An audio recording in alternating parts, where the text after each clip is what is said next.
The Adventures of Sherlock Holmes, a collection of short stories by Sir Arthur Conan Doyle, read by David Clarke.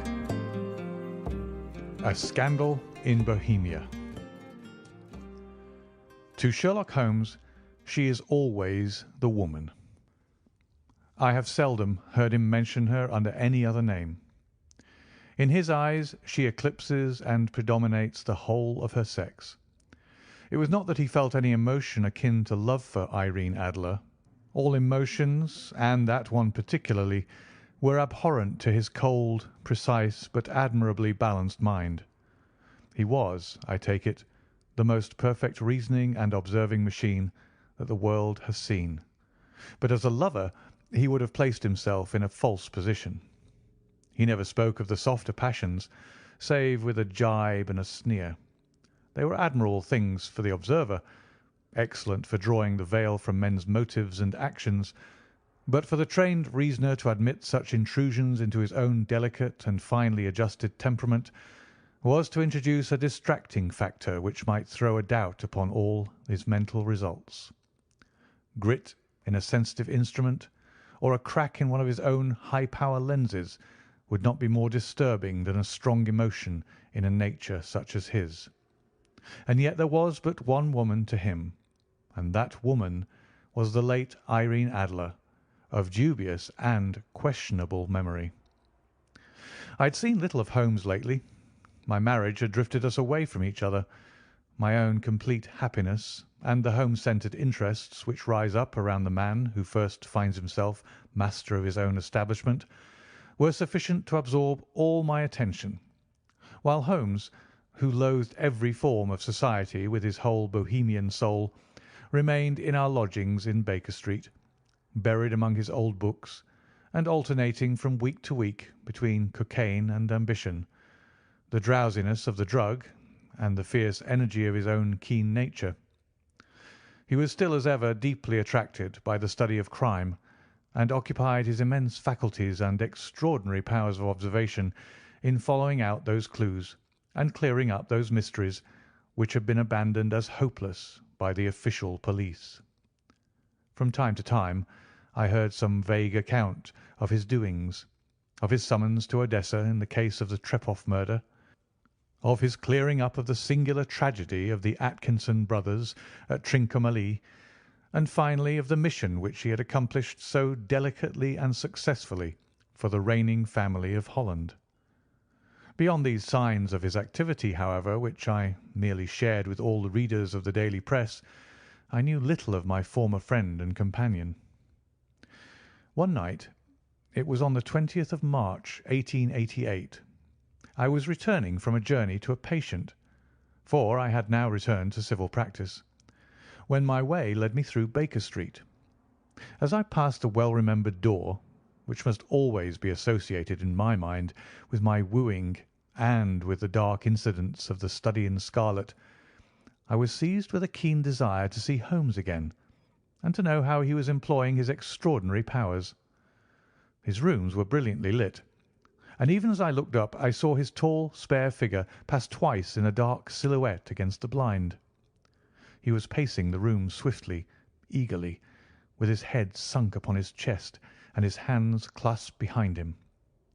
To me, who knew his every mood and habit, his attitude and manner told their own story. He was at work again. He had risen out of his drug-created dreams and was hot upon the scent of some new problem. I rang the bell and was shown up to the chamber which had formerly been in part of my own. His manner was not effusive. It seldom was. But he was glad, I think, to see me.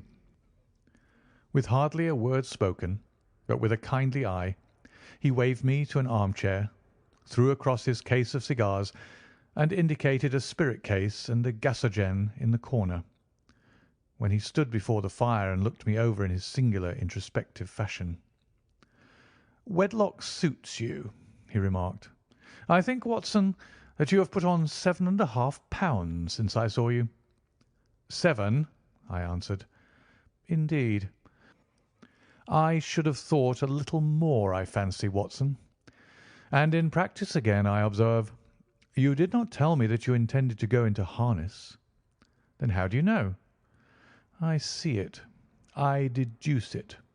How do I know that you have been getting yourself very wet lately, and that you have a most clumsy and careless servant girl?" "My dear Holmes," said I, "this is too much. You would certainly have been burned had you lived a few centuries ago.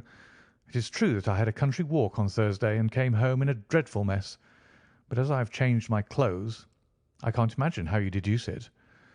As to Mary Jane, she is incorrigible, and my wife has given her notice, but there again I fail to see how you work it out."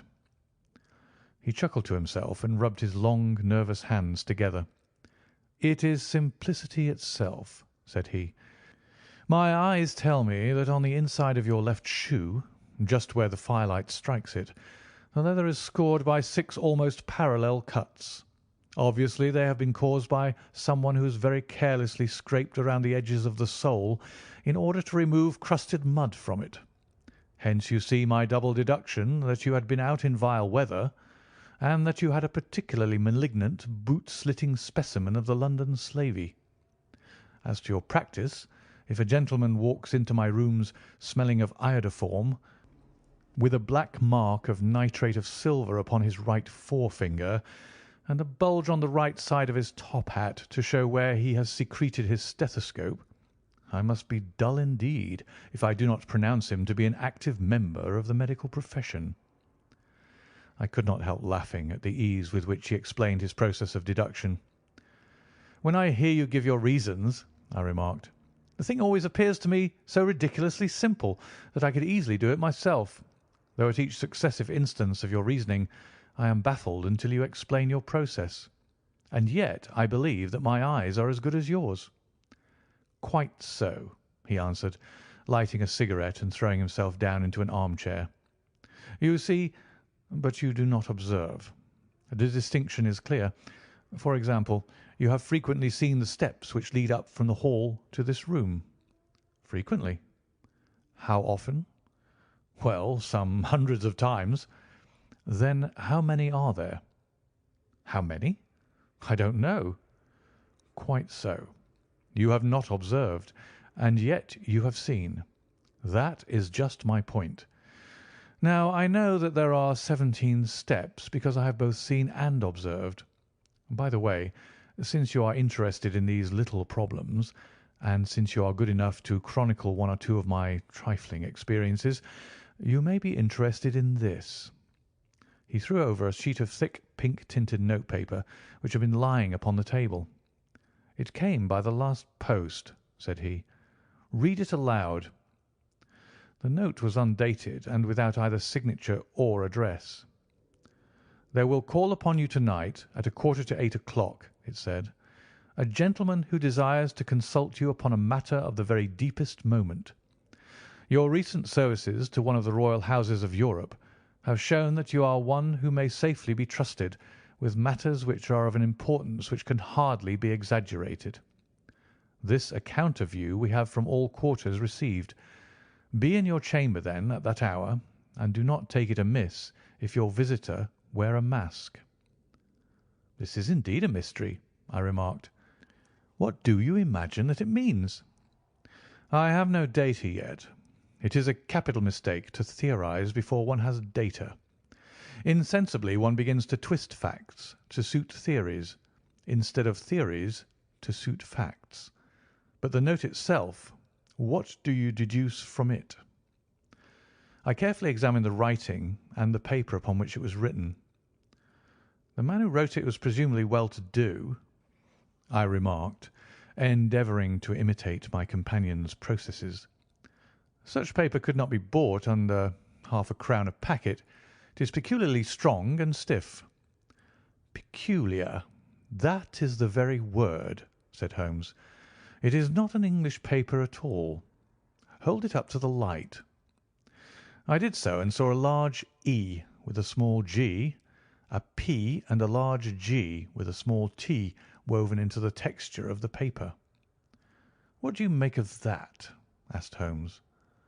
"The name of the maker, no doubt, or his monogram, rather?" "Not at all. The G with the small t stands for Gesellschaft, which is the German for company, It is a customary contraction, like our co. P, of course, stands for papier. Now for the E.G. Let us glance at our Continental Gazetteer. He took down a heavy brown volume from his shelves. Eglo, Eglonitz. Here we are. Egria. It is in a German-speaking country in Bohemia, not far from Carlsbad. Remarkable as being the scene of the death of Wallenstein, and for its numerous glass factories and paper mills. Aha, my boy, what do you make of that? His eyes sparkled, and he sent up a great blue triumphant cloud from his cigarette. The paper was made in Bohemia, I said. Precisely. And the man who wrote the note is a German. Do you note the peculiar construction of the sentence? This account of you we have from all quarters received. A Frenchman or Russian could not have written that. It is the German who is so uncourteous to his verbs. It only remains, therefore, to discover what is wanted by this German who writes upon Bohemian paper and prefers wearing a mask to showing his face. And here he comes, if I am not mistaken, to resolve all our doubts. As he spoke, there was the sharp sound of horses' hoofs and grating wheels against the curb, followed by a sharp pull at the bell. Holmes whistled. "A pair, by the sound," said he. "Yes," he continued, glancing out of the window. "A nice little brougham, and a pair of beauties. 150 guineas apiece. There's money in this case, Watson, if there's nothing else." "I think that I'd better go, Holmes." "Not a bit, Doctor. Stay where you are. I am lost without my Boswell, and this promises to be interesting. It would be a pity to miss it." "But your client?" "Never mind him. I may want your help, and so may he. Here he comes. Sit down in that armchair, Doctor, and give us your best attention." A slow and heavy step, which had been heard upon the stairs and in the passage, paused immediately outside the door. Then there was a loud and authoritative tap. "Come in," said Holmes. A man entered who could hardly have been less than 6 feet 6 inches in height, with the chest and limbs of a Hercules. His dress was rich, with a richness which would, in England, be looked upon as akin to bad taste. Heavy bands of astrakhan were slashed across the sleeves and fronts of his double-breasted coat, while the deep blue cloak, which was thrown over his shoulders, was lined with flame-coloured silk and secured at the neck with a brooch which consists of a single flaming beryl. Boots, which extended half-way up his calves, and which were trimmed at the tops with rich brown fur, completed the impression of barbaric opulence which was suggested by his whole appearance. He carried a broad-brimmed hat in his hand, while he wore across the upper part of his face, extending down past the cheekbones, a black vizard mask, which he had apparently adjusted that very moment, for his hand was still raised to it as he entered. From the lower part of the face he appeared to be a man of strong character, with a thick, hanging lip and a long, straight chin, suggestive of resolution pushed to the length of obstinacy. "You had my note?" he asked with a deep, harsh voice and a strongly marked German accent. "I told you that I would call." He looked from one to the other of us, as if uncertain which to address. "Pray take a seat," said Holmes. "This is my friend and colleague, Dr. Watson, who is occasionally good enough to help me in my cases. Whom have I the honour to address?" "You may address me as the Count von Kramm, a Bohemian nobleman. I understand that this gentleman, your friend, is a man of honour and discretion, whom I may trust with a matter of most extreme importance. If not, I should much prefer to communicate with you alone." I rose to go, but Holmes caught me by the wrist and pushed me back into my chair. "It is both or none," said he. "You may say before this gentleman anything which you may say to me." The Count shrugged his broad shoulders. "Then I must begin," said he, "by binding you both to absolute secrecy for 2 years, At the end of that time, the matter will be of no importance. At present, it is not too much to say that it is of such weight it may have an influence upon European history." "I promise," said Holmes. "And I." "You will excuse this mask," continued our strange visitor. "The august person who employs me wishes his agent to be unknown to you, and I may confess at once that the title by which I have just called myself is not exactly my own." "I was aware of it," said Holmes dryly. "The circumstances are of great delicacy, and every precaution has to be taken to quench what might grow to be an immense scandal and seriously compromise one of the reigning families of Europe. To speak plainly, the matter implicates the great house of Ormstein, hereditary kings of Bohemia." "I was also aware of that," murmured Holmes, settling himself down in his armchair and closing his eyes. Our visitor glanced with some apparent surprise at the languid, lounging figure of the man who had been no doubt depicted to him as the most incisive reasoner and most energetic agent in Europe.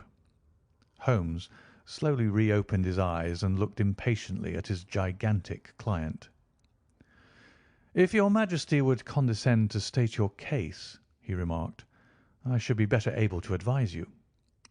The man sprang from his chair and paced up and down the room in an uncontrollable agitation. Then, with a gesture of desperation, he tore the mask from his face and hurled it upon the ground. "You are right," he cried. "I am the king. Why should I attempt to conceal it?" "Why, indeed?" murmured Holmes. "Your Majesty had not spoken before I was aware that I was addressing Wilhelm Gottsreich Sigismund von Ormstein, Grand Duke of Cassel-Felstein and hereditary King of Bohemia." "But you can understand," said our strange visitor, sitting down once more and passing his hand over his high white forehead. "You can understand that I am not accustomed to doing such business in my own person. Yet the matter was so delicate that I could not confide it to an agent without putting myself in his power. I have come incognito from Prague for the purpose of consulting you." "Then pray consult," said Holmes, shutting his eyes once more. "The facts are briefly these. Some 5 years ago, during a lengthy visit to Warsaw, I made the acquaintance of the well-known adventuress Irene Adler. The name is no doubt familiar to you." "Kindly look her up in my index, Doctor," murmured Holmes, without opening his eyes. For many years he had adopted a system of docketing all paragraphs concerning men and things, so that it was difficult to name a subject or a person on which he could not at once furnish information. In this case I found her biography sandwiched in between that of a Hebrew rabbi and that of a staff commander who had written a monograph upon the deep-sea fishes. "Let me see," said Holmes. Born in New Jersey in the year 1858, contralto. La Scala. Prima donna Imperial Opera of Warsaw. Yes. Retired from operatic stage. Ha! Living in London. Quite so. Your Majesty, as I understand, became entangled with this young person, wrote her some compromising letters, and is now desirous of getting those letters back." "Precisely so. But how?" "Was there a secret marriage?" "None." "No legal papers or certificates?" "None." "Then I fail to follow your Majesty. If this young person should produce her letters for blackmailing or other purposes, how is she to prove their authenticity?" "There is the writing." "Poor forgery." "My private notepaper." "Stolen." "My own seal." "Imitated." "My photograph." "Bought." "We were both in the photograph." "Oh dear. That is very bad. Your Majesty has indeed committed an indiscretion." "I was mad, insane." "You have compromised yourself seriously." "I was only Crown Prince then. I was young. I am but 30 now." "It must be recovered." "We have tried and failed." "Your Majesty must pay. It must be bought." "She will not sell." "Stolen, then?" "5 attempts have been made. Twice burglars in my pay ransacked her house. Once we diverted her luggage when she travelled. Twice she has been waylaid. There has been no result." "No sign of it?" "Absolutely none." Holmes laughed. "It is quite a pretty little problem," said he. "But a very serious one to me," returned the King reproachfully. "Very, indeed. And what does she propose to do with the photograph?" "To ruin me." "But how?" "I am about to be married." "So I have heard." "To Clotilde Lothman von Saxe-Meiningen, second daughter of the King of Scandinavia. You may know the strict principles of her family. She is herself the very soul of delicacy. A shadow of a doubt as to my conduct would bring the matter to an end." "And Irene Adler?" "Threatens to send them the photograph. And she will do it. I know that she will do it. You do not know her, but she has a soul of steel. She has the face of the most beautiful of women and the mind of the most resolute of men. Rather than I should marry another woman, there are no lengths to which she would not go. None." "You are sure that she has not sent it yet?" "I am sure." "And why?" "Because she has said that she would send it on the day when the betrothal was publicly proclaimed. That will be next Monday." "Oh, then we have 3 days yet," said Holmes with a yawn. "That's very fortunate, as I have 1 or 2 matters of importance to look into just at present. Your Majesty will, of course, stay in London for the present?" "Certainly. You will find me at the Langham under the name of the Count von Kramm." "Then I shall drop you a line to let you know how we progress." "Pray do so. I shall be all anxiety." "Then, as to money?" "You have carte blanche." "Absolutely?" "I tell you that I would give one of the provinces of my kingdom to have that photograph." "And for present expenses?" The King took a heavy chamois leather bag from under his cloak and laid it on the table. "There are £300 in the gold and 700 in notes," he said. Holmes scribbled a receipt upon a sheet of his notebook and handed it to him. "And mademoiselle's address?" he asked. "Is Briony Lodge, Serpentine Avenue, St. John's Wood." Holmes took a note of it. "One other question," said he. "Was the photograph a cabinet?" "It was." "Then good night, your Majesty, and I trust that we shall soon have some good news for you. And good night, Watson," he added, as the wheels of the royal brougham rolled down the street. "If you will be good enough to call to-morrow afternoon at 3 o'clock, I should like to chat this little matter over with you." 2. At 3 o'clock precisely I was at Baker Street, but Holmes had not yet returned. The landlady informed me that he had left the house shortly after 8 o'clock in the morning. I sat down beside the fire, however, with the intention of awaiting him, however long he might be. I was already deeply interested in his inquiry, for though it was surrounded by none of the grim and strange features which were associated with the 2 crimes which I had already recorded, still the nature of the case and the exalted station of his client gave it a character of its own. Indeed, apart from the nature of the investigation which my friend had on hand, there was something in his masterly grasp of a situation and his keen, incisive reasoning which made it a pleasure to me to study his system of work, and to follow the quick, subtle methods by which he disentangled the most inextricable mysteries. So accustomed was I to his invariable success that the very possibility of his failing had ceased to enter into my head. It was close upon 4 before the door opened, and a drunken-looking groom, ill-kempt and side-whiskered, with an inflamed face and disreputable clothes, walked into the room. Accustomed as I was to my friend's amazing powers in the use of disguises, I had to look 3 times before I was certain that it was indeed he. With a nod he vanished into the bedroom, whence he emerged in 5 minutes, tweed-suited and respectable, as of old. Putting his hands into his pockets, he stretched out his legs in front of the fire and laughed heartily for some minutes. "Well, really," he cried, and then he choked and laughed again until he was obliged to lie back, limp and helpless, in the chair. "What is it?" "It's quite too funny. I am sure you could never guess how I employed my morning or what I ended by doing." "I can't imagine. I suppose that you have been watching the habits and perhaps the house of Miss Irene Adler." "Quite so. But the sequel was rather unusual. I will tell you, however.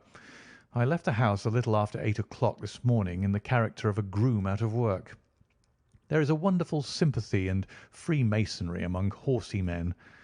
Be one of them, and you will know all that there is to know. I soon found Briony Lodge. 'Tis a bijou villa with a garden at the back, but built out in front right up to the road, 2 stories.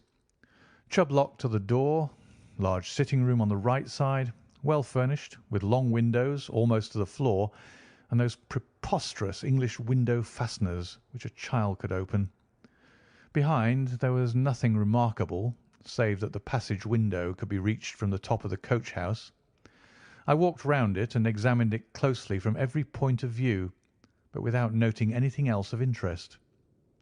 I then lounged down the street and found, as I expected, that there was a mews in a lane which runs down by one wall of the garden. I lent the ostlers a hand in rubbing down their horses, and received in exchange 2d, a glass of half and half, 2 fills of shag tobacco, and as much information as I could desire about Miss Adler, to say nothing of half a dozen other people in the neighbourhood in whom I was not the least interested, but whose biographies I was compelled to listen to. "And what of Irene Adler?" I asked. "Oh, she has turned all the men's heads down in that part. She is the daintiest thing under a bonnet on this planet. So say the Serpentine Mews to a man.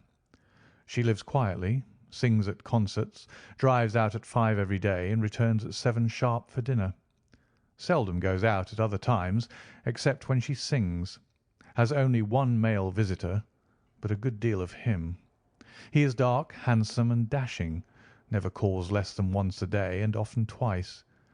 He is a Mr. Godfrey Norton of the Inner Temple. See the advantages of a cabman as a confidant. They had driven him home a dozen times from Serpentine Mews, and knew all about him. When I had listened to all they had to tell, I began to walk up and down near Briony Lodge once more, and to think over my plan of campaign.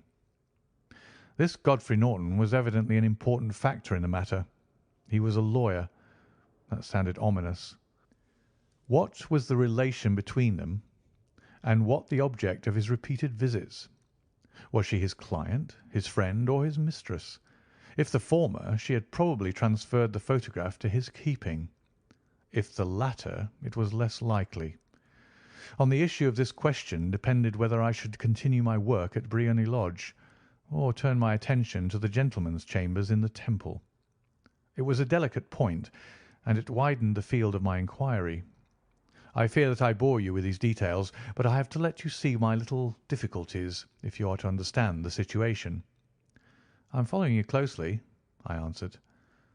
I was still balancing the matter in my mind when a hansom cab drove up to Briony Lodge, and a gentleman sprang out. He was a remarkably handsome man, dark, aquiline, and moustached, evidently the man of whom I had heard. He appeared to be in a great hurry, shouted to the cabman to wait, and brushed past the maid, who opened the door with the air of a man who was thoroughly at home. He was in the house about half an hour, and I could catch glimpses of him in the windows of the sitting-room, pacing up and down, talking excitedly, and waving his arms. Of her I could see nothing. Presently he emerged, looking even more flurried than before. As he stepped up to the cab he pulled a gold watch from his pocket and looked at it earnestly. "Drive like the devil," he shouted. "First to Cross and Hankey's in Regent Street, and then to the Church of St. Monica in Edgware Road. Half a guinea if you do it in 20 minutes." Away they went, and I was just wondering whether I should not do well to follow them when up the lane came a neat little landau, the coachman with his coat only half buttoned and his tie under his ear, while all the tags of his harness were sticking out of the buckles. It hadn't pulled up before she shot out of the hall door and into it. I only caught a glimpse of her at the moment, but she was a lovely woman, with a face that a man might die for. "The Church of St. Monica, John," she cried, "and half a sovereign if you reach it in 20 minutes."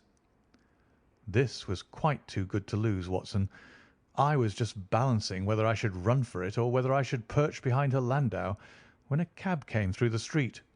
The driver looked twice at such a shabby fare, but I jumped in before he could object. "The Church of St. Monica," said I, "and half a sovereign if you reach it in 20 minutes." It was 25 minutes to 12, and of course it was clear enough what was in the wind. My cabby drove fast. I don't think I ever drove faster, but the others were there before us. The cab and the landau with their steaming horses were in front of the door when I arrived. I paid the man and hurried into the church. There was not a soul there save the two whom I had followed and a surpliced clergyman who seemed to be expostulating with them. They were all three standing in a knot in front of the altar. I lounged up the side aisle like any other idler who has dropped into a church. Suddenly, to my surprise, the three at the altar faced round to me, and Godfrey Norton came running as hard as he could towards me. "Thank God!" he cried. "You'll do. Come, come." "What then?" I asked. "Come, man, come. Only 3 minutes, or it won't be legal." I was half dragged up to the altar, and before I knew where I was, I found myself mumbling responses which were whispered in my ear, and vouching for things of which I knew nothing, and generally assisting in the secure tying up of Irene Adler, spinster, to Godfrey Norton, bachelor. It was all done in an instant, and there was the gentleman thanking me on the one side, and the lady on the other, while the clergyman beamed on me in front. It was the most preposterous position in which I have ever found myself in my life, and it was the thought of it that started me laughing just now. It seems that there had been some informality about their licence, that the clergyman absolutely refused to marry them without a witness of some sort, and that my lucky appearance saved the bridegroom from having to sally out into the streets in search of a best man. The bride gave me a sovereign, and I mean to wear it on my watch chain in memory of the occasion. "This is a very unexpected turn of affairs," said I. "And what then?" "Well, I found my plans were seriously menaced. It looked as if the pair might take an immediate departure, and so necessitate very prompt and energetic measures on my part. At the church door, however, they separated, he driving back to the Temple, and she to her own house.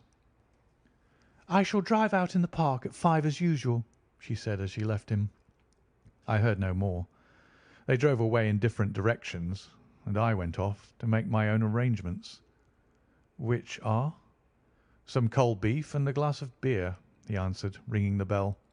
"I have been too busy to think of food, and I am likely to be busier still this evening. By the way, Doctor, I shall want your cooperation." "I shall be delighted." "You don't mind breaking the law?" "Not in the least." "Nor running a chance of arrest?" "Not in a good cause." "Oh, the cause is excellent." "Then I am your man." "I was sure that I might rely on you." "But what is it you wish?" "When Mrs. Turner has brought in the tray I will make it clear to you. Now," he said, as he turned hungrily on the simple fare that our landlady had provided, "I must discuss it while I eat, for I have not much time. It is nearly 5 now. In 2 hours we must be on the scene of action. Miss Irene, or Madam, rather, returns from her drive at 7. We must be at Briony Lodge to meet her." "And what then?" "You must leave that to me. I have already arranged what is to occur. There is only one point on which I must insist. You must not interfere. Come what may, you understand?" I am to be neutral? To do nothing whatever. There will probably be some small unpleasantness. Do not join in it. It will end in my being conveyed into the house. 4 or 5 minutes afterwards the sitting-room window will open. You are to station yourself close to that open window. Yes. You are to watch me, for I will be visible to you. Yes. And when I raise my hand, so, you will throw into the room what I give you to throw, and will, at the same time, raise the cry of fire. You quite follow me? Entirely. It is nothing very formidable, he said, taking a long cigar-shaped roll from his pocket. It is an ordinary plumber's smoke rocket, fitted with a cap at either end to make it self-lighting. Your task is confined to that. When you raise your cry of fire, it will be taken up by quite a number of people. You may then walk to the end of the street, and I will rejoin you in 10 minutes. I hope that I have made myself clear. I am to remain neutral, to get near the window, to watch you, and at the signal to throw in this object, then to raise the cry of fire, and to wait you at the corner of the street. Precisely. Then you may entirely rely on me. That is excellent. I think, perhaps, it is almost time that I prepare for the new role I have to play. He disappeared into his bedroom and returned in a few minutes in the character of an amiable and simple-minded nonconformist clergyman. His broad black hat, his baggy trousers, his white tie, his sympathetic smile, and general look of peering and benevolent curiosity was such as Mr. John Hare alone could have equalled. It was not merely that Holmes changed his costume. His expression, his manner, his very soul seemed to vary with every fresh part that he assumed. The stage lost a fine actor, even as science lost an acute reasoner when he became a specialist in crime. It was 6:15 when we left Baker Street, and it still wanted 10 minutes to the hour when we found ourselves in Serpentine Avenue. It was already dusk, and the lamps were just being lighted as we paced up and down in front of Briony Lodge, waiting for the coming of its occupant. The house was just such as I had pictured it from Sherlock Holmes' succinct description, but the locality appeared to be less private than I expected. On the contrary, for a small street in a quiet neighbourhood, it was remarkably animated. There was a group of shabbily dressed men smoking and laughing in a corner, a scissors grinder with his wheel, 2 guardsmen who were flirting with a nurse girl, and several well-dressed young men who were lounging up and down with cigars in their mouths. "You see," remarked Holmes, as we paced to and fro in front of the house, "this marriage rather simplifies matters. The photograph becomes a double-edged weapon now. The chances are that she would be as averse to its being seen by Mr. Godfrey Norton as our client is to its coming to the eyes of his princess. Now the question is, where are we to find the photograph?" "Where indeed?" "It is most unlikely that she carries it about with her. It is cabinet size, too large for easy concealment about a woman's dress. She knows that the king is capable of having her waylaid and searched.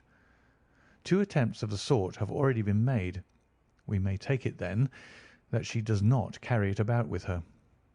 "Where, then?" "Her banker or her lawyer. There is that double possibility. But I am inclined to think neither. Women are naturally secretive, and they like to do their own secreting. Why should she hand it over to anyone else? She could trust her own guardianship, but she could not tell what indirect or political influence might be brought to bear upon a businessman. Besides, remember that she had resolved to use it within a few days. It must be where she can lay her hands upon it. It must be in her own house." "But it has twice been burgled." "They do not know how to look." "But how will you look?" "I will not look." "What then?" "I will get her to show me." "But she will refuse." "She will not be able to. But I hear the rumble of wheels. It is her carriage. Now carry out my orders to the letter." As he spoke, the gleam of the sidelights of a carriage came round the curve of the avenue. It was a smart little landau which rattled up to the door of Briony Lodge. As it pulled up, one of the loafing men at the corner dashed forward to open the door in the hope of earning a copper, but was elbowed away by another loafer who had rushed up with the same intention. A fierce quarrel broke out, which was increased by the two guardsmen who took sides with one of the loungers and by the scissors grinder who was equally hot upon the other side. A blow was struck, and in an instant the lady who had stepped from her carriage was the centre of a little knot of flushed and struggling men who struck savagely at each other with their fists and sticks. Holmes dashed into the crowd to protect the lady, but just as he reached her, he gave a cry and dropped to the ground with the blood running freely down his face. At his fall, the guardsmen took to their heels in one direction and the loungers in the other, while a number of better-dressed people, who had watched the scuffle without taking part in it, crowded in to help the lady and to attend to the injured man. Irene Adler, as I will still call her, had hurried up the steps, but she stood at the top with her superb figure outlined against the lights of the hall, looking back into the street. "Is the poor gentleman much hurt?" she asked. "He is dead," cried several voices. "No, no, there's life in him," shouted another. "But he'll be gone before you can get him to hospital." "He's a brave fellow," said a woman. "They would have had the lady's purse and watch if it hadn't been for him. They were a gang, and a rough one, too. Ah, he's breathing now." "He can't lie in the street. May we bring him in, ma'am?" "Surely. Bring him into the sitting-room. There's a comfortable sofa. This way, please." Slowly and solemnly he was borne into Briony Lodge, and laid out in the principal room, while I still observed the proceedings from my post by the window. The lamps had been lit, but the blinds had not been drawn, so that I could see Holmes as he lay upon the couch. I do not know whether he was seized with compunction at that point for the part he was playing, but I know that I never felt more heartily ashamed of myself in my life than when I saw the beautiful creature against whom I was conspiring, or the grace and kindliness with which she waited upon the injured man. And yet it would be the blackest treachery to Holmes to draw back now from the part which he had entrusted to me. I hardened my heart and took the smoke rocket from under my ulster. After all, I thought, we're not injuring her. We are but preventing her from injuring another. Holmes had sat upon the coach, and I saw him motion like a man who is in need of air. A maid rushed across and threw open the window. At the same instant I saw him raise his hand, and at the signal I tossed my rocket into the room with a cry of "Fire!" The word was no sooner out of my mouth than the whole crowd of spectators, well dressed and ill, gentlemen, ostlers, and servant maids, joined in a general shriek of "Fire!" Thick clouds of smoke curled through the room and out at the open window. I caught a glimpse of rushing figures, and a moment later the voice of Holmes from within, assuring them that it was a false alarm. Slipping through the shouting crowd, I made my way to the corner of the street, and in 10 minutes was rejoiced to find my friend's arm in mine, and to get away from the scene of uproar. He walked swiftly and in silence for some few minutes, until we had turned down one of the quiet streets which led towards the Edgware Road. "You did it very nicely, Doctor," he remarked. "Nothing could have been better. It is all right." "You have the photograph?" "I know where it is." "And how did you find out?" "She showed me, as I told you she would." "I'm still in the dark." "I do not wish to make a mystery," said he, laughing. "The matter was perfectly simple. You, of course, saw that everyone in the street was an accomplice.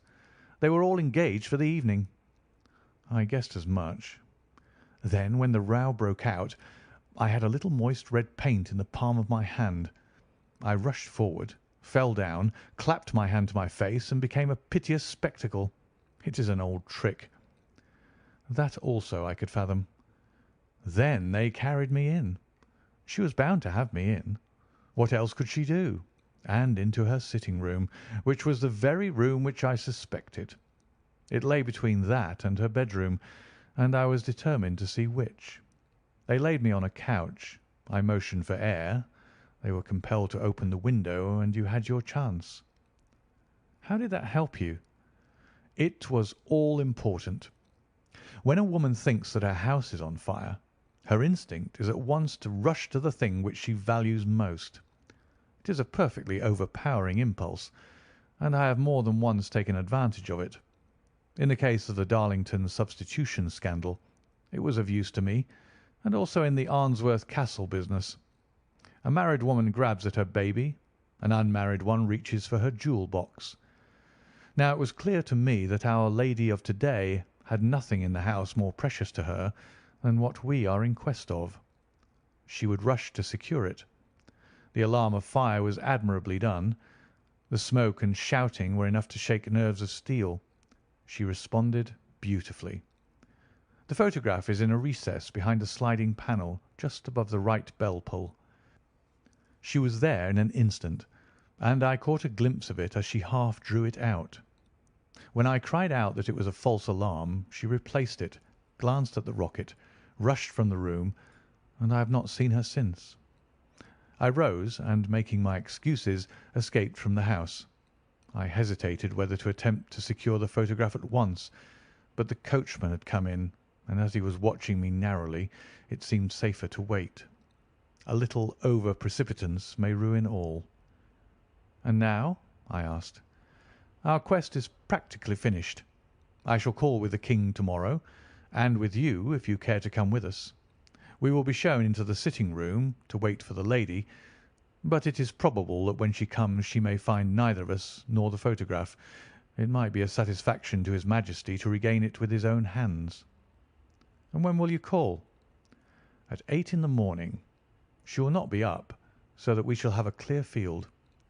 Besides, we must be prompt, for this marriage may mean a complete change in her life and habits. I must wire to the King without delay." We had reached Baker Street and had stopped at the door. He was searching his pockets for the key when someone passing said, "Good night, Mr. Sherlock Holmes." There were several people on the pavement at the time, but the greeting appeared to come from a slim youth in an ulster who had hurried by. "I've heard that voice before," said Holmes, staring down the dimly lit street. "Now I wonder who the deuce that could have been." 3. I slept at Baker Street that night, and we were engaged upon our toast and coffee in the morning when the King of Bohemia rushed into the room. "You have really got it?" he cried, grasping Sherlock Holmes by either shoulder and looking eagerly into his face. "Not yet." "But you have hopes?" "I have hopes." "Then come. I am all impatience to be gone." "We must have a cab." "No, my brougham is waiting." "Then that will simplify matters."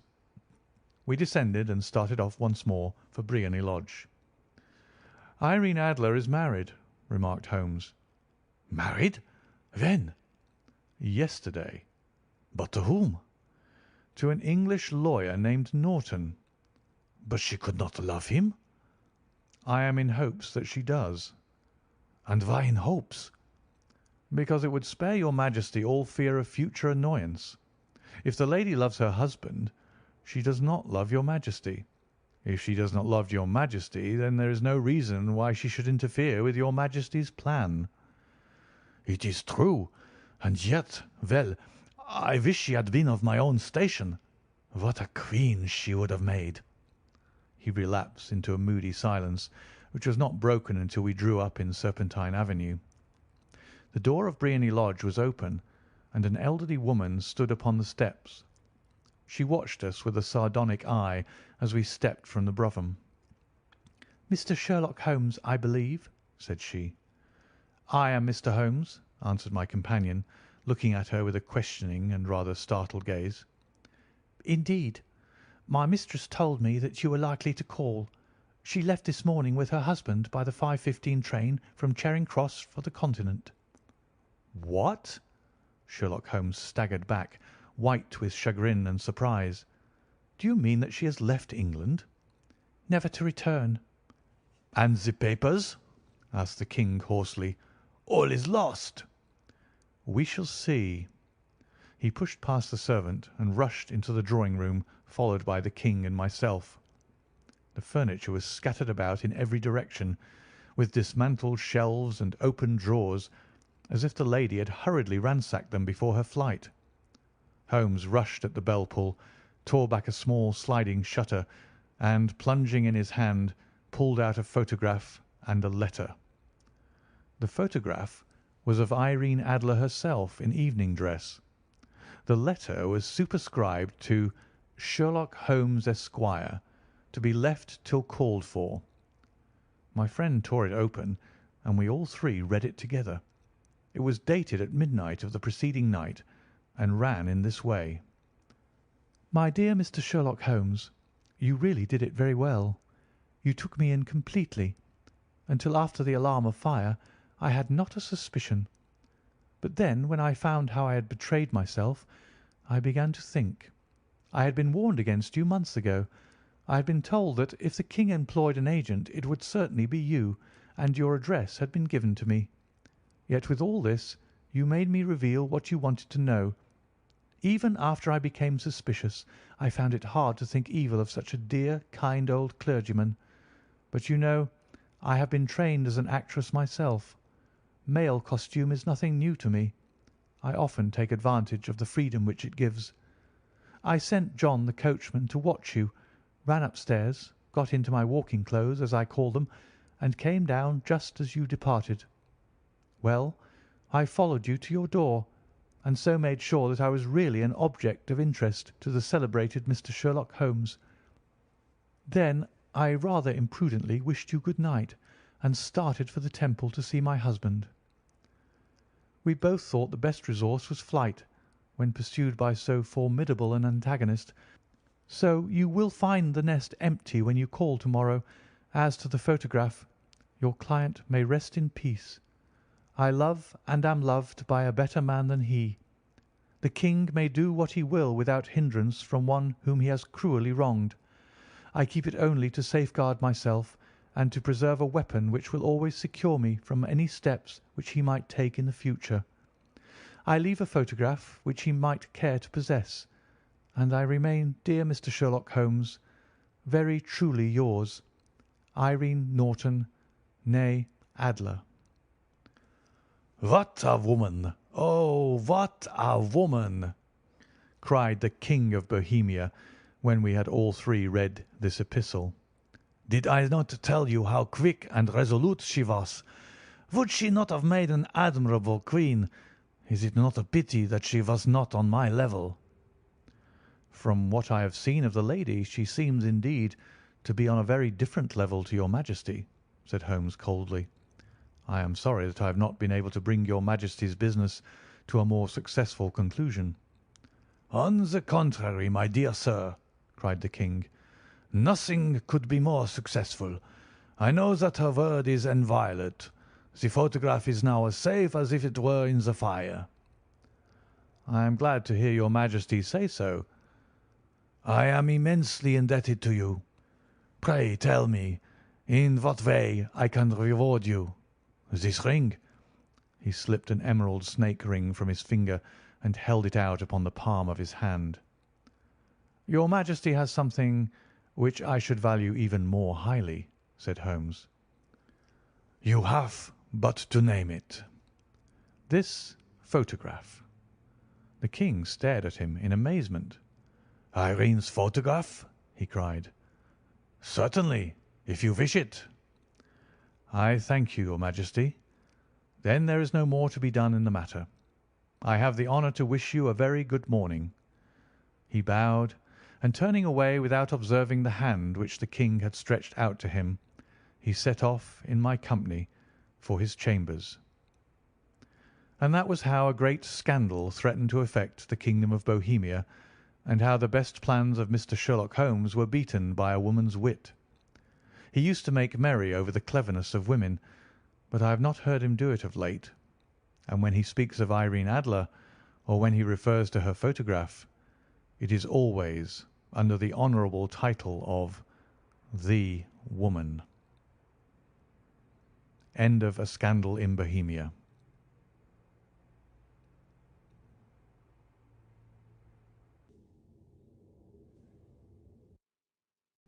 The Red-Headed League. I had called upon my friend Mr. Sherlock Holmes one day in the autumn of last year, and found him in deep conversation with a very stout, florid-faced, elderly gentleman with fiery red hair. With an apology for my intrusion, I was about to withdraw when Holmes pulled me abruptly into the room and closed the door behind me. "You could not possibly have come at a better time, my dear Watson," he said cordially. "I was afraid that you were engaged." "So I am. Very much so." "Then I can wait in the next room." "Not at all. This gentleman, Mr. Wilson, has been my partner and helper in many of my most successful cases, and I have no doubt that he will be of the utmost use to me in yours also." The stout gentleman half rose from his chair and gave a bob of greeting, with a quick little questioning glance from his small, fat-encircled eyes. "Try the settee," said Holmes, relapsing into his armchair and putting his finger-tips together, as was his custom when in judicial moods. "I know, my dear Watson, that you share my love of all that is bizarre and outside the conventions and humdrum routine of everyday life. You have shown your relish for it by the enthusiasm which has prompted you to chronicle and, if you will excuse my saying so, somewhat to embellish so many of my own little adventures."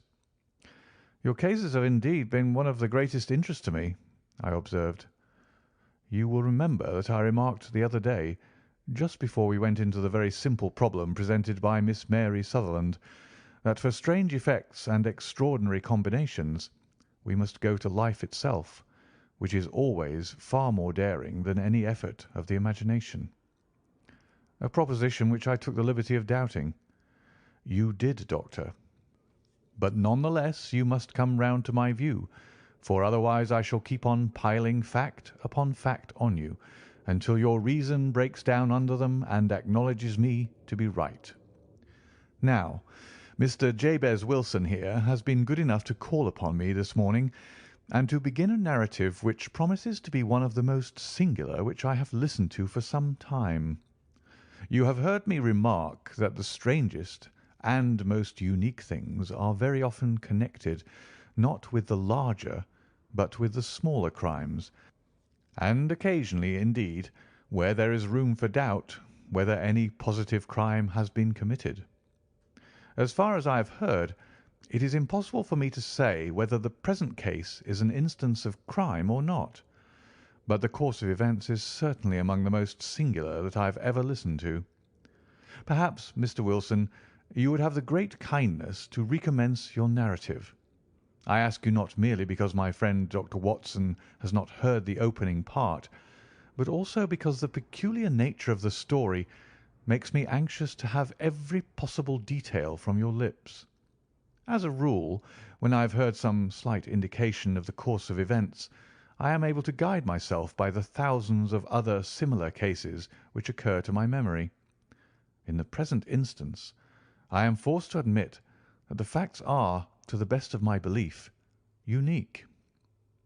The portly client puffed out his chest with an appearance of some little pride, and pulled a dirty and wrinkled newspaper from the inside pocket of his greatcoat. As he glanced down the advertisement column, with his head thrust forward and the paper flattened out upon his knee, I took a good look at the man, and endeavoured, after the fashion of my companion, to read the indications which might be presented by his dress or appearance. I did not gain very much, however, by my inspection.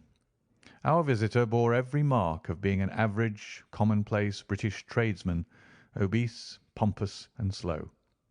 He wore rather baggy grey shepherd's check trousers, a not over-clean black frock-coat, unbuttoned in the front, and a drab waistcoat with a heavy brassy Albert chain, and a square pierced bit of metal dangling down as an ornament. A frayed top hat and a faded brown overcoat with a wrinkled velvet collar lay upon a chair beside him. Altogether, look as I would, there was nothing remarkable about the man save his blazing red head and the expression of extreme chagrin and discontent upon his features. Sherlock Holmes' quick eye took in my occupation, and he shook his head with a smile as he noticed my questioning glances. Beyond the obvious facts that he has at some time done manual labour, that he takes snuff, that he is a Freemason, that he has been in China, and that he has done a considerable amount of writing lately, I can deduce nothing else." Mr. Jabez Wilson started up in his chair with his forefinger upon the paper, but his eyes upon my companion. "How in the name of good fortune did you know all that, Mr. Holmes?" he asked. "How did you know, for example, that I did manual labour? It's as true as gospel, for I began as a ship's carpenter." "Your hands, my dear sir. Your right hand is quite a size larger than your left. You have worked with it, and the muscles are more developed." "Well, the snuff, then, and the Freemasonry." "I won't insult your intelligence by telling you how I read that, especially as, rather against the strict rules of your order, you use an arc and compass breastpin." "Ah, of course. I forgot that. But the writing?" "What else can be indicated by that right cuff, so very shiny for 5 inches, and the left one with the smooth patch near the elbow, where you rest it upon the desk?" "Well, but China?" "The fish that you have tattooed immediately above your right wrist could only have been done in China. I have made a small study of tattoo marks, and have even contributed to the literature of the subject. That trick of staining the fish's scales of a delicate pink is quite peculiar to China. When, in addition, I see a Chinese coin hanging from your watch chain, the matter becomes even more simple." Mr. Jabez Wilson laughed heavily. "Ha, ha! Well, I never!" said he. "I thought at first that you had done something clever, but I see that there was nothing in it after all." "I begin to think, Watson," said Holmes, "that I make a mistake in explaining. Omne ignotum pro magnifico, you know, and my poor little reputation, such as it is, will suffer shipwreck if I am so candid. Can you not find the advertisement, Mr. Wilson?" "Yes, I have got it now," he answered with his thick red finger planted halfway down the column. "Here it is. This is what began it all. You just read it for yourself, sir." I took the paper from him and read as follows: "To the Red-Headed League. On account of the bequest of the late Ezekiah Hopkins of Lebanon, Pennsylvania, USA, there is now another vacancy open which entitles a member of the League to a salary of £4 a week for purely nominal services. All red-headed men who are sound in body and mind and above the age of 21 years are eligible. Apply in person on Monday at 11 o'clock to Duncan Ross at the offices of the League, 7 Pope's Court, Fleet Street." "What on earth does this mean?" I ejaculated, after I had twice read over the extraordinary announcement. Holmes chuckled and wriggled in his chair, as was his habit when in high spirits. "It is a little off the beaten track, isn't it?" said he. "And now, Mr. Wilson, off you go at scratch and tell us all about yourself, your household, and the effect which this advertisement had upon your fortunes. You will first make a note, Doctor, of the paper and the date." "It is the Morning Chronicle of April 27th, 1890. Just 2 months ago." "Very good. Now, Mr. Wilson?" "Well, it is just as I've been telling you, Mr. Sherlock Holmes," said Jabez Wilson, mopping his forehead. "I have a small pawnbroker's business at Coburg Square, near the sea. It's not a very large affair, and of late years it has not done more than just give me a living. I used to be able to keep 2 assistants, but now I only keep 1, and I would have a job to pay him, but that he is willing to come for half wages so as to learn the business." "What is the name of this obliging youth?" asked Sherlock Holmes. "His name is Vincent Spaulding, and he's not such a youth either. It's hard to say his age. I should not wish a smarter assistant, Mr. Holmes, and I know very well that he could better himself and earn twice what I'm able to give him. But after all, if he is satisfied, why should I put ideas in his head?" "Why, indeed? You seem most fortunate in having an employee who comes under the full market price. It is not a common experience among employers in this age. I don't know that your assistant is not as remarkable as your advertisement." "Oh, he has his faults too," said Mr. Wilson. "Never was such a fellow for photography. Snapping away with a camera when he ought to be improving his mind, and then diving down into the cellar like a rabbit into its hole to develop his pictures. That is his main fault, but on the whole he's a good worker. There's no vice in him." "He is still with you, I presume?" "Yes, sir. He and a girl of 14 who does a bit of simple cooking and keeps the place clean. That's all I have in the house, for I am a widower and never had any family. We live very quietly, sir, the three of us, and we keep a roof over our heads and pay our debts if we do nothing more. The first thing that put us out was that advertisement. Spaulding, he came down into the office just this day, 8 weeks, with this very paper in his hand, and he says, 'I wish to the Lord, Mr. Wilson, that I was a red-headed man.' 'Why that?' I asks. 'Why,' says he, 'here's another vacancy on the League of the Red-Headed Men. It's worth quite a little fortune to any man who gets it, and I understand that there are more vacancies than there are men, so that the trustees are at their wits' end what to do with the money. If my hair would only change colour, there's a nice little crib all ready for me to step into.' 'Why, what is it then?' I asked.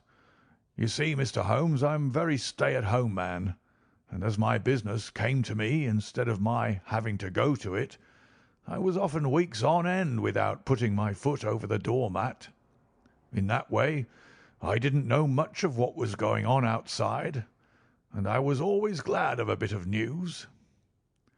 'Have you never heard of the League of the Red-Headed Men?' he asked with his eyes open. "'Never.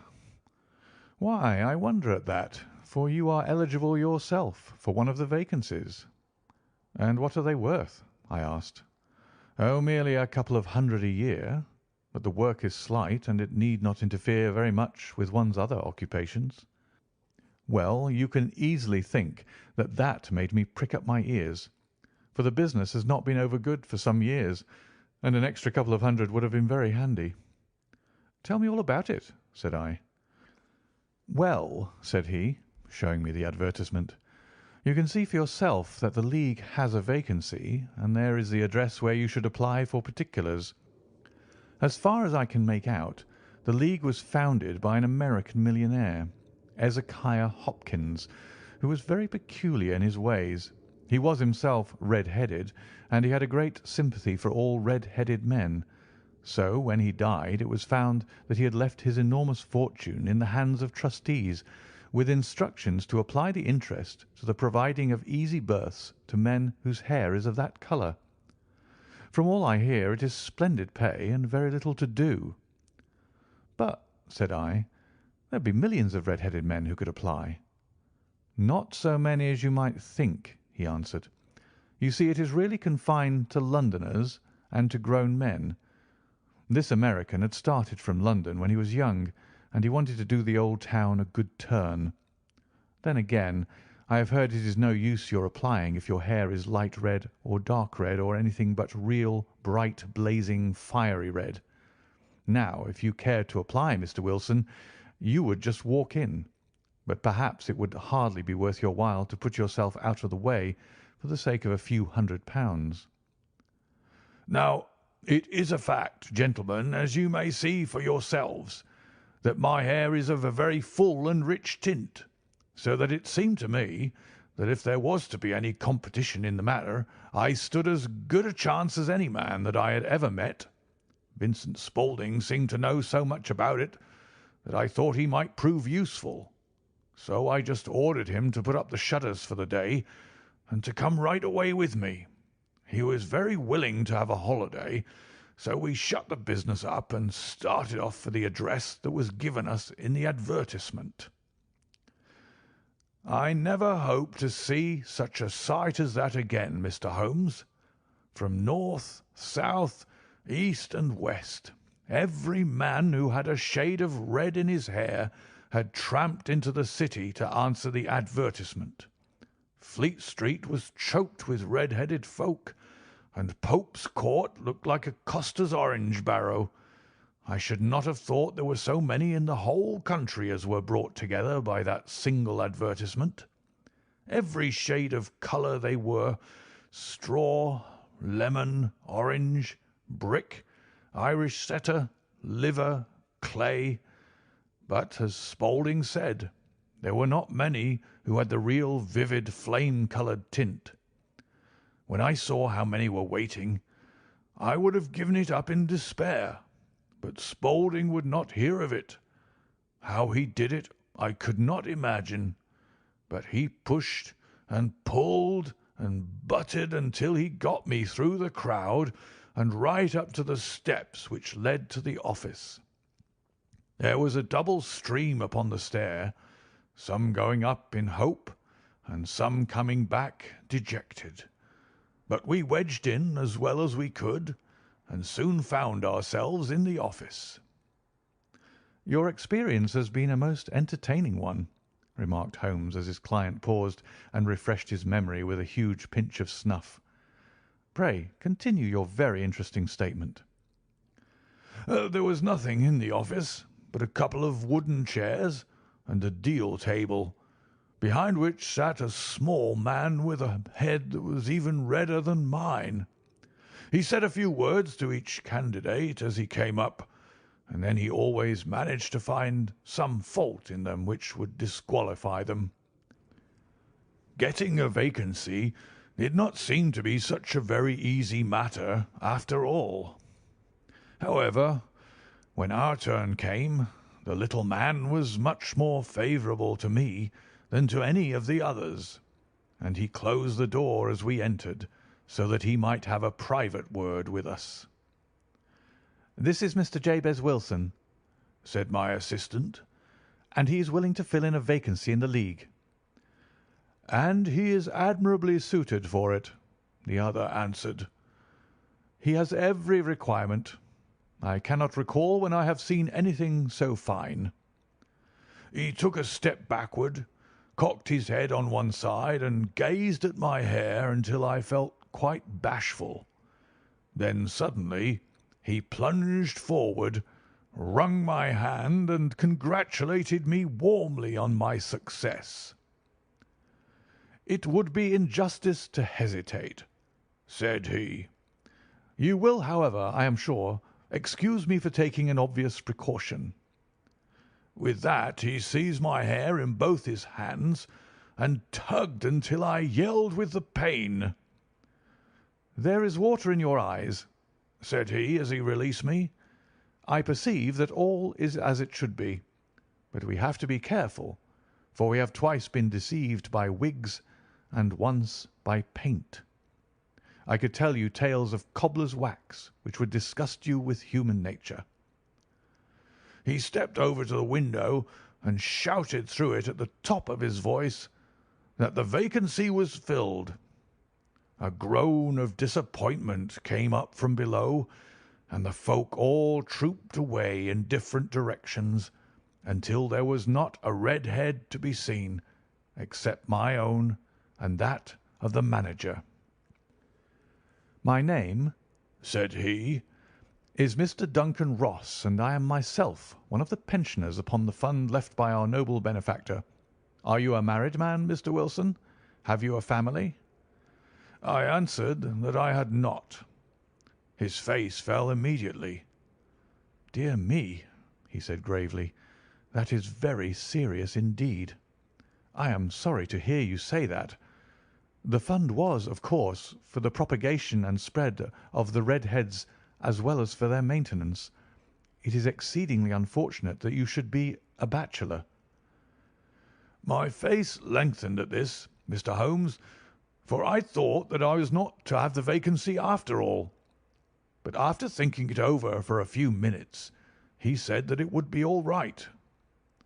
"In the case of another," said he, "the objection might be fatal, but we must stretch a point in favour of a man with such a head of hair as yours. When shall you be able to enter upon your new duties?" "Well, it is a little awkward, for I have a business already," said I. "Oh, never mind about that, Mr. Wilson," said Vincent Spaulding. "I shall be able to look after that for you." "What would be the hours?" I asked. 10 to 2. "Now, a pawnbroker's business is mostly done of an evening, Mr. Holmes, especially Thursday and Friday evening, which is just before pay-day, so it would suit me very well to earn a little in the mornings. Besides, I knew that my assistant was a good man, and that he would see to anything that turned up." "That would suit me very well," said I. "And the pay?" "Is £4 a week." "And the work?" "Is purely nominal." "What do you call purely nominal?" "Well, you have to be in the office, or at least in the building, the whole time. If you leave, you forfeit your whole position for ever. The will is very clear upon that point. You don't comply with the conditions if you budge from the office during that time." "It's only 4 hours a day, and I should not think of leaving," said I. "No excuse will avail," said Mr. Duncan Ross. "Neither sickness nor business nor anything else. There you must stay, or you lose your billet." "And the work?" "Is to copy out the Encyclopaedia Britannica. There is the first volume of it in that press. You must find your own ink, pens, and blotting paper, but we provide this table and chair. Will you be ready to-morrow?" "Certainly," I answered. "Then good-bye, Mr. Jabez Wilson, and let me congratulate you once more on the important position which you have been fortunate enough to gain." He bowed me out of the room, and I went home with my assistant, hardly knowing what to say or do. I was so pleased at my own good fortune. Well, I thought over the matter all day, and by evening I was in low spirits again, for I had quite persuaded myself that the whole affair must be some great hoax or fraud, though what its object might be I could not imagine. It seemed altogether past belief that anyone could make such a will, or that they should pay such a sum for doing anything so simple as copying out the Encyclopaedia Britannica. Vincent Spaulding did what he could do to cheer me up, but by bedtime I had reasoned myself out of the whole thing. However, in the morning I determined to have a look at it anyhow, so I bought a penny bottle of ink, and with a quill pen and 7 sheets of foolscap paper I started off for Pope's Court. Well, to my surprise and delight, everything was as right as possible. The table was set out ready for me, and Mr. Duncan Ross was there to see that I got fairly to work. He started me off upon the letter A, and then he left me, but he would drop in from time to time to see that all was right with me. At 2 o'clock he bade me good day, complimented me upon the amount that I had written, and locked the door of the office after me. This went on day after day, Mr. Holmes, and on Saturday the manager came in and planked down 4 gold sovereigns for my week's work. It was the same next week, and the same the week after. Every morning I was there at 10, and every afternoon I left at 2. By degrees, Mr. Duncan Ross took to coming in only once of a morning, and then, after a time, he did not come in at all. Still, of course, I never dared to leave the room for an instant, for I was not sure when he might come, and the billet was such a good one and suited me so well that I would not risk the loss of it. 8 weeks passed away like this, and I had written about abbots and archery and armour and architecture and Attica, and hoped with diligence that I might get on to the B's before very long. It cost me something in foolscap, and I had pretty nearly filled a shelf with my writings, and then suddenly the whole business came to an end." "To an end?" "Yes, sir, and no later than this morning. I went to my work as usual at 10 o'clock, but the door was shut and locked with a little square of cardboard hammered onto the middle of the panel with a tack. Here it is, and you can read for yourself." He held up a piece of white cardboard about the size of a sheet of notepaper. It read in this fashion: "The Red-Headed League is dissolved. October 9th, 1890. Sherlock Holmes and I surveyed this curt announcement and the rueful face behind it until the comical side of the affair so completely overtopped every other consideration that we both burst out into a roar of laughter.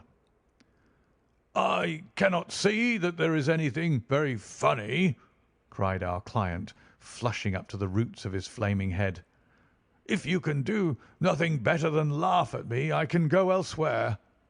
"No, no," cried Holmes, shoving him back into the chair from which he had half risen. "I really wouldn't miss your case for the world. It is most refreshingly unusual, but there is, if you will excuse me saying so, something just a little funny about it. Pray, what steps did you take when you found the card upon the door?" "I was staggered, sir. I did not know what to do. Then I called at the offices round, but none of them seemed to know anything about it. Finally, I went to the landlord, who is an accountant living on the ground floor, and I asked him if he could tell me what had become of the Red-Headed League. He said that he had never heard of any such body. Then I asked him who Mr. Duncan Ross was. He answered that the name was new to him. 'Well,' said I, 'the gentleman at number 4. "What, the red-headed man?" "Yes." "Oh," said he. "His name was William Morris. He was a solicitor and was using my room as a temporary convenience until his new premises were ready. He moved out yesterday." "Where could I find him?" "Oh, at his new offices. He did tell me the address. Yes, 17 King Edward Street, near St. Paul's." "I started off, Mr. Holmes, but when I got to that address, it was a manufactory of artificial kneecaps, and no one in it had ever heard of either Mr. William Morris or Mr. Duncan Ross." "And what did you do then?" asked Holmes. "I went home to Saxe Coburg Square, and I took the advice of my assistant, but he could not help me in any way. He could only say that if I waited I should hear by post. But that was not quite good enough, Mr. Holmes.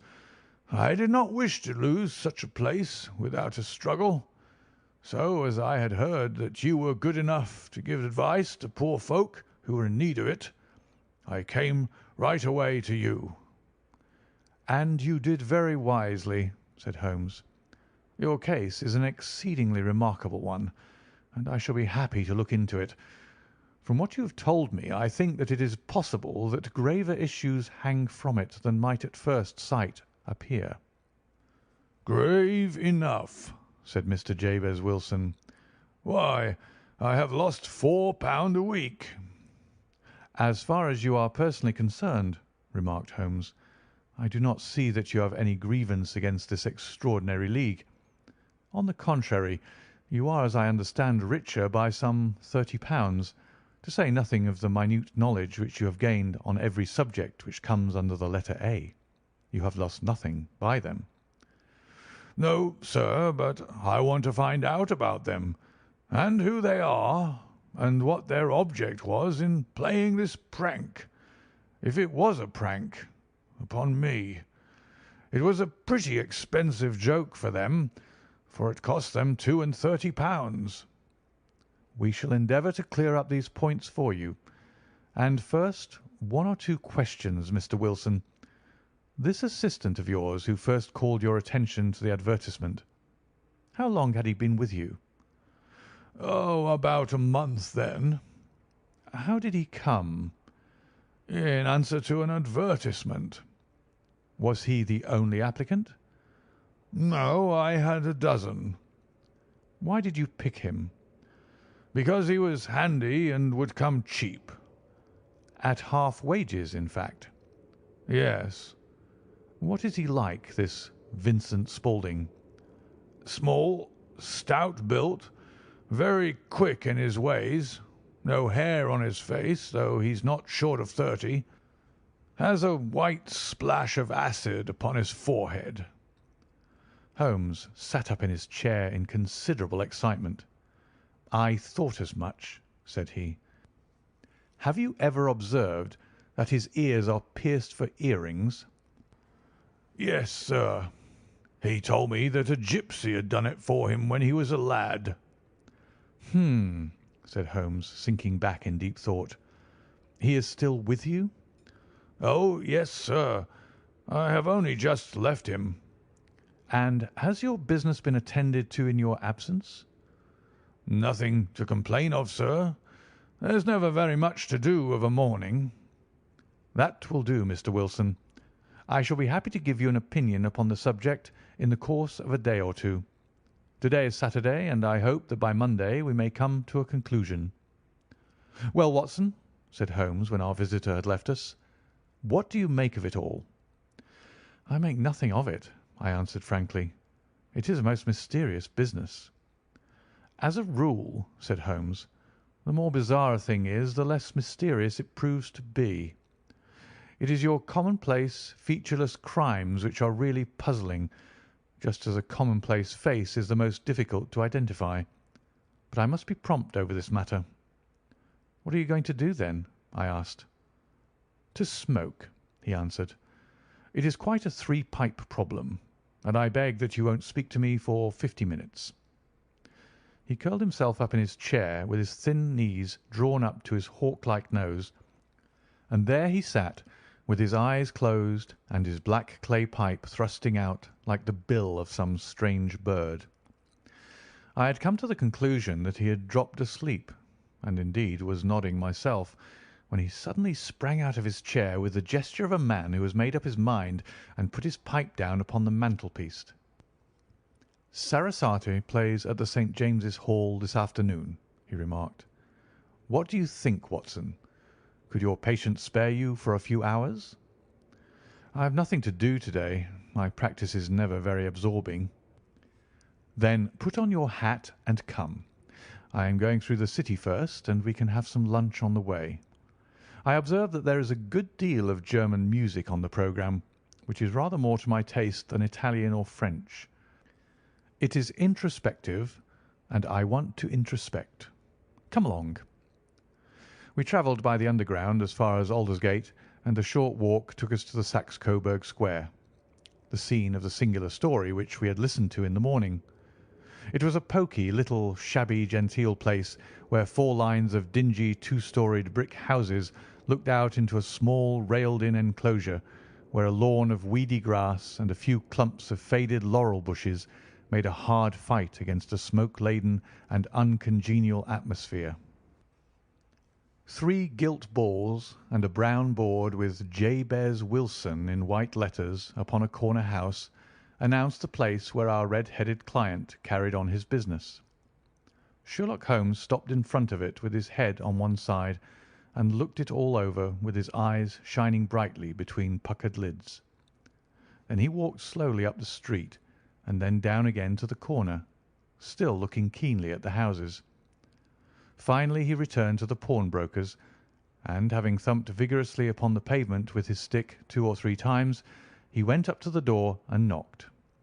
It was instantly opened by a bright-looking, clean-shaven young fellow, who asked him to step in. "Thank you," said Holmes. "I only wished to ask you how you would go from here to the Strand." "3rd right and 4th left," answered the assistant promptly, closing the door. "Smart fellow, that," observed Holmes as we walked away.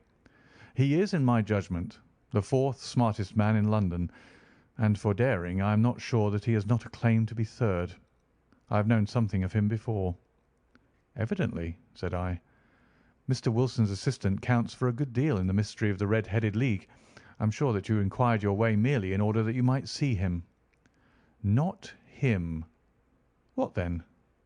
"The knees of his trousers." "And what did you see?" "What I expected to see."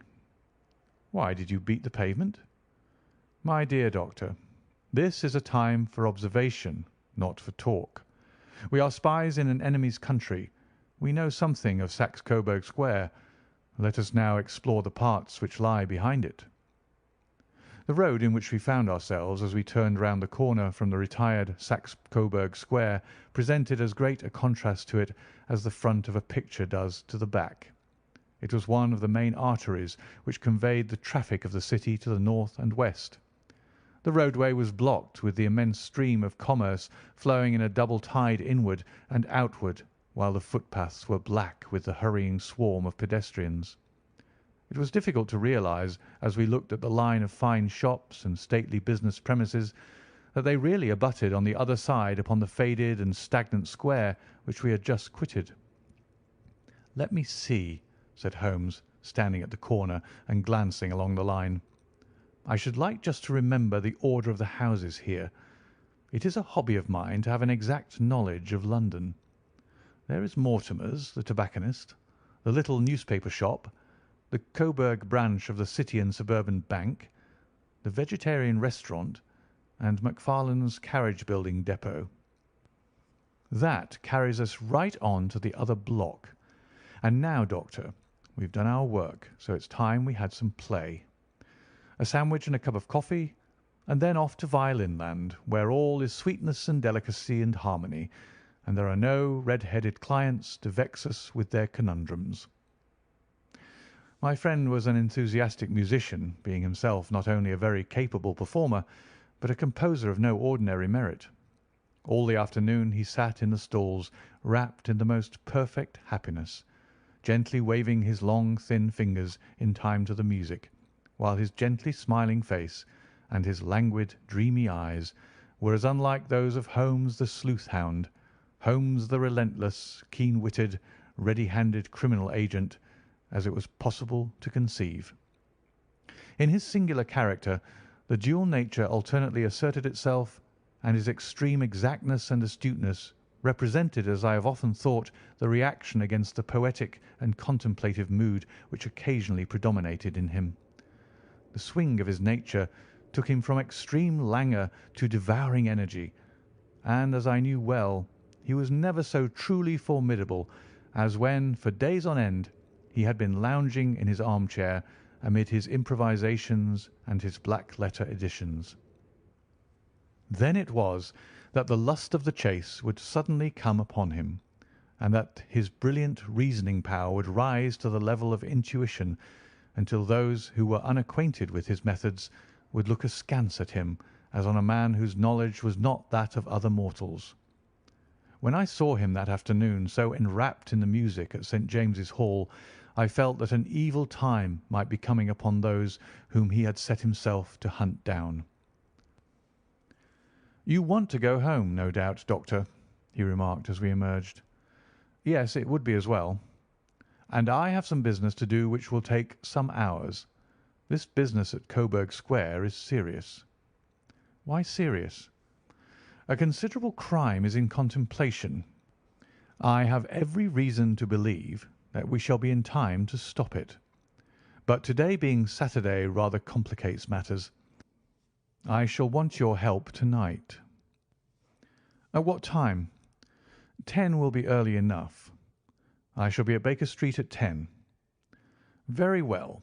And I say, Doctor, there may be some little danger, so kindly put your army revolver in your pocket." He waved his hand, turned on his heel, and disappeared in an instant among the crowd. I trust that I am not more dense than my neighbours, but I was always oppressed with a sense of my own stupidity in my dealings with Sherlock Holmes. Here I had heard what he had heard. I had seen what he had seen.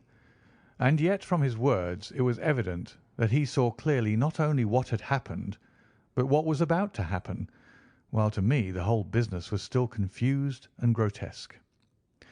As I drove home to my house in Kensington, I thought over it all, from the extraordinary story of the red-headed copier of the encyclopaedia down to the visit to Saxe Coburg Square, and the ominous words with which he had parted from me. What was this nocturnal expedition, and why should I go armed? Where were we going, and what were we to do? I had the hint from Holmes that this smooth-faced pawnbroker's assistant was a formidable man, a man who might play a deep game. I tried to puzzle it out, but gave it up in despair and set the matter aside until night should bring an explanation. It was 9:15 when I started from home and made my way across the park and so through Oxford Street to Baker Street. 2 hansoms were standing at the door, and as I entered the passage I heard the sound of voices from above. On entering his room, I found Holmes in animated conversation with 2 men, one of whom I recognised as Peter Jones, the official police agent, while the other was a long, thin, sad-faced man with a very shiny hat and oppressively respectable frock-coat. "Ha! Our party is complete," said Holmes, buttoning up his pea-jacket and taking his heavy hunting crop from the rack. "Watson, I think you know Mr. Jones of Scotland Yard. Let me introduce you to Mr. Merryweather, who is to be our companion in tonight's adventure." "We are hunting in couples again, Doctor, you see," said Jones in his consequential way. "Our friend here is a wonderful man for starting a chase. All he wants is an old dog to help him to do the running down." "I hope a wild goose may not prove to be the end of our chase," observed Mr. Merryweather gloomily. "You may place considerable confidence in Mr. Holmes, sir," said the police agent loftily. "He has his own little methods, which are, if you won't mind my saying so, just a little too theoretical and fantastic, but he has the makings of a detective in him. It is not too much to say that once or twice, as in that business of the Sholto murder and the Agra treasure, he has been more nearly correct than the official force." "Oh, if you say so, Mr. Jones, it is all right," said the stranger with deference. "Still, I confess that I miss my rubber. It is the first Saturday night for 27 years that I have not had my rubber." "I think you will find," said Sherlock Holmes, "that you will play for a higher stake tonight than you have ever done yet, and that the play will be more exciting. For you, Mr. Merryweather, the stake will be some £30,000, and for you, Jones, it will be the man upon whom you wish to lay your hands." "John Clay, the murderer, thief, smasher, and forger. He's a young man, Mr. Merryweather, but he is at the head of his profession, and I would rather have my bracelets on him than any criminal in London. He's a remarkable man, is young John Clay. His grandfather was a royal duke, and he himself has been to Eton and Oxford. His brain is as cunning as his fingers, and though we might meet signs of him at every turn, we never know where to find the man himself. He'll crack a crib in Scotland one week, and be raising money to build an orphanage in Cornwall the next. I've been on his track for years, and have never set eyes on him yet." "I hope that I might have the pleasure of introducing you tonight." "I've had 1 or 2 little turns also with Mr. John Clay, and I agree with you that he is at the head of his profession. It is past 10, however, and quite time that we started. If you two will take the first hansom, Watson and I will follow in the second." Sherlock Holmes was not very communicative during the long drive, and lay back in the cab humming the tunes which he had heard in the afternoon. We rattled through an endless labyrinth of gaslit streets until we emerged into Farrington Street. "We are close there now," my friend remarked. "This fellow Merryweather is a bank director, and personally interested in the matter. I thought it as well to have Jones with us also. He's not a bad fellow, though an absolute imbecile in his profession. He has one positive virtue. He's as brave as a bulldog and as tenacious as a lobster if he gets his claws upon anyone. Here we are, and they are waiting for us." We had reached the same crowded thoroughfare in which we had found ourselves in the morning. Our cabs were dismissed, and following the guidance of Mr. Merryweather, we passed down a narrow passage and through a side door which he opened for us. Within there was a small corridor which ended in a very massive iron gate. This also was opened, and led down a flight of winding stone steps, which terminated at another formidable gate.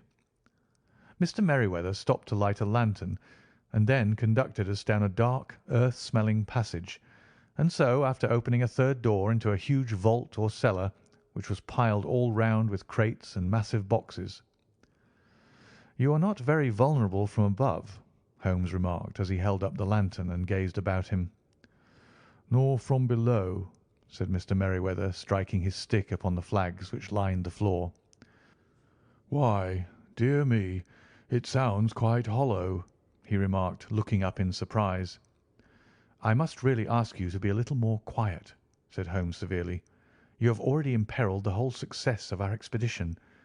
Might I beg that you would have the goodness to sit down upon one of these boxes, and not to interfere?"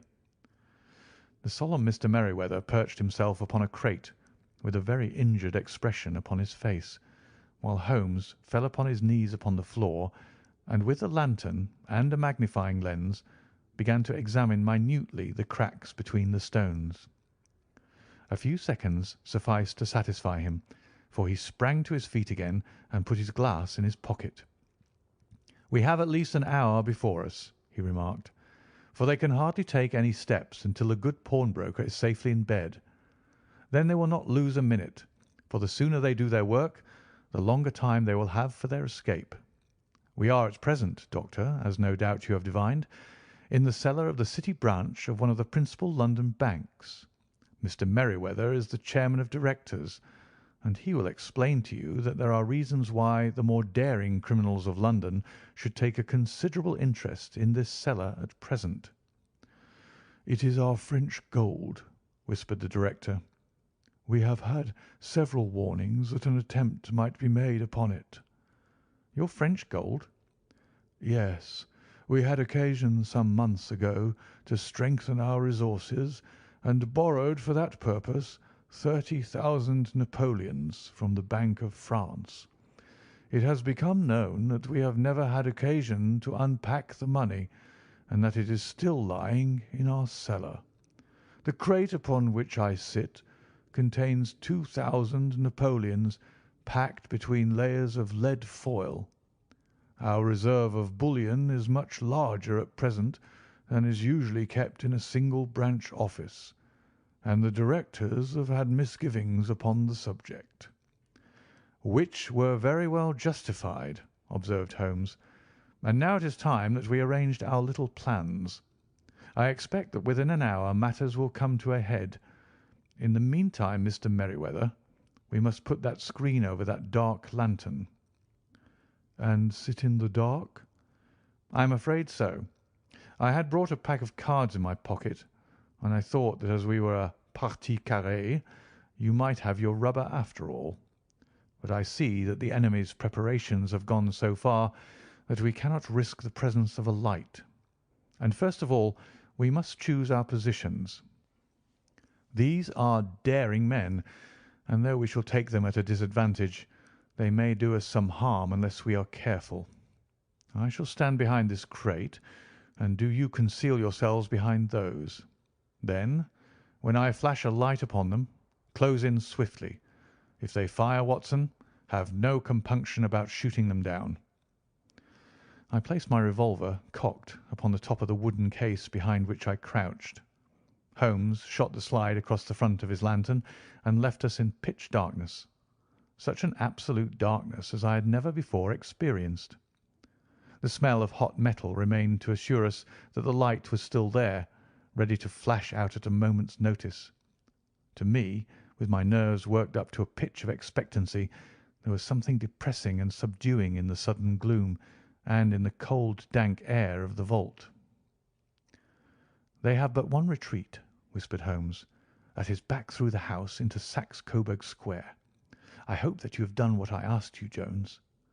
"I have an inspector and 2 officers waiting at the front door." "Then we have stopped all the holes, and now we must be silent and wait." What a time it seemed! From comparing notes afterwards, it was but an hour and a quarter. Yet it appeared to me that the night must have almost gone and the dawn be breaking above us. My limbs were weary and stiff, for I feared to change my position.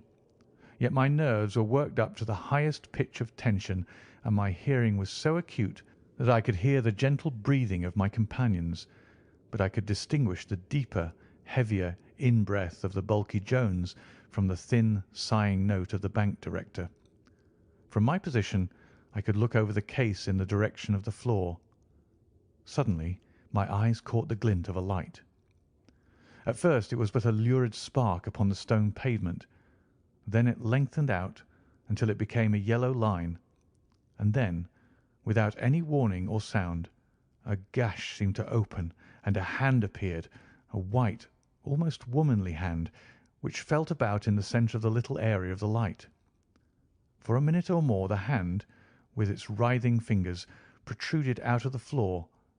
Then it was withdrawn as suddenly as it appeared, and all was dark again save the single lurid spark which marked a chink between the stones.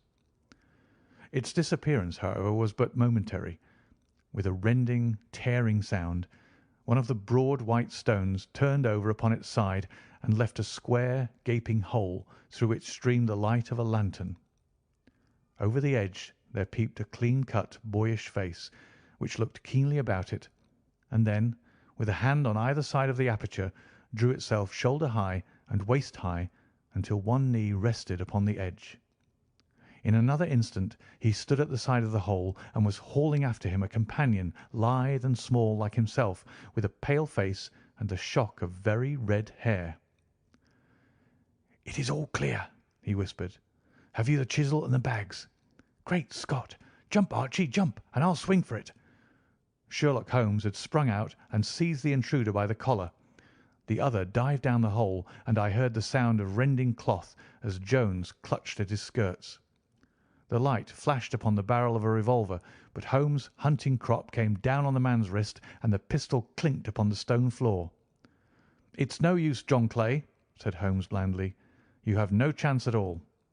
"So I see," the other answered with the utmost coolness. "I fancy that my pal is all right, though. I see you've got his coat-tails." "There are 3 men waiting for him at the door," said Holmes. "Oh, indeed, you seem to have done the thing very completely. I must compliment you." "And I you," Holmes answered. "Your red-headed idea was very new and effective." "You'll see your pal again presently," said Jones. "He's quicker at climbing down holes than I am. Just hold out while I fix the derbies."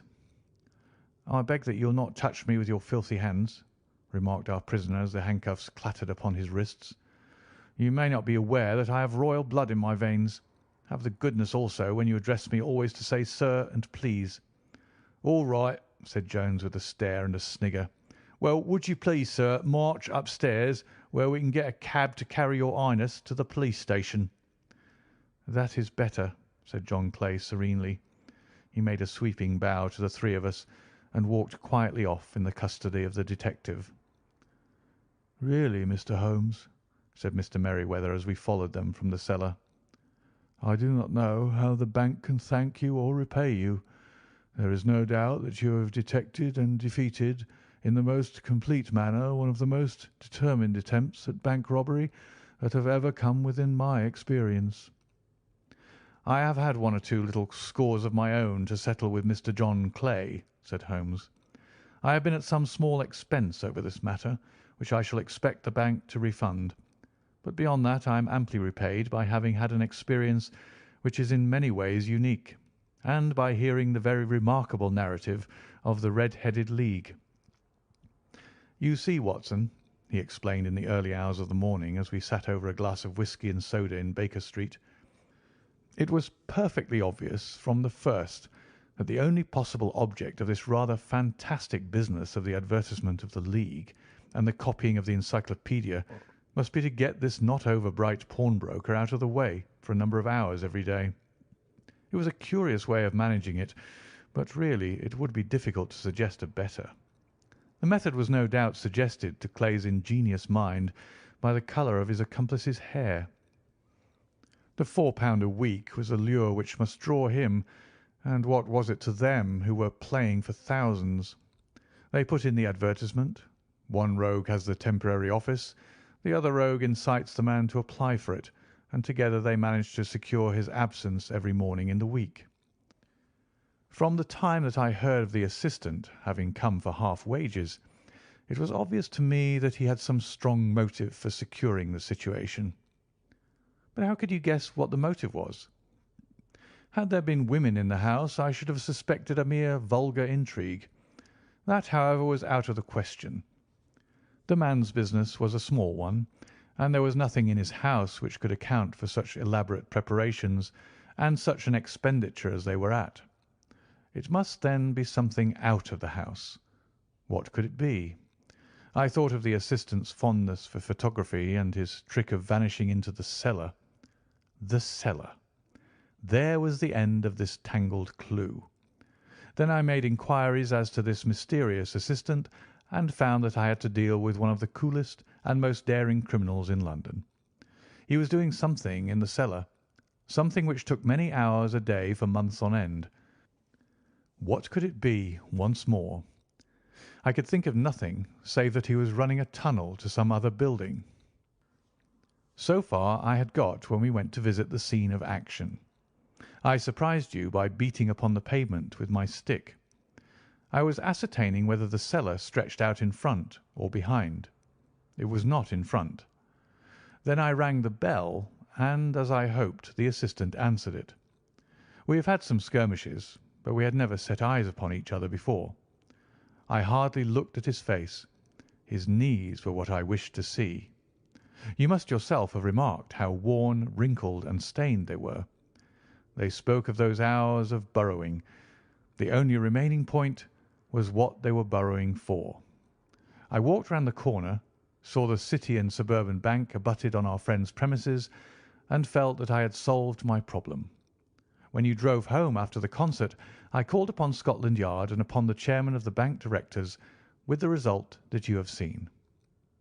And how could you tell that they would make their attempt tonight? I asked. Well, when they closed their League offices, that was a sign that they cared no longer about Mr. Jabez Wilson's presence. In other words, that they had completed their tunnel. But it was essential that they should use it soon, as it might be discovered or the bullion might be removed. Saturday would suit them better than any other day, as it would give them 2 days for their escape. For all these reasons, I expected them to come tonight. You reasoned it out beautifully, I exclaimed in unfeigned admiration. It is so long a chain, and yet every link rings true. It saved me from ennui, he answered, yawning. Alas, I already feel it closing in upon me. My life is spent in one long effort to escape from the commonplaces of existence. These little problems help me to do so. And you are a benefactor of the race, said I. He shrugged his shoulders. Well, perhaps, after all, it is of some little use, he remarked. L'homme c'est rien, l'œuvre c'est tout, as Gustave Flaubert wrote to George Sand. End of The Red-Headed League.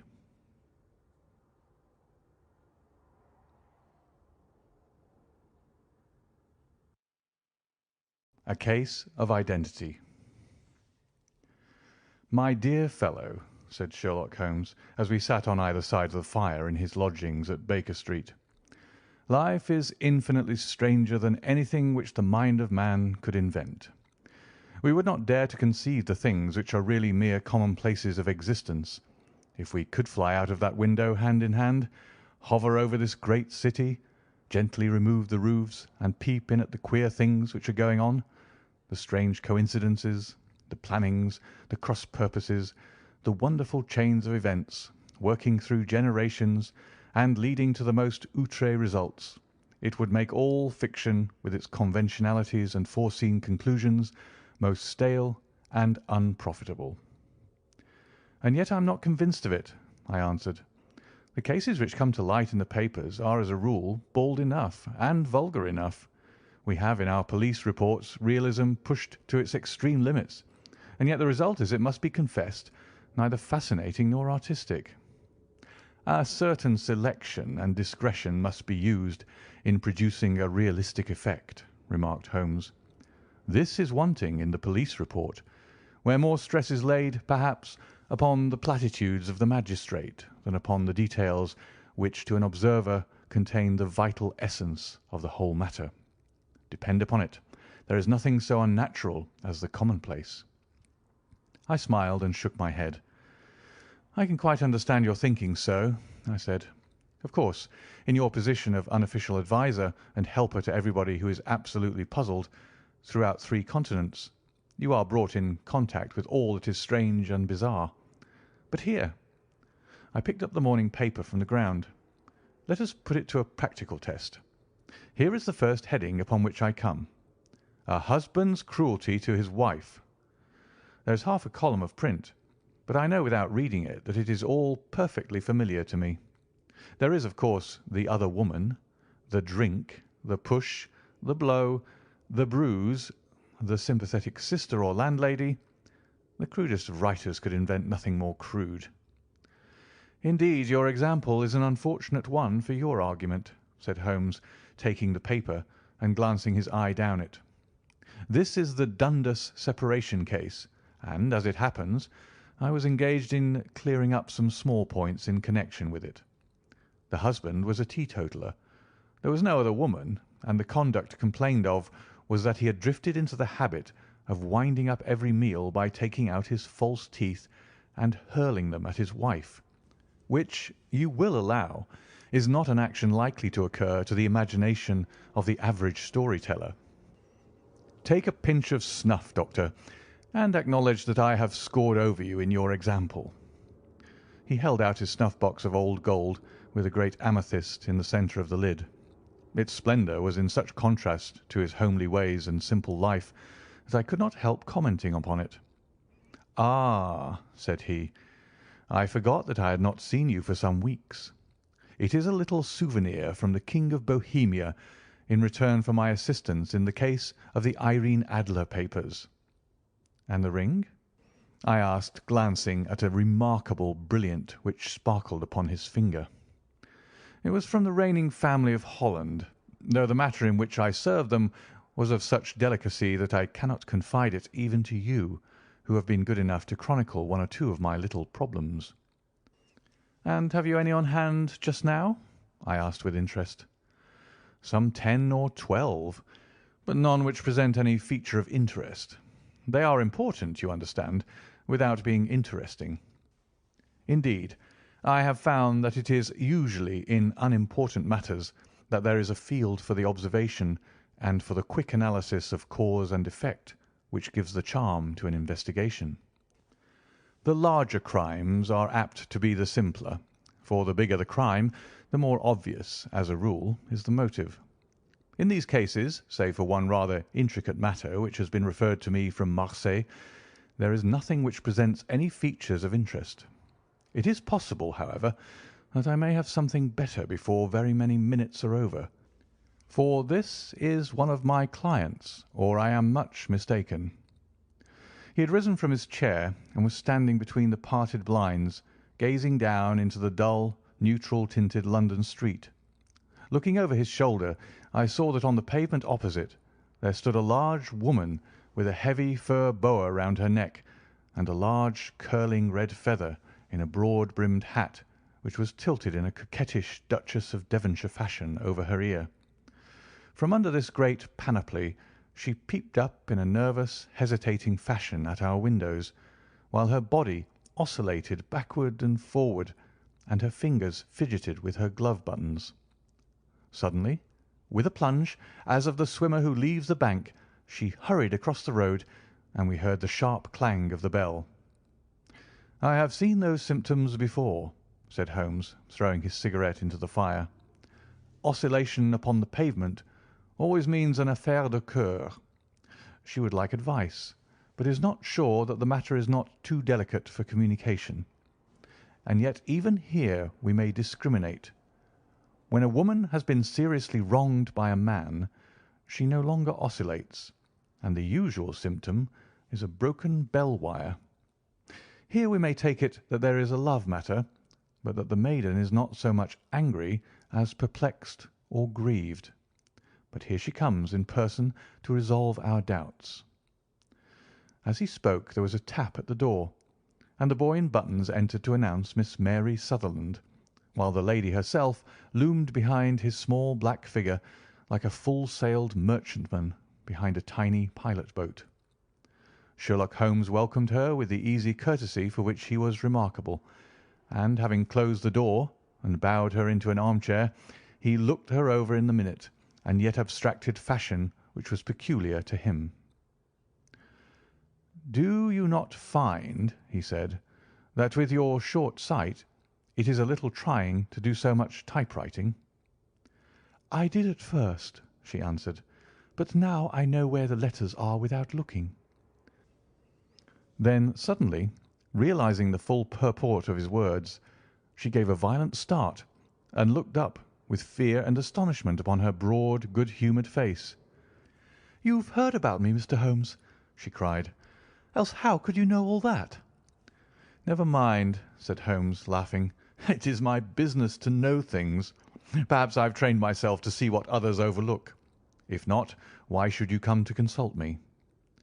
"I came to you, sir, because I heard of you from Mrs. Etheridge, whose husband you found so easy when the police and everyone had given him up for dead. Oh, Mr. Holmes, I wish you would do as much for me. I'm not rich, but still I have 100 a year in my own right, besides the little that I make by the machine, and I would give it all to know what has become of Mr. Hosmer Angel." "Why did you come away to consult me in such a hurry?" asked Sherlock Holmes, with his finger-tips together and his eyes to the ceiling. Again a startled look came over the somewhat vacuous face of Miss Mary Sutherland.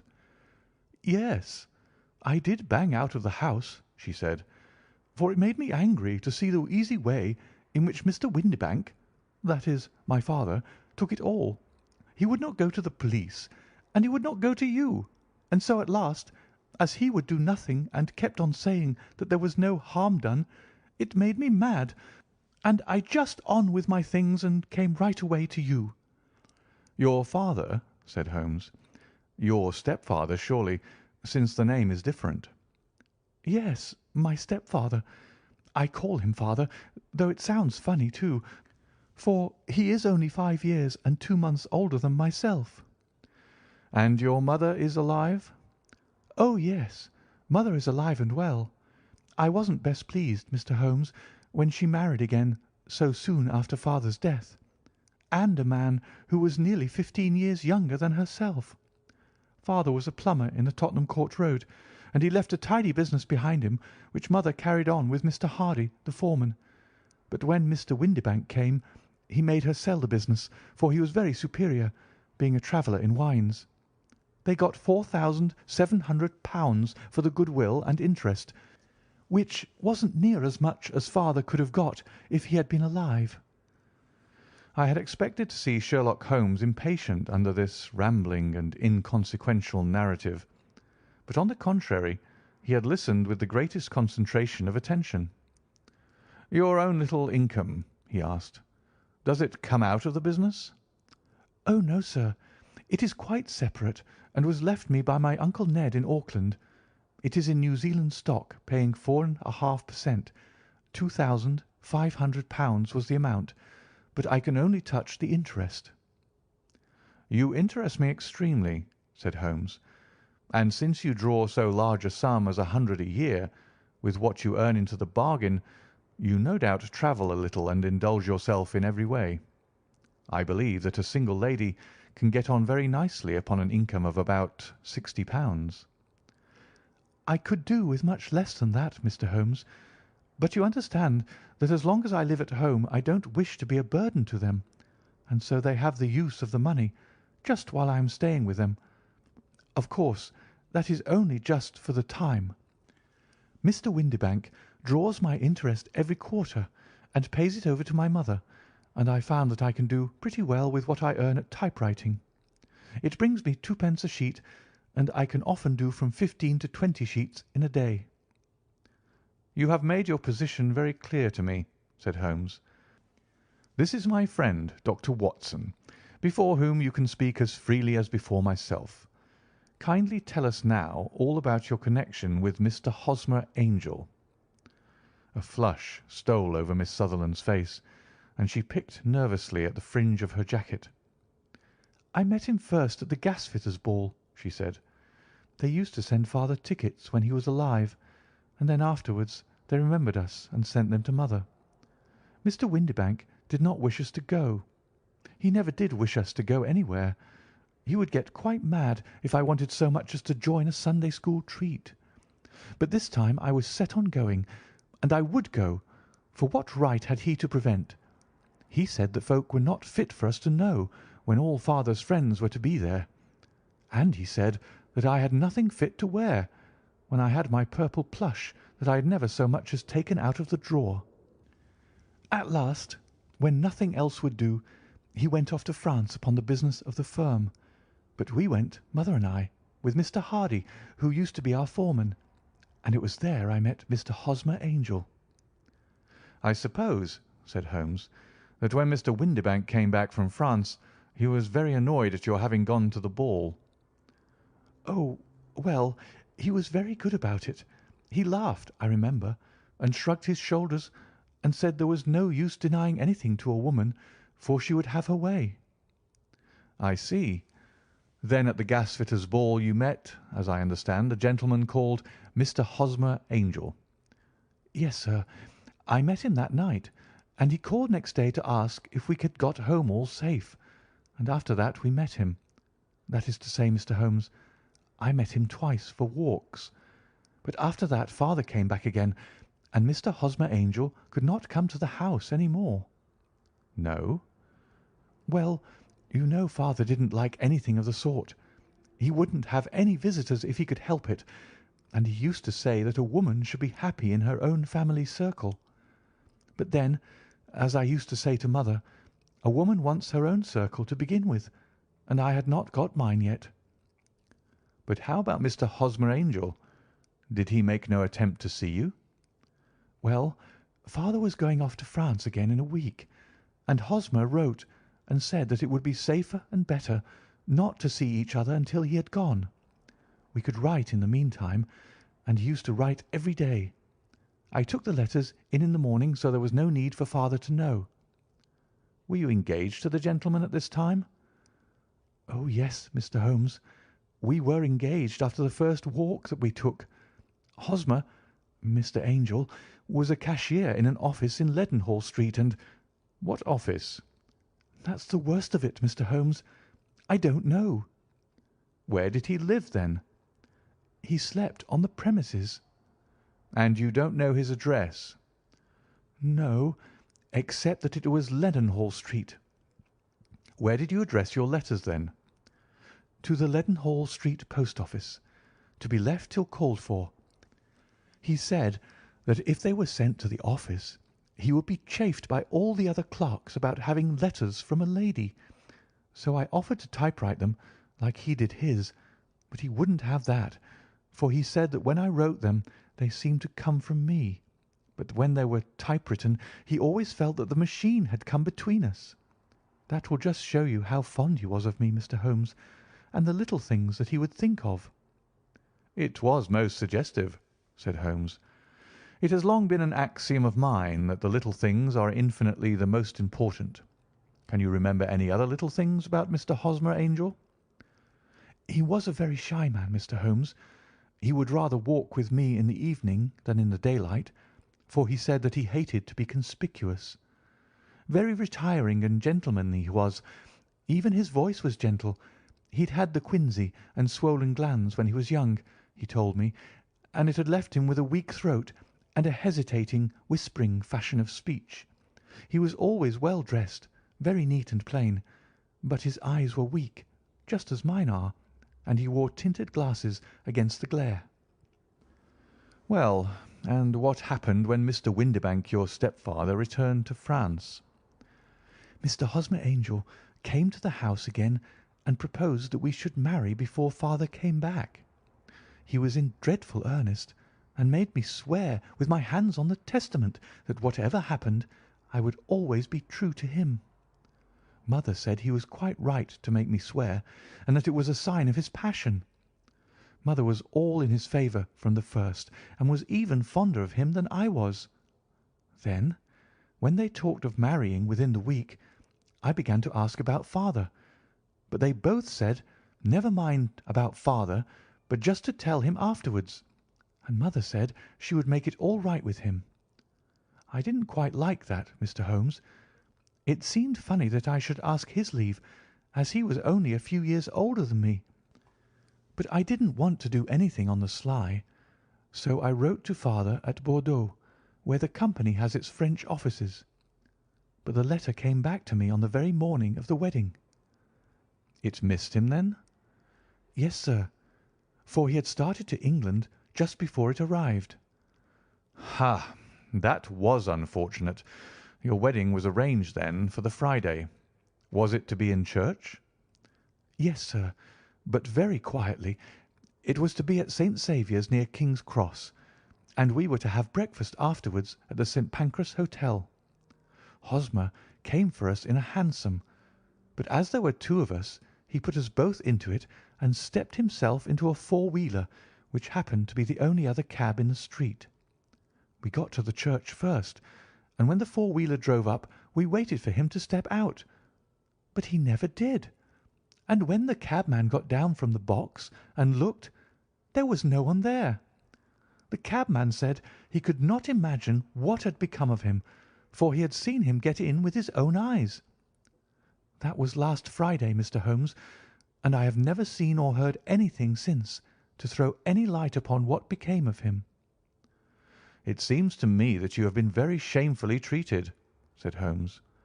"Oh, no, sir. He was too good and kind to leave me so.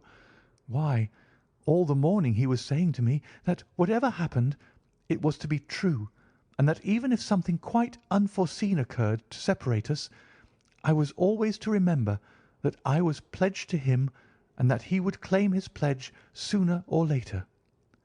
It seems strange talk for a wedding morning, but what has happened since gives a meaning to it." "Most certainly it does. Your own opinion is, then, that some unforeseen catastrophe has occurred to him?" "Yes, sir. I believe that he foresaw some danger, or else he would not have talked so, and then I think that what he foresaw happened." "But you have no notion as to what it could have been?" "None." "One more question. How did your mother take the matter?" "She was angry, and said that I was never to speak of the matter again." "And your father? Did you tell him?" "Yes, and he seemed to think with me that something had happened, and that I should hear of Hosmer again. As he said, what interest could anyone have in bringing me to the doors of the church and then leaving me? Now, if he had borrowed my money, or if he had married me and got my money settled on him, there might be some reason. But Hosmer was very independent about money, and never would look at a shilling of mine. And yet, what could have happened, and why could he not write? Oh, it drives me half mad to think of it, and I can't sleep a wink at night." She pulled a little handkerchief out of her muff and began to sob heavily into it.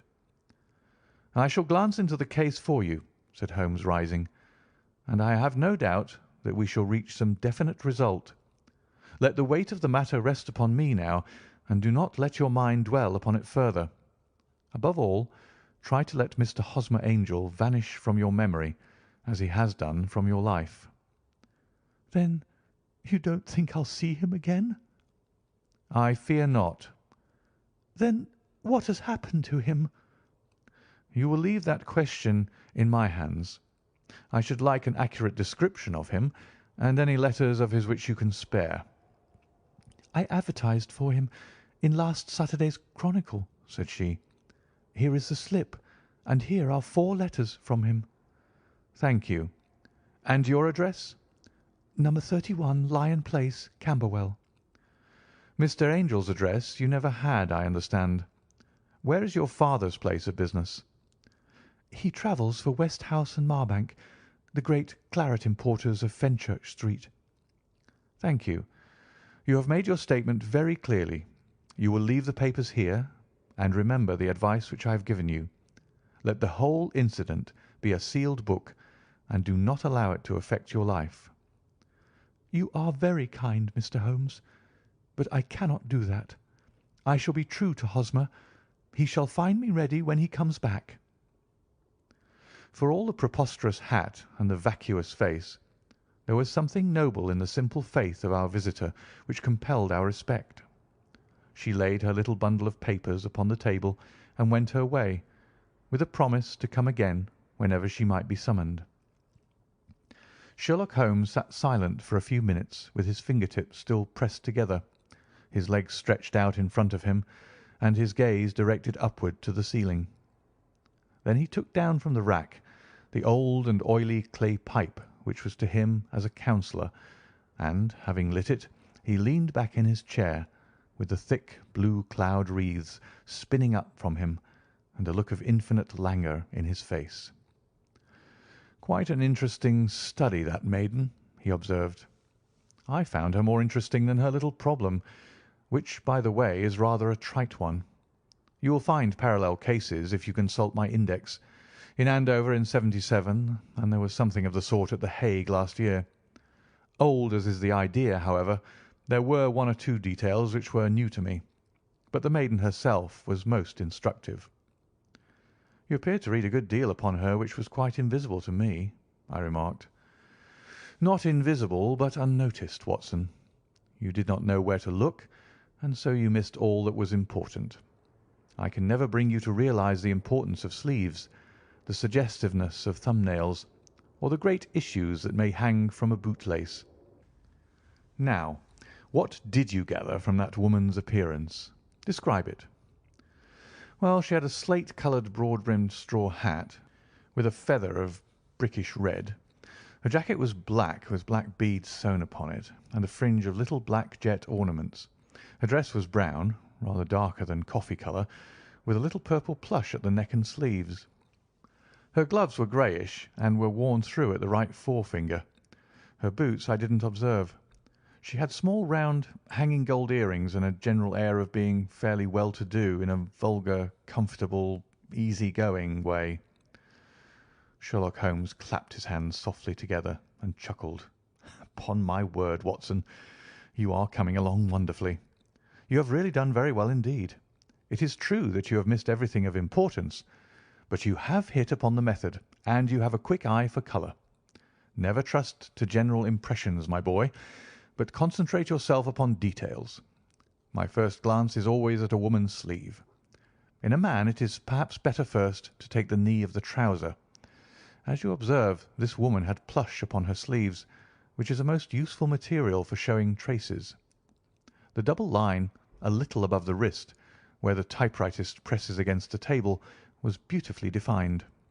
The sewing machine of the hand type leaves a similar mark, but only on the left arm, and on the side of it farthest from the thumb, instead of being right across the broadest part, as this was.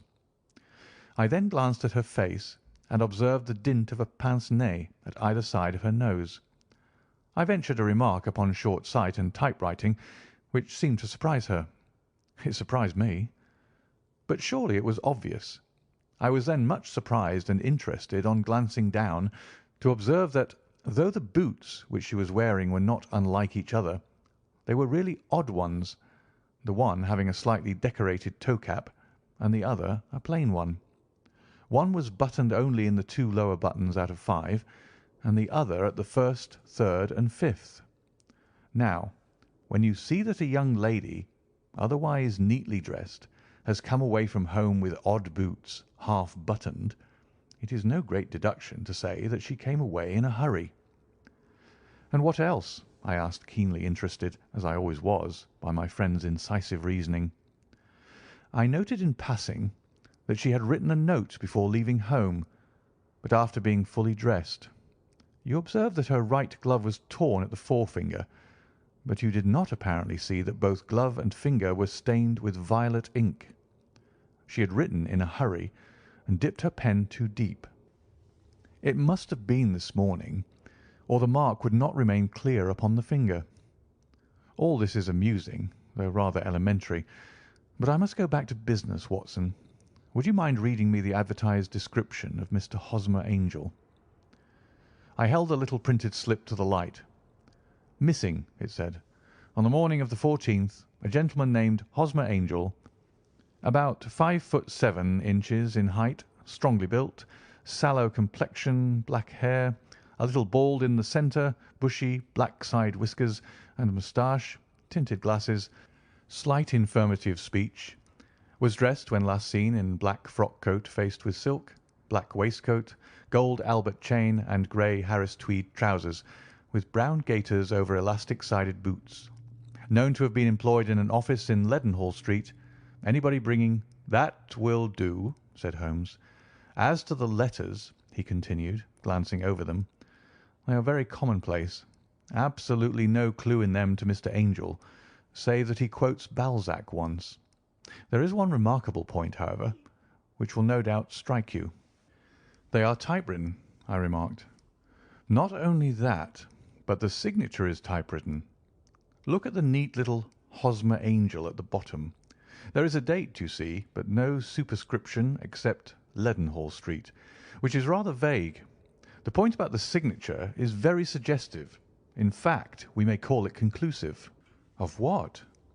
"My dear fellow, is it possible you do not see how strongly it bears upon the case?" "I cannot say that I do, unless it were that he wished to be able to deny his signature if an action for breach of promise were instituted." "No, that was not the point. However, I shall write 2 letters, which should settle the matter. One is to a firm in the City, the other is to the young lady's stepfather, Mr. Windibank, asking him whether he could meet us here at 6 o'clock to-morrow evening. It is just as well that we should do business with the male relatives. And now, Doctor, we can do nothing until the answers to those letters come, so we may put our little problem upon the shelf for the interim." I had had so many reasons to believe in my friend's subtle powers of reasoning and extraordinary energy in action that I felt that he must have some solid grounds for the assured and easy demeanour with which he treated the singular mystery which he had been called upon to fathom.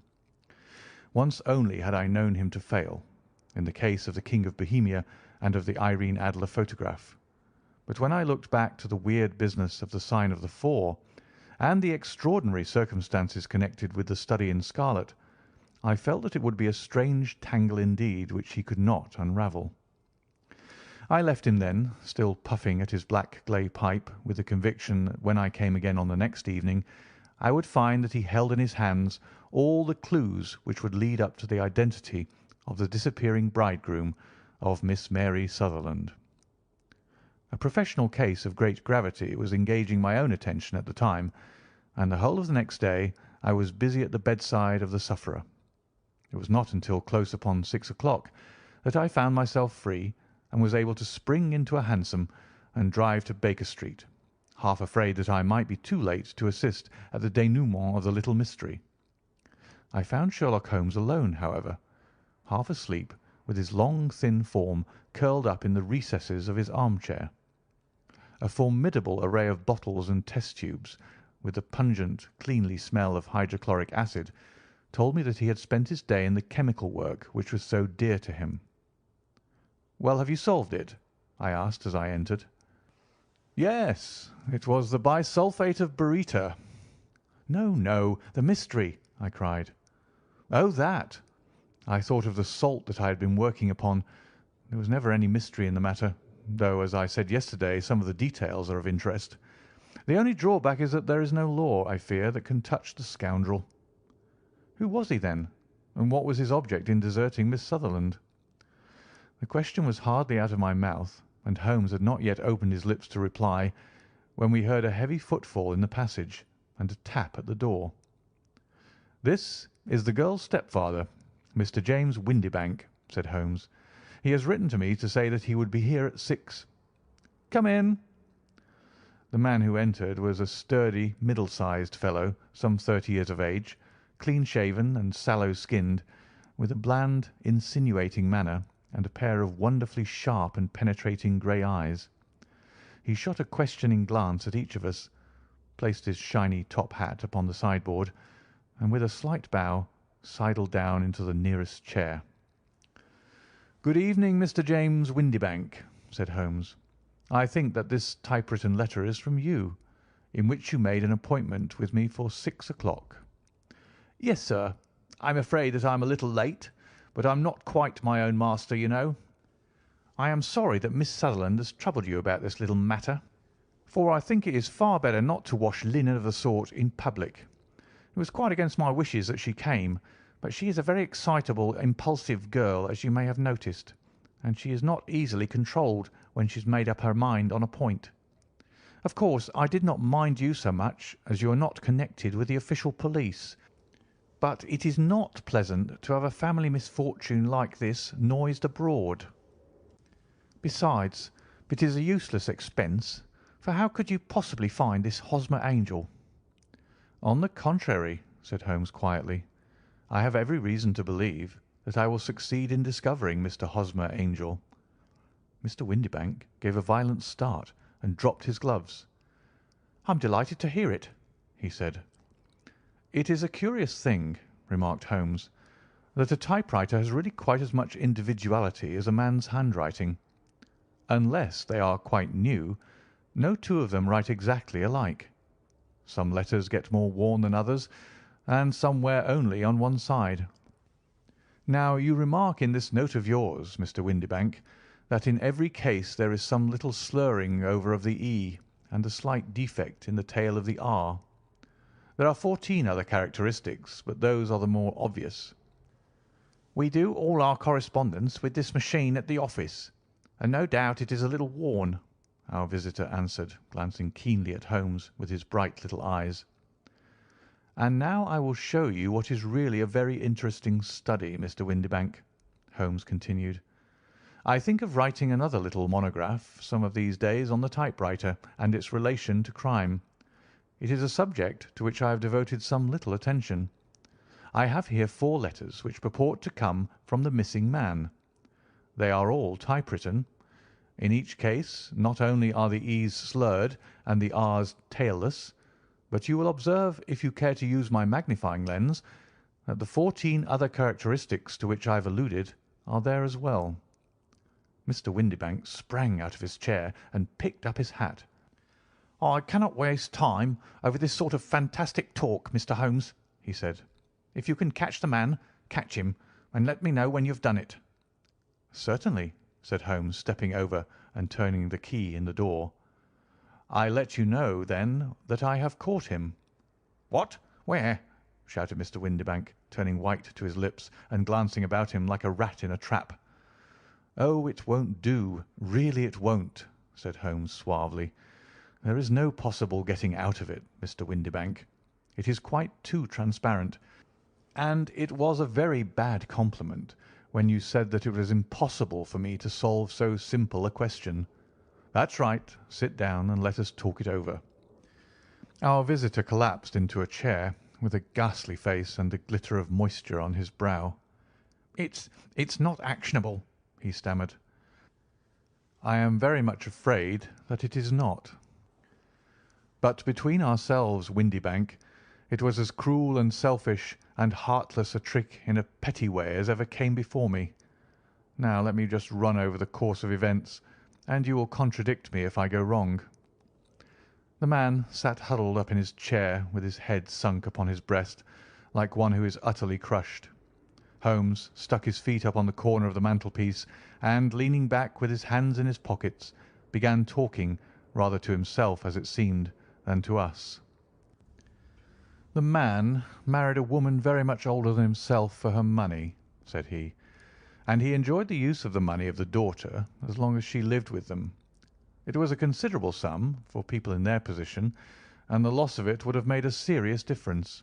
It was worth an effort to preserve it. The daughter was of a good, amiable disposition, but affectionate and warm-hearted in her ways, so that it was evident that with her fair personal advantages and her little income she would not be allowed to remain single long. Now her marriage would mean, of course, the loss of 100 a year. So what does her stepfather do to prevent it? He takes the obvious course of keeping her at home and forbidding her to seek the company of people of her own age. But soon he found that they would not answer for ever. she became restive, insisted upon her rights, and finally announced her positive intention of going to a certain ball. What does her clever stepfather do then? He conceives an idea more creditable to his head than to his heart. With the connivance and assistance of his wife, he disguised himself, covered those keen eyes with tinted glasses, masked the face with a moustache and a pair of bushy whiskers, sunk that clear voice into an insinuating whisper, and doubly secure on account of the girl's short sight, he appears as Mr. Hosmer Angel, and keeps off other lovers by making love himself. "It was only a joke at first," groaned our visitor.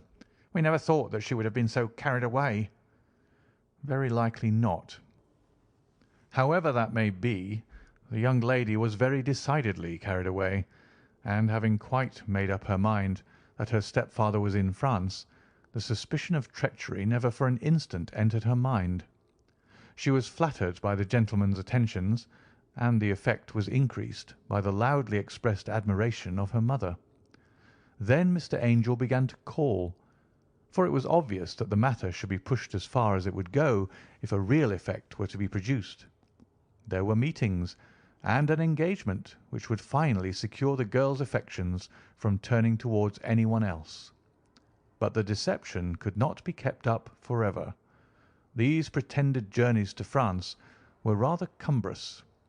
The thing to do was clearly to bring the business to an end in such a dramatic manner that it would leave a permanent impression upon the young lady's mind, and prevent her from looking upon any other suitor for some time to come.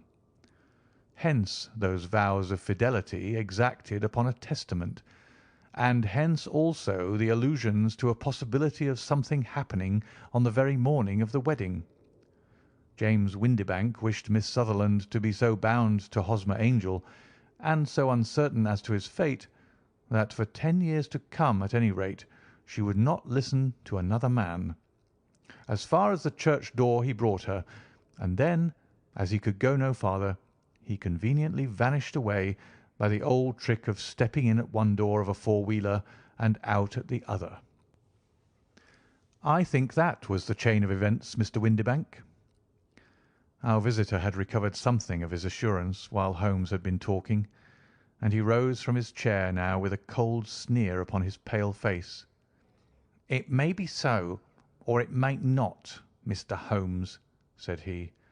"But if you are so very sharp, you ought to be sharp enough to know that it is you who are breaking the law now, and not me.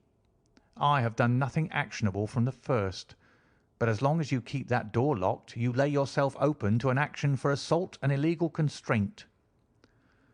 "The law cannot, as you say, touch you," said Holmes, unlocking and throwing open the door. "Yet there never was a man who deserved punishment more. If the young lady has a brother or a friend, he ought to lay a whip across your shoulders, by Jove," he continued, flushing up at the sight of the bitter sneer upon the man's face. "It is not part of my duties to my client, but here's a hunting crop handy, and I think I shall just treat myself to—" He took 2 swift steps to the whip, but before he could grasp it there was a wild clatter of steps upon the stairs, the heavy hall door banged, and from the window we could see Mr. James Windibank running at the top of his speed down the road. "There's a cold-blooded scoundrel," said Holmes, laughing as he threw himself down into his chair once more. "That fellow will rise from crime to crime until he does something very bad and ends on a gallows. The case has, in some respects, been not entirely devoid of interest." "I cannot now entirely see all the steps of your reasoning," I remarked. "Well, of course, it was obvious from the first that this Mr. Hosmer Angel must have some strong object for his curious conduct, and it was equally clear that the only man who really profited by the incident, as far as we could see, was the stepfather. Then the fact that the 2 men were never together, but that the one always appeared when the other was away, was suggestive. So were the tinted spectacles and the curious voice, which both hinted at a disguise, as did the bushy whiskers. My suspicions were all confirmed by his peculiar action in typewriting his signature, which of course inferred that his handwriting was so familiar to her that she would recognize even the smallest sample of it. You see, all these isolated facts, together with many minor ones, all pointed in the same direction. And how did you verify them?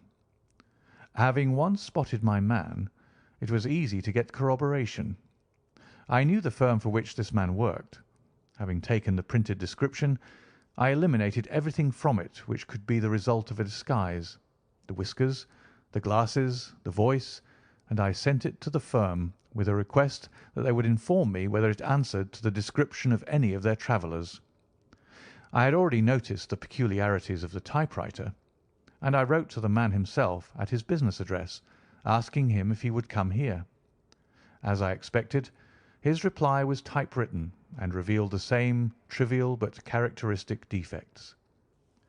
The same post brought me a letter from Westhouse and Marbank of Fenchurch Street to say that the description tallied in every respect with that of their employee, James Windibank. And Miss Sutherland? If I tell her, she will not believe me. You may remember the old Persian saying, "There is danger for him who taketh the tiger cub, and danger also for whoso snatches a delusion from a woman." There is as much sense in Hafiz as in Horace, and as much knowledge of the world. End of A Case of Identity.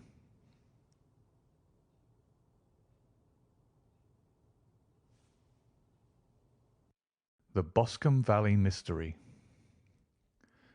We were seated at breakfast one morning, my wife and I, when the maid brought in a telegram. It was from Sherlock Holmes and ran in this way: "Have you a couple of days to spare? Have just been wired for from the west of England in connection with Boscombe Valley tragedy. Shall be glad if you will come with me. Air and scenery perfect. Leave Paddington by the 11:15. "What do you say, dear?" said my wife, looking across at me. "Will you go?" "I really don't know what to say. I have a fairly long list at present." "Oh, Anstruther would do the work for you. You've been looking a little pale lately. I think that the change would do you good, and you're always so interested in Mr. Sherlock Holmes's cases." "I should be ungrateful if I were not, seeing what I gained through one of them," I answered. "But if I'm to go, I must pack at once, for I have only half an hour." My experience of camp life in Afghanistan had at least had the effect of making me a prompt and ready traveller. My wants were few and simple, so that in less than the time stated I was in a cab with my valise, rattling away to Paddington Station. Sherlock Holmes was pacing up and down the platform, his tall, gaunt figure made even gaunter and taller by his long, grey travelling cloak and close-fitting cloth cap. "It is really very good of you to come, Watson," said he. "It makes a considerable difference to me, having someone with me on whom I can thoroughly rely. Local aid is always either worthless or else biased. If you will keep the 2 corner seats, I shall get the tickets." We had the carriage to ourselves, save for an immense litter of papers which Holmes had brought with him. Among these he rummaged and read, with intervals of note-taking and of meditation, until we were past Reading. Then he suddenly rolled them all into a gigantic ball and tossed them up onto the rack. "Have you heard anything of the case?" he asked. "Not a word. I have not seen a paper for some days." "The London press has not had very full accounts. I have just been looking through all the recent papers in order to master the particulars. It seems, from what I gather, to be one of those simple cases which are so extremely difficult." "That sounds a little paradoxical." "But it is profoundly true. Singularity is almost invariably a clue. The more featureless and commonplace a crime is, the more difficult it is to bring it home. In this case, however, they have established a very serious case against the son of the murdered man." "It is a murder, then?" "Well, it is conjectured to be so. I shall take nothing for granted until I have the opportunity of looking personally into it. I will explain the state of things to you, as far as I have been able to understand it, in a very few words. Boscombe Valley is a country district not very far from Ross, in Herefordshire. The largest landed proprietor in that part is a Mr. John Turner, who made his money in Australia and returned some years ago to the old country. One of the farms which he held, that of Hatherley, was let to Mr. Charles McCarthy, who was also an ex-Australian. The men had known each other in the colonies, so that it was not unnatural that when they came to settle down they should do so as near each other as possible. Turner was apparently the richer man, so McCarthy became his tenant, but still remained, it seems, upon terms of perfect equality, as they were frequently together. McCarthy had one son, a lad of 18, and Turner had an only daughter of the same age, but neither of them had wives living. They appear to have avoided the society of the neighbouring English families, and to have led retired lives, though both the McCarthys were fond of sport and were frequently seen at the race meetings of the neighbourhood. McCarthy kept 2 servants, a man and a girl. Turner had a considerable household, some half-dozen at the least. That is as much as I have been able to gather about the families. Now for the facts. On June 3rd, that is, on Monday last, McCarthy left his house at Hatherley about 3 in the afternoon and walked down to the Boscombe Pool, which is a small lake formed by the spreading out of the stream which runs down the Boscombe Valley. He had been out with his serving man in the morning at Ross, and he had told the man that he must hurry, as he had an appointment of importance to keep at 3. From that appointment he never came back alive. From Hatherley farmhouse to the Boscombe Pool is 1/4 of a mile, and 2 people saw him as he passed over this ground. One was an old woman whose name is not mentioned, and the other was William Crowder, a gamekeeper in the employ of Mr. Turner. Both these witnesses depose that Mr. McCarthy was walking alone. The gamekeeper adds that within a few minutes of his seeing Mr. McCarthy pass, he had seen his son, Mr. James McCarthy, going the same way, with a gun under his arm. To the best of his belief, the father was actually in sight at the time, and the son was following him. He thought no more of the matter until he heard in the evening of the tragedy that had occurred. The 2 McCarthys were seen after the time when Michael Crowder, the gamekeeper, lost sight of them. The Boscombe Pool is thickly wooded round with just a fringe of grass and of reeds round the edge. A girl of 14, Patience Moran, who is the daughter of the lodge keeper of the Boscombe Valley estate, was in one of the woods picking flowers. She states that while she was there she saw, at the border of the wood and close by the lake, Mr. McCarthy and his son, and that they appeared to be having a violent quarrel. She heard Mr. McCarthy the elder using very strong language to his son, and she saw the latter raise up his hand as if to strike his father. She was so frightened by their violence that she ran away and told her mother when she reached home that she had left the 2 McCarthys quarrelling near Boscombe Pool, and that she was afraid that they were going to fight. She had hardly said the words when young Mr. McCarthy came running up to the lodge to say that he had found his father dead in the wood, and to ask for the help of the lodge keeper. He was much excited, without either his gun or his hat, and his right hand and sleeve were observed to be stained with fresh blood. On following him they found the dead body stretched out upon the grass beside the pool. The head had been beaten in by repeated blows of some heavy and blunt weapon. The injuries were such as might very well have been inflicted by the butt end of his son's gun, which was found lying on the grass within a few paces of the body. Under these circumstances the young man was instantly arrested, and a verdict of wilful murder having been returned at the inquest on Tuesday, he was on Wednesday brought before the magistrates at Ross, who have referred the case to the next assizes. Those are the main facts of the case as they came out before the coroner and the police court. "I could hardly imagine a more damning case," I remarked. "If ever circumstantial evidence pointed to a criminal, it does so here." "Circumstantial evidence is a very tricky thing," answered Holmes thoughtfully. "It may seem to point very straight to one thing, but if you shift your own point of view a little, you may find it pointing in an equally uncompromising manner to something entirely different. It must be confessed, however, that the case looks exceedingly grave against the young man, and it is very possible that he is indeed the culprit.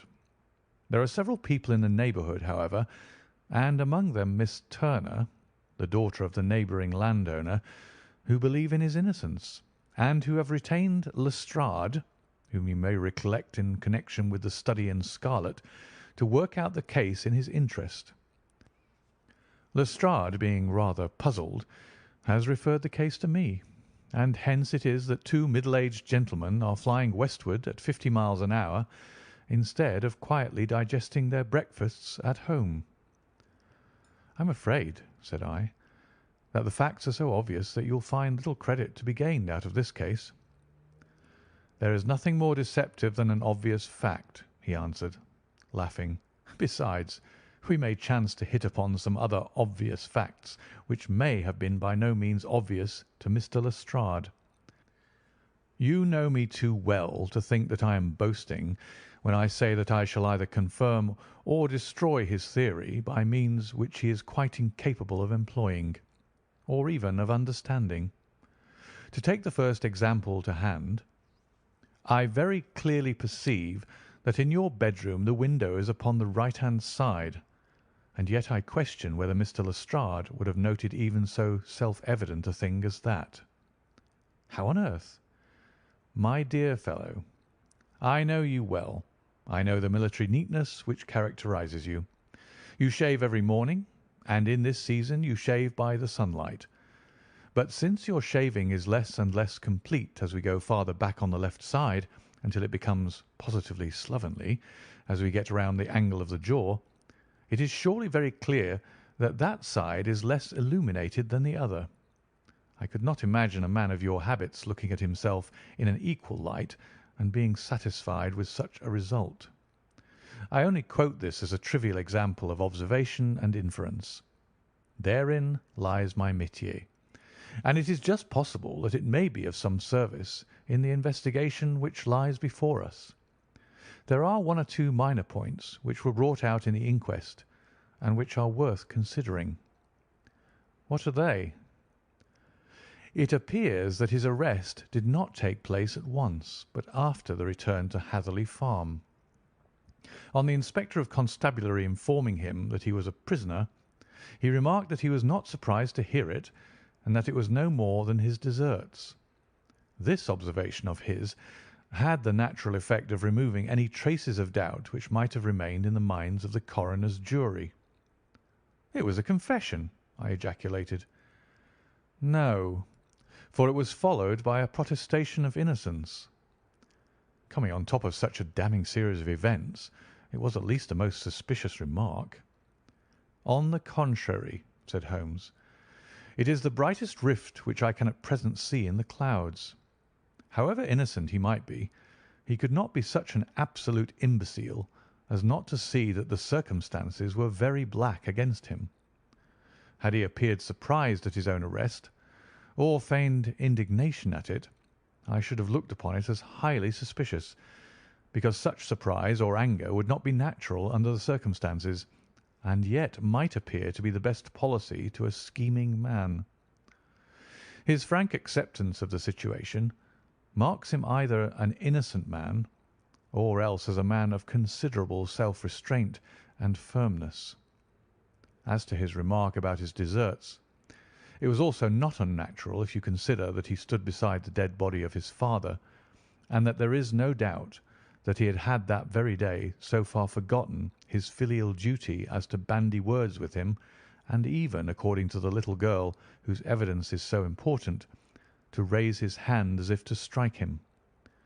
The self-reproach and contrition which are displayed in his remark appear to me to be the signs of a healthy mind rather than of a guilty one." I shook my head. "Many men have been hanged on far slighter evidence," I remarked. "So they have, and many men have been wrongfully hanged. What is the young man's own account of the matter?" "It is, I am afraid, not very encouraging to his supporters, though there are one or two points in it which are suggestive. You will find it here, and may read it for yourself."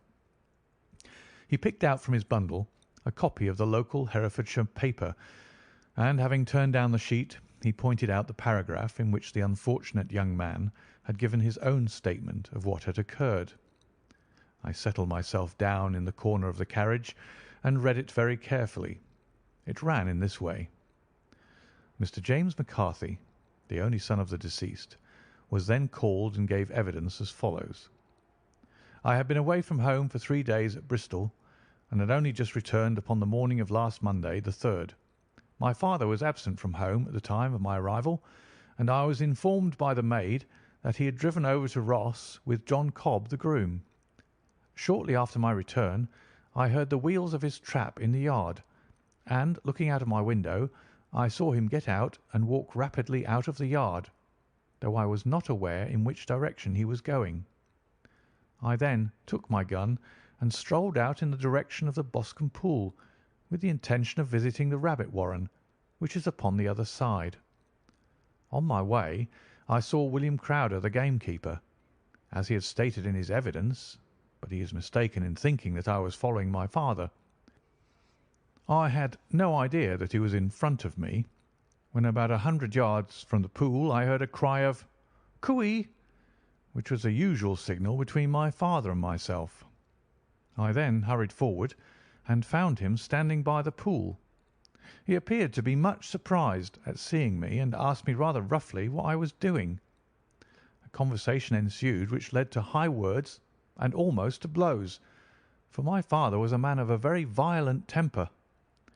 Seeing that his passion was becoming ungovernable, I left him and returned towards Hatherley Farm.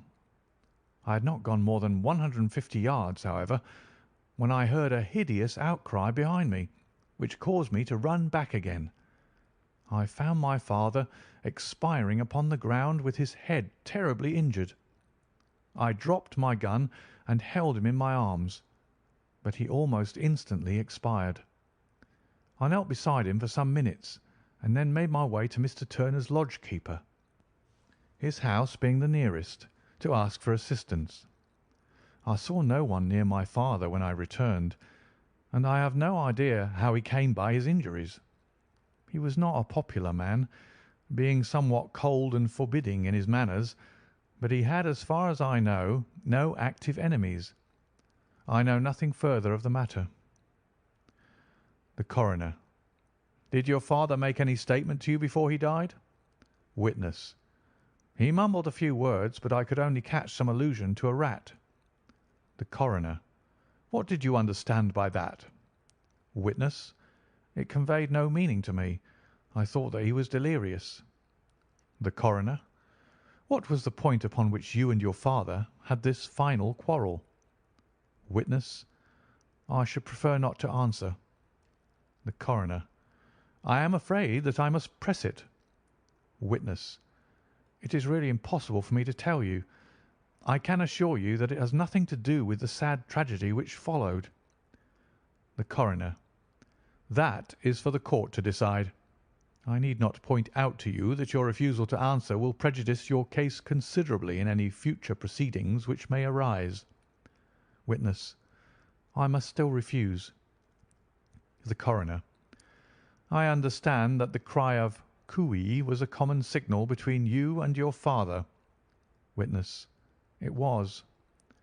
The Coroner: How was it, then, that he uttered it before he saw you, and before he even knew that you had returned from Bristol?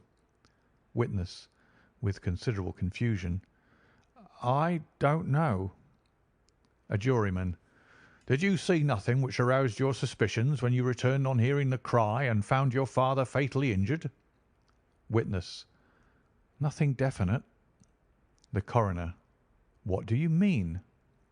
Witness: I was so disturbed and excited as I rushed out into the open that I could think of nothing except of my father. Yet I have a vague impression that as I ran forward something lay upon the ground to the left of me. It seemed to me to be something grey in colour, a coat of some sort, or plaid perhaps. When I rose from my father, I looked round for it, but it was gone. Do you mean that it disappeared before you went for help? Yes, it was gone. You cannot say what it was? No, I had a feeling something was there. How far from the body? A dozen yards or so. And how far from the edge of the wood? About the same. Then if it was removed, it was while you were within a dozen yards of it? Yes, but with my back towards it. This concluded the examination of the witness. I see, said I, as I glanced down the column, that the coroner in his concluding remarks was rather severe upon young McCarthy. He calls attention, and with reason, to the discrepancy about his father having signalled to him before seeing him, also to his refusal to give details of his conversation with his father, and his singular account of his father's dying words. They are all, as he remarks, very much against the son. Holmes laughed softly to himself and stretched himself out upon the cushioned seat. "Both you and the coroner have been at some pains," said he, "to single out the very strongest points in the young man's favour.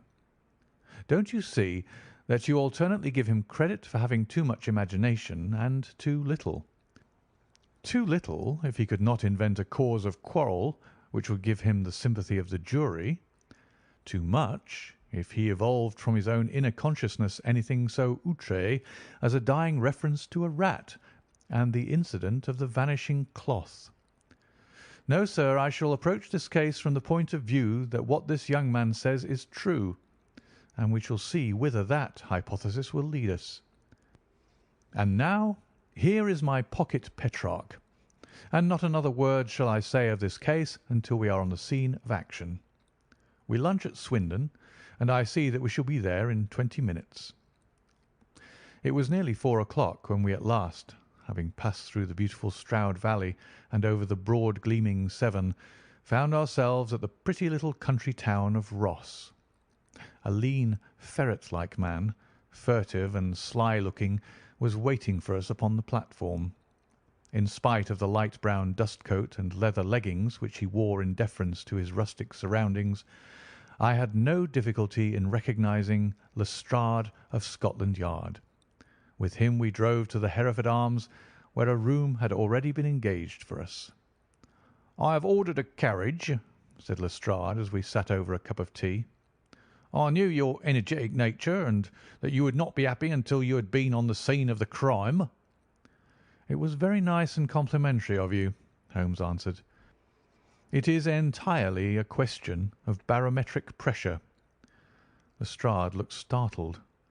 "I do not quite follow," he said. "How is the glass?" 29, I see. No wind, and not a cloud in the sky. I have a caseful of cigarettes here which need smoking, and the sofa is very much superior to the usual country hotel abomination. I do not think that it is probable that I shall use the carriage tonight." Lestrade laughed indulgently. "You have no doubt already formed your conclusions from the newspapers," he said. "The case is as plain as a pikestaff, and the more one goes into it, the plainer it becomes. Still, of course, one can't refuse a lady, and such a very positive one. She has heard of you, and would have your opinion, though I repeatedly told her that there was nothing which you could do which I had not already done. Why, bless my soul, here is her carriage at the door." He had hardly spoken before there rushed into the room one of the most lovely young women that I have ever seen in my life. Her violet eyes shining, her lips parted, a pink flush upon her cheeks, all thought of her natural reserve lost in her overpowering excitement and concern. "Oh, Mr. Sherlock Holmes!" she cried, glancing from one to the other of us, and finally, with a woman's quick intuition, fastening upon my companion. "I am so glad that you have come. I have driven down to tell you so. I know that James didn't do it. I know it. And I want you to start upon your work knowing it too. Never let yourself doubt upon that point. We have known each other since we were little children, and I know his faults as no one else does, but he is too tender-hearted to hurt a fly. Such a charge is absurd to anyone who really knows him." "I hope we may clear him, Miss Turner," said Sherlock Holmes. "You may rely upon my doing all that I can." "But you have read the evidence. You have formed some conclusions. Do you not see some loophole, some flaw? Do you not yourself think that he is innocent?" "I think that is very probable." "There now!" she cried, throwing back her head and looking defiantly at Lestrade. "You hear? He gives me hopes." Lestrade shrugged his shoulders. "I am afraid that my colleague has been a little quick in forming his conclusions," he said. "But he is right. Oh, I know that he is right. James never did it. And about his quarrel with his father, I am sure that the reason why he would not speak about it to the coroner was because I was concerned in it." "In what way?" asked Holmes. "It is no time for me to hide anything. James and his father had many disagreements about me. Mr. McCarthy was very anxious that there should be a marriage between us. James and I have always loved each other as brother and sister, but of course he is young and has seen very little of life yet, well, he naturally did not wish to do anything like that yet. So there were quarrels, and this I am sure was one of them." "And your father?" asked Holmes. "Was he in favour of such a union?" "No, he was averse to it also. No one but Mr. McCarthy was in favour of it." A quick blush passed over her fresh young face as Holmes shot one of his keen, questioning glances at her. "Thank you for this information," said he. "May I see your father if I call to-morrow?" "I'm afraid the doctor won't allow it." "The doctor?" "Yes. Have you not heard? Poor father has never been strong for years back, but this has broken him down completely. He has taken to his bed, and Dr. Willows says that he is a wreck and that his nervous system is shattered. Mr. McCarthy was the only man alive who had known Dad in the old days in Victoria." "Ha! In Victoria. That is important." "Yes, at the mines." "Quite so. At the gold mines, where, as I understand, Mr. Turner made his money." "Yes, certainly." "Thank you, Miss Turner. You have been a material assistance to me." "You will tell me if you have any news to-morrow. No doubt you will go to the prison to see James. Oh, if you do, Mr. Holmes, do tell him that I know him to be innocent." "I will, Miss Turner." "I must go home now, for Dad is very ill, and he misses me so if I leave him. Good-bye, and God help you in your undertaking." She hurried from the room as impulsively as she had entered, and we heard the wheels of her carriage rattle off down the street. "I'm ashamed of you, Holmes," said Lestrade with dignity after a few minutes' silence. "Why should you raise up hopes which you are bound to disappoint? I am not over tender of heart, but I call it cruel." "I think that I see my way to clearing James McCarthy," said Holmes. "Have you an order to see him in prison?" "Yes, but only for you and me." "Then I shall reconsider my resolution about going out. We have still time to take a train to Hereford and see him to-night?" "Ample." "Then let us do so. Watson, I fear that you will find it very slow, but I shall only be away a couple of hours." I walked down to the station with them, and then wandered through the streets of the little town, finally returning to the hotel, where I lay upon the sofa and tried to interest myself in a yellow-backed novel. The puny plot of the story was so thin, however, when compared to the deep mystery through which we were groping, and I found my attention wander so continually from the action to the fact, that I at last flung it across the room and gave myself entirely to a consideration of the events of the day. Supposing that this unhappy young man's story were absolutely true, then what hellish thing, what absolutely unforeseen and extraordinary calamity could have occurred between the time when he parted from his father and the moment when, drawn back by his screams, he rushed into the glade? It was something terrible and deadly. What could it be? Might not the nature of the injuries reveal something to my medical instincts? I rang the bell and called for the weekly county paper, which contained a verbatim account of the inquest.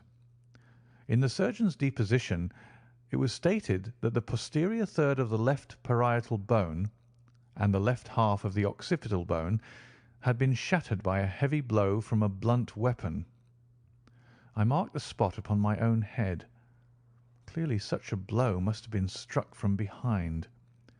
That was to some extent in favour of the accused, as when seen quarrelling he was face to face with his father.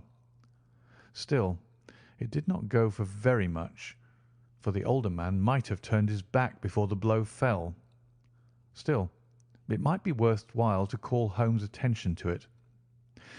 Then there was the peculiar dying reference to a rat. What could that mean? It could not be delirium. A man dying from a sudden blow does not commonly become delirious.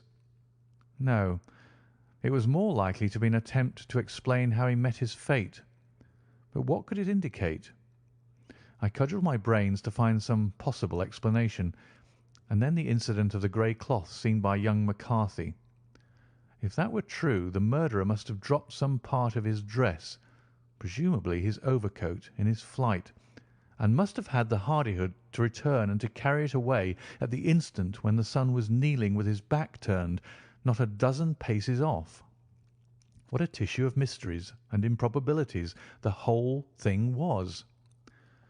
I did not wonder at Lestrade's opinion, and yet I had so much faith in Sherlock Holmes' insight that I could not lose hope as long as every fresh fact seemed to strengthen his conviction of young McCarthy's innocence.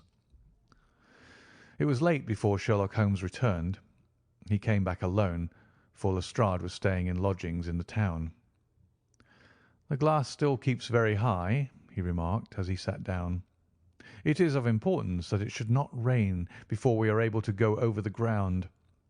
On the other hand, a man should be at his very best and keenest for such nice work as that, and I did not wish to do it when fagged by a long journey. I have seen young McCarthy." "And what did you learn from him?" "Nothing." "Could he throw no light?" "None at all. I was inclined to think at one time that he knew who had done it and was screening him or her, but I am convinced now that he is as puzzled as everyone else.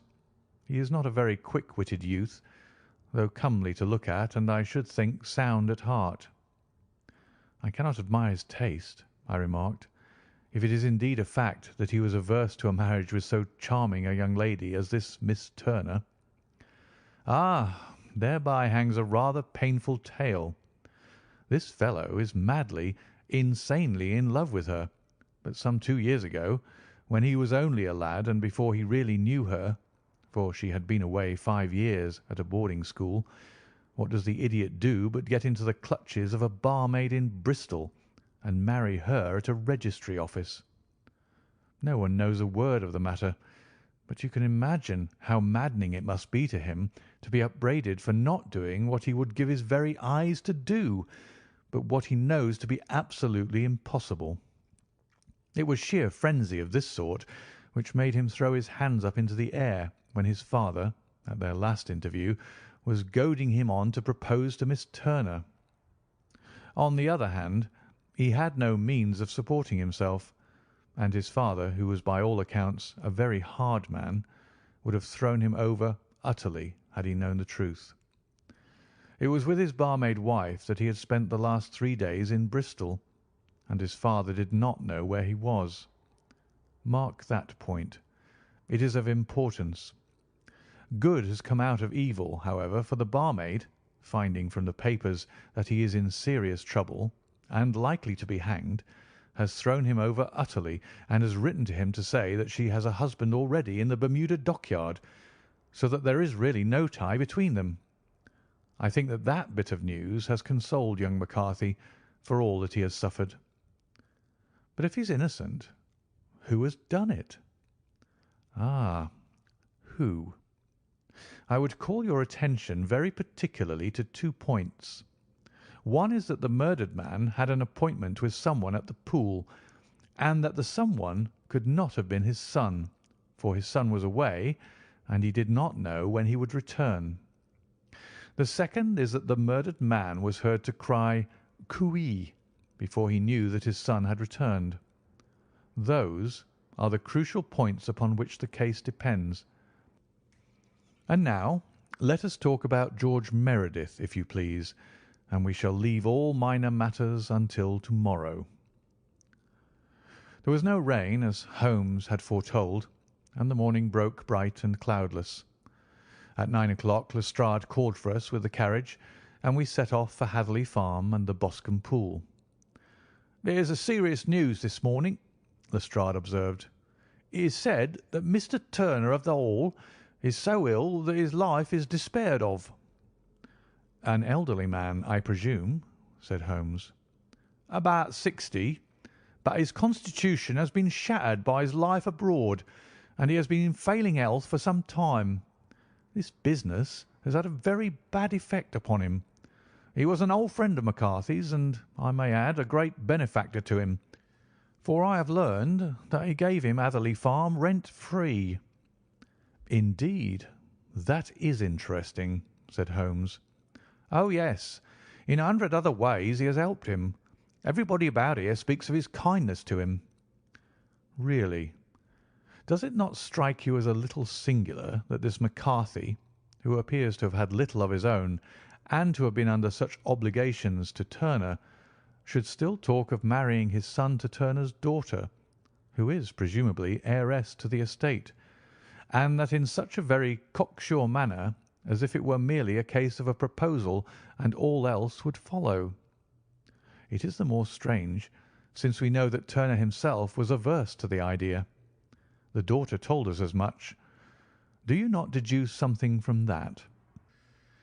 "We have got to the deductions and the inferences," said Lestrade, winking at me. "I find it hard enough to tackle facts, Holmes, without flying away after theories and fancies." "You are right," said Holmes demurely. "You do find it very hard to tackle the facts." "Anyhow, I have grasped one fact which you seem to find it difficult to get hold of," replied Lestrade with some warmth. "And that is?" "That McCarthy senior met his death from McCarthy junior, and that all theories to the contrary are the merest moonshine." "Well, moonshine is a brighter thing than fog," said Holmes, laughing. "But I am very much mistaken if this is not Hatherley Farm upon the left." "Yes, that is it." It was a widespread, comfortable-looking building, two-storied, slate-roofed, with great yellow blotches of lichen upon the grey walls. The drawn blinds and the smokeless chimneys, however, gave it a stricken look, as though the weight of this horror still lay heavy upon it. We called at the door, when the maid, at Holmes's request, showed us the boots which her master wore at the time of his death, and also a pair of the son's, though not the pair which he had then had.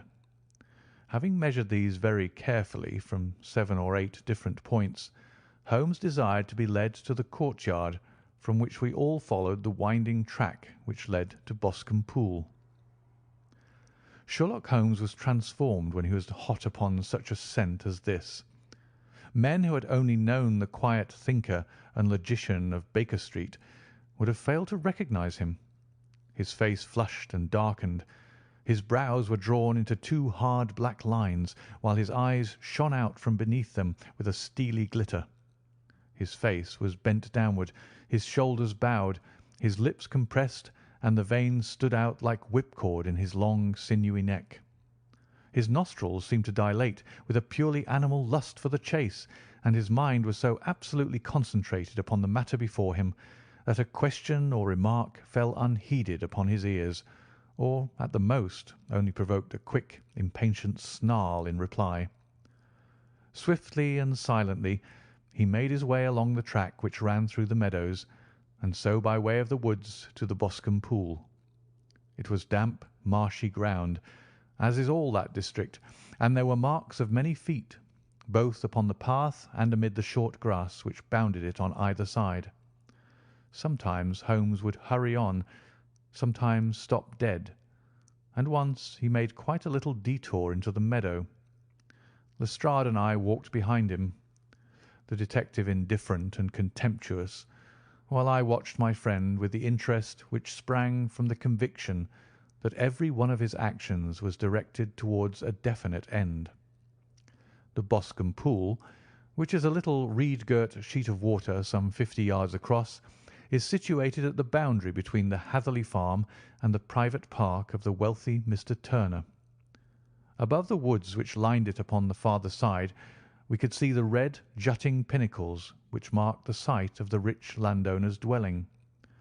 On the Hatherley side of the pool the woods grew very thick, and there was a narrow belt of sodden grass 20 paces across between the edge of the trees and the reeds which lined the lake.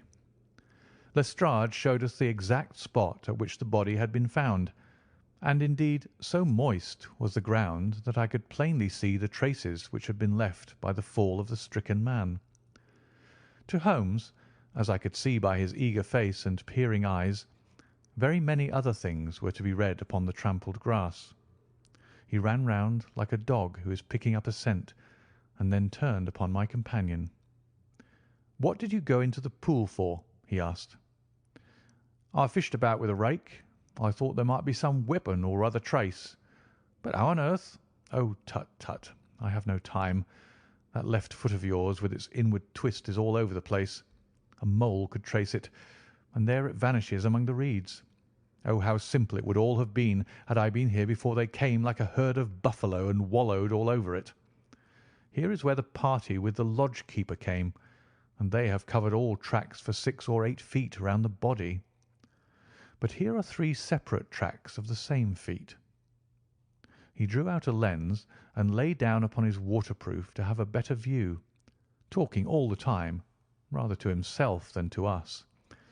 "These are young McCarthy's feet. Twice he was walking, and once he ran swiftly, so that the soles are deeply marked and the heels hardly visible. That bears out his story. He ran when he saw his father on the ground. Then here are the father's feet as he paced up and down. What is this, then? It is the butt end of the gun as the son stood listening. And this? Ha! Ha! What have we here? Tiptoes? Tiptoes? Square, too, quite unusual boots. They come, they go, they come again. Of course, that was for the cloak. Now, where did they come from?" He ran up and down, sometimes losing, sometimes finding the track, until we were well within the edge of the wood and under the shadow of a great beech, the largest tree in the neighbourhood. Holmes traced his way to the farthest side of this and lay down once more upon his face with a little cry of satisfaction. For a long time he remained there, turning over the leaves and dried sticks, gathering up what seemed to me to be dust into an envelope, and examining with his lens not only the ground but even the bark of the tree as far as he could reach. A jagged stone was lying among the moss, and this also he carefully examined and retained. Then he followed a pathway through the wood until he came to the high road where all traces were lost. "It has been a case of considerable interest," he remarked, returning to his natural manner. "I fancy that this grey house on the right must be the lodge. I think that I will go in and have a word with Moran, and perhaps write a little note. Having done that, we may drive back to our luncheon. You may walk to the cab, and I shall be with you presently." It was about 10 minutes before we regained our cab and drove back into Ross, Holmes still carrying with him the stone which he had picked up in the wood. "This may interest you, Lestrade," he remarked, holding it out. "The murder was done with it." "I see no marks." "There are none." "How do you know, then?" "The grass was growing under it. It had only lain there a few days. There was no sign of a place whence it had been taken. It corresponds with the injuries. There is no sign of any other weapon." "And the murderer?"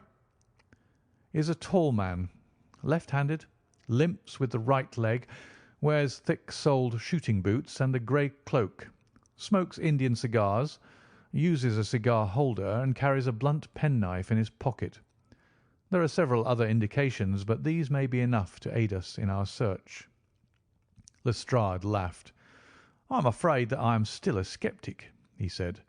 "Theories are all very well, but we have to deal with a hard-headed British jury." "Nous verrons," answered Holmes calmly. "You work your own method, and I shall work mine. I shall be busy this afternoon, and shall probably return to London by the evening train." "And leave your case unfinished?" "No, finished." "But the mystery?" "It is solved." "Who was the criminal, then?" "The gentleman I describe." "But who is he?" "Surely it would not be difficult to find out. This is not such a populous neighbourhood." Lestrade shrugged his shoulders. "I am a practical man," he said, "and I really cannot undertake to go about the country looking for a left-handed gentleman with a gammy leg. I should become the laughing stock of Scotland Yard." "All right," said Holmes quietly. "I have given you the chance. Here are your lodgings. Good-bye. I shall drop you a line before I leave." Having left Lestrade at his rooms, we drove to our hotel, where we found lunch upon the table. Holmes was silent and buried in thought, with a pained expression upon his face, as one who finds himself in a perplexing position. "Look here, Watson," he said when the cloth was cleared. "Just sit down in the chair and let me preach to you for a little. I don't know quite what to do, and I should value your advice. Light a cigar and let me expound." "Pray do so." "Well, now, in considering this case there are 2 points about young McCarthy's narrative which struck us both instantly, although they impressed me in his favour and you against him. One was the fact that his father should, according to his account, cry cooee before seeing him. The other was his singular dying reference to a rat. He mumbled several words, you understand, but that was all that caught the son's ear. Now, from this double point our research must commence, and we will begin it by presuming that what the lad says is absolutely true." "What of this cooee, then?"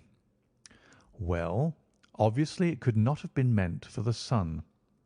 The son, as far as he knew, was in Bristol.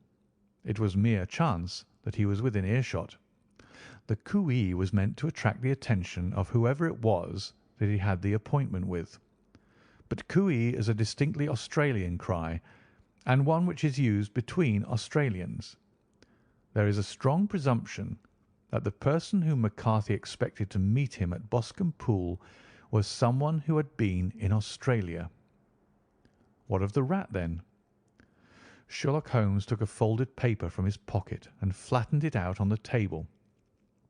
"This is a map of the colony of Victoria," he said. "I wired to Bristol for it last night." He put his hand over part of the map. "What do you read?" "ARAT," I read. "And now?" He raised his hand. "Ballarat." "Quite so. That was the word the man uttered, and of which his son only caught the last 2 syllables.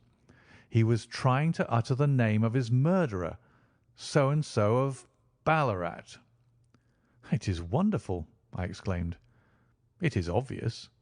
And now, you see, I had narrowed the field down considerably. The possession of a grey garment was a third point which, granting the son's statement to be correct, was a certainty. We have come now out of mere vagueness to the definite conception of an Australian from Ballarat with a grey cloak." "Certainly."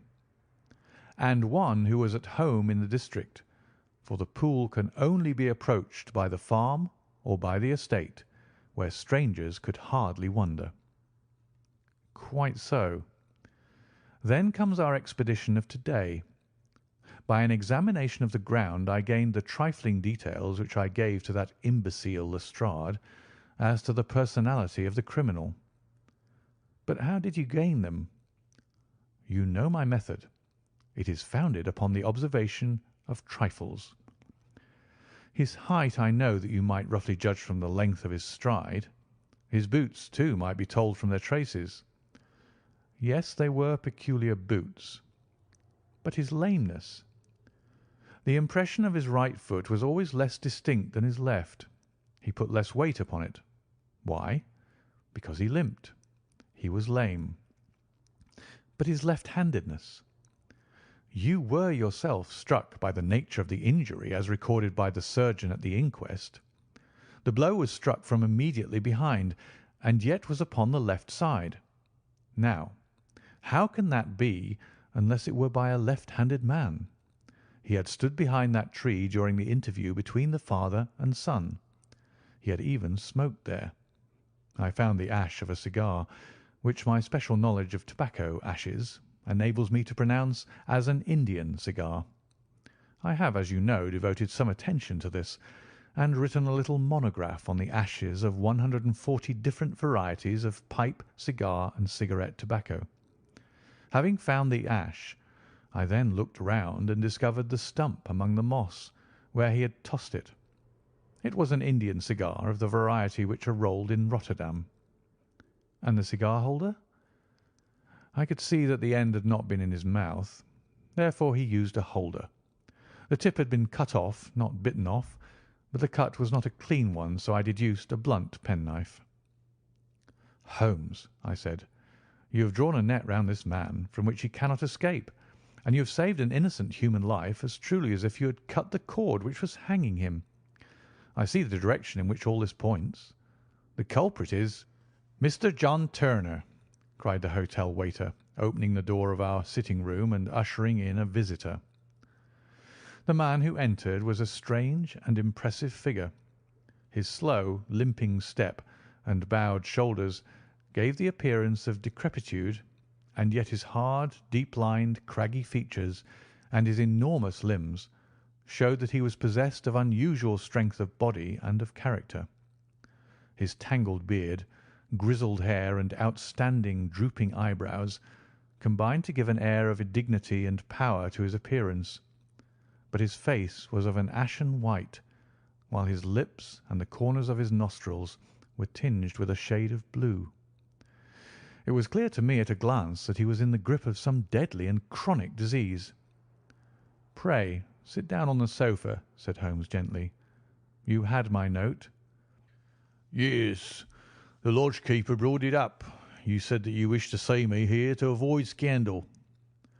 "I thought people would talk if I went to the hall." "And why did you wish to see me?" He looked across at my companion with despair in his weary eyes, as though his question was already answered. "Yes," said Holmes, answering the look rather than the words. "It is so. I know all about McCarthy." The old man sank his face in his hands. "God help me!" he cried. "But I would not have let the young man come to harm. I give you my word that I would have spoken out if it went against him at the assizes." "I am glad to hear you say so," said Holmes gravely. "I would have spoken now had it not been for my dear girl. It would break her heart. It will break her heart when she hears what I am arrested." "It may not come to that," said Holmes. "What?" "I am no official agent. I understand that it was your daughter who required my presence here, and I am acting in her interests. Young McCarthy must be got off, however." "I am a dying man," said old Turner. "I have had diabetes for years. My doctor says it is a question whether I shall live a month. Yet I would rather die under my own roof than in a jail." Holmes rose and sat down at the table with his pen in his hand and a bundle of paper before him. "Just tell us the truth," he said. "I shall jot down the facts, you will sign it, and Watson here can witness it. Then I could produce your confession at the last extremity to save young McCarthy. I promise you that I shall not use it unless it is absolutely needed." "It is as well," said the old man. "It's a question whether I shall live to the assizes, so it matters little to me. But I should wish to spare Alice the shock, and now I will make the thing clear to you. It has been a long time in the acting, but will not take me long to tell. You didn't know this dead man, McCarthy. He was the devil incarnate. I tell you that. God keep you out of the clutches of such a man as he. His grip has been upon me these 20 years, and he has blasted my life. I'll tell you first how I came to be in his power. It was in the early 60s at the diggings. I was a young chap then, hot-blooded and reckless. ready to turn my hand at anything. I got among bad companions, took to drink, had no luck with my claim, took to the bush, and, in a word, became what you call over here a highway robber. There were 6 of us, and we had a wild, free life of it, sticking up a station from time to time or stooping the wagons on the road to the diggings. Black Jack of Ballarat was the name I went under, and our party is still remembered in the colony as the Ballarat Gang. One day a gold convoy came down from Ballarat to Melbourne, and we lay in wait for it and attacked it. There were 6 troopers and 6 of us, so it was a close thing, but we emptied 4 of their saddles at the first volley. 3 of our boys were killed, however, before we got the swag. I put my pistol to the head of the wagon driver, who was this very man McCarthy. I wished to the Lord that I had shot him then, but I spared him, though I saw his wicked little eyes fixed on my face, as though to remember every feature. We got away with the gold, became wealthy men, and made our way over to England without being suspected. There I parted from my old pals and determined to settle down to a quiet and respectable life. I bought this estate, which chanced to be in the market, and I set myself to do a little good with my money, to make up for the way in which I had earned it. I married too, and though my wife died young, she left me my dear little Alice. Even when she was just a baby, her wee hands seemed to lead me down the right path as nothing else has ever done. In a word, I turned over a new leaf and did my best to make up for the past. All was going well when McCarthy laid his grip upon me. I had gone up to town about an investment, and I met him in Regent Street with hardly a coat to his back or a boot to his foot. "Here we are, Jack," says he, touching me on the arm. "We'll be as good as a family to you. There's 2 of us, me and my son, and you can have the keeping of us. If you don't, it's a fine, law-abiding country is England, and there's always a policeman within hail." Well, down they came to the West Country.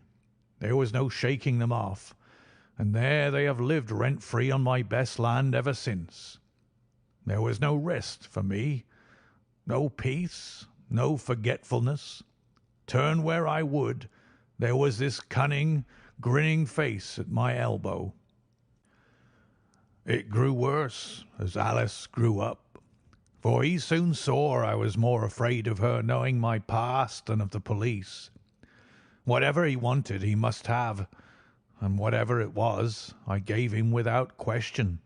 Land, money, houses, until at last he asked a thing which I could not give. He asked for Alice. His son, you see, had grown up, and so had my girl, and as I was known to be in weak health, it seemed a fine stroke to him that his lad should step into the whole property. But there I was firm.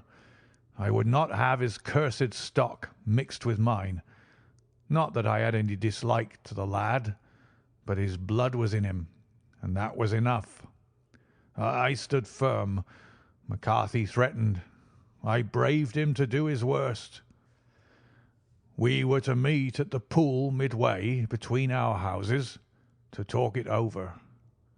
When I went down there I found him talking with his son, so I smoked a cigar and waited behind a tree until he should be alone. But as I listened to his talk, all that was black and bitter in me seemed to come uppermost. He was urging his son to marry my daughter, with as little regard for what she might think as if she were a slut from off the streets. It drove me mad to think that I and all that I held most dear should be in the power of such a man as this. Could I not snap the bond? I was already a dying and a desperate man, though clear of mind and fairly strong of limb. I knew that my own fate was sealed, but my memory and my girl, both could be saved if I could but silence that foul tongue. I did it, Mr. Holmes. I would do it again. Deeply as I have sinned, I have led a life of martyrdom to atone for it. But that my girl should be entangled in the same meshes which held me was more than I could suffer. I struck him down with no more compunction than if he had been some foul and venomous beast. His cry brought back his son, but I had gained the cover of the wood, though I was forced to go back to fetch the cloak which I had dropped in my flight. That is the true story, gentlemen, of all that occurred." "Well, it is not for me to judge you," said Holmes, as the old man signed the statement which had been drawn out. "I pray that we may never be exposed to such temptation." "I pray not, sir. And what do you intend to do?" "In view of your health, nothing. You are yourself aware that you will soon have to answer for your deed at a higher court than the assizes.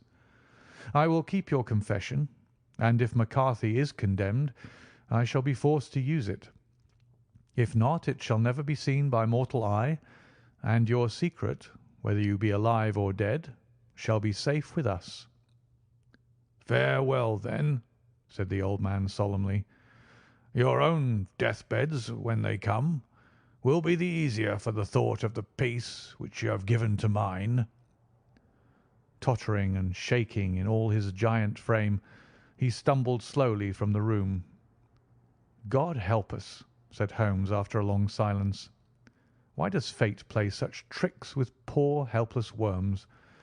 I never hear of such a case as this that I do not think of Baxter's words and say, 'There but for the grace of God goes Sherlock Holmes.'" James McCarthy was acquitted at the assizes on the strength of a number of objections which had been drawn out by Holmes and submitted to the defending counsel. Old Turner lived for 7 months after our interview, but he is now dead, and there is every prospect that the son and daughter may come to live happily together in ignorance of the black cloud which rests upon their past. End of the Boscombe Valley Mystery.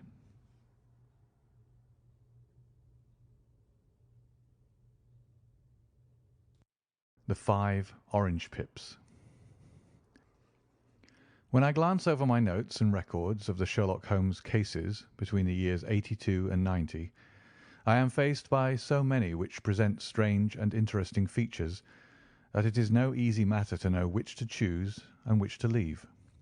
Some, however, have already gained publicity through the papers, and others have not offered a field for those peculiar qualities which my friend possessed in so high a degree, and which it is the object of these papers to illustrate. Some, too, have baffled his analytical skill, and would be as narratives, beginnings without an ending, while others have been but partially cleared up, and have their explanations founded rather upon conjecture and surmise than on that absolute logical proof which was so dear to him. There is, however, one of these last, which was so remarkable in its details, and so startling in its results, that I am tempted to give some account of it, in spite of the fact that there are points in connection with it which never have been, and probably never will be, entirely cleared up. The year 87 furnished us with a long series of cases of greater or lesser interest, of which I retain the records. Among my headings under this one 12 months I find an account of the adventure of the Paradol Chamber, of the Amateur Mendicant Society who held a luxurious club in the lower vault of a furniture warehouse, of the facts connected with the loss of the British barque Sophie Anderson, of the singular adventures of the Grice Pattersons in the islands of Uffa, and finally of the Camberwell poisoning case. In the latter, as may be remembered, Sherlock Holmes was able, by winding up the dead man's watch, to prove that it had been wound up 2 hours before, and that therefore the deceased had gone to bed within that time, a deduction which was of the greatest importance in clearing up the case. All these I may sketch out at some future date, but none of them present such singular features as the strange train of circumstances which I have now taken up my pen to describe. It was in the latter days of September, and the equinoctial gales had set in with exceptional violence. All day the wind had screamed and the rain had beaten against the windows, so that even here in the heart of great, handmade London we were forced to raise our minds for the instant from the routine of life and to recognise the presence of those great elemental forces which shriek at mankind through the bars of his civilization like untamed beasts in a cage. As evening drew in, the storm grew higher and louder, and the wind cried and sobbed like a child in the chimney. Sherlock Holmes sat moodily at one side of the fireplace, cross-indexing his records of crime, while I at the other was deep in one of Clark Russell's fine sea stories, until the howl of the gale from without seemed to blend with the text, and the splash of the rain to lengthen out into the long swash of the sea waves. My wife was on a visit to her mother's, and for a few days I was a dweller once more in my old quarters at Baker Street. "Why?" said I, glancing up at my companion.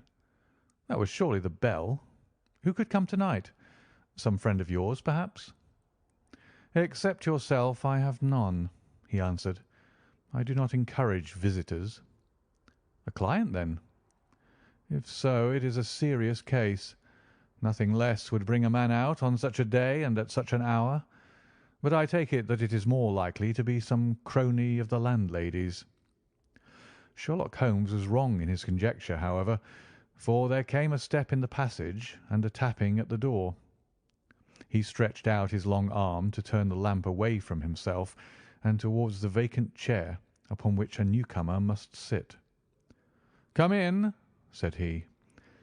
The man who entered was young, some 22 at the outside, well groomed and trimly clad, with something of refinement and delicacy in his bearing.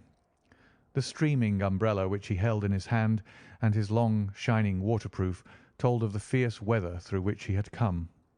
He looked about him anxiously in the glare of the lamp, and I could see that his face was pale and his eyes heavy, like those of a man who is weighed down with some great anxiety. "I owe you an apology," he said, raising his gold pince-nez to his eyes. "I trust that I am not intruding. I fear that I have brought some traces of the storm and rain into your snug chamber."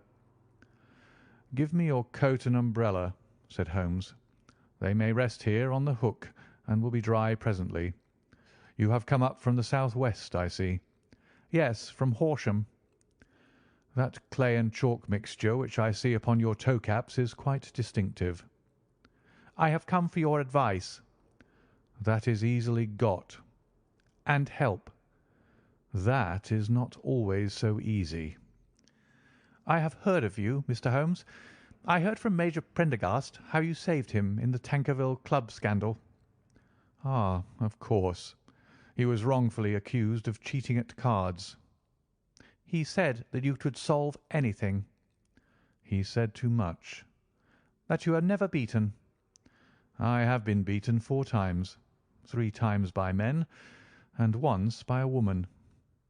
"But what is that compared with the number of your successes?" "It is true that I have been generally successful." "Then you may be so with me." "I beg that you will draw your chair up to the fire and favour me with some details as to your case." "It is no ordinary one." "None of those which come to me are. I am the last court of appeal."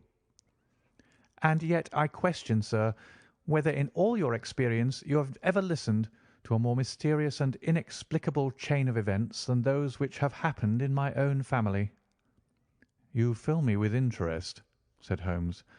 "Pray give us the essential facts from the commencement, and I can afterwards question you as to those details which seem to me the most important." The young man pulled his chair up and pushed his wet feet out towards the blaze. "My name," said he, "is John Openshaw, but my own affairs have, as far as I can understand, little to do with this awful business. It is a hereditary matter, so in order to give you an idea of the facts, I must go back to the commencement of the affair. You must know that my grandfather had 2 sons, my uncle Elias and my father Joseph. My father had a small factory at Coventry, which he enlarged at the time of the invention of bicycling.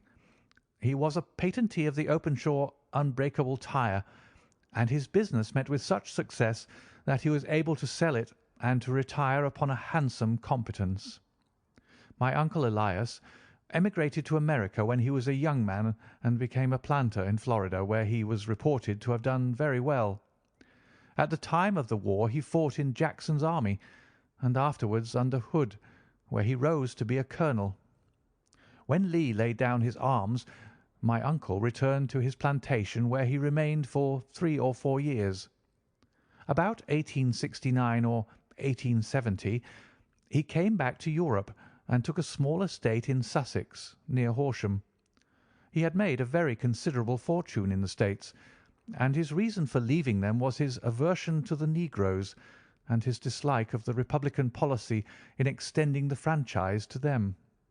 He was a singular man, fierce and quick-tempered, very foul-mouthed when he was angry, and of the most retiring disposition. During all the years that he lived at Horsham, I doubt if ever he set foot in the town. He had a garden and 2 or 3 fields round his house, and there he would take his exercise, though very often for weeks on end he would never leave his room. He drank a great deal of brandy and smoked very heavily, but he would see no society and did not want any friends, not even his own brother. He didn't mind me. In fact, he took a fancy to me, for at the time when he saw me first I was a youngster of 12 or so. This would be in the year 1878, after he had been 8 or 9 years in England. He begged my father to let me live with him, and he was very kind to me in his way. When he was sober, he used to be fond of playing backgammon and draughts with me, and he would make me his representative both with the servants and with the tradespeople, so that by the time that I was 16 I was quite master of the house. I kept all the keys, and could go where I liked and do what I liked, so long as I did not disturb him in his privacy. There was one singular exception, however, for he had a single room, a lumber room up among the attics, which was invariably locked, and which he would never permit either me or anyone else to enter. With a boy's curiosity, I have peeped through the keyhole, but I was never able to see more than such a collection of old trunks and bundles as would be expected in such a room. One day, it was in March, 1883, a letter with a foreign stamp lay upon the table in front of the colonel's plate. It was not a common thing for him to receive letters, for his bills were all paid in ready money, and he had no friends of any sort. "From India," said he, as he took it up. "Pondicherry postmark. What can this be?" Opening it hurriedly, out there jumped 5 little dried orange pips, which pattered down upon his plate. I began to laugh at this, but the laugh was struck from my lips at the sight of his face. His lip had fallen, his eyes were protruding, his skin the colour of putty, and he glared at the envelope which he still held in his trembling hand. "K, K, K!" he shrieked, and then, my God, my sins have overtaken me." "What is it, uncle?" I cried. "Death," said he, and rising from the table he retired to his room, leaving me palpitating with horror. I took up the envelope and saw scrawled in red ink upon the inner flap, just above the gum, the letter K 3 times repeated. There was nothing else save the 5 dried pips. What could be the reason of his overpowering terror? I left the breakfast table, and as I ascended the stair I met him coming down with an old rusty key which must have belonged to the attic in one hand, and a small brass box like a cash box in the other. "They may do what they like, but I'll checkmate them still," said he with an oath. "Tell Mary that I shall want a fire in my room to-day, and send down to Fordham the Horsham lawyer." I did as he ordered, and when the lawyer arrived I was asked to step up to the room. The fire was burning brightly, and in the grate there was a mass of black fluffy ashes, as of burned paper, while the brass box stood open and empty beside it. As I glanced at the box, I noticed with a start that upon the lid was printed the treble K which I had read in the morning upon the envelope. "I wish you, John," said my uncle, "to witness my will. I leave my estate, with all its advantages and all its disadvantages, to my brother, your father, whence it will no doubt descend to you. If you can enjoy it in peace, well and good. If you find you cannot, take my advice, my boy, and leave it to your deadliest enemy. I am sorry to give you such a two-edged thing, but I can't say what turn things are going to take. Kindly sign the paper where Mr. Fordham shows you." I signed the paper as directed, and the lawyer took it away with him. The singular incident made, as you may think, the deepest impression upon me, and I pondered over it and turned it every way in my mind without being able to make anything of it. Yet I could not shake off the vague feeling of dread which it left behind, though the sensation grew less keen as the weeks passed and nothing happened to disturb the usual routine of our lives. I could see a change in my uncle, however. He drank more than ever, and he was less inclined for any sort of society. Most of his time he would spend in his room, with the door locked upon the inside, but sometimes he would emerge in a sort of drunken frenzy, and would burst out of the house and tear about the garden with a revolver in his hand, screaming out that he was afraid of no man, and that he was not to be cooped up like a sheep in a pen by man or devil. When these hot fits were over, however, he would rush tumultuously in at the door and lock and bar it behind him, like a man who can brazen it out no longer against the terror which lies at the roots of his soul. At such times I have seen his face, even on a cold day, glisten with moisture, as though it were new raised from a basin. Well, to come to an end of the matter, Mr. Holmes, and not to abuse your patience, there came a night when he made one of those drunken sallies from which he never came back. We found him, when we went to search for him, face downward in a little green-scummed pool which lay at the foot of the garden.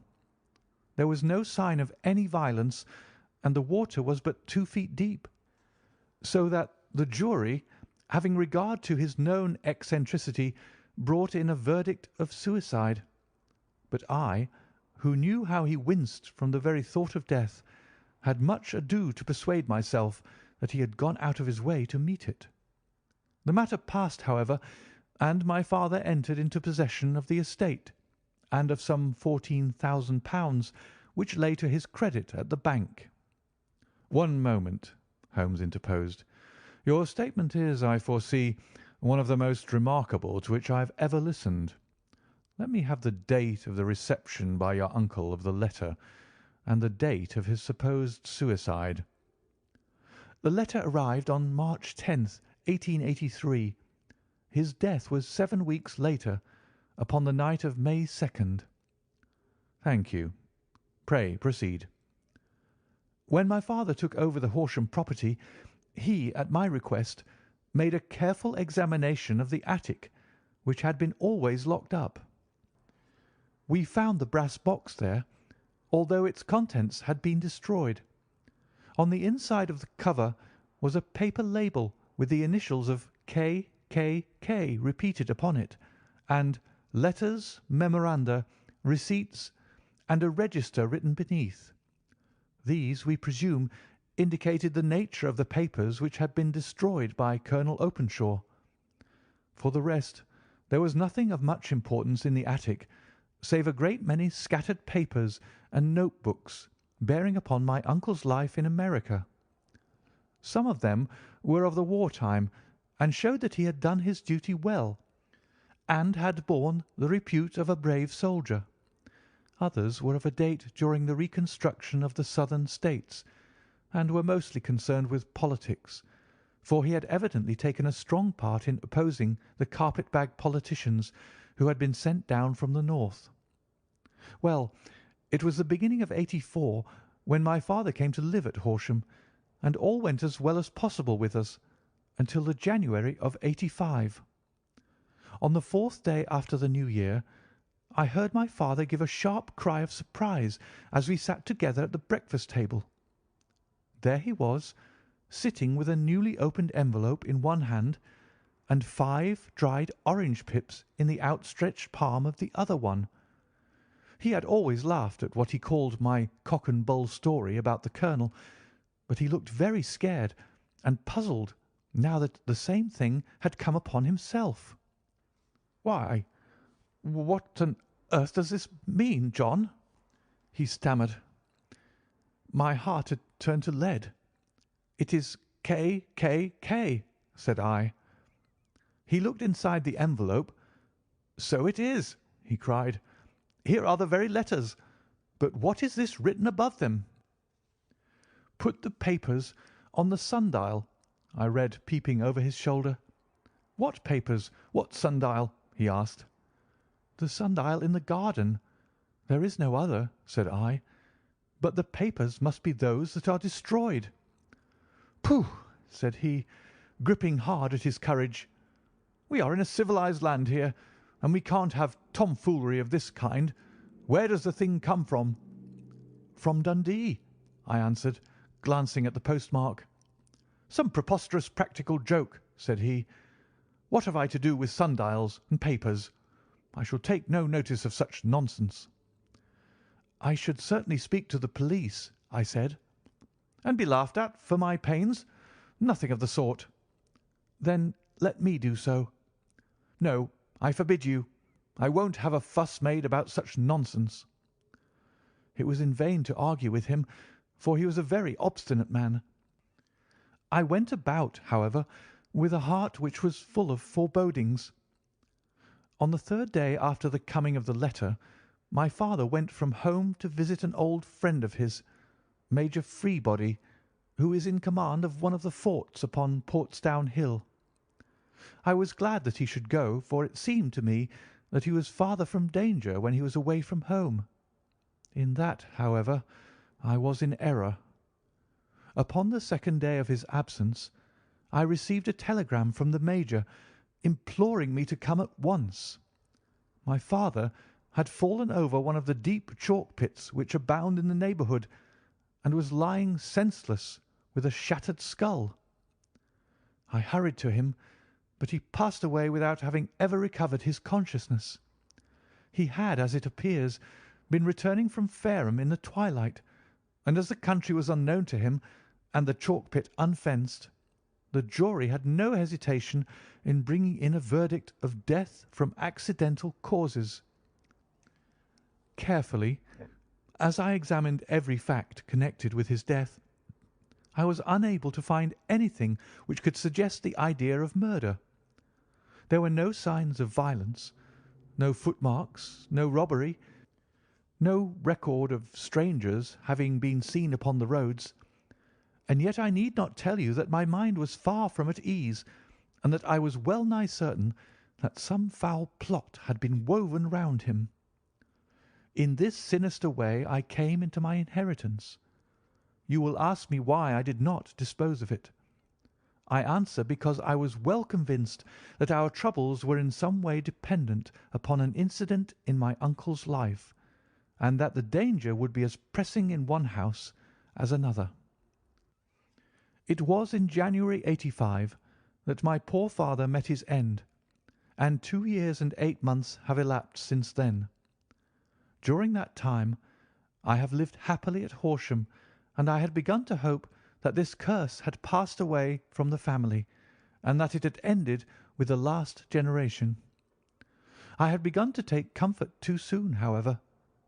Yesterday morning the blow fell in the very shape in which it had come upon my father. The young man took from his waistcoat a crumpled envelope, and turning to the table he shook out upon it 5 little dried orange pips. "This is the envelope," he continued. "The postmark is London, Eastern Division. Within are the very words which were upon my father's last message, K, K, K. And then put the papers on the sundial." "What have you done?" asked Holmes. Nothing." "Nothing?" "To tell the truth," he sank his face into his thin, white hands, "I have felt helpless. I have felt like one of those poor rabbits when the snake is writhing towards it. I seem to be in the grasp of some resistless, inexorable evil which no foresight and no precautions can guard against." "Tut, tut!" cried Sherlock Holmes. "You must act man, or you are lost. Nothing but energy can save you. This is no time for despair." "I have seen the police." "Ah!" "But they listened to my story with a smile. I am convinced that the inspector has formed the opinion that the letters are all practical jokes, and that the deaths of my relations were really accidents, as the jury stated, and were not to be connected with the warnings." Holmes shook his clenched hands in the air. "Incredible imbecility!" he cried. "They have, however, allowed me a policeman, who may remain in the house with me." "Has he come with you to-night?" "No, his orders were to stay in the house." Again Holmes raved in the air. "Why did you come to me?" he cried. "And above all, why did you not come at once?" "I did not know. It was only to-day that I spoke to Major Prendergast about my troubles, and was advised by him to come to you." "It is really 2 days since you had the letter. We should have acted before this. You have no further evidence, I suppose, than that which you have placed before us? No suggestive detail which might help us?" "There is one thing," said John Openshaw. He rummaged in his coat pocket, and drawing out a piece of discoloured blue-tinted paper, he laid it out upon the table. "I have some remembrance," said he, "that on the day when my uncle burned the papers, I observed that the small unburned margins which lay amid the ashes were of this particular colour. I found this single sheet upon the floor of his room, and I am inclined to think that it may be one of the papers which has, perhaps, fluttered out from among the others, and in that way has escaped destruction. Beyond the mention of pips, I do not see that it helps us much. I think myself that it is a page from some private diary. The writing is undoubtedly my uncle's." Holmes moved the lamp, and we both bent over the sheet of paper, which showed by its ragged edge that it had indeed been torn from a book.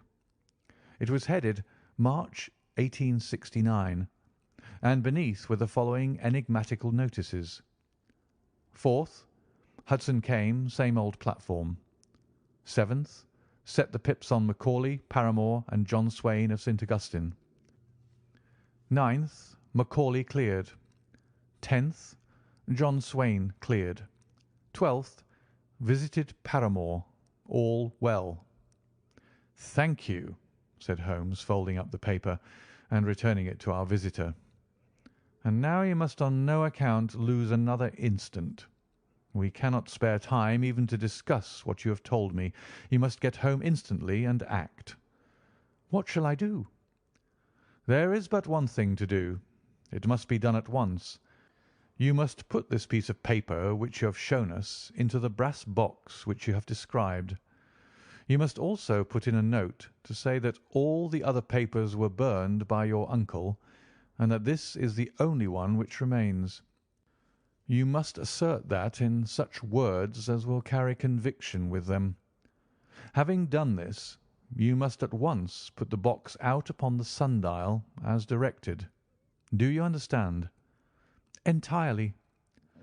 "Do not think of revenge or anything of the sort at present. I think that we may gain that by means of the law. But we have our web to weave, while theirs is already woven. The first consideration is to remove the pressing danger which threatens you. The second is to clear up the mystery and to punish the guilty parties." "I thank you," said the young man, rising and pulling on his overcoat. "You have given me fresh life and hope. I shall certainly do as you advise." "Do not lose an instant. And above all, take care of yourself in the meanwhile. for I do not think that there can be a doubt that you are threatened by a very real and imminent danger. How do you go back?" "By train from Waterloo." "It is not yet 9. The streets will be crowded, so I trust that you may be in safety. And yet you cannot guard yourself too closely." "I am armed." "That is well. To-morrow I shall set to work upon your case." "I shall see you at Horsham, then?" "No. Your secret lies in London. It is there that I shall seek it." "Then I shall call upon you in a day or in 2 days with news as to the box and the papers. I shall take your advice in every particular." He shook hands with us and took his leave. Outside the wind still screamed and the rain splashed and pattered against the windows. This strange wild story seemed to have come to us from amid the mad elements, blown in upon us like a sheet of seaweed in a gale, and now to have been reabsorbed by them once more. Sherlock Holmes sat for some time in silence, with his head sunk forward and his eyes bent upon the red glow of the fire. Then he lit his pipe, and leaning back in his chair, he watched the blue smoke rings as they chased each other up to the ceiling. "I think, Watson," he remarked at last, "that of all our cases we have had none more fantastic than this. Save perhaps the sign of 4. Well, yes, save perhaps that. And yet this John Openshaw seems to me to be walking amid even greater perils than did the Sholtos." "But have you," I asked, "formed any definite conception as to what these perils are?" "There can be no question as to their nature," he answered. "Then what are they? Who is this K., and why does he pursue this unhappy family?"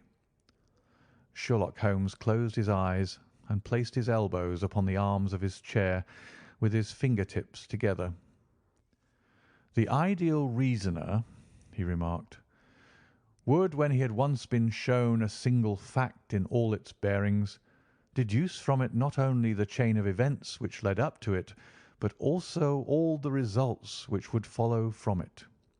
As Cuvier could correctly describe a whole animal by the contemplation of a single bone, so the observer, who has thoroughly understood one link in a series of incidents, should be able to accurately state all the other ones, both before and after. We have not yet grasped the results which the reason alone can attain to. Problems may be solved in the study which have baffled all those who have sought a solution by the aid of their senses. To carry the art, however, to its highest pitch, it is necessary that the reasoner should be able to utilize all the facts which have come to his knowledge, and this in itself implies, as you will readily see, a possession of all knowledge, which, even in these days of free education and encyclopedias, is a somewhat rare accomplishment. It is not so impossible, however, that a man should possess all knowledge which is likely to be useful to him in his work, and this I have endeavoured in my case to do. If I remember rightly, you on one occasion, in the early days of our friendship, defined my limits in a very precise fashion." "Yes," I answered, laughing. "It was a singular document. Philosophy, astronomy, and politics were marked at 0, I remember. Botany variable, geology profound as regards the mudstains from any region within 50 miles of town, chemistry eccentric, anatomy unsystematic, sensational literature and crime records unique, violin player, boxer, swordsman, lawyer, and self-poisoner by cocaine and tobacco. Those, I think, were the main points of my analysis." Holmes grinned at the last item. "Well," he said, "I say now, as I said then, that a man should keep his little brain attic stocked with all the furniture that he is likely to use, and the rest he can put away in the lumber room of his library, where he can get at it if he wants it. Now, for such a case as the one which has been submitted to us tonight, we need certainly to muster all our resources. kindly hand me down the letter K of the American Encyclopedia, which stands upon the shelf beside you. Thank you. Now, let us consider the situation and see what may be deduced from it. In the first place, we may start with a strong presumption that Colonel Openshaw had some very strong reason for leaving America. Men at his time of life do not change all their habits and exchange willingly the charming climate of Florida for the lonely life of an English provincial town. His extreme love of solitude in England suggests the idea that he was in fear of someone or something, so we may assume as a working hypothesis that it was fear of someone or something which drove him from America. As to what it was he feared, we can only deduce that by considering the formidable letters which were received by himself and his successors. Did you remark the postmarks of those letters? The first was from Pondicherry, the second from Dundee, and the third from London. From East London. What do you deduce from that? They're all seaports. That the writer was on board of a ship. Excellent. We have already a clue. There can be no doubt that the strong probability, is that the writer was on board of a ship. And now let us consider another point. In the case of Pondicherry, 7 weeks elapsed between the threat and its fulfilment. In Dundee it was only some 3 or 4 days. Does that suggest anything? A greater distance to travel? But the letter had also a greater distance to come. Then I do not see the point. There is at least a presumption that the vessel in which the man or men are is a sailing ship. It looks as if they always send their singular warning or token before them when starting upon their mission. You see how quickly the deed followed the sign when it came from Dundee. If they had come from Pondicherry in a steamer, they would have arrived almost as soon as their letter. But as a matter of fact, 7 weeks elapsed. I think that those 7 weeks represented the difference between the mail boat which brought the letter and the sailing vessel which brought the writer. It is possible. More than that, it is probable. And now you see the deadly urgency of this new case, and why I urged young Openshaw to caution. The blow has always fallen at the end of the time which it would take the senders to travel the distance. But this one comes from London, and therefore we cannot count upon delay. Good God! I cried. What can it mean, this relentless persecution? The papers which Openshaw carried are obviously of vital importance to the person or persons in the sailing ship. I think that it is quite clear that there must be more than one of them. A single man could not have carried out 2 deaths in such a way as to deceive a coroner's jury. There must have been several in it, and they must have been men of resource and determination. Their papers they mean to have, be the holder of them who it may. In this way, you see, KKK ceases to be the initials of an individual and becomes the badge of a society. But of what society? Have you never, said Sherlock Holmes, bending forward and sinking his voice, have you never heard of the Ku Klux Klan? I never have. Holmes turned over the leaves of the book upon his knee. Here it is, said he presently. Ku Klux Klan, a name derived from the fanciful resemblance to the sound produced by cocking a rifle. This terrible secret society was formed by some ex-Confederate soldiers in the Southern States after the Civil War, and it rapidly formed local branches in different parts of the country, notably in Tennessee, Louisiana, the Carolinas, Georgia, and Florida. Its power was used for political purposes, principally for the terrorizing of the negro voters and the murdering and driving from the country of those who were opposed to its views. Its outrages were usually preceded by a warning sent to the marked man in some fantastic but generally recognized shape: a sprig of oak leaves in some parts, melon seeds, or orange pips in others. On receiving this, the victim might either openly abjure his former ways, or might fly from the country. If he braved the matter out, death would unfailingly come upon him, and usually in some strange and unforeseen manner. So perfect was the organisation of the society, and so systematic its methods, that there is hardly a case upon record where any man succeeded in braving it with impunity, or in which any of its outrages were traced home to the perpetrators. For some years the organisation flourished in spite of the efforts of the United States Government and of the better classes of the community in the South. Eventually, in the year 1869, the movement rather suddenly collapsed, although there have been sporadic outbreaks of the same sort since that date. "You will observe," said Holmes, laying down the volume, "that the sudden breaking up of the society was coincident with the disappearance of Openshaw from America with their papers. It may well have been cause and effect. It is no wonder that he and his family have some of the more implacable spirits upon their track.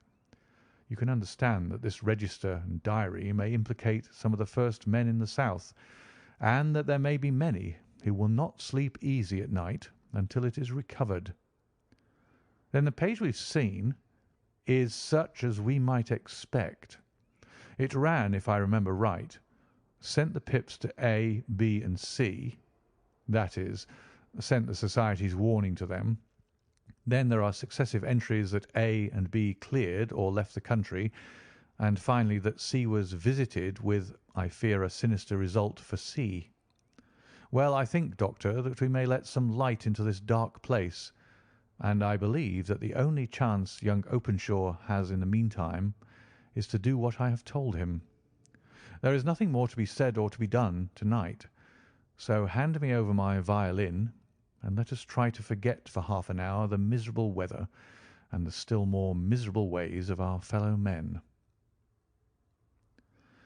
It had cleared in the morning, and the sun was shining with a subdued brightness through the dim veil which hangs over the great city. Sherlock Holmes was already at breakfast when I came down. "You will excuse me for not waiting for you," said he. "I have, I foresee, a very busy day before me in looking into this case of young Openshaw's." "What steps will you take?" I asked. "It will very much depend upon the results of my first inquiries. I may have to go down to Horsham after all." "You will not go there first?" "No, I shall commence with the city. Just ring the bell, and the maid will bring up your coffee." As I waited, I lifted the unopened newspaper from the table and glanced my eye over it. It rested upon a heading which sent a chill to my heart. "Holmes," I cried, "you are too late." "Ah," said he, laying down his cup. "I feared as much. How was it done?" He spoke calmly, but I could see that he was deeply moved. "My eye caught the name of Openshaw and the heading 'Tragedy near Waterloo Bridge.' Here is the account. Between 9 and 10 last night, Police Constable Cook of the H Division on duty near Waterloo Bridge heard a cry for help and a splash in the water. The night, however, was extremely dark and stormy, so that in spite of the help of several passers-by, it was quite impossible to effect a rescue. The alarm, however, was given, and by aid of the water police, the body was eventually recovered. It proved to be that of a young gentleman whose name, as it appears from an envelope which was found in his pocket, was John Openshaw, and whose residence is near Horsham.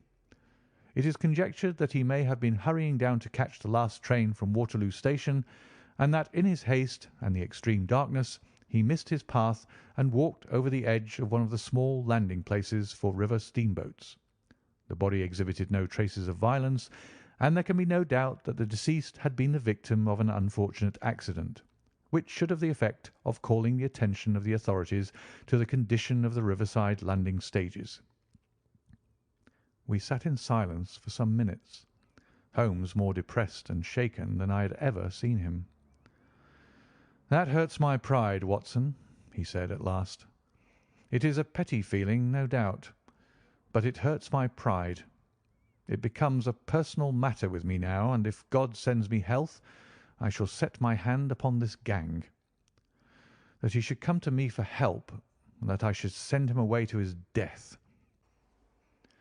He sprang from his chair and paced about the room in uncontrollable agitation, with a flush upon his sallow cheeks and a nervous clasping and unclasping of his long, thin hands. "They must be cunning devils," he exclaimed at last. "How could they have decoyed him down there? The embankment is not on the district line to the station. The bridge, no doubt, was too crowded, even on such a night, for their purpose. Well, Watson, we shall see who will win in the long run. I am going out now." "To the police?" "No, I shall be my own police. When I have spun the web they may take the flies, but not before." All day I was engaged in my professional work, and it was late in the evening before I returned to Baker Street. Sherlock Holmes had not come back yet. It was nearly 10 o'clock before he entered, looking pale and worn. He walked up to the sideboard, and tearing a piece from the loaf, he devoured it voraciously, washing it down with a long draught of water. "You are hungry?" I remarked. "Starving. It had escaped my memory. I have had nothing since breakfast." "Nothing?" "Not a bite. I had no time to think of it." "And how have you succeeded?" "Well, you have a clue?" "I have them in the hollow of my hand. Young Openshaw shall not long remain unavenged. Why, Watson, let us put their own devilish trademark upon them. It is well thought of." "What do you mean?"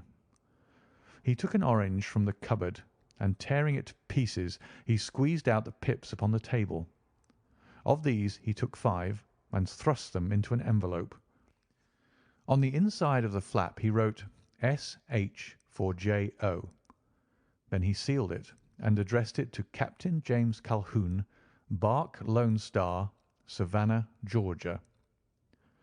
"That will await him when he enters port," said he, chuckling. "It may give him a sleepless night. He'll find it as sure a precursor of his fate as Openshaw did before him." "And who is this Captain Calhoun?" "The leader of the gang. I shall have the others, but he first." "How did you trace it, then?" He took a large sheet of paper from his pocket, all covered with dates and names. "I have spent the whole day," said he, "over Lloyd's registers and files of the old papers, following the future career of every vessel which touched at Pondicherry in January and February in '83. There were 36 ships of fair tonnage which were reported there during those months. Of these, one, the Lone Star, instantly attracted my attention, since, although it was reported as having cleared from London, the name is that which is given to one of the states of the Union. Texas, I think. I was not and am not sure which, but I knew that the ship must have an American origin." "What then?" "I searched the Dundee records, and when I found that the barque Lone Star was there in January '85, my suspicion became a certainty. I then inquired as to the vessels which lay at present in the port of London." "Yes?" "The Lone Star had arrived here last week. I went down to the Albert Dock and found that she had been taken down the river by the early tide this morning, homeward bound to Savannah. I wired to Gravesend and learned that she had passed some time ago, and as the wind is easterly, I have no doubt that she is now past the Goodwins and not very far from the Isle of Wight." "What will you do, then?" "Oh, I have my hand upon him. He and the 2 mates are, as I learn, the only native-born Americans in the ship. The others are Finns and Germans. I know also that they were all 3 away from the ship last night. I had it from the stevedore, who's been loading their cargo. By the time that their sailing ship reaches Savannah, the mail-boat will have carried this letter, and the cable will have informed the police of Savannah that these 3 gentlemen are badly wanted here upon a charge of murder. There is ever a flaw, however, in the best laid of human plans, and the murderers of John Openshaw were never to receive the orange pips which would show them that another, as cunning and as resolute as themselves, was upon their track." Very long and very severe were the equinoctial gales that year. We waited long for news of the Lone Star of Savannah, but none ever reached us. We did at last hear that somewhere, far out in the Atlantic, a shattered stern post of a boat was seen swinging in the trough of a wave, with the letters L.S. carved upon it. And that is all which we shall ever know of the fate of the Lone Star. End of the 5 Orange Pips.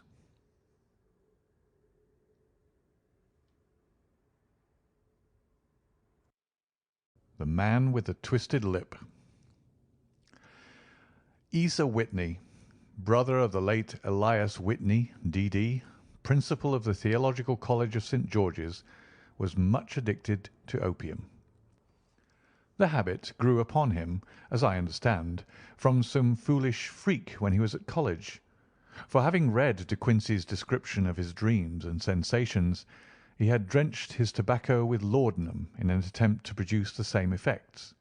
He found, as so many more have done, that the practice is easier to attain than to get rid of, and for many years he continued to be a slave to the drug, an object of mingled horror and pity to his friends and relatives.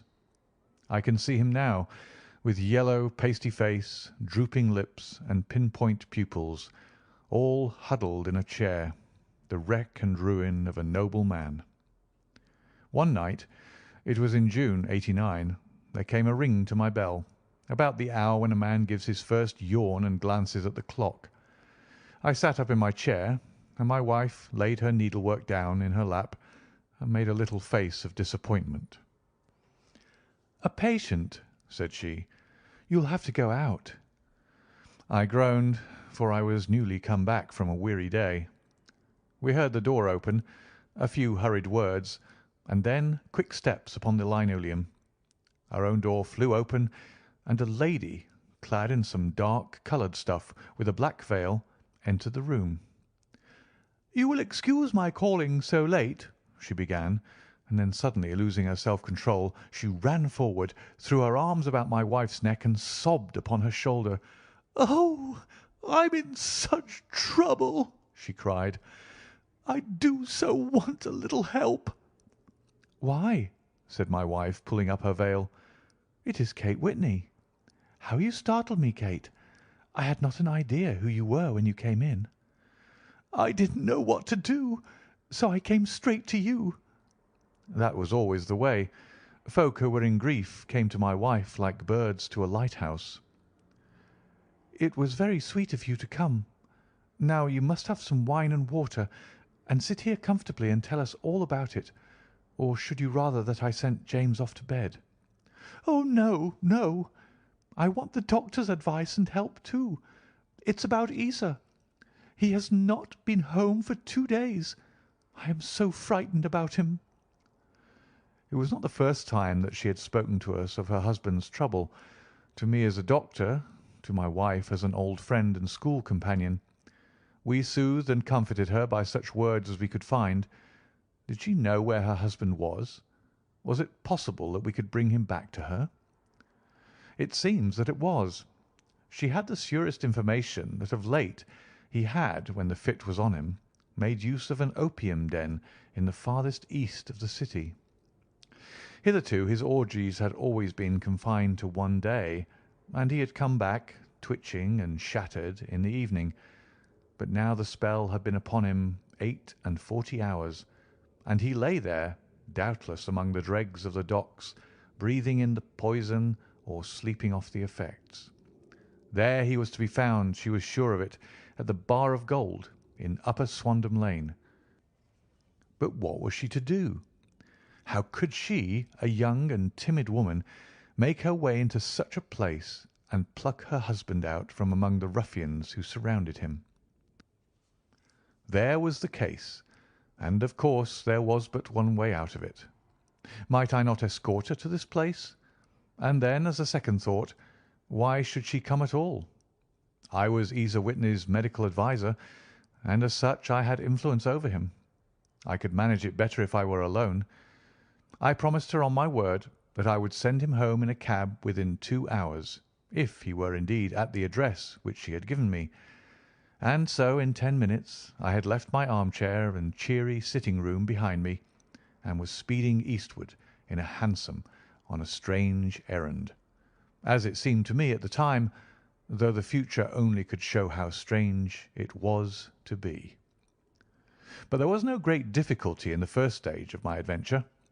Upper Swandam Lane is a vile alley lurking behind the high wharves which line the north side of the river to the east of London Bridge. Between a slop shop and a gin shop, approached by a steep flight of steps leading down to a black gap like the mouth of a cave, I found the den of which I was in search. Ordering my cab to wait, I passed down the steps, worn hollow in the centre by the ceaseless tread of drunken feet, and by the light of a flickering oil lamp above the door I found the latch and made my way into a long, low room, thick and heavy with the brown opium smoke, and terraced with wooden berths like the forecastle of an emigrant ship.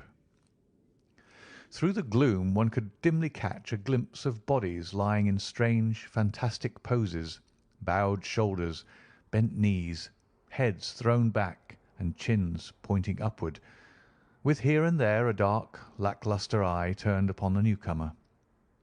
Out of the black shadows there glimmered little red circles of light, now bright, now faint, as the burning poison waxed or waned in the bowls of the metal pipes.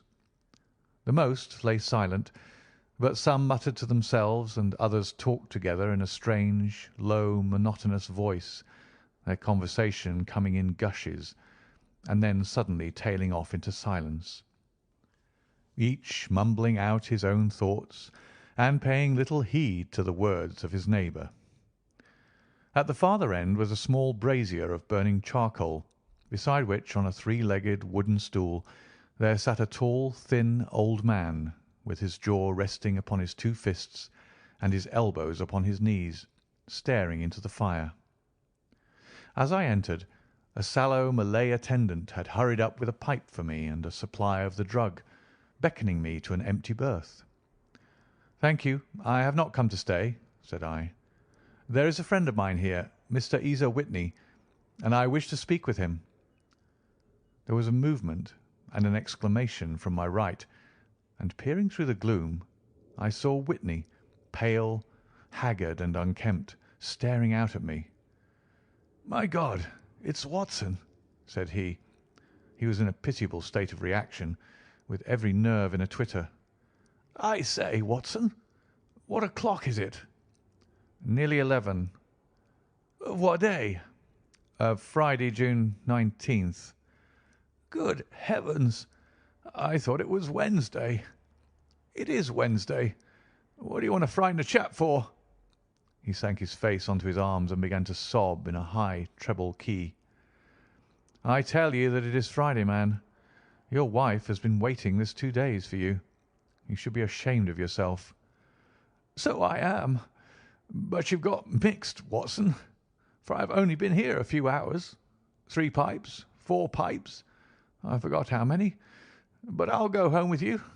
I wouldn't frighten Kate. Poor little Kate. Give me your hand. Have you a cab?" "Yes, I have one waiting." "Then I shall go in it. But I must owe something. Find what I owe, Watson. I'm all off colour. I can do nothing for myself." I walked down the narrow passage between the double row of sleepers, holding my breath to keep out the vile, stupefying fumes of the drug, and looking about for the manager. As I passed the tall man who sat by the brazier, I felt a sudden pluck at my skirt, and a low voice whispered, "Walk past me, and then look back at me." The words fell quite distinctly upon my ear. I glanced down. They could only have come from the old man at my side. And yet he sat now as absorbed as ever, very thin, very wrinkled, bent with age, an opium pipe dangling down from beneath his knees as though it had dropped in sheer lassitude from his fingers. I took 2 steps forward and looked back. It took all my self-control to prevent me from breaking out into a cry of astonishment. He had turned his back so that none could see him but I. His form had filled out. His wrinkles were gone. The dull eyes had regained their fire, and there, sitting by the fire and grinning at my surprise, was none other than Sherlock Holmes.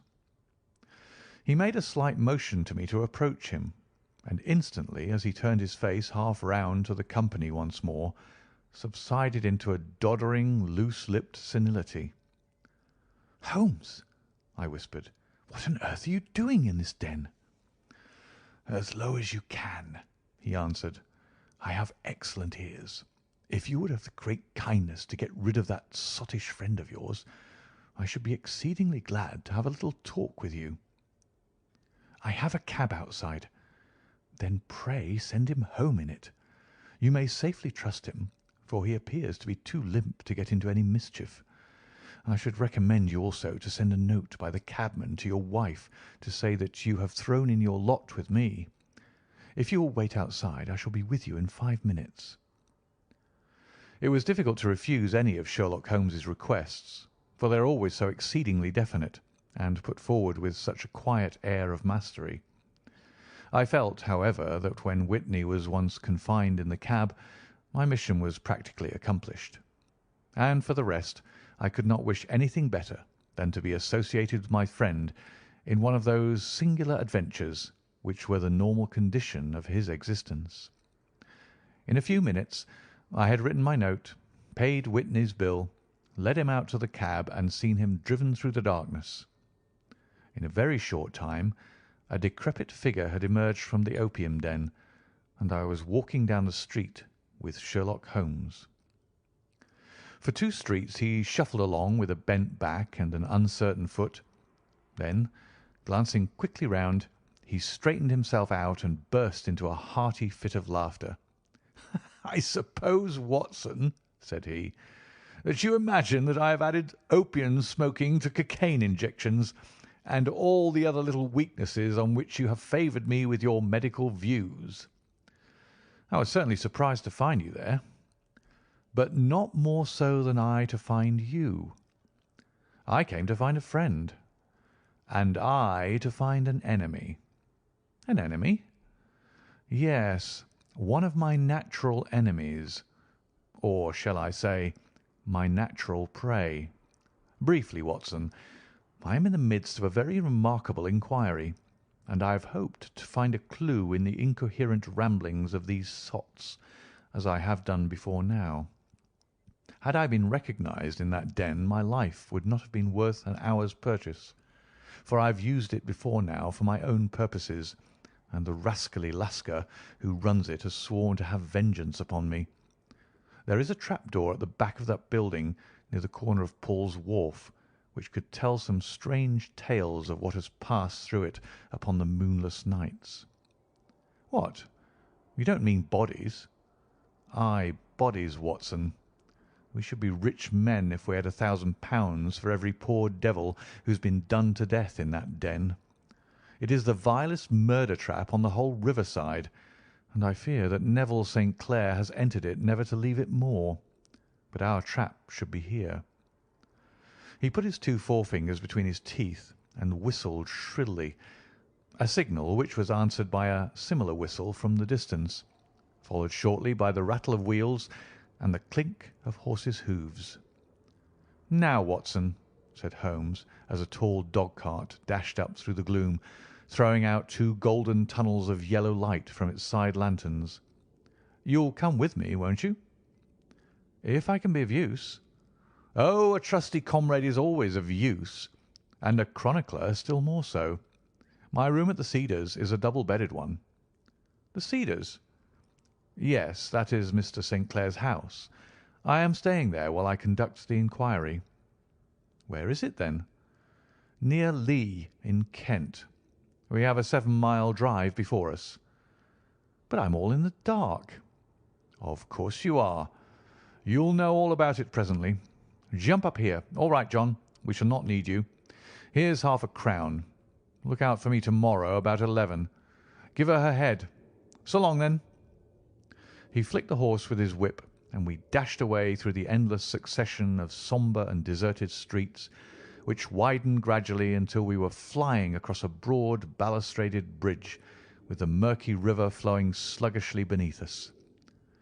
Beyond lay another dull wilderness of bricks and mortar, its silence broken only by the heavy, regular footfall of the policeman, or the songs and shouts of some belated party of revellers. A dull wrack was drifting slowly across the sky, and a star or two twinkled dimly here and there through the rifts of the clouds. Holmes drove in silence, with his head sunk upon his breast, and the air of a man who is lost in thought, while I sat beside him, curious to learn what this new quest might be which seemed to tax his powers so sorely, and yet afraid to break in upon the current of his thoughts. We had driven several miles, and were beginning to get to the fringe of the belt of suburban villas, when he shook himself, shrugged his shoulders, and lit up his pipe with the air of a man who has satisfied himself that he is acting for the best. "You have a grand gift of silence, Watson," said he. "It makes you quite invaluable as a companion. Upon my word, it is a great thing for me to have someone to talk to, for my own thoughts are not over pleasant. I was wondering what I should say to this dear little woman to-night when she meets me at the door." "You forget that I know nothing about it." "I shall just have time to tell you the facts of the case before we get to Lee. It seems absurdly simple, and yet somehow I can get nothing to go upon. There's plenty of thread, no doubt, but I can't get the end of it into my hand. Now, I'll state the case clearly and concisely to you, Watson, and maybe you can see a spark where all is dark to me." "Proceed, then." Some years ago, to be definite, in May, 1884, there came to Lee a gentleman, Neville St. Clair by name, who appeared to have plenty of money. He took a large villa, laid out the grounds very nicely, and lived generally in good style. By degrees he made friends in the neighbourhood, and in 1887 he married the daughter of a local brewer, by whom he now has 2 children. He has no occupation, but was interested in several companies, and went into town as a rule in the morning, returning by the 5:14 from Cannon Street every night. Mr. St. Clair is now 37 years of age, is a man of temperate habits, a good husband, a very affectionate father, and a man who is popular with all who know him. I may add that his whole debts at the present moment, as far as we have been able to ascertain, amount to £88 10s, while he has £220 standing to his credit in the Capital and Counties Bank. There is no reason, therefore, to think that money troubles have been weighing upon his mind. Last Monday, Mr. Neville St. Clair went into town rather earlier than usual, remarking before he started that he had 2 important commissions to perform, and that he would bring his little boy home a box of bricks. Now, by the merest chance, his wife received a telegram upon this same Monday, very shortly after his departure, to the effect that a small parcel of considerable value, which she had been expecting, was waiting for her at the offices of the Aberdeen Shipping Company. Now, if you are well up in your London, you will know that the office of the company is in Fresno Street, which branches out of Upper Swandam Lane, where you found me to-night. Mrs. St. Clair had her lunch, started for the city, did some shopping, proceeded to the company's office, got her packet, and found herself at exactly 4:35 walking through Swandam Lane on her way back to the station. Have you followed me so far? It is very clear. If you remember, Monday was an exceedingly hot day, and Mrs. St. Clair walked slowly, glancing about in the hope of seeing a cab, as she did not like the neighbourhood in which she found herself. While she was walking in this way down Swandam Lane, she suddenly heard an ejaculation or cry, and was struck cold to see her husband looking down at her and, as it seemed to her, beckoning to her from a second-floor window. The window was open, and she distinctly saw his face, which she described as being terribly agitated. He waved his hands frantically to her, and then vanished from the window so suddenly that it seemed to her that he had been plucked back by some irresistible force from behind. One singular point which struck her quick feminine eye was that although he wore some dark coat, such as he had started to town in, he had on neither collar nor necktie. Convinced that something was amiss with him, she rushed down the steps, for the house was none other than the opium den in which you found me tonight, and running through the front room, she attempted to ascend the stairs which led to the first floor. At the foot of the stairs, however, she met this Lascar scoundrel of whom I have spoken, who thrust her back and, aided by a Dane, who acts as assistant there, pushed her out into the street. Filled with the most maddening doubts and fears, she rushed down the lane, and by rare good fortune met in Fresno Street a number of constables with an inspector, all on their way to their beat. The inspector and two men accompanied her back, and in spite of the continued resistance of the proprietor, they made their way to the room in which Mr. St. Clair had last been seen. There was no sign of him there. In fact, in the whole of that floor there was no one to be found save a crippled wretch of hideous aspect, who it seems made his home there. Both he and the Lascar stoutly swore that no one else had been in the front room during the afternoon. So determined was their denial that the inspector was staggered, and had almost come to believe that Mrs. St. Clair had been deluded, when with a cry she sprang at a small deal box which lay upon the table and tore the lid from it. Out there fell a cascade of children's bricks. It was the toy which he had promised to bring home. This discovery, and the evident confusion which the cripple showed, made the inspector realize that the matter was serious. The rooms were carefully examined, and results all pointed to an abominable crime. The front room was plainly furnished as a sitting room, and led into a small bedroom which looked out upon the back of one of the wharves. Between the wharf and the bedroom window is a narrow strip which is dry at low tide, but is covered at high tide with at least 4½ feet of water. The bedroom window was a broad one, and opened from below. On examination, traces of blood were to be seen upon the window-sill, and several scattered drops were visible upon the wooden floor of the bedroom. Thrust away behind a curtain in the front room were all the clothes of Mr. Neville St. Clair, with the exception of his coat. His boots, his socks, his hat, and his watch, all were there. There were no signs of violence upon any of these garments, and there were no other traces of Mr. Neville St. Clair. Out of the window he must apparently have gone, for no other exit could be discovered, and the ominous bloodstains upon the sill gave little promise that he could save himself by swimming, for the tide was at its very highest at the moment of the tragedy. And now, as to the villains who seemed to be immediately implicated in the matter.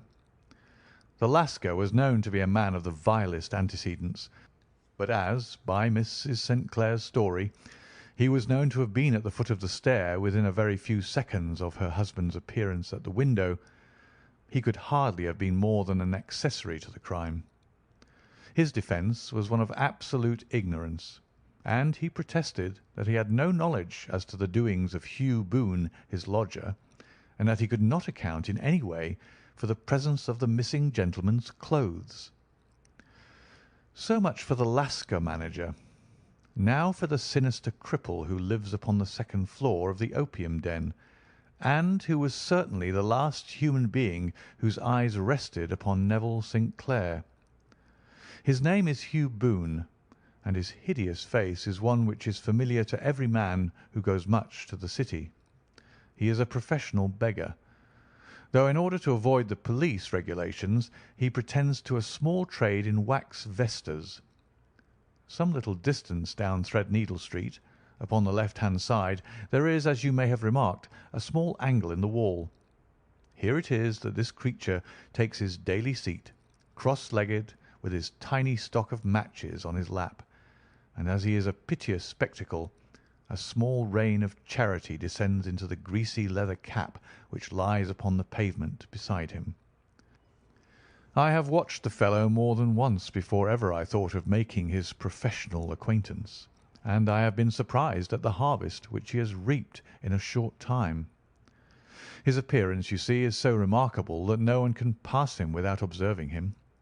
A shock of orange hair, a pale face disfigured by a horrible scar, which, by its contraction, has turned up the outer edge of his upper lip, a bulldog chin, and a pair of very penetrating dark eyes, which present a singular contrast to the colour of his hair, all mark him out from amid the common crowd of mendicants, and so, too, does his wit, for he is ever ready with a reply to any piece of chaff which may be thrown at him by the passers-by. This is the man whom we now learn to have been the lodger at the opium den, and to have been the last man to see the gentleman of whom we are in quest. But a cripple, said I. What could he have done single-handed against a man in the prime of life? He is a cripple in the sense that he walks with a limp, but in other respects he appears to be a powerful and well-nurtured man. Surely your medical experience would tell you, Watson, that weakness in one limb is often compensated for by exceptional strength in the others. Pray continue your narrative. Mrs. St. Clair had fainted at the sight of the blood upon the window, and she was escorted home in a cab by the police, as her presence could be of no help to them in their investigations. Inspector Barton, who had charge of the case, made a very careful examination of the premises, but without finding anything which threw any light upon the matter. One mistake had been made in not arresting Boone instantly, as he was allowed some few minutes during which he might have communicated with his friend the Lascar, but this fault was soon remedied, and he was seized and searched without anything being found which could incriminate him. There were, it is true, some blood stains upon his right shirt sleeve, but he pointed to his ring finger, which had been cut near the nail, and explained that the bleeding came from there, adding that he had been to the window not long before, and that the stains which had been observed there came doubtless from the same source. He denied strenuously having ever seen Mr. Neville St. Clair, and swore that the presence of the clothes in his room was as much a mystery to him as to the police. As to Mrs. St. Clair's assertion that she had actually seen her husband at the window, he declared that she must have been either mad or dreaming. He was removed, loudly protesting, to the police station, while the inspector remained upon the premises in the hope that the ebbing tide might afford some fresh clue. And it did, though they hardly found upon the mud bank what they had feared to find. It was Neville St. Clair's coat, and not Neville St. Clair, which lay uncovered as the tide receded. And what do you think they found in the pockets? I cannot imagine. No, I don't think you would guess. Every pocket stuffed with pennies and halfpennies, 421 pennies and 270 halfpennies. It was no wonder that it had not been swept away by the tide. But a human body is a different matter. There is a fierce eddy between the wharf and the house. It seemed likely enough that the weighted coat had remained when the stripped body had been sucked away into the river. But I understand that all the other clothes were found in the room. Would the body be dressed in a coat alone? No, sir, but the facts might be met speciously enough. Suppose that this man Boone had thrust Neville St. Clair through the window. There is no human eye which could have seen the deed. What would he do then? It would, of course, instantly strike him that he must get rid of the tell-tale garments. He would seize the coat then, and be in the act of throwing it out, when it would occur to him that it would swim and not sink. He has little time, for he has heard the scuffle downstairs when the wife tried to force her way up, and perhaps he has already heard from his Lascar confederate that the police are hurrying up the street. There is not an instant to be lost. He rushes to some secret hoard where he has accumulated the fruits of his beggary, and he stuffs all the coins upon which he can lay his hands into the pockets to make sure of the coat's sinking. He throws it out, and would have done the same with the other garments, had not he heard the rush of steps below, and only just had time to close the window when the police appeared. It certainly sounds feasible. Well, we will take it as a working hypothesis for want of a better. Boone, as I have told you, was arrested and taken to the station, but it could not be shown that there had ever before been anything against him. He had for years been known as a professional beggar, but his life appeared to have been a very quiet and innocent one. There the matter stands at present, and the questions which have to be solved, what Neville St. Clair was doing in the opium den, what happened to him when there, where is he now, and what Hugh Boone had to do with his disappearance, are all as far from a solution as ever. I confess that I cannot recall any case within my experience which looked at the first glance so simple, and yet which presented such difficulties. While Sherlock Holmes had been detailing this singular series of events, we had been whirling through the outskirts of the great town until the last straggling houses had been left behind, and we rattled along with a country hedge upon either side of us. Just as he finished, however, we drove through two scattered villages, where a few lights still glimmered in the windows. "We are on the outskirts of Lee," said my companion. "We have touched on 3 English counties in our short drive, starting in Middlesex, passing over an angle of Surrey, and ending in Kent. See that light among the trees? That is the Cedars, and beside that lamp sits a woman whose anxious ears have already, I have little doubt, caught the clink of our horses' feet." "But why are you not conducting the case from Baker Street?" I asked. "Because there are many inquiries which must be made out here. Mrs. St. Clair has most kindly put 2 rooms at my disposal, and you may rest assured that she will have nothing but a welcome for my friend and colleague. I hate to meet her, Watson, when I have no news of her husband. Here we are. Whoa there! Whoa!" We had pulled up in front of a large villa which stood within its own grounds. A stable boy had run out to the horse's head, and springing down, I followed Holmes up the small, winding gravel drive which led to the house.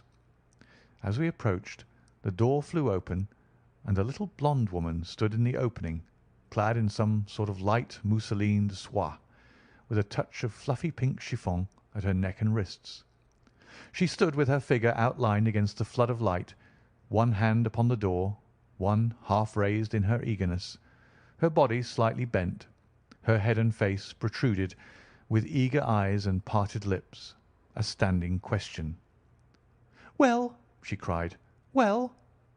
And then, seeing that there were 2 of us, she gave a cry of hope which sank into a groan as she saw that my companion shook his head and shrugged his shoulders.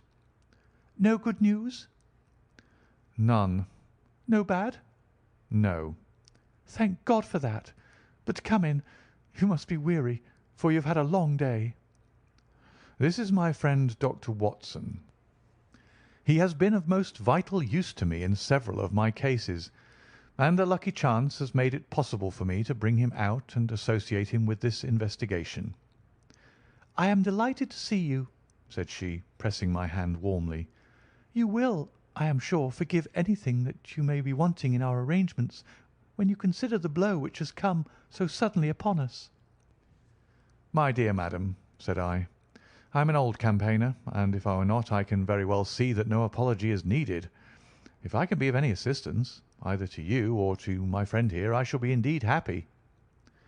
"Now, Mr. Sherlock Holmes," said the lady as we entered a well-lit dining-room, upon the table of which a cold supper had been laid out, "I should very much like to ask you 1 or 2 plain questions, to which I beg that you will give a plain answer." "Certainly, madam." "Do not trouble about my feelings. I am not hysterical, nor given to fainting. I simply wish to hear your real opinion." "Upon what point?" "In your heart of hearts, do you think that Neville is alive?" Sherlock Holmes seemed to be embarrassed by the question. "Frankly now," she repeated, standing upon the rug and looking keenly down at him as he leaned back in a basket chair. "Frankly, then, madam, I do not." "You think that he is dead?" "I do." "Murdered?" "I don't say that. Perhaps." "And on what day did he meet his death?" "On Monday." "Then perhaps, Mr. Holmes, You will be good enough to explain how it is that I have received a letter from him to-day." Sherlock Holmes sprang out of his chair as if he had been galvanized. "What?" he roared. "Yes, to-day." She stood smiling, holding up a little slip of paper in the air. "May I see it?" "Certainly." He snatched it from her in his eagerness, and smoothing it out upon the table, he drew over the lamp and examined it intently. I had left my chair and was gazing at it over his shoulder. The envelope was a very coarse one, and was stamped with the Gravesend postmark, and with the date of that very day, or rather of the day before, for it was considerably after midnight. "Coarse writing," murmured Holmes. "Surely this is not your husband's writing, madam?" "No, but the enclosure is." "I perceive also that whoever addressed the envelope had to go and inquire as to the address." "How can you tell that?" "The name, you see, is in perfectly black ink, which has dried itself. The rest is of the greyish colour, which shows that blotting paper had been used. If it had been written straight off and then blotted, none would be of a deep black shade. This man has written the name, and there has then been a pause before he wrote the address, which can only mean that he was not familiar with it. It is, of course, a trifle, but there is nothing so important as trifles. Let us now see the letter. Ha! There has been an enclosure here." "Yes, there was a ring. His signet ring." "And you are sure that this is your husband's hand?" "One of his hands." "One?" "His hand when he wrote hurriedly. It is very unlike his usual writing, and yet I know it well." "Dearest, do not be frightened. All will come well. There is a huge error which it may take some little time to rectify. Wait in patience. Neville." Written in pencil upon the fly-leaf of a book, octavo size, no watermark. Posted to-day in Gravesend by a man with a dirty thumb. Ha! And the flap has been gummed, if I am not very much in error, by a person who had been chewing tobacco. "And you have no doubt that it is your husband's hand, madam?" "None. Neville wrote those words." "And they were posted to-day at Gravesend. Well, Mrs. St. Clair, the clouds lighten, though I should not venture to say that the danger is over." "But he must be alive, Mr. Holmes." "Unless this is a clever forgery to put us on the wrong scent. The ring, after all, proves nothing. It may have been taken from him." "No, no, it is his very own writing." "Very well. It may, however, have been written on Monday and only posted to-day." "That is possible." "If so, much may have happened between." "Oh, you must not discourage me, Mr. Holmes. I know that all is well with him. There is so keen a sympathy between us that I should know if evil came upon him. On the very day that I saw him last, he cut himself in the bedroom, and yet I in the dining-room rushed upstairs instantly with the utmost certainty that something had happened. Do you think that I would respond to such a trifle and yet be ignorant of his death?" "I have seen too much to know that the impression of a woman may be more valuable than the conclusion of an analytical reasoner. And in this letter you certainly have a very strong piece of evidence to corroborate your view. But if your husband is alive and able to write letters, why should he remain away from you?" "I cannot imagine. It is unthinkable." "And on Monday he made no remarks before leaving you?" "No." "And you were surprised to see him in Swandam Lane?" "Very much so." "Was the window open?" "Yes." "Then he might have called to you?" "He might." "He only, as I understand, gave an inarticulate cry?" "Yes." "A call for help, you thought?" "Yes, he waved his hands." "But it might have been a cry of surprise. Astonishment at the unexpected sight of you might cause him to throw up his hands." "It is possible." "And you thought he was pulled back?" "He disappeared so suddenly." "He might have leapt back. You did not see anyone else in the room?" "No, but this horrible man confessed to having been there, and the Lascar was at the foot of the stairs." "Quite so. Your husband, as far as you could see, had his ordinary clothes on." "But without his collar or tie. I distinctly saw his bare throat." "Had he ever spoken of Swandam Lane?" "Never." "Had he ever showed any signs of having taken opium?" "Never." "Thank you, Mrs. St. Clair. Those are the principal points about which I wish to be absolutely clear. We shall now have a little supper and then retire, for we may have a very busy day to-morrow." A large and comfortable double-bedded room had been placed at our disposal, and I was quickly between the sheets, for I was weary after my night of adventure. Sherlock Holmes was a man, however, who, when he had an unsolved problem upon his mind, would go for days and even a week without rest, turning it over, rearranging his facts, looking at it from every point of view until he had either fathomed it or convinced himself that his data were insufficient. It was soon evident to me that he was now preparing for an all-night sitting. He took off his coat and waistcoat, put on a large blue dressing-gown, and then wandered about the room, collecting pillows from his bed and cushions from the sofa and armchairs. With these he constructed a sort of Eastern divan, upon which he perched himself cross-legged, with an ounce of shag tobacco and a box of matches laid out in front of him. In the dim light of the lamp I saw him sitting there, an old briar pipe between his lips, his eyes fixed vacantly upon the corner of the ceiling, the blue smoke curling up from him, silent, motionless, with the light shining upon his strong-set aquiline features. So he sat as I dropped off to sleep, and so he sat when a sudden ejaculation caused me to wake up, and I found the summer sun shining into the apartment. The pipe was still between his lips, the smoke still curled upward, and the room was full of a dense tobacco haze, but nothing remained of the heap of shag which I had seen upon the previous night. "Awake, Watson?" he asked. "Yes." "Game for a morning drive?" "Certainly." "Then dress. No one is stirring yet, but I know where the stable boy sleeps, and we shall soon have the trap out." He chuckled to himself as he spoke, his eyes twinkled, and he seemed a different man to the sombre thinker of the previous night. As I dressed I glanced at my watch. It was no wonder that no one was stirring. It was 25 minutes past 4. I had hardly finished when Holmes returned with the news that the boy was putting in the horse. "I want to test a little theory of mine," said he, pulling on his boots. "I think, Watson, that you are now standing in the presence of one of the most absolute fools in Europe. I deserve to be kicked from here to Charing Cross, but I think I have the key of the affair now." "And where is it?" I asked, smiling. "In the bathroom," he answered. "Oh, yes, I am not joking," he continued, seeing my look of incredulity. "I have just been there, and I have taken it out, and I have got it in this Gladstone bag. Come on, my boy, and we shall see whether it will not fit the lock."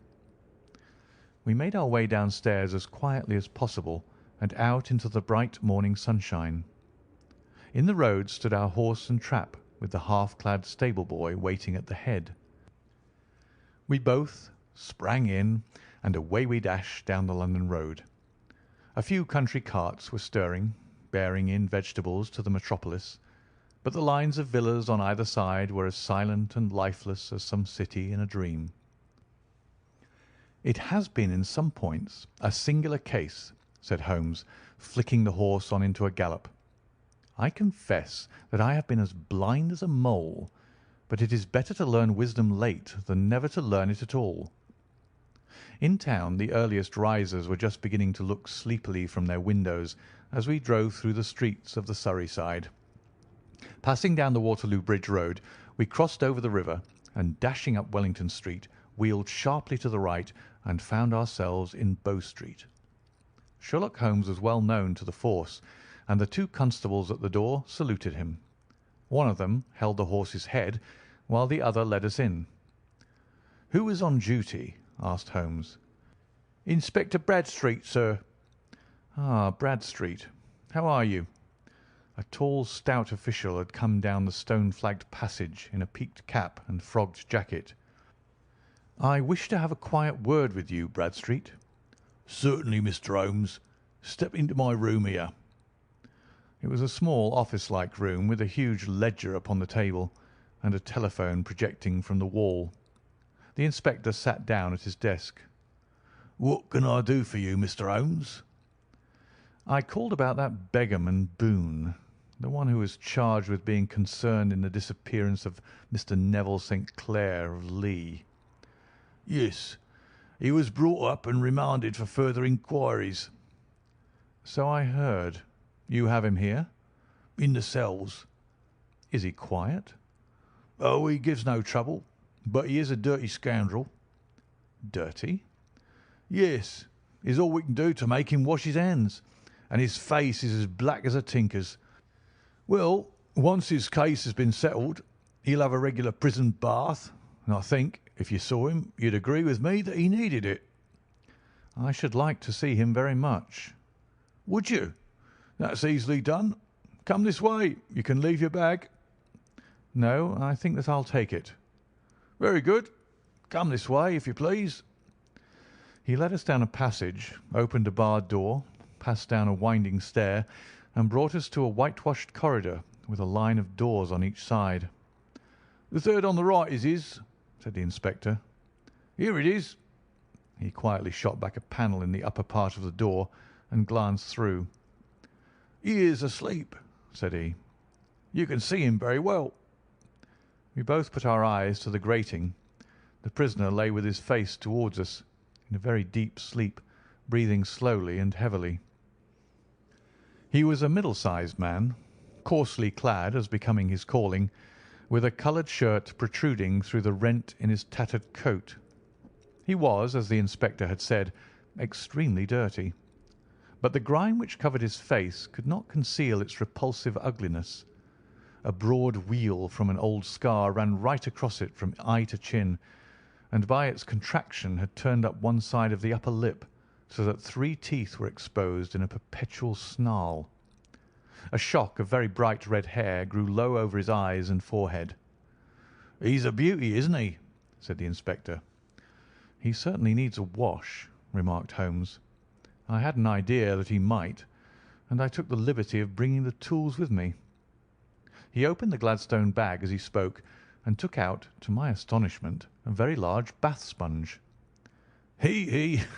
You are a funny one," chuckled the inspector. "Now, if you will have the great goodness to open that door very quietly, we will soon make him cut a much more respectable figure." "Well, I don't know why not," said the inspector. "He doesn't look a credit to the Bow Street cells, does he?" He slipped his key into the lock, and we all very quietly entered the cell. The sleeper half turned and then settled down once more into a deep slumber. Holmes stooped to the water jug, moistened his sponge, and then rubbed it twice vigorously across and down the prisoner's face. "Let me introduce you," he shouted, "to Mr. Neville St. Clair of Lee in the county of Kent." Never in my life have I seen such a sight. The man's face peeled off under the sponge like the bark from a tree. Gone was the coarse brown tint. Gone, too, was the horrid scar which had seamed it across and the twisted lip which had given the repulsive sneer to the face. A twitch brought away the tangled red hair, and there, sitting up in his bed, was a pale, sad-faced, refined-looking man, black-haired and smooth-skinned, rubbing his eyes and staring about him with sleepy bewilderment. Then suddenly, realizing the exposure, he broke into a scream and threw himself down with his face to the pillows. "Great heavens!" cried the inspector. "It is indeed the missing man. I know him from the photograph." The prisoner turned with the reckless air of a man who abandons himself to his destiny. "Be it so," said he. "And pray, what am I charged with?" "With making away with Mr. Neville St.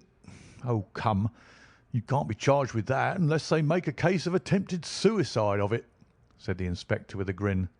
"Well, I've been 27 years in the force, but this really takes the cake." "If I am Mr. Neville St. Clair, then it is obvious that no crime has been committed, and that therefore I am illegally detained." "No crime, but a very great error has been committed," said Holmes. "You would have done better to have trusted your wife." "It was not the wife, it was the children," groaned the prisoner. "God help me, I would not have had them ashamed of their father. My God, what an exposure! What can I do?" Sherlock Holmes sat down beside him on the couch and patted him kindly on the shoulder. "If you leave it to a court of law to clear the matter up," said he, "of course you can hardly avoid publicity. On the other hand, if you convince the police authorities that there is no possible case against you, I do not know that there is any reason that the details should find their way into the papers. Inspector Bradstreet would, I am sure, make notes upon anything which you might tell us and submit it to the proper authorities. The case would then never go into court at all." "God bless you!" cried the prisoner passionately. "I would have endured imprisonment, aye, even execution, rather than have left my miserable secret as a family blot to my children. You are the first who have ever heard my story. My father was a schoolmaster in Chesterfield, where I received an excellent education. I travelled in my youth, took to the stage, and finally became a reporter on an evening paper in London. One day my editor wished to have a series of articles upon begging in the metropolis, and I volunteered to supply them. There was the point from which all my adventures started. It was only by trying begging as an amateur that I could get the facts upon which to base my articles. When an actor, I had of course learned all the secrets of making up and had been famous in the green room for my skill. I took advantage now of my attainments. I painted my face, and to make myself as pitiable as possible, I made a good scar and fixed one side of my lip in a twist by the aid of a small slip of flesh-coloured plaster. Then, with a red head of hair and an appropriate dress, I took my station in the business part of the city, ostensibly as a match-seller, but really as a beggar. For 7 hours I plied my trade, and when I returned home in the evening, I found to my surprise that I had received no less than 26 shillings and fourpence. I wrote my articles and thought little more of the matter, until some time later I backed a bill for a friend and had a writ served upon me for £25. I was at my wits' end where to get the money, but a sudden idea came to me. I begged a fortnight's grace from the creditor, asked for a holiday from my employers, and spent the time in begging in the city under my disguise. In 10 days I had the money and had paid the debt. Well, you can imagine how hard it was to settle down to arduous work at £2 a week, when I knew that I could earn as much in a day by smearing my face with a little paint, laying my cap on the ground, and sitting still. It was a long fight between my pride and the money, but the dollars won at last, and I threw up reporting and sat day after day in the corner which I had first chosen, inspiring pity by my ghastly face and filling my pockets with coppers. Only one man knew my secret. He was the keeper of a low den in which I used to lodge in Swandam Lane, where I could every morning emerge as a squalid beggar, and in the evenings transform myself into a well-dressed man about town. This fellow, a Lascar, was well paid by me for his rooms, so that I knew that my secret was safe in his possession. Well, very soon I found that I was saving considerable sums of money. I do not mean that any beggar in the streets of London could earn £700 a year, which is less than my average takings, but I had exceptional advantages in my power of making up, and also in a facility of repartee, which improved my practice and made me quite a recognised character in the city. All day a stream of pennies, varied by silver, poured in upon me, and it was a very bad day in which I failed to take £2.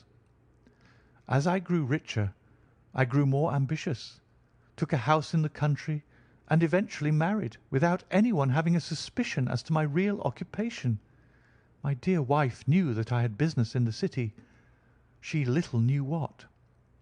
Last Monday I had finished for the day and was dressing in my room above the opium den, when I looked out of my window and saw to my horror and astonishment that my wife was standing in the street with her eyes fixed full upon me. I gave a cry of surprise, threw up my arms to cover my face, and rushing to my confidant, the Lascar, entreated him to prevent anyone from coming up to me. I heard her voice downstairs, but I knew that she could not ascend. Swiftly I threw off my clothes, pulled on those of a beggar, and put on my pigments and wig. Even a wife's eyes could not pierce so complete a disguise. But then it occurred to me that there might be a search in the room, and that the clothes might betray me. I threw open the window, reopening by my violence a small cut which I had inflicted upon myself in the bedroom that morning. Then I seized my coat, which was weighted by the coppers which I had just transferred to it from the leather bag in which I carried my takings. I hurled it out of the window, and it disappeared into the Thames. The other clothes would have followed, but at that moment there was a rush of constables up the stair, and a few minutes after I confessed to my relief that instead of being identified as Mr. Neville St. Clair, I was arrested as his murderer. I do not know that there is anything else for me to explain. I was determined to preserve my disguise as long as possible, and hence my preference for a dirty face. Knowing that my wife would be terribly anxious, I slipped off my ring and confided it to the Lascar at a moment when no constable was watching me, together with a hurried scrawl telling her that she had no cause to fear. "That note only reached her yesterday," said Holmes. Good God! What a week she must have spent! "The police have watched this Lascar," said Inspector Broadstreet, "and I can quite understand that he might find it difficult to post a letter unobserved. Probably he handed it to some sailor customer of his who forgot all about it for some days." "That was it," said Holmes, nodding approvingly. "I have no doubt of it. But have you never been prosecuted for begging?" Many times, but what was a fine to me? "It must stop here, however," said Broadstreet. "If the police are to hush this thing up, there must be no more of Hugh Boone."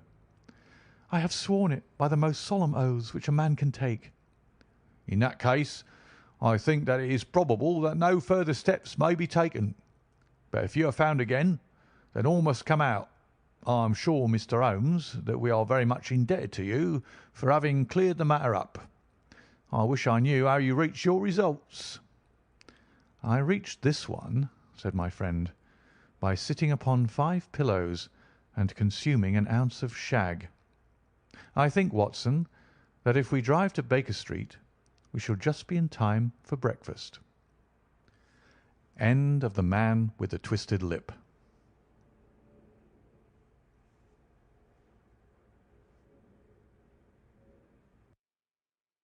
The Adventure of the Blue Carbuncle.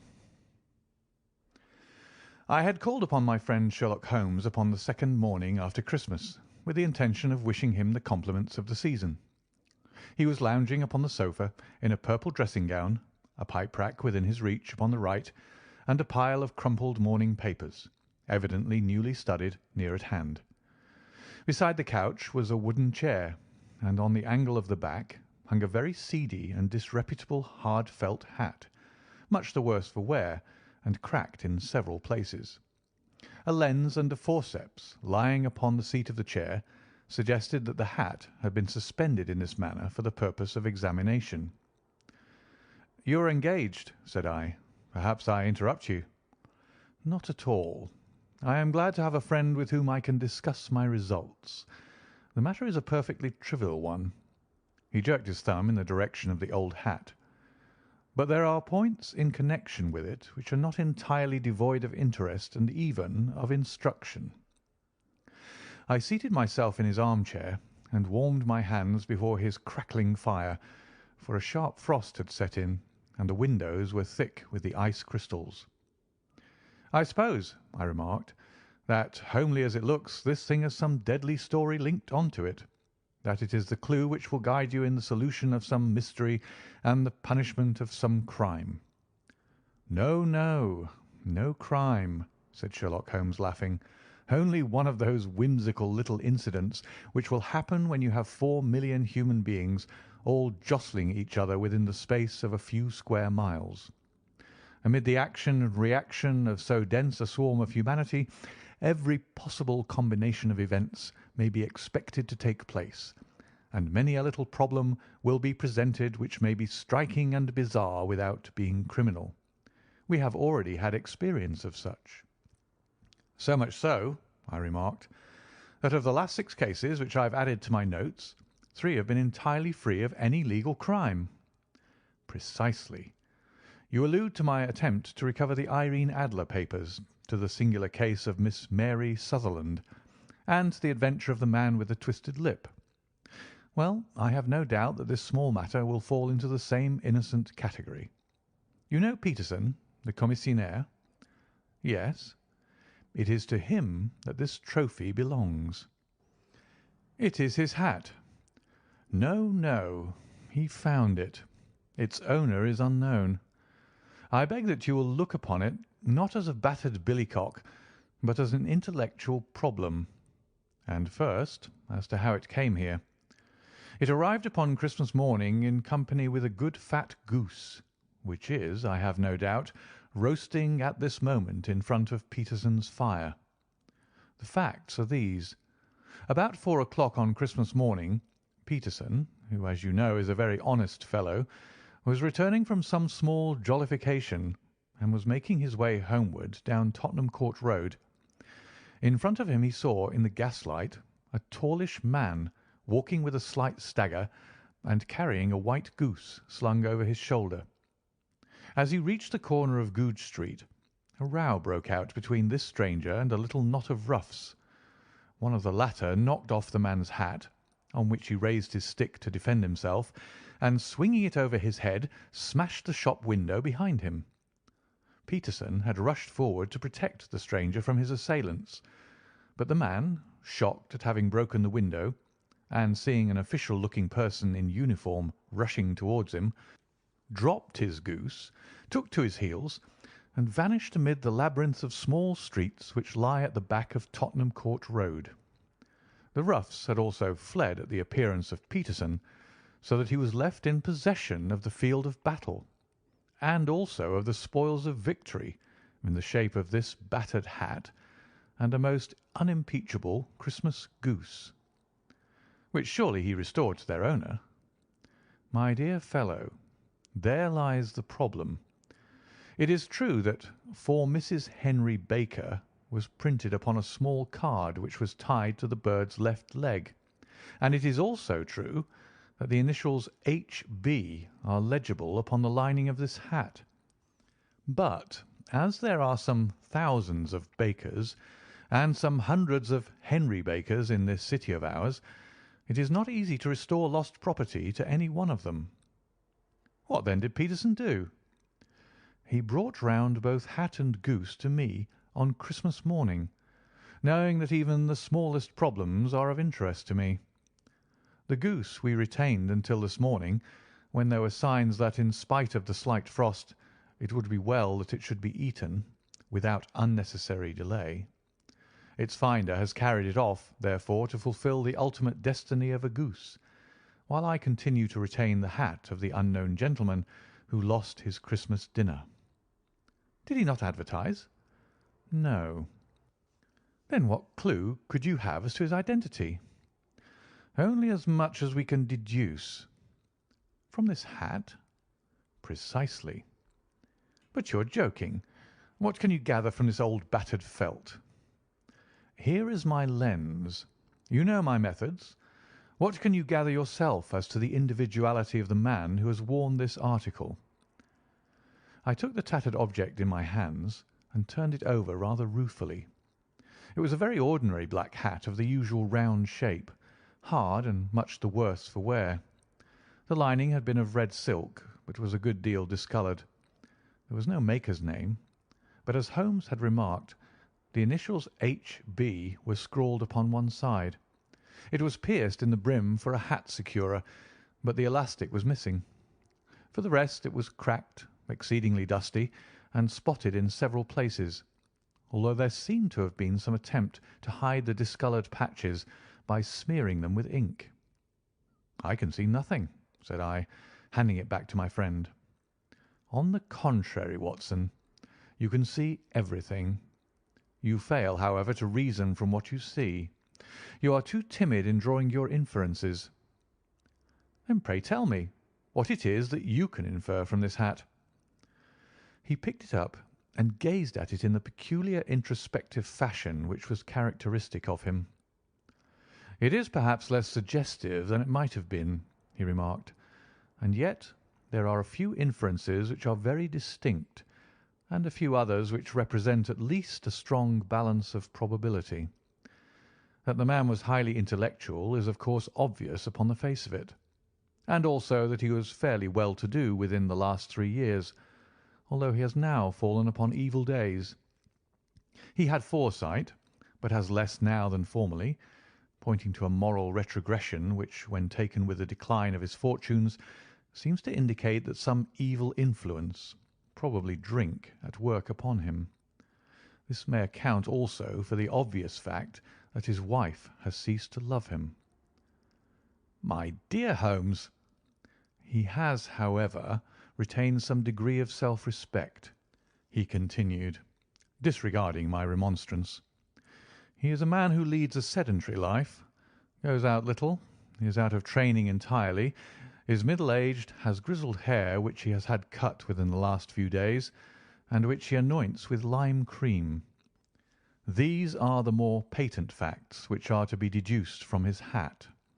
Also, by the way, that it is extremely improbable that he has gas laid on in his house." "You're certainly joking, Holmes." "Not in the least. Is it possible that even now, when I give you these results, you are unable to see how they are attained?" "I have no doubt that I am very stupid, but I must confess that I am unable to follow you. For example, how did you deduce that this man was intellectual?" For answer, Holmes clapped the hat upon his head. It came right over the forehead and settled upon the bridge of his nose. "It is a question of cubic capacity," said he. "A man with so large a brain must have something in it." "The decline of his fortunes, then?" "This hat is 3 years old. These flat brims curled at the edge came in then. It is a hat of the very best quality. Look at the band of ribbed silk and the excellent lining. If this man could afford to buy so expensive a hat 3 years ago, and has had no hat since, then he has assuredly gone down in the world." "Well, that is clear enough, certainly. But how about the foresight and moral retrogression?" Sherlock Holmes laughed. "Here is the foresight," said he, putting his finger upon the little disc and loop of the hat securer. "They are never sold upon hats. If this man ordered one, it is a sign of a certain amount of foresight, since he went out of his way to take this precaution against the wind. But since we see that he has broken the elastic and has not troubled to replace it, it is obvious that he has less foresight now than formerly, which is a distinct proof of a weakening nature. On the other hand, he has endeavoured to conceal some of these stains upon the felt by daubing them with ink, which is a sign that he has not entirely lost his self-respect." "Your reasoning is certainly plausible." "The further points, that he is middle-aged, that his hair is grizzled, that it has been recently cut, and that he uses lime cream, are all to be gathered from a close examination of the lower part of the lining. The lens discloses a large number of hair ends, clean cut by the scissors of the barber. They all appear to be adhesive, and there is a distinct odour of lime cream. This dust, you will observe, is not the gritty, grey dust of the street, but the fluffy brown dust of the house, showing that it has been hung up indoors most of the time, while the marks of moisture upon the inside are proof positive that the wearer perspired very freely, and could therefore, hardly be in the best of training. But his wife, you said that she had ceased to love him. This hat has not been brushed for weeks. When I see you, my dear Watson, with a week's accumulation of dust upon your hat, and when your wife allows you to go out in such a state, I shall fear that you also have been unfortunate enough to lose your wife's affection. But he might be a bachelor. Nay, he was bringing home the goose as a peace offering to his wife. Remember the card upon the bird's leg. You have an answer to everything. But how on earth do you deduce that the gas is not laid on in his house?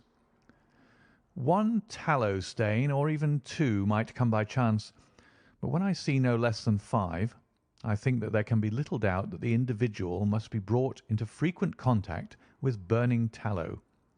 Walks upstairs at night, probably with his hat in one hand and a guttering candle in the other. Anyhow, he never got tallow stains from a gas jet. Are you satisfied? Well, it is very ingenious, said I, laughing. But since, as you said just now, there have been no crime committed, and no harm done save the loss of a goose, all this seems to be rather a waste of energy. Sherlock Holmes had opened his mouth to reply, when the door flew open, and Peterson, the commissionaire, rushed into the apartment with flushed cheeks and the face of a man who is dazed with astonishment. "The goose, Mr. Holmes! The goose, sir!" he gasped. "Eh? What of it, then? Has it returned to life and flapped off through the kitchen window?" Holmes twisted himself round upon the sofa to get a fairer view of the man's excited face. "See here, sir! See what my wife found in its crop!" He held out his hand and displayed upon the centre of the palm a brilliantly scintillating blue stone, rather smaller than a bean in size, but of such purity and radiance that it twinkled like an electric point in the dark hollow of his hand. Sherlock Holmes sat up with a whistle. "By Jove, Peterson," said he, "this is treasure trove indeed. I suppose you know what you've got."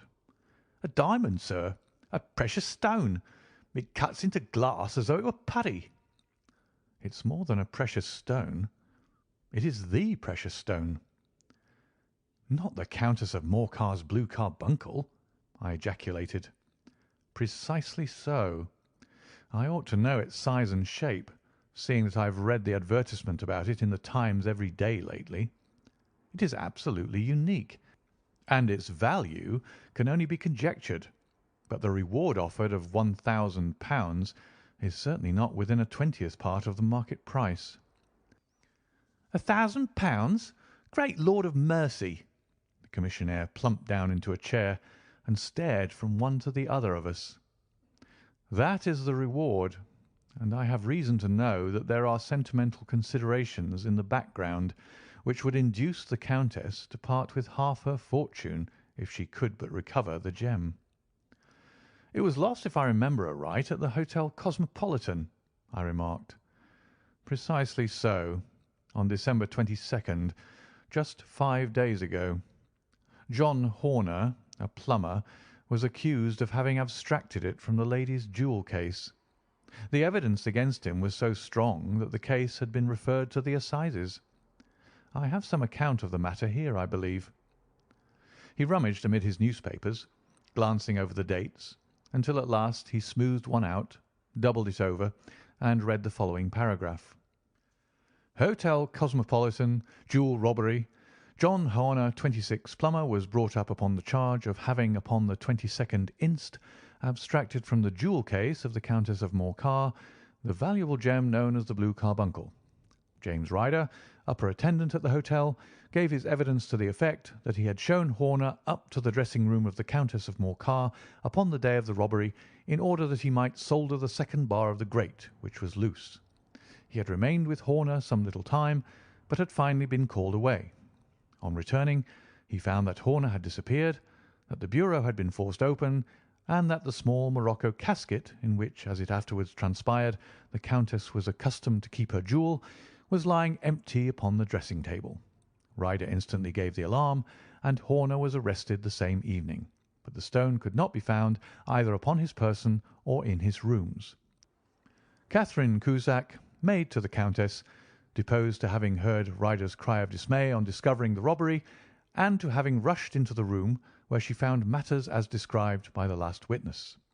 Inspector Bradstreet, B Division, gave evidence as to the arrest of Horner, who struggled frantically and protested his innocence in the strongest terms. Evidence of a previous conviction for robbery having been given against the prisoner, the magistrate refused to deal summarily with the offence, but referred it to the assizes. Horner, who had shown signs of intense emotion during the proceedings, fainted away at the conclusion and was carried out of court. So much for the police court," said Holmes thoughtfully, tossing aside the paper. "The question for us now to solve is the sequence of events leading from a rifled jewel case at one end to the crop of a goose in Tottenham Court Road at the other. You see, Watson, our little deductions have suddenly assumed a much more important and less innocent aspect. Here is the stone. The stone came from the goose, and the goose came from Mr. Henry Baker, the gentleman with the bad hat and all the other characteristics with which I have bored you. So now we must set ourselves very seriously to finding this gentleman and ascertaining what part he had played in this little mystery.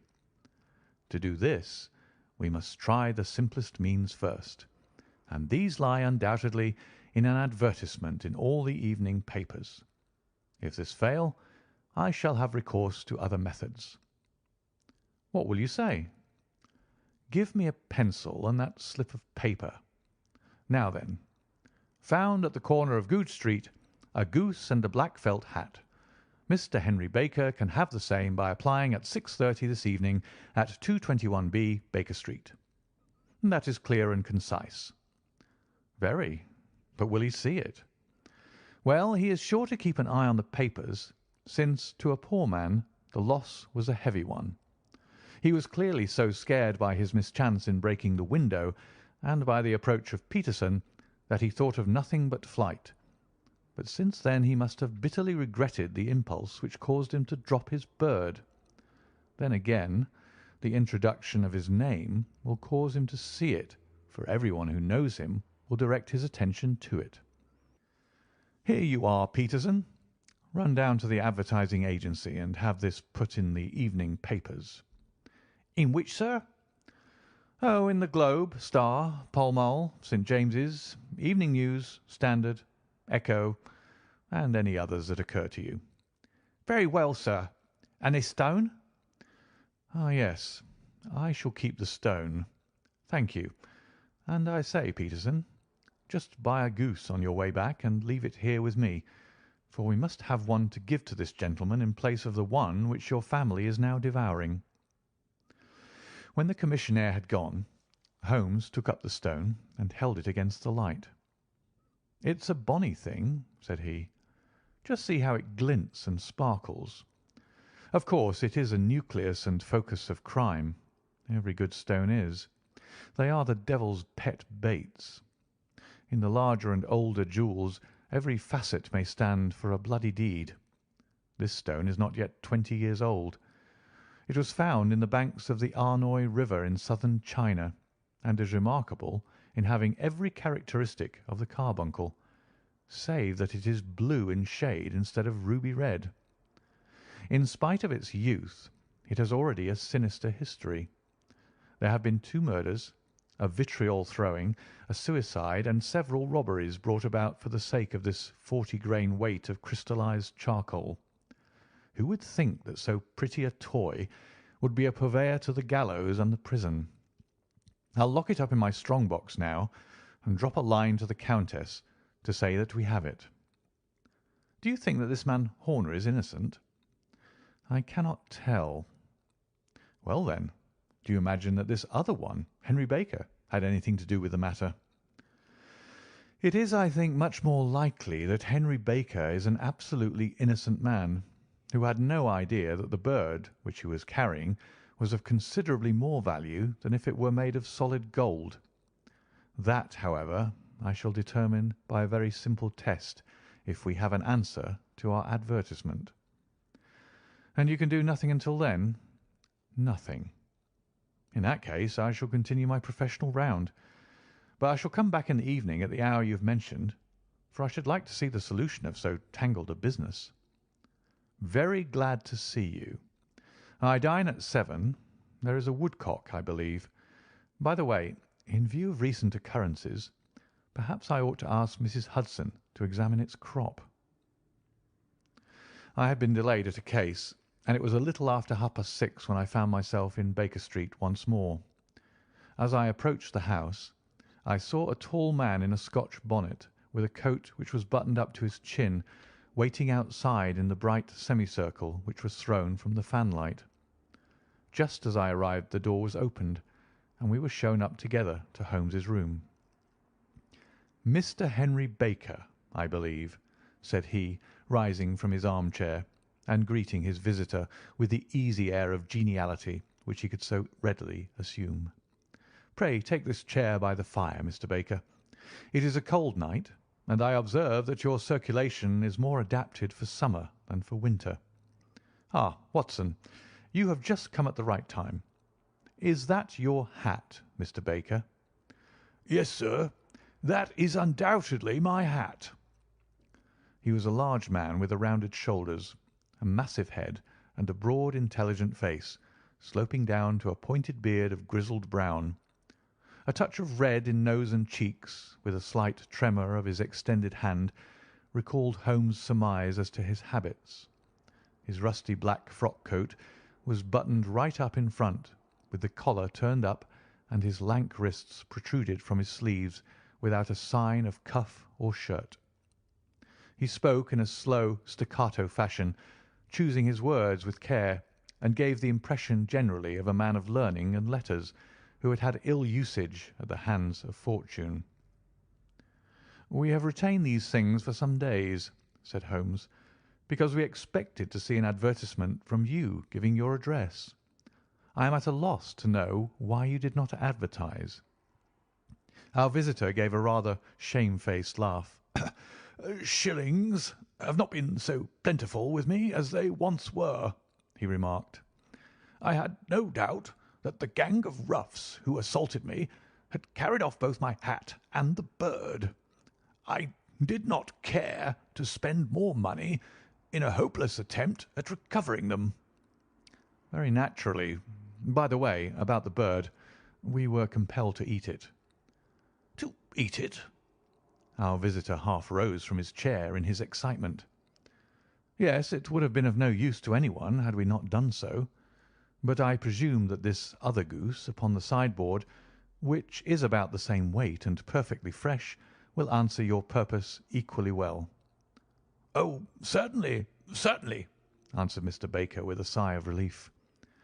"Of course, we still have the feathers, legs, crop, and so on of your own bird, so if you wish—" The man burst into a hearty laugh. "They might be useful to me as relics of my adventure," said he, "but beyond that I can hardly see what use the disjecta membra of my late acquaintance are going to be to me. No, sir, I think that, with your permission, I will confine my attentions to the excellent bird which I perceive upon the sideboard." Sherlock Holmes glanced sharply across at me with a slight shrug of his shoulders. "There is your hat, then, and there your bird," said he. "By the way, would it bore you to tell me where you got the other one from? I am somewhat of a fowl fancier, and I have seldom seen a better grown goose." "Certainly, sir," said Baker, who had risen and tucked his newly gained property under his arm. "There are a few of us who frequent the Alpha Inn, near the museum. We are to be found in the museum itself during the day, you understand. This year our good host, Windigate by name, instituted a goose club, by which, on consideration of some few pence every week, we were each to receive a bird at Christmas. My pence were duly paid, and the rest is familiar to you. I am much indebted to you, sir, for a Scotch bonnet is fitted neither to my years nor my gravity." With a comical pomposity of manner, he bowed solemnly to both of us, and strode off upon his way. "So much for Mr. Henry Baker," said Holmes when he had closed the door behind him. "It is quite certain that he knows nothing whatever about the matter. Are you hungry, Watson?" "Not particularly." "Then I suggest that we turn our dinner into a supper, and follow up this clue while it is still hot." "By all means." It was a bitter night, so we drew on our ulsters and wrapped cravats about our throats. Outside, the stars were shining coldly in a cloudless sky, and the breath of the passers-by blew out into smoke like so many pistol shots. Our footfalls rang out crisply and loudly as we swung through the Doctor's Quarter, Wimpole Street, Harley Street, and so through Wigmore Street into Oxford Street. In a quarter of an hour we were in Bloomsbury at the Alpha Inn, which is a small public house at the corner of one of the streets which runs down into Holborn. Holmes pushed open the door of the private bar and ordered 2 glasses of beer from the ruddy-faced, white-aproned landlord. "Your beer should be excellent if it is as good as your geese," said he. "My geese?" The man seemed surprised. "Yes, I was speaking only half an hour ago to Mr. Henry Baker, who was a member of your goose club." "Oh, yes, I see. But you see, sir, them's not our geese." "Indeed. Whose, then?" "Well, I got the 2 dozen from a salesman in Covent Garden." "Indeed. I know some of them. Which was it?" "Breckenridge is his name." "Ah, I don't know him. Well, here's your good health, landlord, and prosperity to your house. Good night." "Now for Mr. Breckenridge," he continued, buttoning up his coat as we came out into the frosty air. "Remember, Watson, that though we have so homely a thing as a goose at one end of this chain, we have at the other a man who will certainly get 7 years' penal servitude unless we can establish his innocence. It is possible that our inquiry may but confirm his guilt, but in any case we have a line of investigation which has been missed by the police, and which a singular chance has placed in our hands. Let us follow it out to the bitter end. Faces to the south, then, and quick march." We passed across Holborn, down Endell Street, and so through a zigzag of slums to Covent Garden Market. One of the largest stalls bore the name of Breckenridge upon it, and the proprietor, a horsey-looking man with a sharp face and trim side whiskers, was helping a boy to put up the shutters. "Good evening. It's a cold night," said Holmes. The salesman nodded and shot a questioning glance at my companion. "Sold out of geese, I see," continued Holmes, pointing at the bare slabs of marble. "Let you have 500 tomorrow morning." "That's no good." "Well, there are some on the stall with the gas flare." "Ah, but I was recommended to you." "Who by?" "The landlord of the Alpha." "Oh, yes, I sent him a couple of dozen." "Fine birds they were, too. Now, where did you get them from?" To my surprise, the question provoked a burst of anger from the salesman. "Now then, mister," said he, with his head cocked and his arms akimbo, "what are you driving at? Let's have it straight now." "It is straight enough. I should like to know who sold you the geese which you supplied to the Alpha." "Well, then, I shan't tell you. So now?" "Oh, it is a matter of no importance, but I don't know why you should be so warm over such a trifle." "Warm? You'd be as warm, maybe, if you were as pestered as I am. When I pay good money for a good article, there should be an end of the business. But it's where are the geese, and who did you sell the geese to, and what will you take for the geese? One would think that they were the only geese in the world, to hear the fuss that's made over them." "Well, I have no connection with any other people who have been making inquiries," said Holmes carelessly. "If you won't tell us, the bet is off, that is all. But I'm always ready to back my opinion on a matter of fowls, and I have a fiver on it that the bird I ate is country bred." "Well, then, you lost your fiver, for it's town bred," snapped the salesman. "It's nothing of the kind." "I say it is." "I don't believe it." "Do you think you know more about fowls than I, who have handled them ever since I was a nipper? I tell you, all those birds that went to the Alpha were town bred." You'll never persuade me to believe that. Will you bet, then? It's merely taking your money, for I know that I'm right. But I'll have a sovereign on with you, just to teach you not to be obstinate." The salesman chuckled grimly. "Ha! Bring me the books, Bill," said he. The small boy brought round a small thin volume and a great greasy-backed one, laying them out together beneath the hanging lamp. "Now then, Mr. Cocksure," said the salesman. "I thought that I was out of geese, but before I finish you'll find that there is still one left in my shop. You see this little book?" "Well?" "That's the list of the folk from whom I buy. Do you see? Well, then, here on this page are the country folk, and the numbers after their names are where their accounts are in the big ledger. Now then, you see this other page in red ink? Well, that is a list of my town suppliers. Now look at that third name. Just read it out to me." "Mrs. Oakshott, 117 Brixton Road, 249, read Holmes. "Quite so. Now turn that up in the ledger." Holmes turned to the page indicated. "Here you are. Mrs. Oakshott, 117 Brixton Road, egg and poultry supplier. Now then, what's the last entry?" "December 22nd, 24 geese at 7s. 6d." "Quite so. There you are. And underneath?" "Sold to Mr. Windigate of the Alpha at 12 shillings. What have you to say now?" Sherlock Holmes looked deeply chagrined. He drew a sovereign from his pocket and threw it down upon the slab, turning away with the air of a man whose disgust is too deep for words. A few yards off he stopped under a lamp-post and laughed in the hearty, noiseless fashion which was peculiar to him. "When you see a man with the whiskers of that cut and the pink 'un protruding out of his pocket, you can always draw him by a bet," said he. "I dare say that if I had put £100 down in front of him, that man would not have given me such complete information as was drawn from him by the idea that he was doing me on a wager.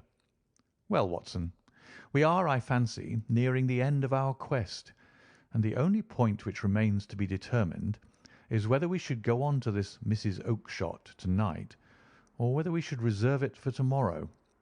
It is clear from what the surly fellow said that there are others besides ourselves who are anxious about the matter, and I should—" His remarks were suddenly cut short by a loud hubbub which broke out from the stall which we had just left.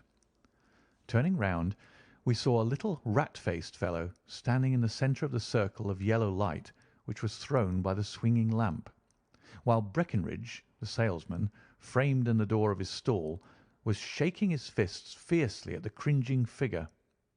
"I've had enough of you and your geese," he shouted.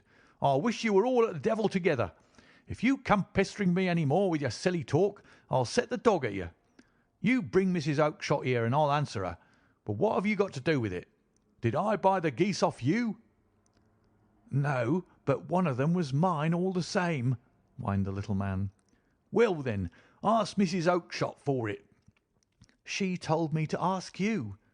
"Well, you can ask the King of Prussia for all I care. I've had enough of it. Get out of this." He rushed fiercely forward, and the inquirer flitted away into the darkness. "Ha! This may save us a visit to Brixton Road," whispered Holmes. "Come with me, and we will see what is to be made of this fellow." Striding through the scattered knots of people who lounged round the flaring stalls, my companion speedily overtook the little man and touched him upon the shoulder. He sprang round, and I could see in the gaslight that every vestige of colour had been driven from his face. "Who are you, then? What do you want?" he asked in a quavering voice. "You will excuse me," said Holmes blandly, "but I could not help overhearing the questions which you put to the salesman just now. I think that I could be of assistance to you." "You? Who are you? How could you know anything of the matter?" "My name is Sherlock Holmes. It is my business to know what other people don't know." "But you can know nothing of this." "Excuse me. I know everything of it. You are endeavouring to trace some geese which were sold by Mrs. Oakshott of Brixton Road to a salesman named Breckinridge. by him in turn to Mr. Windigate of the Alpha, and by him to his club, of which Mr. Henry Baker is a member." "Oh, sir, you are the very man whom I've longed to meet," cried the little fellow with the outstretched hands and quivering fingers. "I can hardly explain to you how interested I am in this matter." Sherlock Holmes hailed a four-wheeler which was passing.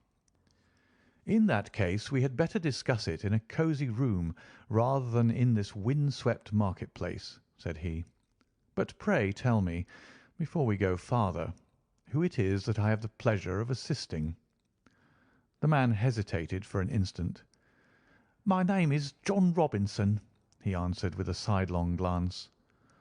"No, no, the real name," said Holmes sweetly.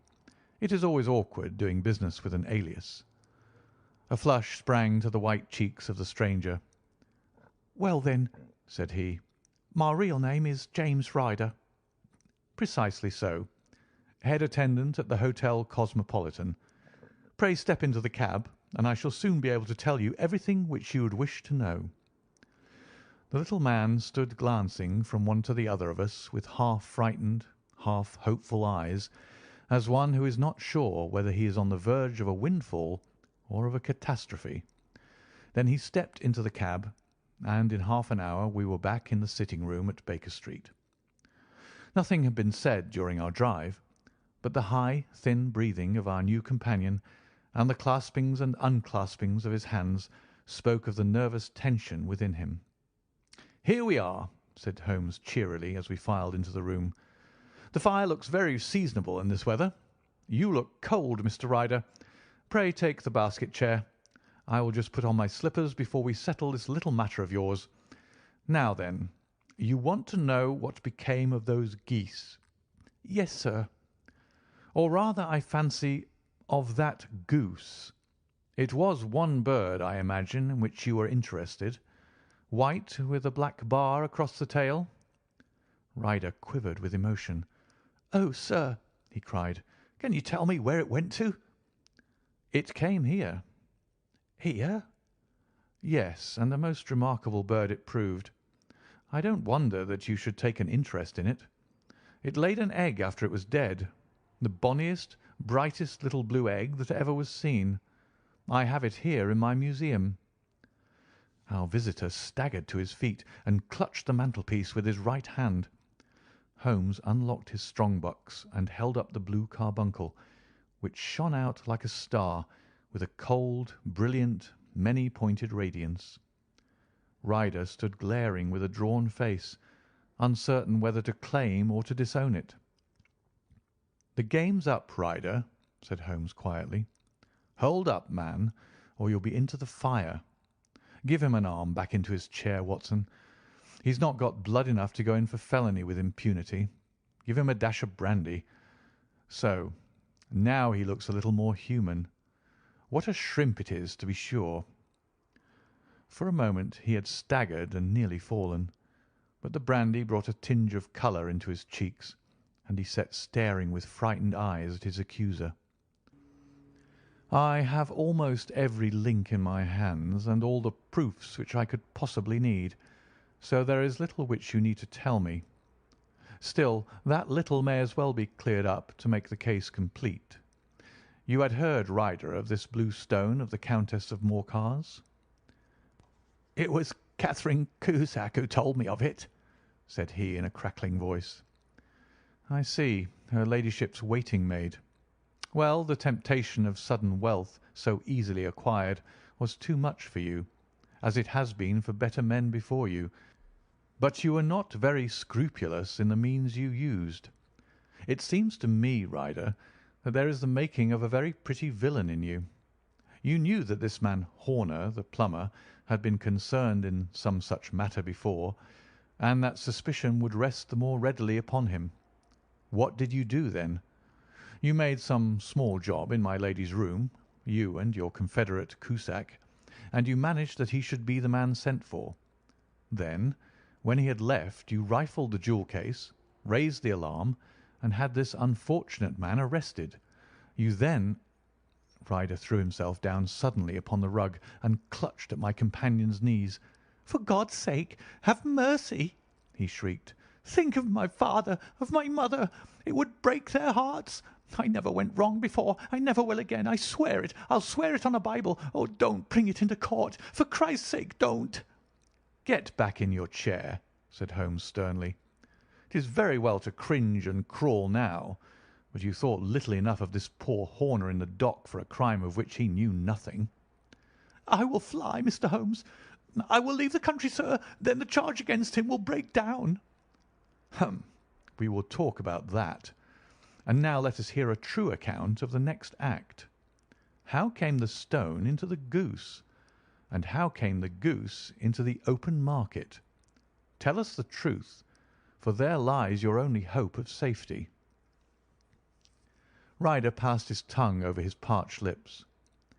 "I will tell you it just as it happened, sir," said he. "When Horner had been arrested, it seemed to me that it would be best for me to get away with the stone at once, for I did not know at what moment the police might not take it into their heads to search me in my room. There was no place about the hotel where it would be safe. I went out, as if on some commission, and I made for my sister's house. She had married a man named Oakshott, and lived in Brixton Road, where she fattened fowls for the market. All the way there every man I met seemed to me to be a policeman or a detective, and for all that it was a cold night, the sweat was pouring down my face before I came to the Brixton Road. My sister asked me what was the matter, and why I was so pale, but I told her that I had been upset by the jewel robbery at the hotel. Then I went into the backyard and smoked a pipe and wondered what it would be best to do. I had a friend once called Maudsley, who went to the bad, and had just been serving his time in Pentonville. One day he had met me and fell into talking about the ways of thieves and how they could get rid of what they stole. I knew that he would be true to me, for I knew one or two things about him, so I made up my mind to go right on to Kilburn, where he lived, and take him into my confidence. He would show me how to turn the stone into money. But how to get to him in safety? I thought of the agonies I had gone through in coming from the hotel. I might at any moment be seized and searched, and there would be the stone in my waistcoat pocket. I was leaning against the wall at the time and looked at the geese which were waddling about round my feet, and suddenly an idea came into my head which showed me how I could beat the best detective that ever lived. My sister told me some weeks before that I might have the pick of her geese for a Christmas present, and I knew that she was always as good as her word. I would take my geese now, and in it I would carry my stone to Kilburn. There was a little shed in the yard, and behind this I drove one of the birds, a fine big one, white with a barred tail. I caught it, and prying its bill open, I thrust the stone down its throat as far as my finger could reach. The bird gave a gulp, and I felt the stone pass along its gullet and down into its crop. But the creature flapped and struggled, and out came my sister to know what was the matter. As I turned to speak to her, the brute broke loose and fluttered off among the others. "Whatever were you doing with that bird, Jem?" says she. "Well," said I, "you said you'd give me one for Christmas, and I was feeling which was the fattest." "Oh," says she, "we've set yours aside for you. Jem's bird, we call it. It's the big white one over there yonder. There's 26 of them, which makes one for you and one for us, and 2 dozen for the market." "Thank you, Maggie," says I, "but if it is all the same to you, I'd rather have that one I was handling just now." "The other one's as good 3 pound heavier," said she, "and we fattened it expressly for you." "Never mind, I'll have the other, and I'll take it now," said I. "Oh, just as you like," said she, a little huffed. "Which is it you want, then?" "That white one with the barred tail right in the middle of the flock." "Oh, very well. Kill it and take it with you." Well, I did what she said, Mr. Holmes, and I carried the bird all the way to Kilburn. I told my pal what I had done, for he was a man that it was easy to tell a thing like that to. He laughed until he choked, and we got a knife and opened the goose. My heart turned to water, for there was no sign of the stone, and I knew that some terrible mistake had occurred. I left the bird, rushed back to my sister's, and hurried into the backyard. There was not a bird to be seen there. "Where are they all, Maggie?" I cried. "Gone to the dealer's, Jem." "Which dealer's?" "Breckenridge of Covent Garden." "But was there another with a barred tail?" I asked, "the same as the one I chose?" "Yes, Jem. There were two barred tails once, and I could never tell them apart." Well, then, of course, I saw it all, and I ran off as hard as my feet would carry me to this man Breckenridge. But he had sold the lot at once, and not one word would he tell me as to where they had gone. You heard him yourselves to-night. Well, he has always answered me like that. My sister thinks that I am going mad. Sometimes I think that I am myself, and now I am myself a branded thief, without ever having touched the wealth for which I sold my character. God help me! God help me!" He burst into convulsive sobbing, with his face buried in his hands. There was a long silence, broken only by his heavy breathing and by the measured tapping of Sherlock Holmes's fingertips upon the edge of the table. Then my friend rose and threw open the door. "Get out," said he. "What, sir? Oh, heaven bless you!" "No more words. Get out." And no more words were needed. There was a rush, a clatter upon the stairs, the bang of a door, and the crisp rattle of running footfalls from the street. "After all, Watson," said Holmes, reaching up his hand for his clay pipe, "I am not retained by the police to supply their deficiencies. If Horner were in danger it would be another thing, but this fellow will not appear against him, and the case must collapse. I suppose that I am commuting a felony, but it is just possible that I am saving a soul. This fellow will not go wrong again. He is too terribly frightened. Send him to jail now, and you make him a jail bird for life. Besides, it is the season of forgiveness. Chance has put in our way a most singular and whimsical problem, and its solution is its own reward. If you will have the goodness to touch the bell, Doctor, we will begin another investigation, in which also a bird will be the chief feature." End of The Adventure of the Blue Carbuncle.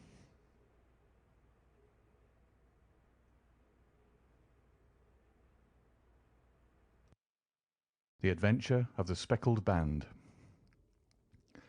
On glancing over my notes of the 70-odd cases in which I have during the last 8 years studied the methods of my friend Sherlock Holmes, I find many tragic, some comic, a large number merely strange, but none commonplace, for working as he did rather for the love of his art than for the acquirement of wealth, he refused to associate himself with any investigation which did not tend towards the unusual and even the fantastic.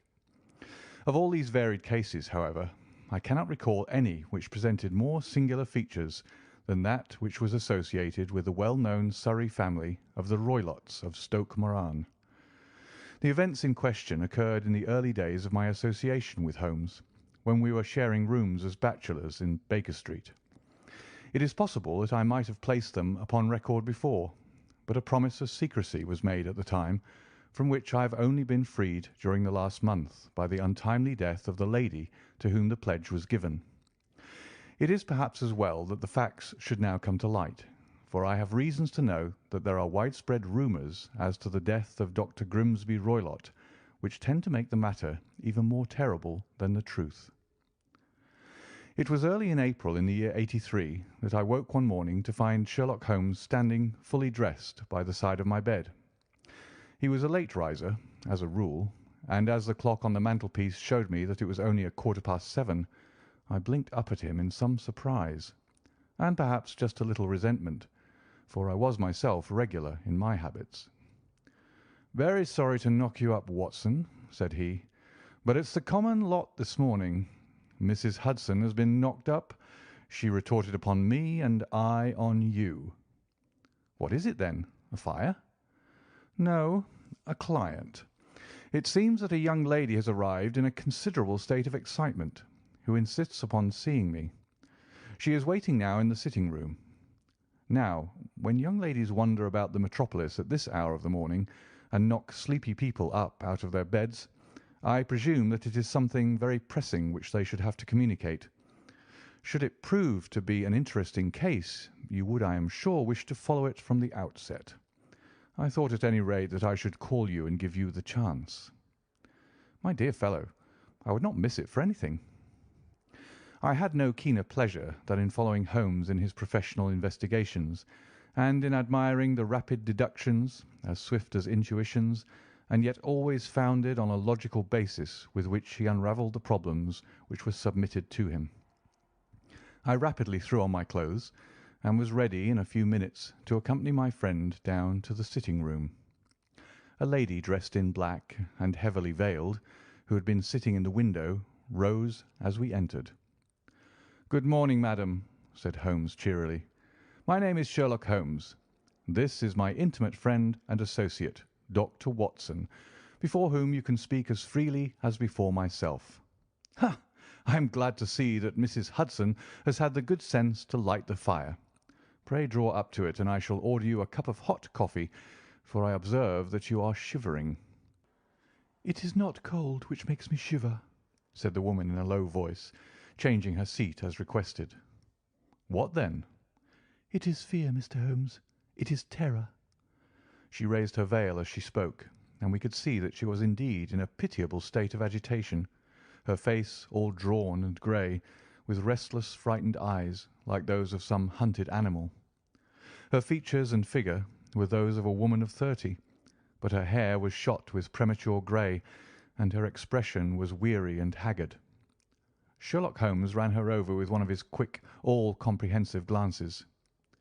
"You must not fear," said he soothingly, bending forward and patting her forearm. "We shall soon set matters right, I have no doubt. You have come in by train this morning, I see?" "You know me, then?" "No, but I observed the second half of a return ticket in the palm of your left glove.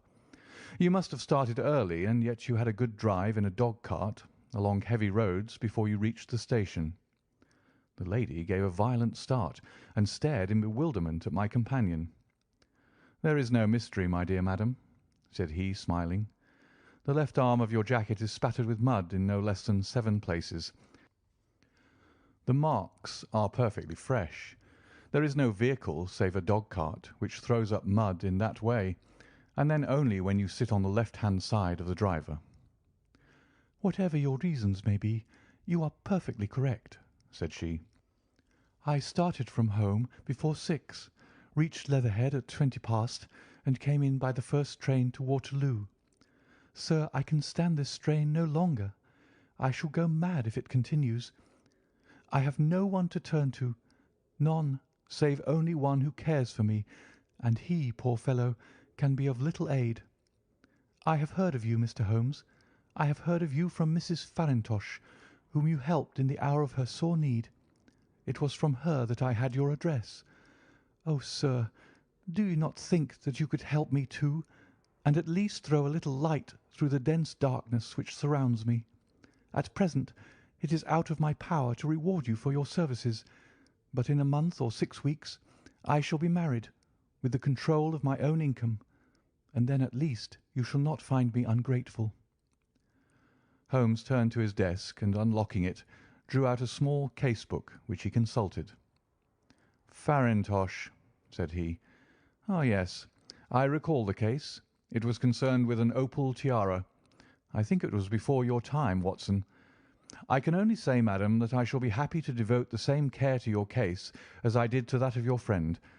As to reward, my profession is its own reward, but you are at liberty to defray whatever expenses I may be put to at the time which suits you best. And now I beg that you will lay before us everything that may help us in forming an opinion upon the matter." "Alas!" replied our visitor, "the very horror of my situation lies in the fact that my fears are so vague and my suspicions depend so entirely upon small points, which might seem trivial to another, that even he to whom of all others I have a right to look for help and advice looks upon all that I tell him about it as the fancies of a nervous woman. He does not say so, but I can read it from his soothing answers and averted eyes.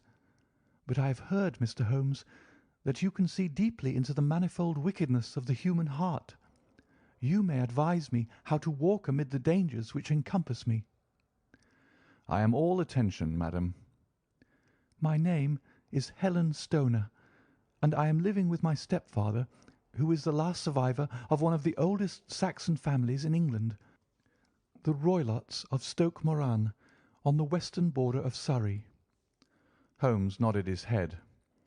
"The name is familiar to me," said he. "The family was at one time among the richest in England, and the estates extended over the borders into Berkshire in the north and Hampshire in the west. In the last century, however, 4 successive heirs were of a dissolute and wasteful disposition, and the family ruin was eventually completed by a gambler in the days of the Regency. Nothing was left save a few acres of ground and the 200-year-old house, which is itself crushed under a heavy mortgage. The last squire dragged out his existence there, living the horrible life of an aristocratic pauper, but his only son, my stepfather, seeing that he must adapt himself to the new conditions, obtained an advance from a relative, which enabled him to take a medical degree, and went out to Calcutta, where by his professional skill and his force of character he established a large practice. In a fit of anger, however, caused by some robberies which had been perpetrated in the house, he beat his native butler to death, and narrowly escaped a capital sentence. As it was, he suffered a long term of imprisonment, and afterwards returned to England a morose and disappointed man. When Dr. Roylott was in India, he married my mother, Mrs. Stoner, the young widow of Major General Stoner, of the Bengal Artillery. My sister Julia and I were twins, and we were only 2 years old at the time of my mother's remarriage. She had a considerable sum of money, not less than £1,000 a year, and this she bequeathed to Dr. Roylott entirely while we resided with him, with a provision that a certain annual sum should be allowed to each of us in the event of our marriage. Shortly after our return to England, my mother died. She was killed 8 years ago in a railway accident near Crewe. Dr. Roylott then abandoned his attempts to establish himself in practice in London, and took us to live with him in the old ancestral house at Stoke Moran. The money which my mother had left was enough for all our wants, and there seemed to be no obstacle to our happiness. But a terrible change came over our stepfather about this time. Instead of making friends and exchanging visits with our neighbours, who had at first been overjoyed to see a Roylott of Stoke Moran back in the old family seat, he shut himself up in his house and seldom came out, save to indulge in ferocious quarrels with whoever might cross his path. Violence of temper, approaching to mania, has been hereditary in the men of the family, and in my stepfather's case it had, I believe, been intensified by his long residence in the tropics. A series of disgraceful brawls took place, 2 of which ended in the police court, until at last he became the terror of the village, and the folks would fly at his approach, for he is a man of immense strength and absolutely uncontrollable in his anger. Last week he hurled the local blacksmith over a parapet into a stream, and it was only by paying over all the money which I could gather together that I was able to avert another public exposure.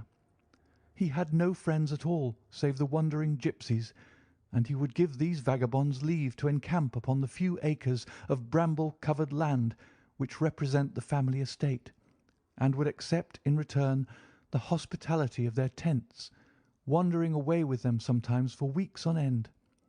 He has a passion also for Indian animals, which are sent over to him by a correspondent, and he has at this moment a cheetah and a baboon which wander freely over his grounds, and are feared by the villagers almost as much as their master. You can imagine from what I say that my poor sister Julia and I had no great pleasure in our lives. No servant would stay with us, and for a long time we did all the work of the house. She was but 30 at the time of her death, and yet her hair had already begun to whiten, even as mine has." "Your sister is dead, then?" "She died just 2 years ago, and it is of her death that I wish to speak to you. You can understand that, living the life which I have described, we were little likely to see anyone of our own age and position. We had, however, an aunt, my mother's maiden sister, Miss Honoria Westphale, who lives near Harrow, and we were occasionally allowed to pay short visits at this lady's house. Julia went there at Christmas 2 years ago, and met there a half-pay major of marines, to whom she became engaged. My stepfather learned of the engagement when my sister returned, and offered no objection to the marriage, but within a fortnight of the day which had been fixed for the wedding, the terrible event occurred which has deprived me of my only companion." Sherlock Holmes had been leaning back in his chair, with his eyes closed and his head sunk in a cushion, but he half opened his lids now and glanced across at his visitor. "Pray be precise as to details," said he. "It is easy for me to be so, for every event of that dreadful time is seared into my memory. The manor house is, as I have already said, very old, and only one wing is now inhabited. The bedrooms in this wing are on the ground floor, the sitting rooms being in the central block of the buildings. Of these bedrooms, the first is Dr. Roylott's, the second my sister's, and the third my own. There is no communication between them, but they all open out into the same corridor. Do I make myself plain?" "Perfectly so." "The windows of the 3 rooms open out upon the lawn. That fatal night Dr. Roylott had gone to his room early, though we knew that he had not retired to rest, for my sister was troubled by the smell of the strong Indian cigars which it was his custom to smoke. She left her room, therefore, and came into mine, where she sat for some time, chatting about her approaching wedding. At 11 o'clock she rose to leave me, but she paused at the door and looked back. "Tell me, Helen," said she, "have you ever heard anyone whistle in the dead of the night?" "Never," said I. "I suppose that you could not possibly whistle yourself in your sleep?" "Certainly not. But why?" "Because during the last few nights I have always, about 3 in the morning, heard a low, clear whistle. I am a light sleeper, and it has awakened me. I cannot tell where it came from, perhaps from the next room, perhaps from the lawn. I thought that I would just ask you whether you had heard it." "No, I have not. It must be those wretched gipsies in the plantation." "Very likely, and yet if it were on the lawn, I wonder that you did not hear it also." "Ah, but I sleep more heavily than you." "Well, it is of no great consequence at any rate." She smiled back at me, closed my door, and a few moments later I heard her key turn in the lock. "Indeed," said Holmes. "Was it your custom always to lock yourselves in at night?" "Always." "And why?" "I think that I mentioned to you that the doctor kept a cheetah and a baboon. We had no feeling of security unless our doors were locked." "Quite so. Pray proceed with your statement." "I could not sleep that night. A vague feeling of impending misfortune impressed me.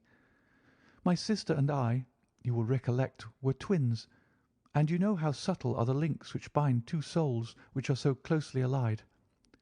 It was a wild night. The wind was howling outside, and the rain was beating and splashing against the windows.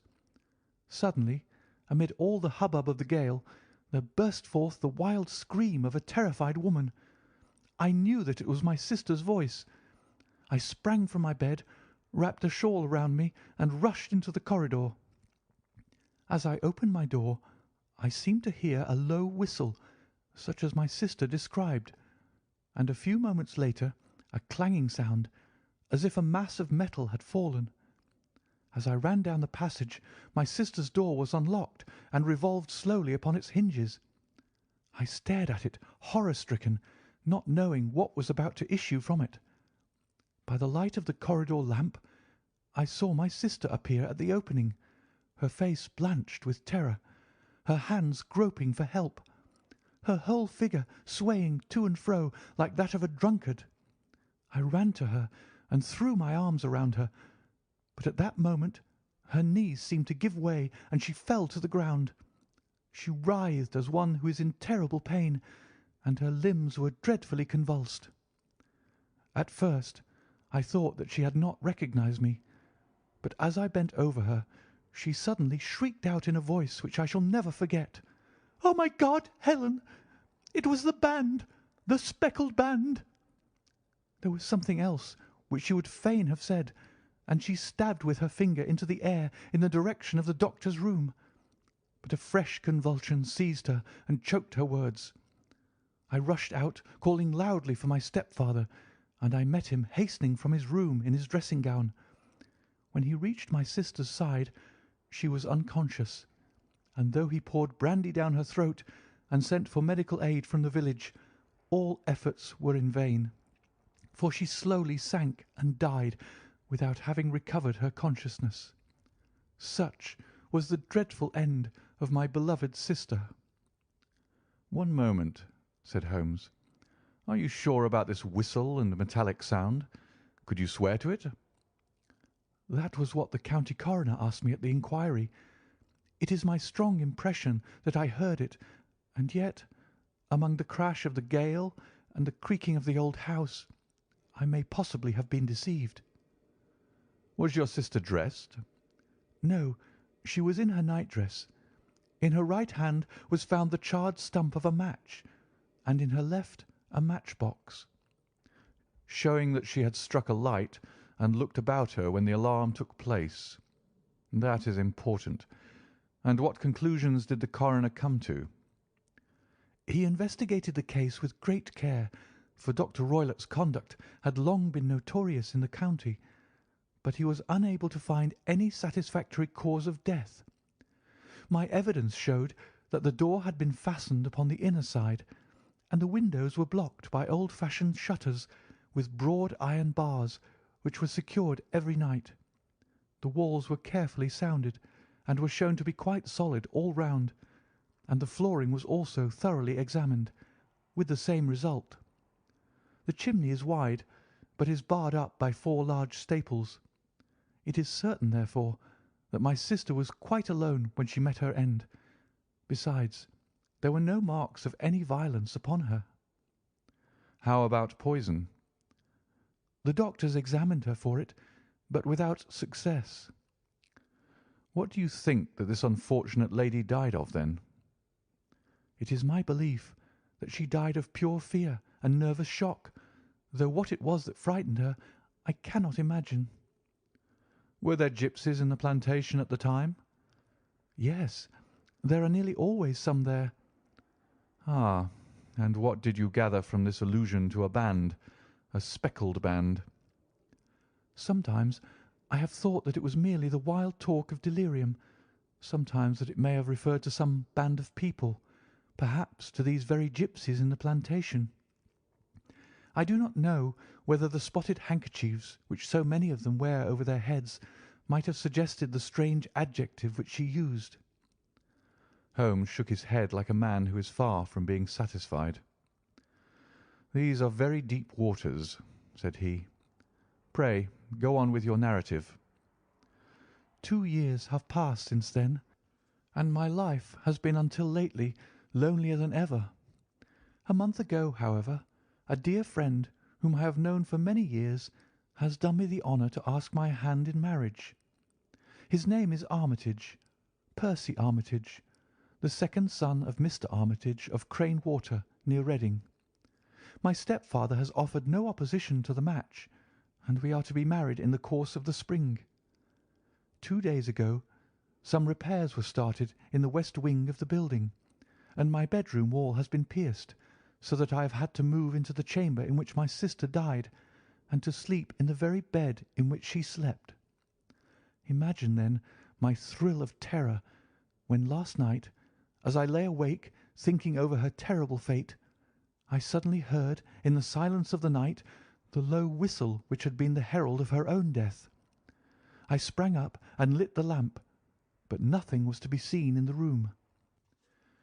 I was too shaken to go to bed again, however, so I dressed, and as soon as it was daylight I slipped down, got a dog-cart at the Crown Inn, which is opposite, and drove to Leatherhead, from whence I have come on this morning with the one object of seeing you and asking your advice."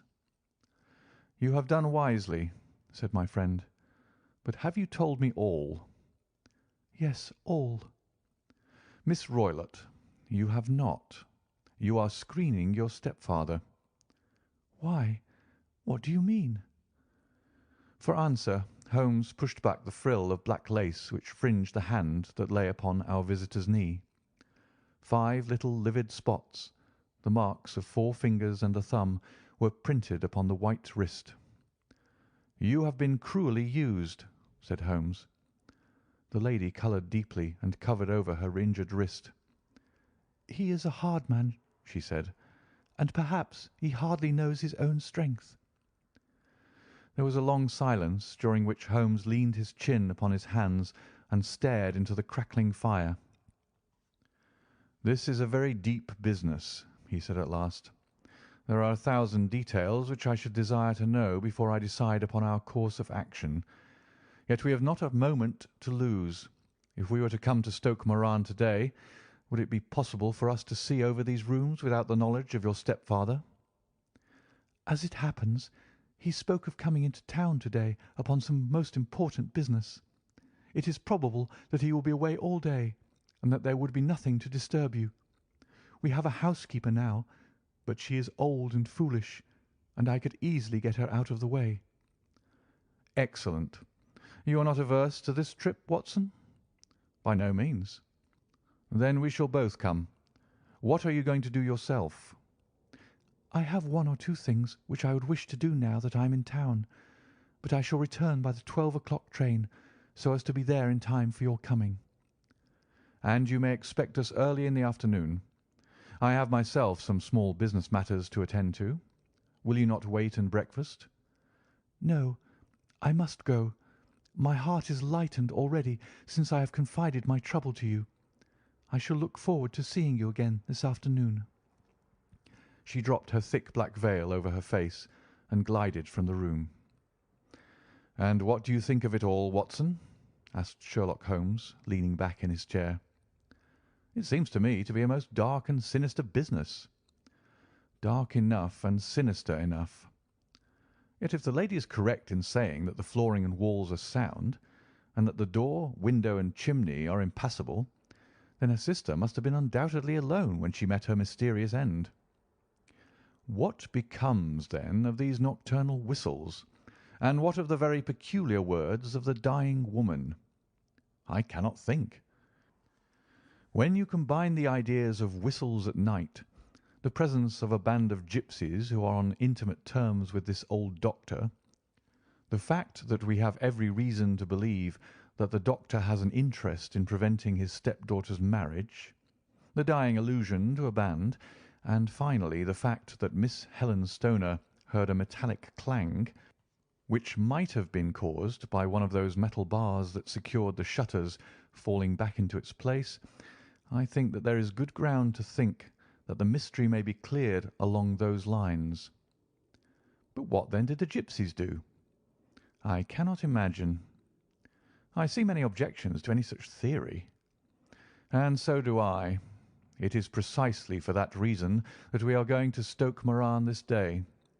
I want to see whether the objections are fatal, or if they may be explained away." "But what in the name of the devil—" The ejaculation had been drawn from my companion by the fact that our door had been suddenly dashed open, and that a huge man had framed himself in the aperture. His costume was a peculiar mixture of the professional and of the agricultural, having a black top hat, a long frock coat, and a pair of high gaiters, with a hunting crop swinging in his hand. So tall was he that his hat actually brushed the crossbar of the doorway, and his breadth seemed to span it across from side to side. A large face, seared with 1,000 wrinkles, burned yellow with the sun, and marked with every evil passion, was turned from one to the other of us, while his deep-set, bile-shot eyes and his high, thin, fleshless nose gave him somewhat the resemblance to a fierce old bird of prey. "Which of you is Holmes?" asked this apparition. "My name, sir, but you have the advantage of me," said my companion quietly. "I am Dr. Grimsby Roylott, of Stoke Moran." "Indeed, doctor," said Holmes blandly. "Pray take a seat." "I will do nothing of the kind. My stepdaughter has been here. I have traced her. What has she been saying to you?" "It is a little cold for the time of year," said Holmes. "What has she been saying to you?" screamed the old man furiously. "But I have heard that the crocuses promise well," continued my companion imperturbably. "Ha! You put me off, do you?" said our new visitor, taking a step forward and shaking his hunting crop. "I know you, you scoundrel. I've heard of you before. You are Holmes the meddler." My friend smiled. "Holmes the busybody." His smile broadened. "Holmes the Scotland Yard Jack-in-office." Holmes chuckled heartily. "Your conversation is most entertaining," said he. "When you go out, close the door, for there is a decided draught." "I will go when I've said my say. Don't you dare to meddle with my affairs. I know that Miss Stoner has been here. I traced her. I am a dangerous man to fall foul of. See here." He stepped swiftly forward, seized the poker, and bent it into a curve with his huge brown hands. "See that you keep yourself out of my grip," he snarled, and hurling the twisted poker into the fireplace, he strode out of the room. "He seems a very amiable person," said Holmes, laughing. "I'm not quite so bulky, but if he had remained, I might have shown him that my grip was not much more feeble than his own." As he spoke, he picked up the steel poker, and with a sudden effort straightened it out again. Fancy his having the insolence to confound me with the official detective force. This incident gives zest to our investigation, however, and I only trust that our little friend will not suffer from her imprudence in allowing this brute to trace her. And now, Watson, we shall order breakfast, and afterwards I shall walk down to Doctors' Commons, where I hope to get some data which may help us in this matter. It was nearly 1 o'clock when Sherlock Holmes returned from his excursion. He held in his hand a sheet of blue paper, scrawled over with notes and figures.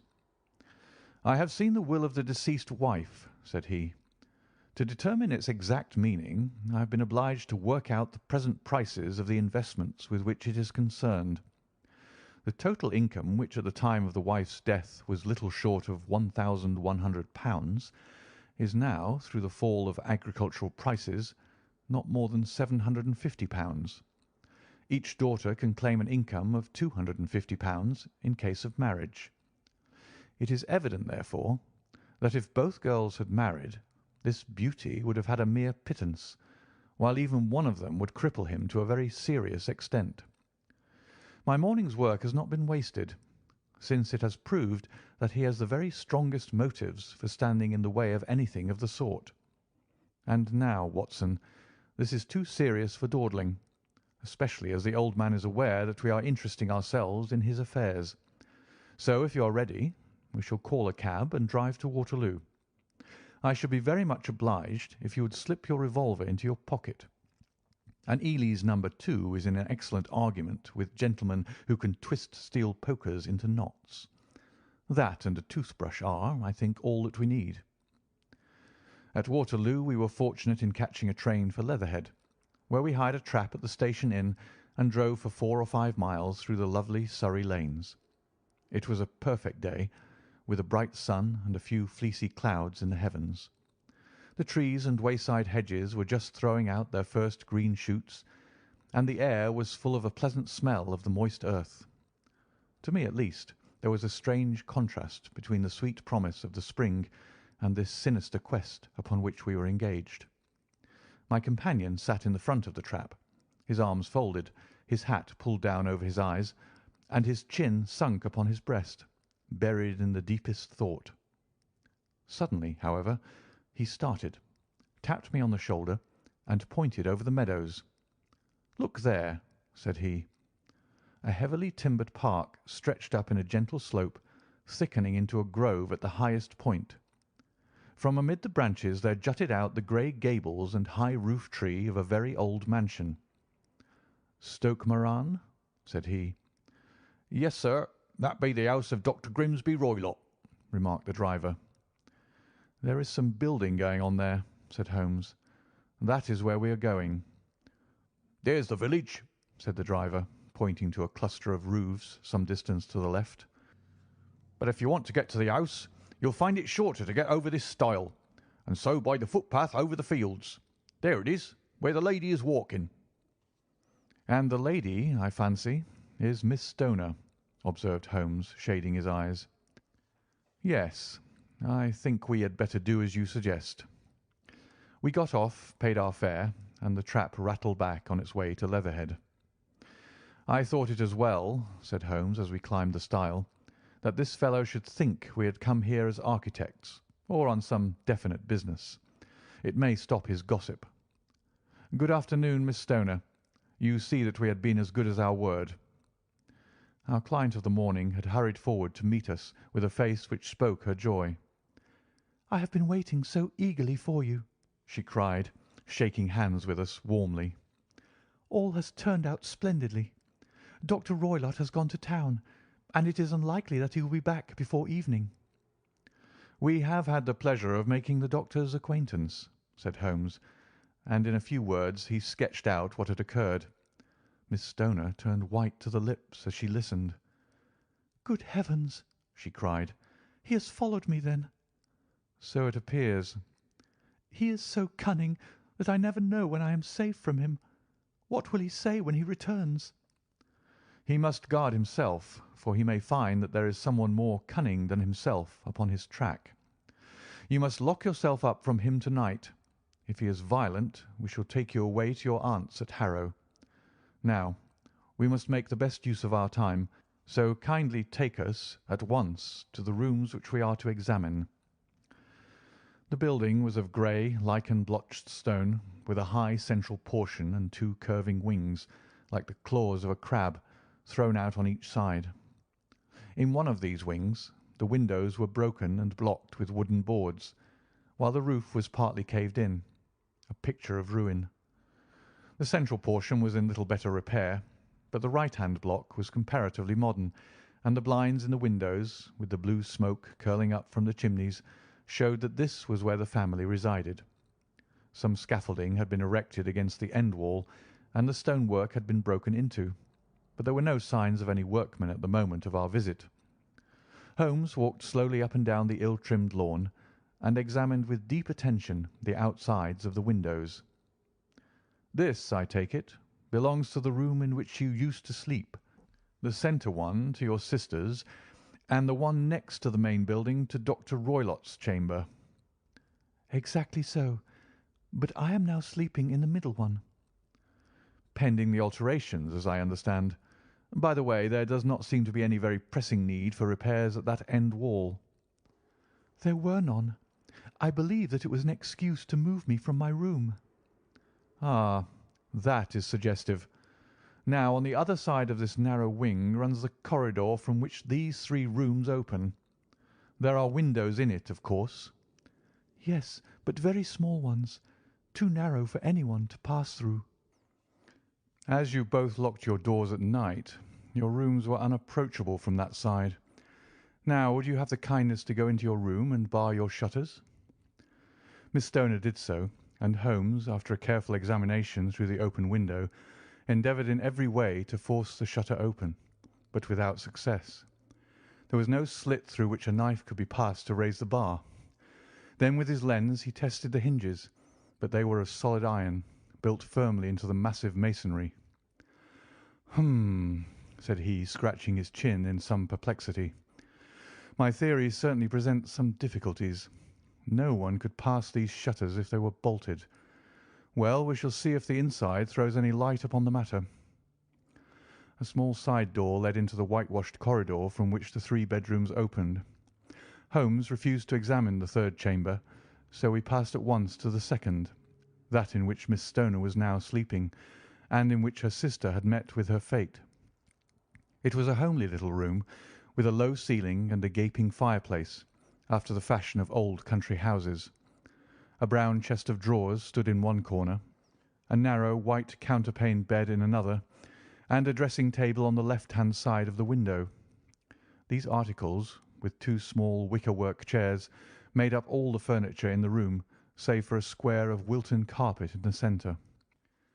The boards round and the panelling of the walls were of brown, worm-eaten oak, so old and discoloured that it may have dated from the original building of the house.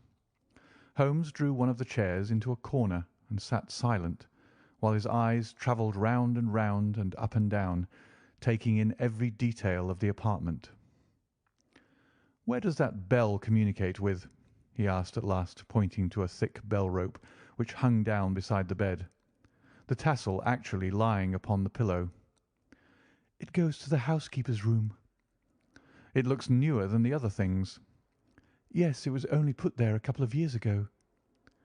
"Your sister asked for it, I suppose?"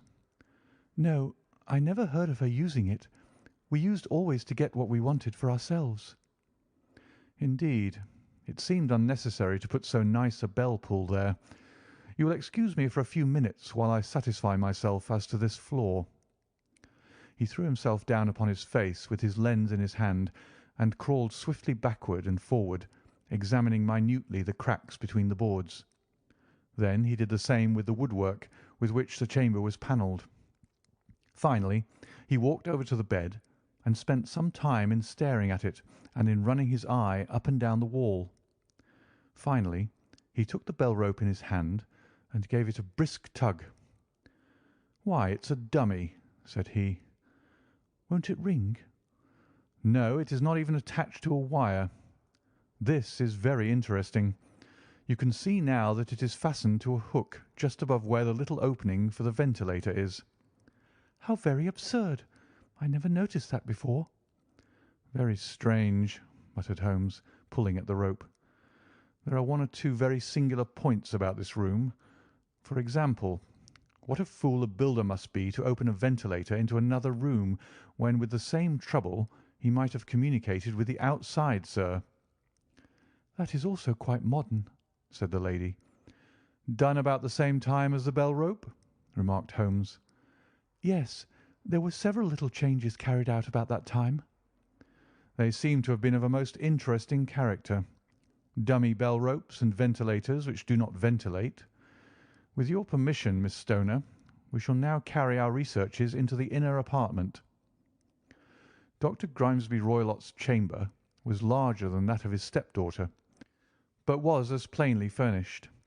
A camp bed, a small wooden shelf full of books, mostly of a technical character, an armchair beside the bed, a plain wooden chair against the wall, a round table, and a large iron safe were the principal things which met the eye.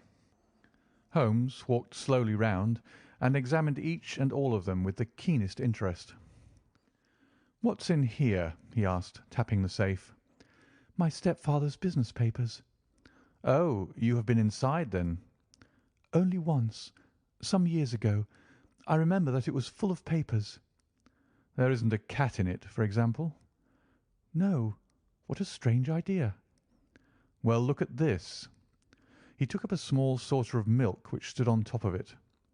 "No, we don't keep a cat, but there is a cheetah and a baboon." "Ah, yes, of course.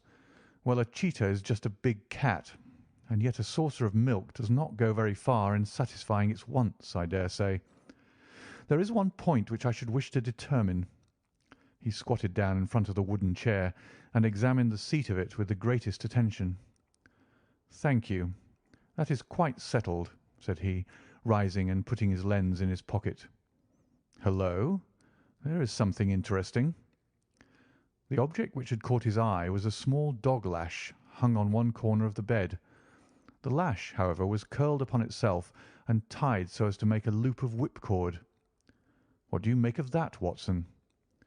"It's a common enough lash, but I don't know why it should be tied." "That is not quite so common, is it? Ah, me, it's a wicked world, and when a clever man turns his brains to crime, it is the worst of all. I think that I have seen enough now, Miss Stoner. and with your permission we shall walk out upon the lawn." I had never seen my friend's face so grim or his brow so dark as it was when we turned from the scene of this investigation. We had walked several times up and down the lawn, neither Miss Stoner nor myself liking to break in upon his thoughts before he roused himself from his reverie. "It is very essential, Miss Stoner," said he, "that you should absolutely follow my advice in every respect." "I shall most certainly do so." "The matter is too serious for any hesitation. Your life may depend upon your compliance." "I assure you that I am in your hands." "In the first place, both my friend and I must spend the night in your room." Both Miss Stoner and I gazed at him in astonishment. "Yes, it must be so. Let me explain. I believe that this is the village inn over there." "Yes, that is the Crown." "Very good. Your windows will be visible from there." "Certainly." "You must confine yourself to your room on pretence of a headache when your stepfather comes back. Then, when you hear him retire for the night, you must open the shutters of your window, undo the hasp, put your lamp there as a signal to us, and then withdraw quietly with everything which you are likely to want into the room which you used to occupy. I have no doubt that, in spite of the repairs, you could manage there for one night." "Oh, yes, easily." "The rest you will leave in our hands." "But what will you do?" "We shall spend the night in your room, and we shall investigate the cause of this noise which has disturbed you." "I believe, Mr. Holmes, that you have already made up your mind," said Miss Stoner, laying her hand upon my companion's sleeve. "Perhaps I have." "Then, for pity's sake, tell me what was the cause of my sister's death." "I should prefer to have clearer proofs before I speak." "You can at least tell me whether my own thought is correct, and if she died from some sudden fright." "No, I do not think so. I think that there was probably some more tangible cause. And now, Miss Stoner, we must leave you, for if Dr. Roylott returned and saw us, our journey would be in vain. Good-bye, and be brave, for if you will do what I have told you, you may rest assured that we shall soon drive away the dangers that threaten you." Sherlock Holmes and I had no difficulty in engaging a bedroom and sitting-room at the Crown Inn. They were on the upper floor, and from our window we could command a view of the avenue gate and of the inhabited wing of Stoke Moran Manor House. At dusk we saw Dr. Grimesby Roylott drive past, his huge form looming up beside the little figure of the lad who drove him. The boy had some slight difficulty in undoing the heavy iron gates, and we heard the hoarse roar of the doctor's voice and saw the fury with which he shook his clinched fists at him. The trap drove on, and a few minutes later we saw a sudden light spring up among the trees as the lamp was lit in one of the sitting-rooms. "Do you know, Watson," said Holmes as we sat together in the gathering darkness, "I have really some scruples as to taking you to-night. There is a distinct element of danger. Can I be of assistance? Your presence might be invaluable. Then I shall certainly come. It is very kind of you. You speak of danger. You've evidently seen more in these rooms than was visible to me." "No, but I fancy that I may have deduced a little more. I imagine that you saw all that I did." "I saw nothing remarkable save the bell-rope, and what purpose that could answer, I confess, is more than I imagine." "You saw the ventilator too?" "Yes, but I don't think that it's such a very unusual thing to have a small opening between two rooms. It was so small that a rat could hardly pass through." "I knew that we should find a ventilator before ever we came to Stoke Moran." "My dear Holmes." "Oh, yes, I did. You remember in her statement she said that her sister could smell Dr. Roylott's cigar. Now, of course, that suggested at once that there must be a communication between the two rooms. It could only be a small one, or it would have been remarked upon at the coroner's inquiry. I deduced a ventilator." "But what harm can there be in that?" "Well, there is at least a curious coincidence of dates. A ventilator is made, a cord is hung, and a lady who sleeps in the bed dies. Does not that strike you?" "I cannot as yet see any connection." "Did you observe anything very peculiar about that bed?" "No." "It was clamped to the floor. Did you ever see a bed fastened like that before?" "I can't say that I have." "The lady could not move her bed.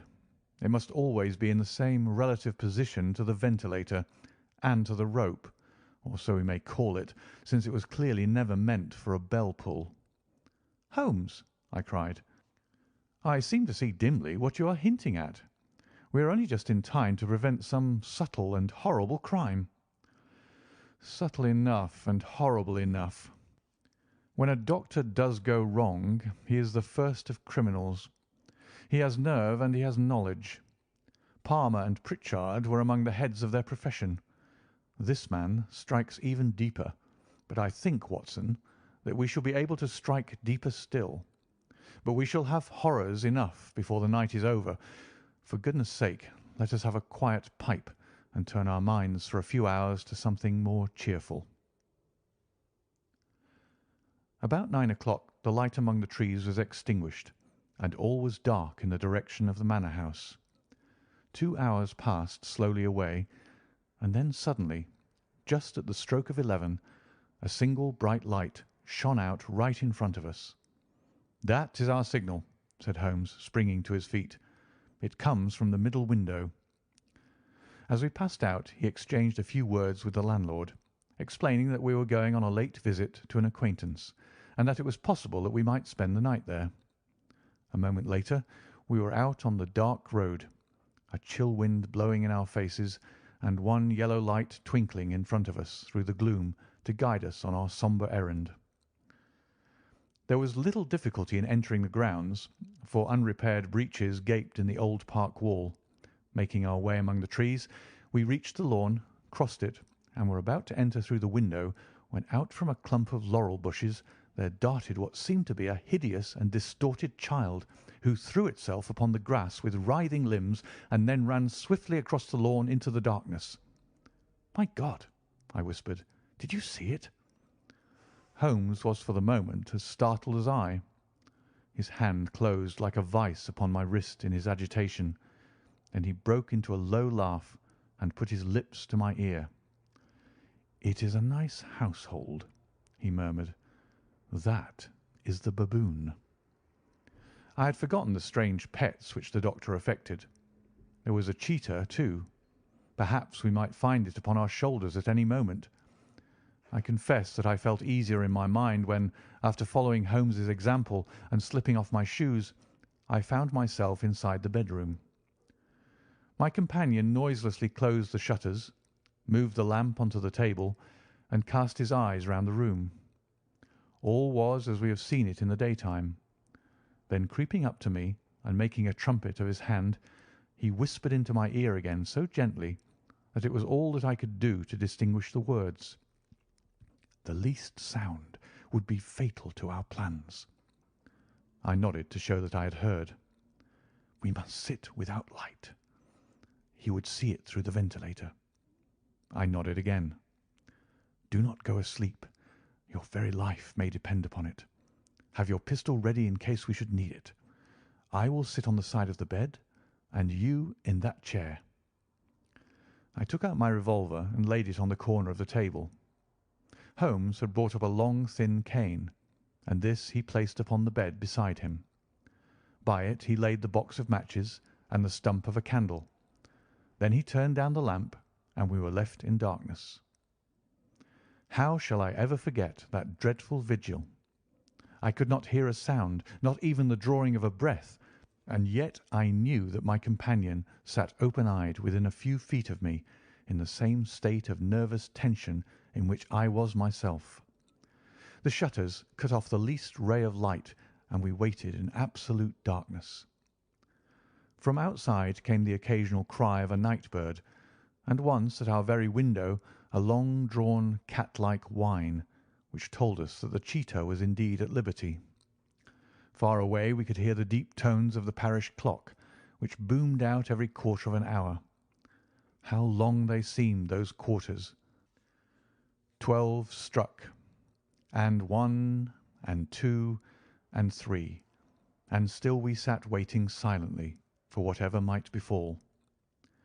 Suddenly there was the momentary gleam of a light up in the direction of the ventilator, which vanished immediately, but was succeeded by a strong smell of burning oil and heated metal. Someone in the next room had lit a dark lantern. I heard a gentle sound of movement, and then all was silent once more, though the smell grew stronger. For half an hour I sat with straining ears. Then suddenly another sound became audible, a very gentle, soothing sound, like that of a small jet of steam escaping continually from a kettle. The instant that we heard it, Holmes sprang from the bed, struck a match, and lashed furiously with his cane at the bell pull. "You see it, Watson?" he yelled. "You see it?" But I saw nothing. At the moment when Holmes struck the light, I heard a low, clear whistle, but the sudden glare flashing into my weary eyes made it impossible for me to tell what it was at which my friend lashed so savagely. I could, however, see that his face was deadly pale and filled with horror and loathing. He had ceased to strike, and was gazing up at the ventilator, when suddenly there broke from the silence of the night the most horrible cry to which I have ever listened. It swelled up louder and louder, a hoarse yell of pain and fear and anger, all mingled in the one dreadful shriek. They say that away down in the village, and even in the distant parsonage, that cry raised the sleepers from their beds. It struck cold to our hearts, and I stood gazing at Holmes and he at me, until the last echoes of it had died away into the silence from which it rose. "What can it mean?" I gasped. "It means that it is all over," Holmes answered, "and perhaps, after all, it is for the best. Take your pistol, and we will enter Dr. Roylott's room." With a grave face he lit the lamp and led the way down the corridor. Twice he struck at the chamber door without any reply from within. Then he turned the handle and entered, I at his heels with the cocked pistol in my hand. It was a singular sight which met our eyes. On the table stood a dark lantern with the shutter half open, throwing a brilliant beam of light upon the iron safe, the door of which was ajar. Beside this table, on the wooden chair, sat Dr. Grimesby Roylott, clad in a long grey dressing-gown, his bare ankles protruding beneath, and his feet thrust into red heelless Turkish slippers.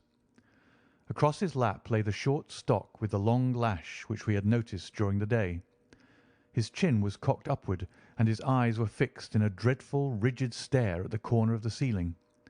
Round his brow he had a peculiar yellow band, with brownish speckles, which seemed to be bound tightly around his head. As we entered, he made neither sound nor motion. "The band, the speckled band," whispered Holmes. I took a step forward. In an instant his strange headgear began to move, and there reared itself from among his hair the squat, diamond-shaped head and puffed neck of a loathsome servant. "It is a swamp adder," cried Holmes, "the deadliest snake in India. He has died within 10 seconds of being bitten. Violence does, in truth, recoil upon the violent, and the schemer falls into the pit which he digs for another. Let us thrust this creature back into its den, and we can then remove Miss Stoner to some place of shelter, and let the county police know what has happened." As he spoke, he drew the dog whip swiftly from the dead man's lap, and throwing the noose round the reptile's neck, he drew it from its horrid perch, and carrying it at arm's length, threw it into the iron safe, which he closed upon it. Such are the true facts of the death of Dr. Grimesby Roylott of Stoke Moran.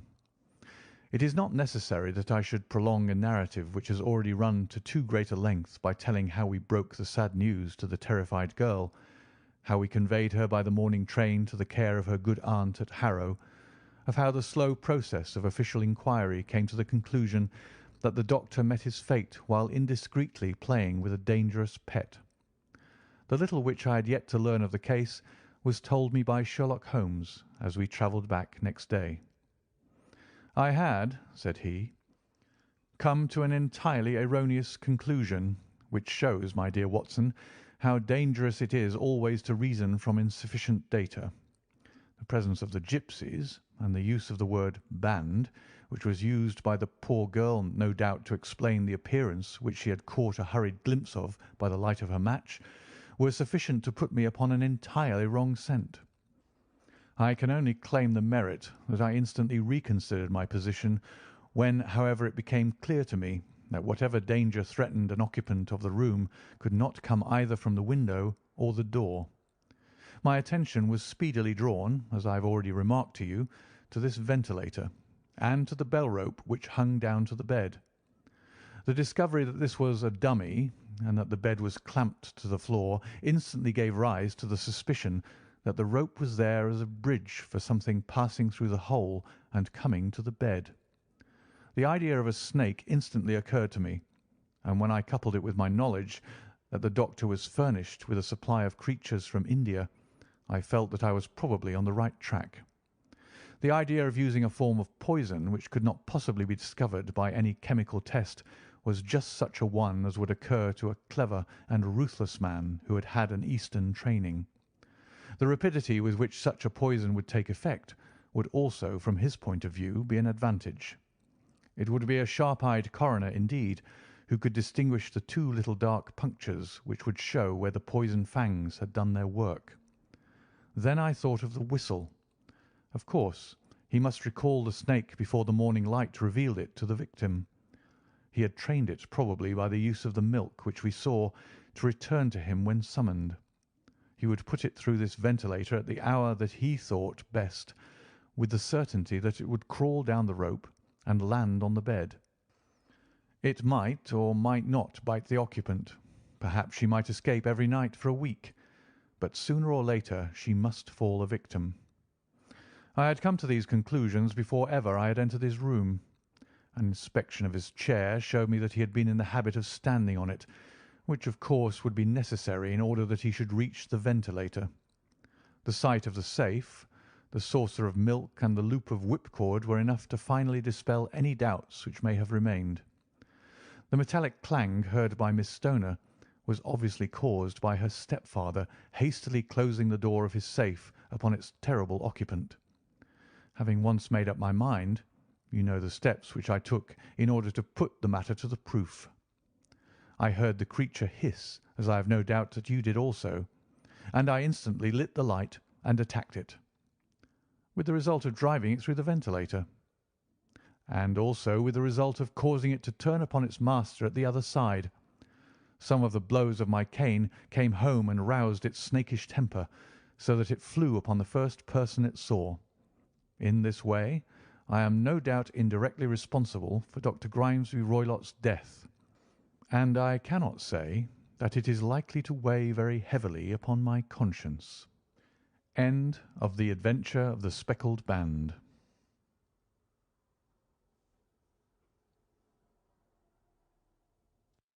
The Adventure of the Engineer's Thumb. Of all the problems which have been submitted to my friend, Mr. Sherlock Holmes, for solution during the years of our intimacy, there were only two which I was the means of introducing to his notice, that of Mr. Hatherley's thumb and that of Colonel Warburton's madness. Of these the latter may have afforded a finer field for an acute and original observer, but the other was so strange in its inception and so dramatic in its details that it may be the more worthy of being placed upon record, even if it gave my friend fewer openings for those deductive methods of reasoning by which he achieved such remarkable results. The story has, I believe, been told more than once in the newspapers, but, like all such narratives, its effect is much less striking when set forth en bloc in a single half-column of print than when the facts slowly evolve before your own eyes, and the mystery clears gradually away as each new discovery furnishes a step which leads on to the complete truth. At the time the circumstances made a deep impression upon me, and the lapse of 2 years has hardly served to weaken the effect. It was in the summer of '89, not long after my marriage, that the events occurred which I am now about to summarize. I had returned to civil practice, and had finally abandoned Holmes in his Baker Street rooms. although I continually visited him, and occasionally even persuaded him to forego his bohemian habits so far as to come and visit us. My practice had steadily increased, and as I happened to live at no very great distance from Paddington Station, I got a few patients from among the officials. One of these, whom I had cured of a painful and lingering disease, was never weary of advertising my virtues and of endeavouring to send me on every sufferer over whom he might have any influence. One morning at a little before 7 o'clock, I was awakened by the maid tapping at the door to announce that two men had come from Paddington and were waiting in the consulting room. I dressed hurriedly, for I knew by experience that railway cases were seldom trivial, and hastened downstairs. As I descended, my old ally, the guard, came out of the room and closed the door tightly behind him. "I've got him here," he whispered, jerking his thumb over his shoulder. "He's all right." "What is it, then?" I asked, for his manner suggested that it was some strange creature which he had caged up in my room. "It's a new patient," he whispered. "I thought I'd bring him round myself, then he couldn't slip away. There he is, all safe and sound. I must go now, Doctor. I have my duties, just the same as you." And off he went, this trusty tout, without even giving me time to thank him. I entered my consulting room and found a gentleman seated by the table. He was quietly dressed in a suit of heather tweed with a soft cloth cap which he had laid down upon my books. Round one of his hands he had a handkerchief wrapped which was mottled all over with bloodstains. He was young, not more than 25, I would say, with a strong masculine face, but he was exceedingly pale and gave me the impression of a man who was suffering from some strong agitation which it took all his strength of mind to control. "I'm sorry to knock you up so early, Doctor," said he, "but I've had a very serious accident during the night. I came in by train this morning, and on inquiring at Paddington as to where I might find a doctor, a worthy fellow very kindly escorted me here. I gave the maid a card, but I see that she's left it upon the side table." I took it up and glanced at it.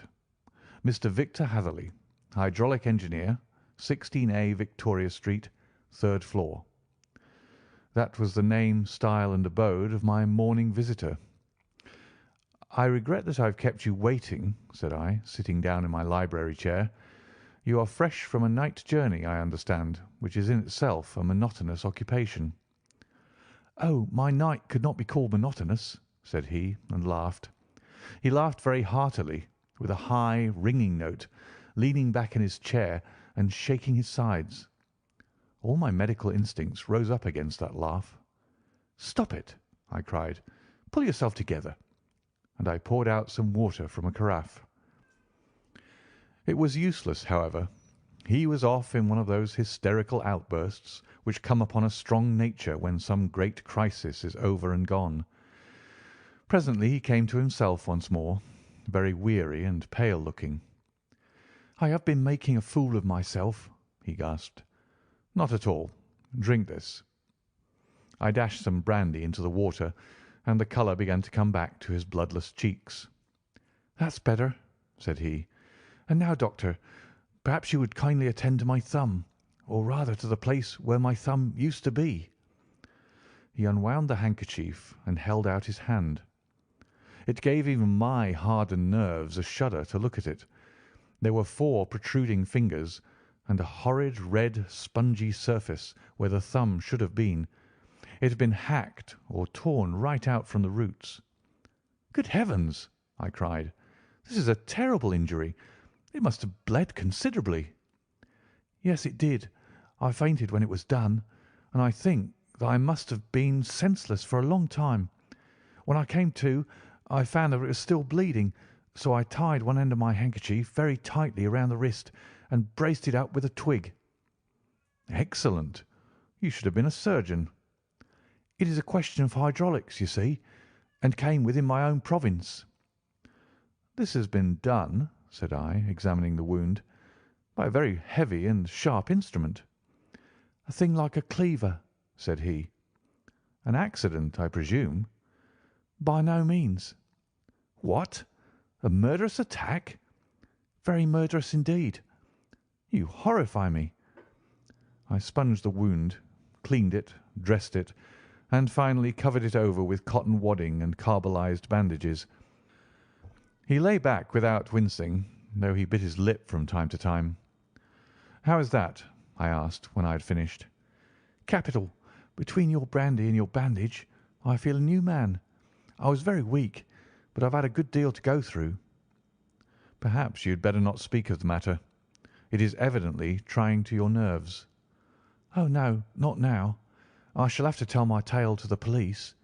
But, between ourselves, if it were not for the convincing evidence of this wound of mine, I should be surprised if they believe my statement, for it is a very extraordinary one, and I have not much in the way of proof with which to back it up. And even if they believe me, the clues which I can give them are so vague that it is a question whether justice will be done." "Ha!" cried I. "If it is anything in the nature of a problem which you desire to see solved, I should strongly recommend you to come to my friend, Mr. Sherlock Holmes, before you go to the official police." "Oh, I have heard of that fellow," answered my visitor, "and I should be very glad if he would take the matter up, though of course I must use the official police as well. Would you give me an introduction to him?" "I'll do better. I'll take you round to him myself." "I should be immensely obliged to you." "We'll call a cab and go together. We should just be in time to have a little breakfast with him. Do you feel equal to it?" "Yes. I shall not feel easy until I've told my story." "Then my servant will call a cab, and I shall be with you in an instant." I rushed upstairs, explained the matter shortly to my wife, and in 5 minutes was inside a hansom, driving with my new acquaintance to Baker Street. Sherlock Holmes was, as I expected, lounging about his sitting-room in his dressing-gown, reading the agony column of the Times, and smoking his before-breakfast pipe, which was composed of all the plugs and dottles left from his smokes of the day before, all carefully dried and collected on the corner of the mantelpiece. He received us in his quietly genial fashion, ordered fresh rashers and eggs, and joined us in a hearty meal. When it was concluded, he settled our new acquaintance upon the sofa, placed a pillow beneath his head, and laid a glass of brandy and water within his reach. "It is easy to see that your experience has been no common one, Mr. Hatherley," said he. "Pray lie down there and make yourself absolutely at home. Tell us what you can, but stop when you're tired, and keep up your strength with a little stimulant." "Thank you," said my patient, "but I have felt another man since the doctor bandaged me, and I think that your breakfast has completed the cure. I shall take up as little of your valuable time as possible, so I shall start at once upon my peculiar experiences." Holmes sat in his big armchair with the weary, heavy-lidded expression which veiled his keen and eager nature, while I sat opposite to him, and we listened in silence to the strange story which our visitor detailed to us. "You must know," said he, "that I am an orphan and a bachelor, residing alone in lodgings in London. By profession I am a hydraulic engineer, and I have had considerable experience of my work during the 7 years that I was apprenticed to Venner and Matheson, the well-known firm of Greenwich. 2 years ago, having served my time, and having also come into a fair sum of money through my poor father's death, I determined to start in business for myself, and took professional chambers in Victoria Street. I suppose that everyone finds his first independent start in business a dreary experience. To me it has been exceptionally so.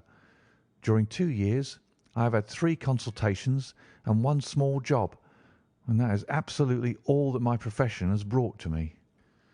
My gross takings amount to £27 10 Every day from 9 in the morning until 4 in the afternoon I waited in my little den until at last my heart began to sink, and I came to believe that I should never have any practice at all. Yesterday, however, just as I was thinking of leaving the office, my clerk entered to say there was a gentleman waiting who wished to see me upon business. He brought up a card, too, with the name of Colonel Lysander Stark engraved upon it. Close at his heels came the colonel himself, a man rather over the middle size, but of an exceeding thinness. I do not think that I have ever seen so thin a man. His whole face sharpened away into nose and chin, and the skin of his cheeks was drawn quite tense over his outstanding bones. Yet this emaciation seemed to be his natural habit, and due to no disease, for his eye was bright, his step brisk, and his bearing assured. He was plainly but neatly dressed, and his age, I should judge, would be nearer 40 than 30. "Mr. Hatherley," said he, with something of a German accent, "you have been recommended to me, Mr. Hatherley, as being a man who is not only proficient in his profession, but is also discreet and capable of preserving a secret." I bowed, feeling as flattered as any young man would at such an address. "May I ask who it was who gave me so good a character?" "Well, perhaps it is better that I should not tell you that just at this moment.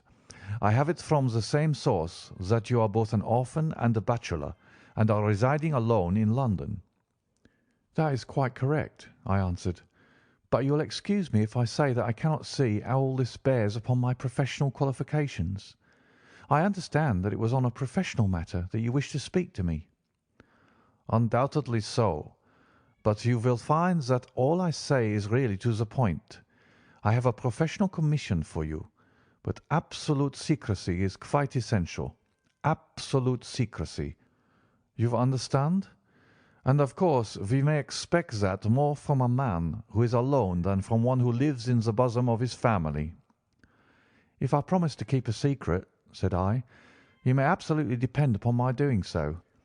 He looked very hard at me as I spoke, and it seemed to me that I had never seen so suspicious and questioning an eye. "Do you promise, then?" said he at last. "Yes, I promise." "Absolute and complete silence before, during, and after. No reference to the matter at all, either in word or writing." "I have already given you my word." "Very good." He suddenly sprang up, and darting like lightning across the room, he flung open the door. The passage outside was empty. "That's all right," said he, coming back. "I know that clerks are sometimes curious as to their master's affairs.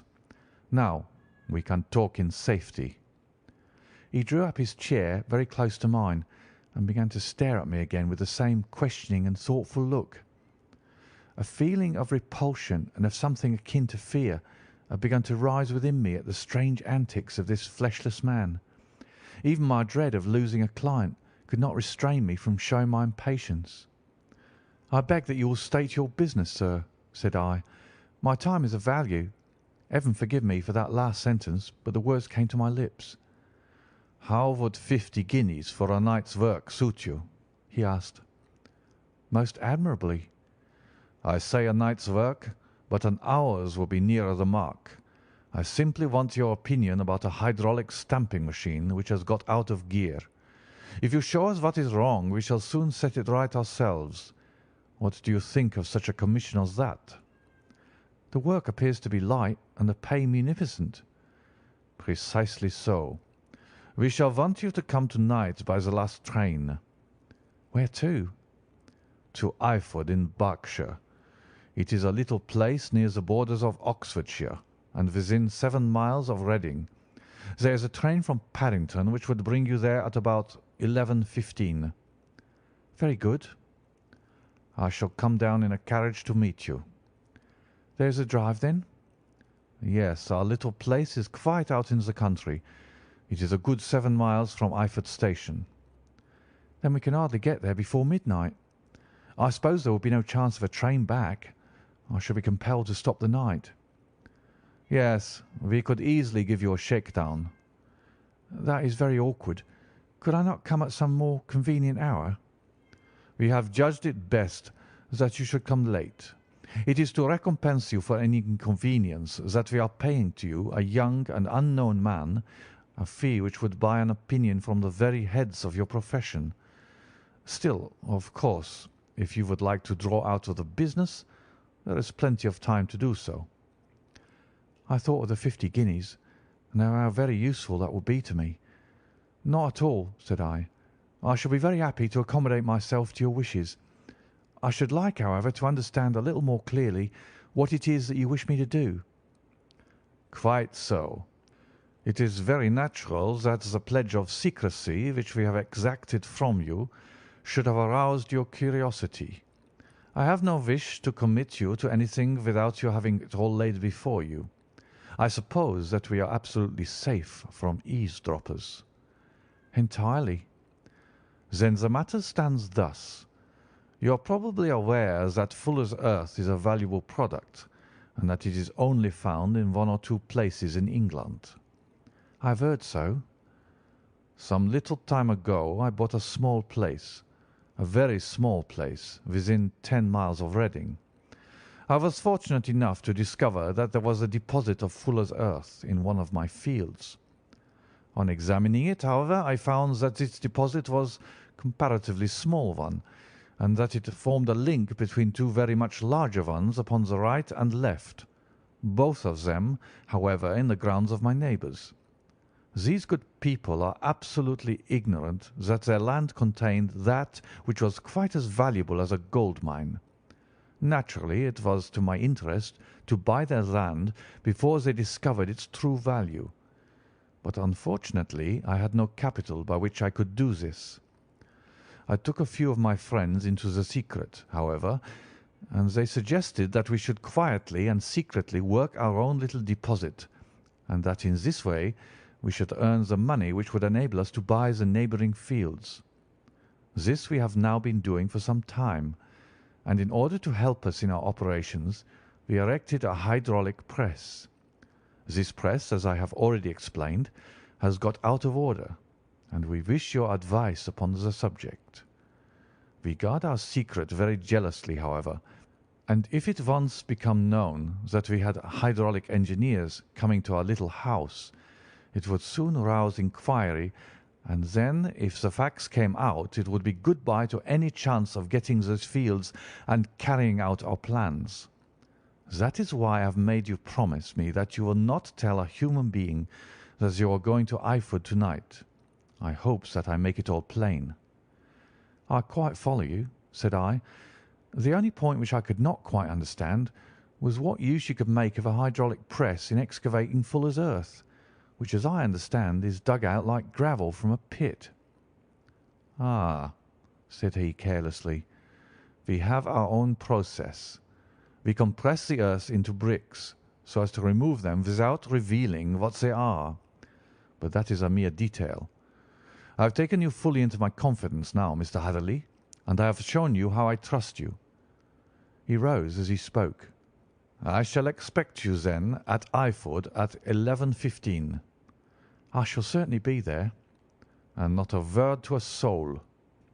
He looked at me with a last long, questioning gaze, and then, pressing my hand in a cold, dank grasp, he hurried from the room.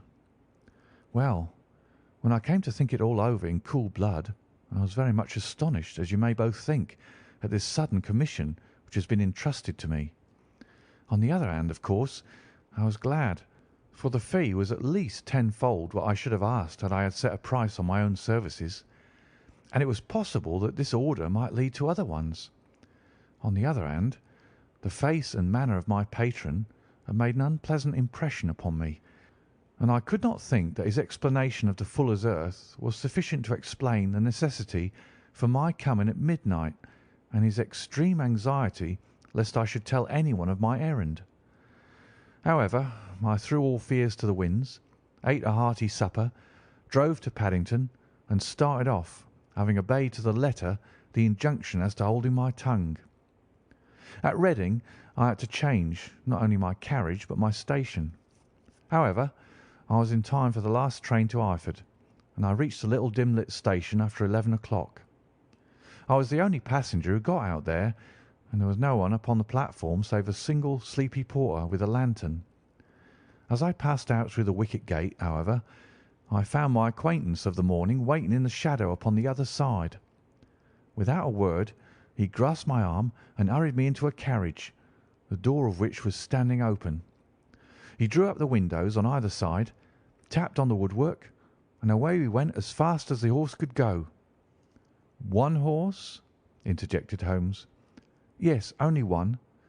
Did you observe the colour? Yes, I saw it by the side lights when I was stepping into the carriage. It was a chestnut. Tired looking or fresh? Oh, fresh and glossy. Thank you. I am sorry to have interrupted you. Pray continue your most interesting statement. Away we went then, and we drove for at least an hour.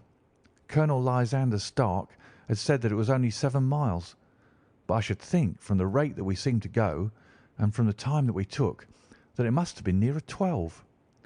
He sat at my side in silence all the time, and I was aware, more than once, when I glanced in his direction, that he was looking at me with great intensity.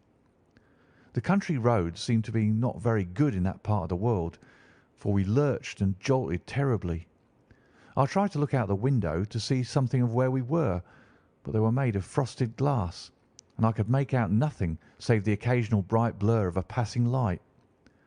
Now and then I hazarded some remark to break the monotony of the journey, but the colonel answered only in monosyllables, and the conversation soon flagged.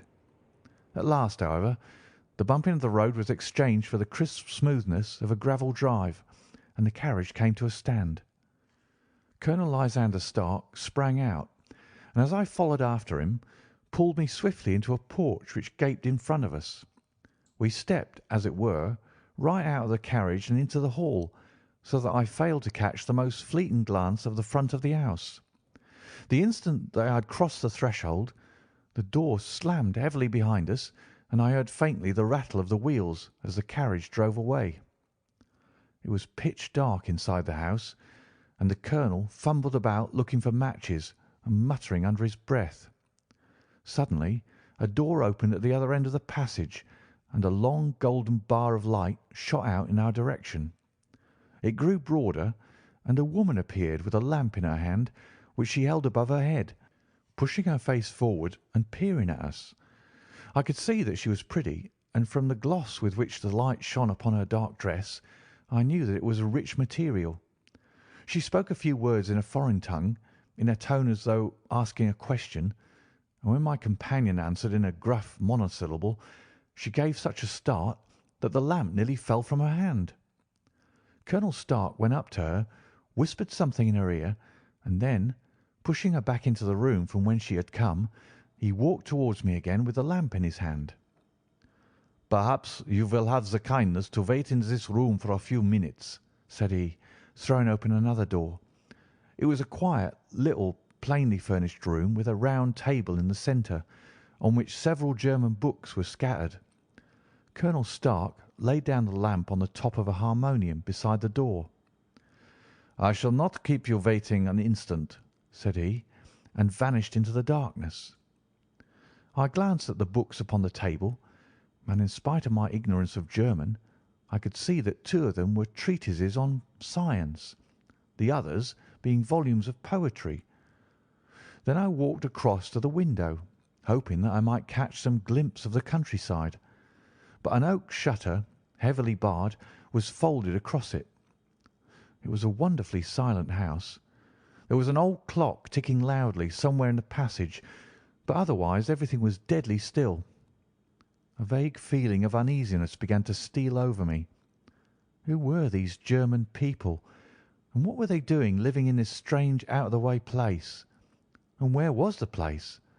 I was 10 miles or so from Eyford, that was all I knew, but whether north, south, east, or west I had no idea. For that matter, Reading and possibly other large towns were within that radius, so the place might not be so secluded after all. Yet it was quite certain, from the absolute stillness, that we were in the country. I paced up and down that room, humming a tune under my breath to keep up my spirits, and feeling that I was thoroughly earning my 50 guineas fee. Suddenly, without any preliminary sound in the midst of all the utter stillness, the door in my room swung slowly open. The woman was standing in the aperture, the darkness of the hall behind her, the yellow light from my lamp beating upon her eager and beautiful face. I could see at a glance that she was sick with fear, and the sight sent a chill to my own heart.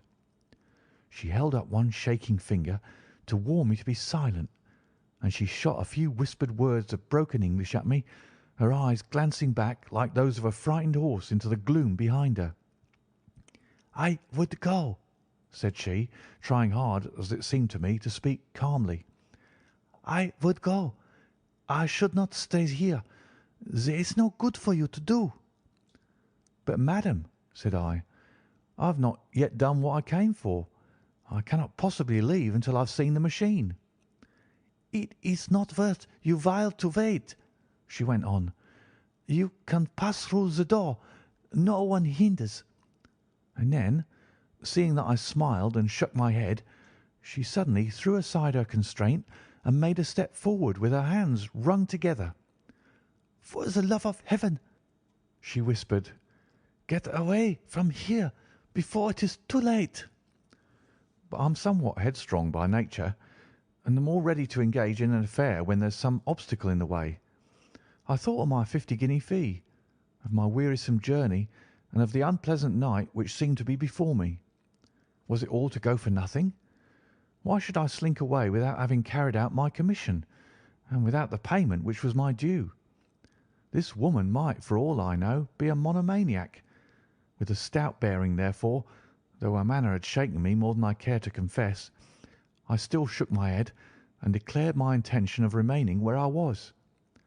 She was about to renew her entreaties when a door slammed overhead and the sound of several footsteps were heard upon the stairs. She listened for an instant, threw up her hands with a despairing gesture, and vanished as suddenly and as noiselessly as she had come. The newcomers were Colonel Lysander Stark and a short, thick man with a chinchilla beard growing out of the creases of his double chin, who was introduced to me as Mr. Ferguson. "This is my secretary and manager," said the colonel. "By the way, I was under the impression that I left this door shut just now. I fear that you have felt the draught." "On the contrary," said I opened the door myself because I felt the room to be a little close." He shot one of his suspicious looks at me. "Perhaps we had better proceed to business then," said he. "Mr. Ferguson and I will take you up to see the machine." "I'd better put my hat on, I suppose." "Oh, no. It is in the house." "What? You dig fuller's earth in the house?" "No, no. This is only where we compress it. But never mind that. All we wish you to do is to examine the machine and to let us know what is wrong with it." We went upstairs together, the colonel first with the lamp, the fat manager and I behind him. It was a labyrinth of an old house, with corridors, passages, narrow winding staircases, and little low doors, the thresholds of which were hollowed out by the generations who crossed them. There were no carpets and no signs of any furniture above the ground floor, while the plaster was peeling off the walls, and the damp was breaking through in green, unhealthy blotches. I tried to put on as unconcerned an air as possible, but I had not forgotten the warnings of the lady, even though I disregarded them, and I kept a keen eye upon my two companions. Ferguson appeared to be a morose and silent man, but I could see from the little that he said that he was at least a fellow countryman. Colonel Lysander Stark stopped at last before a low door, which he unlocked. Within was a small square room, in which the three of us could hardly get in one time. Ferguson remained outside, and the colonel ushered me in. "We are now," said he, "actually within the hydraulic press, and it would be a particularly unpleasant thing for us if anyone were to turn it on. The ceiling of this small chamber is really the end of the descending piston, and it comes down with the force of many tons upon this metal floor.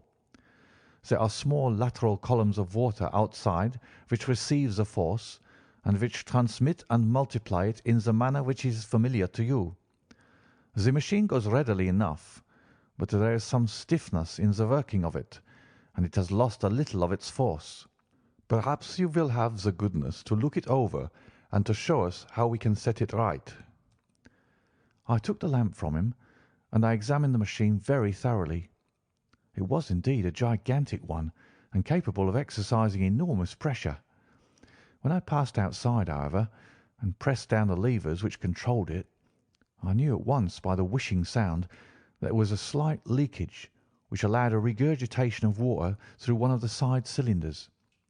An examination showed that one of the india-rubber bands, which was round the head of a driving rod, had shrunk so as not quite to fill the socket along which it worked. This was clearly the cause of the loss of power, and I pointed it out to my companions, who followed my remarks very carefully and asked several practical questions as to how they should proceed to set it right. When I had made it clear to them, I returned to the main chamber of the machine and took a good look at it to satisfy my own curiosity. It was obvious at a glance that the story of the fuller's earth was the merest fabrication, for it would be absurd to suppose that so powerful an engine could be designed for so inadequate a purpose. The walls were of wood, but the floor consisted of a large iron trough, and when I came to examine it, I could see a crust of metallic deposit all over it. I had stooped and was scraping at this to see exactly what it was, when I heard a muttered exclamation in German and saw the cadaverous face of the colonel looking down at me. "What are you doing there?" he asked. I felt angry at having been tricked by so elaborate a story as that which he had told me.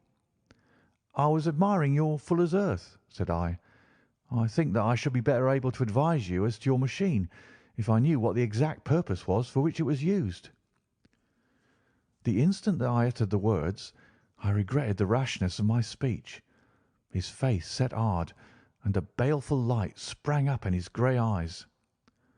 "Very well," said he. "You shall know all about the machine." He took a step backward, slammed the little door, and turned the key in the lock. I rushed towards it and pulled at the handle, but it was quite secure and did not give in the least to my kicks and shoves. "Hello!" I yelled. "Hello, Colonel, let me out!" And then suddenly in the silence I heard a sound which sent my heart into my mouth. It was the clank of the levers and the swish of the leaking cylinder. He had set the engine at work. The lamp still stood upon the floor where I had placed it when examining the trough. By its light I saw that the black ceiling was coming down upon me, slowly, jerkily, but as none knew better than myself, with a force which must within a minute grind me to a shapeless pulp. I threw myself screaming against the door and dragged with my nails at the lock. I implored the colonel to let me out, but the remorseless clanking of the levers drowned my cries. The ceiling was only a foot or two above my head, and with my hand upraised I could feel its hard, rough surface. Then it flashed through my mind that the pain of my death would depend very much upon the position in which I met it. If I lay on my face, the weight would come upon my spine, and I shuddered to think of that dreadful snap. Easier the other way, perhaps, and yet had I the nerve to lie and look up at that deadly black shadow wavering down upon me? Already I was unable to stand erect when my eye caught something which brought a gush of hope back to my heart. I have said that though the floor and ceiling were of iron, the walls were of wood. As I gave a last hurried glance around, I saw a thin line of yellow light between two of the boards, which broadened and broadened as a small panel was pushed backward. For an instant I could hardly believe that there was indeed a door which led away from death. The next instant I threw myself through and lay half fainting upon the other side. The panel had closed again behind me, but the crash of the lamp and a few moments afterwards the clang of the two slabs of metal told me how narrow had been my escape. I was recalled to myself by a frantic plucking at my wrist, and I found myself lying upon the stone floor of a narrow corridor, while a woman bent over me and tugged at me with her left hand, while she held a candle in her right. It was the same good friend whose warning I had so foolishly rejected. "Come, come!" she cried breathlessly. "They will be here in a moment. They will see that you are not here.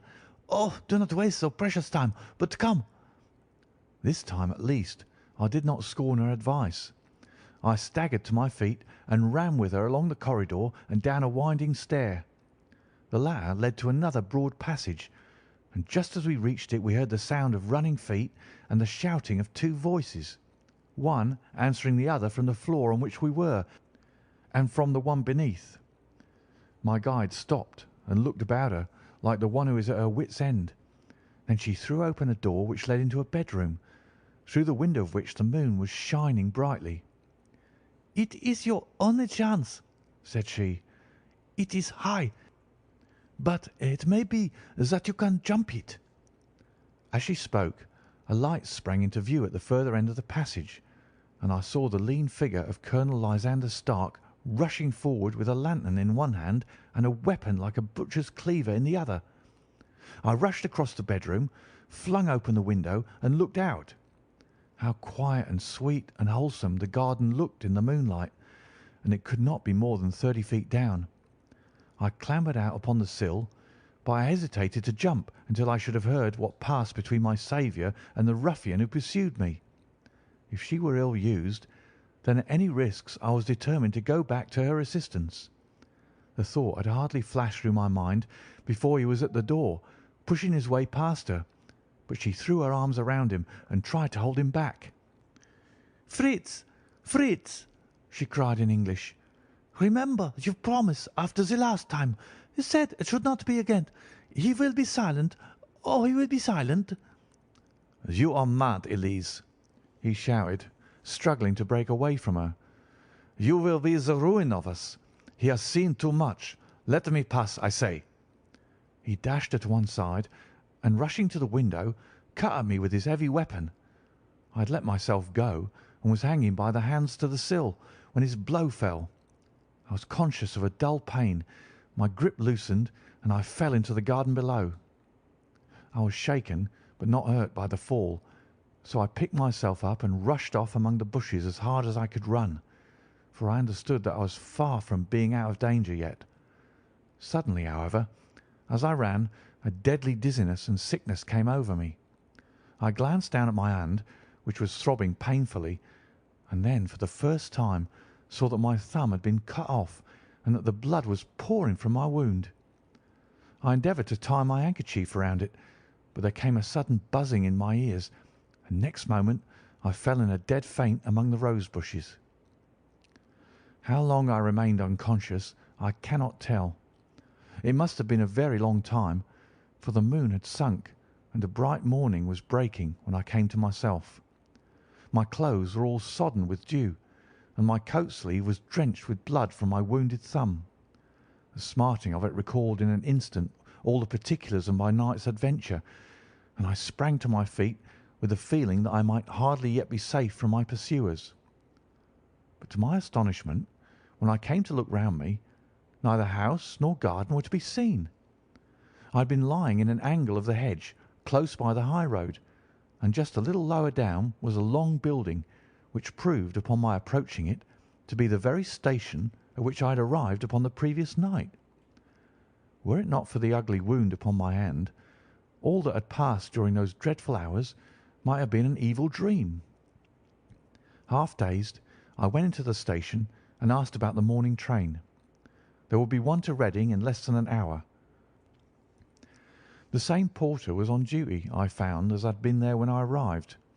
I inquired of him whether he had ever heard of Colonel Lysander Stark. The name was strange to him. Had he observed a carriage the night before waiting for me? No, he had not. Was there a police station anywhere near? There was one about 3 miles off. It was too far for me to go, weak and ill as I was. I determined to wait until I got back to town before telling my story to the police. It was a little past 6 when I arrived, so I went first to have my wound dressed, and then the doctor was kind enough to bring me along here. I put the case into your hands, and shall do exactly what you advise." We both sat in silence for some little time after listening to this extraordinary narrative. Then Sherlock Holmes pulled down from the shelf one of the ponderous commonplace books in which he placed his cuttings. "Here is an advertisement which will interest you," said he. "It appeared in all the papers about a year ago. Listen to this. 'Lost on the 9th inst. Mr. Jeremiah Hayling, aged 26, a hydraulic engineer, left his lodgings at 10 o'clock at night and has not been heard of since. Was dressed in, etc., etc.' Ha! That represents the last time that the colonel needed to have his machine overhauled, I fancy." "Good heavens!" cried my patient. "Then that explains what the girl said." "Undoubtedly. It is quite clear that the colonel was a cool and desperate man who was absolutely determined that nothing should stand in the way of his little game, like those out-and-out pirates who will leave no survivor from a captured ship. Well, every moment now is precious, so if you feel equal to it we shall go down to Scotland Yard at once as a preliminary to starting for Eyford."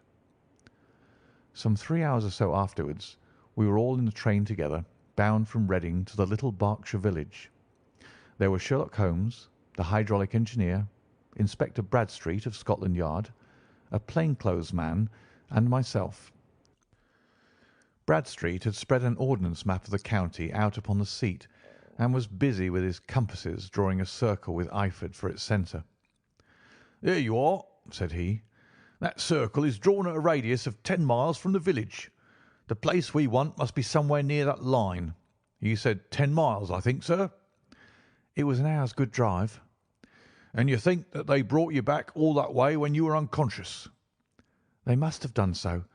I have a confused memory, too, of having been lifted and conveyed somewhere." "What I cannot understand," said I, "is why they should have spared you when they found you lying fainting in the garden. Perhaps the villain was softened by the woman's entreaties." "I hardly think that likely. I never saw a more inexorable face in my life." "Oh, we shall soon clear up all that," said Bradstreet. "Well, I've drawn my circle, and I only wish I knew at what point upon it the folk that we are in search of are to be found." "I think I could lay my finger on it," said Holmes quietly. "Really now," cried the inspector, "you have formed your opinion? Come now, we shall see who agrees with you. I say it's south, for the country is more deserted there."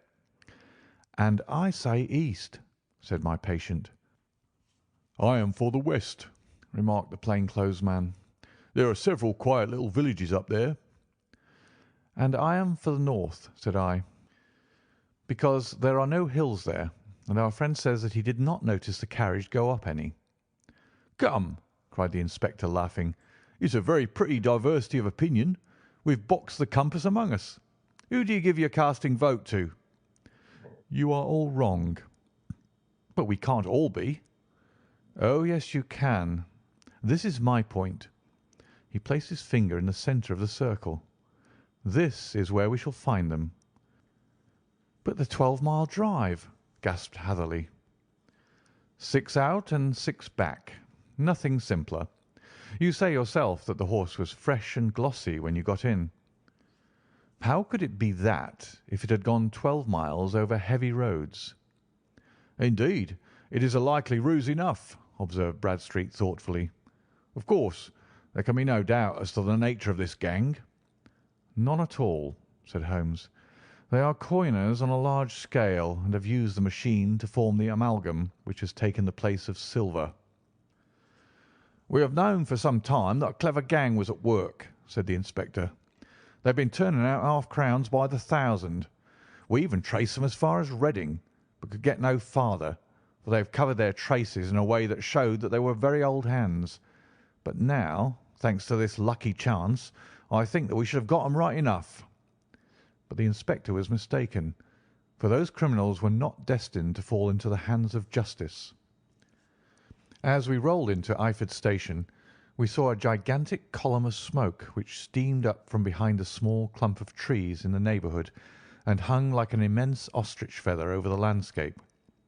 "A house on fire?" asked Bradstreet as the train steamed off again on its way. "Yes, sir," said the station master.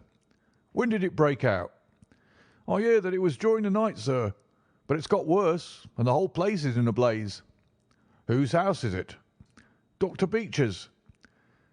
"Tell me," broke in the engineer, "is Dr. Beecher a German, very thin, with a long, sharp nose?" The station master laughed heartily. "No, sir. Dr. Beecher is an Englishman, and there isn't a man in the parish who has a better lined waistcoat. But he has a gentleman staying with him, a patient, as I understand, who is a foreigner, and he looks as if a little good Berkshire beef would do him no harm." The station master had not finished his speech before we were all hastening in the direction of the fire. The road topped a low hill, and there was a great widespread whitewashed building in front of us, spouting fire at every chink and window, while in the garden in front 3 fire engines were vainly striving to keep the flames under. "That's it!" cried Hatherley in intense excitement. "There's the gravel drive, and there are the rose bushes where I lay. That second window is the one that I jumped from." "Well, at least," said Holmes, "you have had your revenge upon them. There can be no question that it was your oil lamp which, when it was crushed in the press, set fire to the wooden walls, though no doubt they were too excited in the chase after you to observe it at the time. Now keep your eyes open in this crowd for your friends of last night, though I very much fear that they are a good 100 miles off by now." And Holmes' fears came to be realized, for from that day to this no word has ever been heard either of the beautiful woman, the sinister German, or the morose Englishman. Early that morning a peasant had met a cart containing several people and some very bulky boxes driving rapidly in the direction of Reading, but there all traces of the fugitives disappeared, and even Holmes' ingenuity failed ever to discover the least clue as to their whereabouts. The firemen had been much perturbed at the strange arrangements which they had found within, and still more so by discovering a newly severed human thumb upon a window-sill of the second floor. About sunset, however, their efforts were at least successful, and they subdued the flames, but not before the roof had fallen in, and the whole place had been reduced to such absolute ruin that, save some twisted cylinders and iron piping, not a trace remained of the machinery which had cost our unfortunate acquaintance so dearly. Large masses of nickel and of tin were discovered stored in an outhouse, but no coins were to be found, which may have explained the presence of those bulky boxes which have been already referred to. How our hydraulic engineer had been conveyed from the garden to the spot where he recovered his senses might have remained for ever a mystery were it not for the soft mould which told us a very plain tale. He had evidently been carried down by 2 persons, one of whom had remarkably small feet and the other unusually large ones. On the whole, it was most probable that the silent Englishman, being less bold or less murderous than his companion, had assisted the woman to bear the unconscious man out of the way of danger. "Well," said our engineer ruefully as we took our seats to return once more to London, "it has been a pretty business for me. I've lost my thumb, and I've lost a 50-guinea fee. And what have I gained?" "Experience," said Holmes, laughing. "Indirectly it may be of value, you know. You have only to put it into words to gain the reputation of being excellent company for the remainder of your existence." End of The Adventure of the Engineer's Thumb.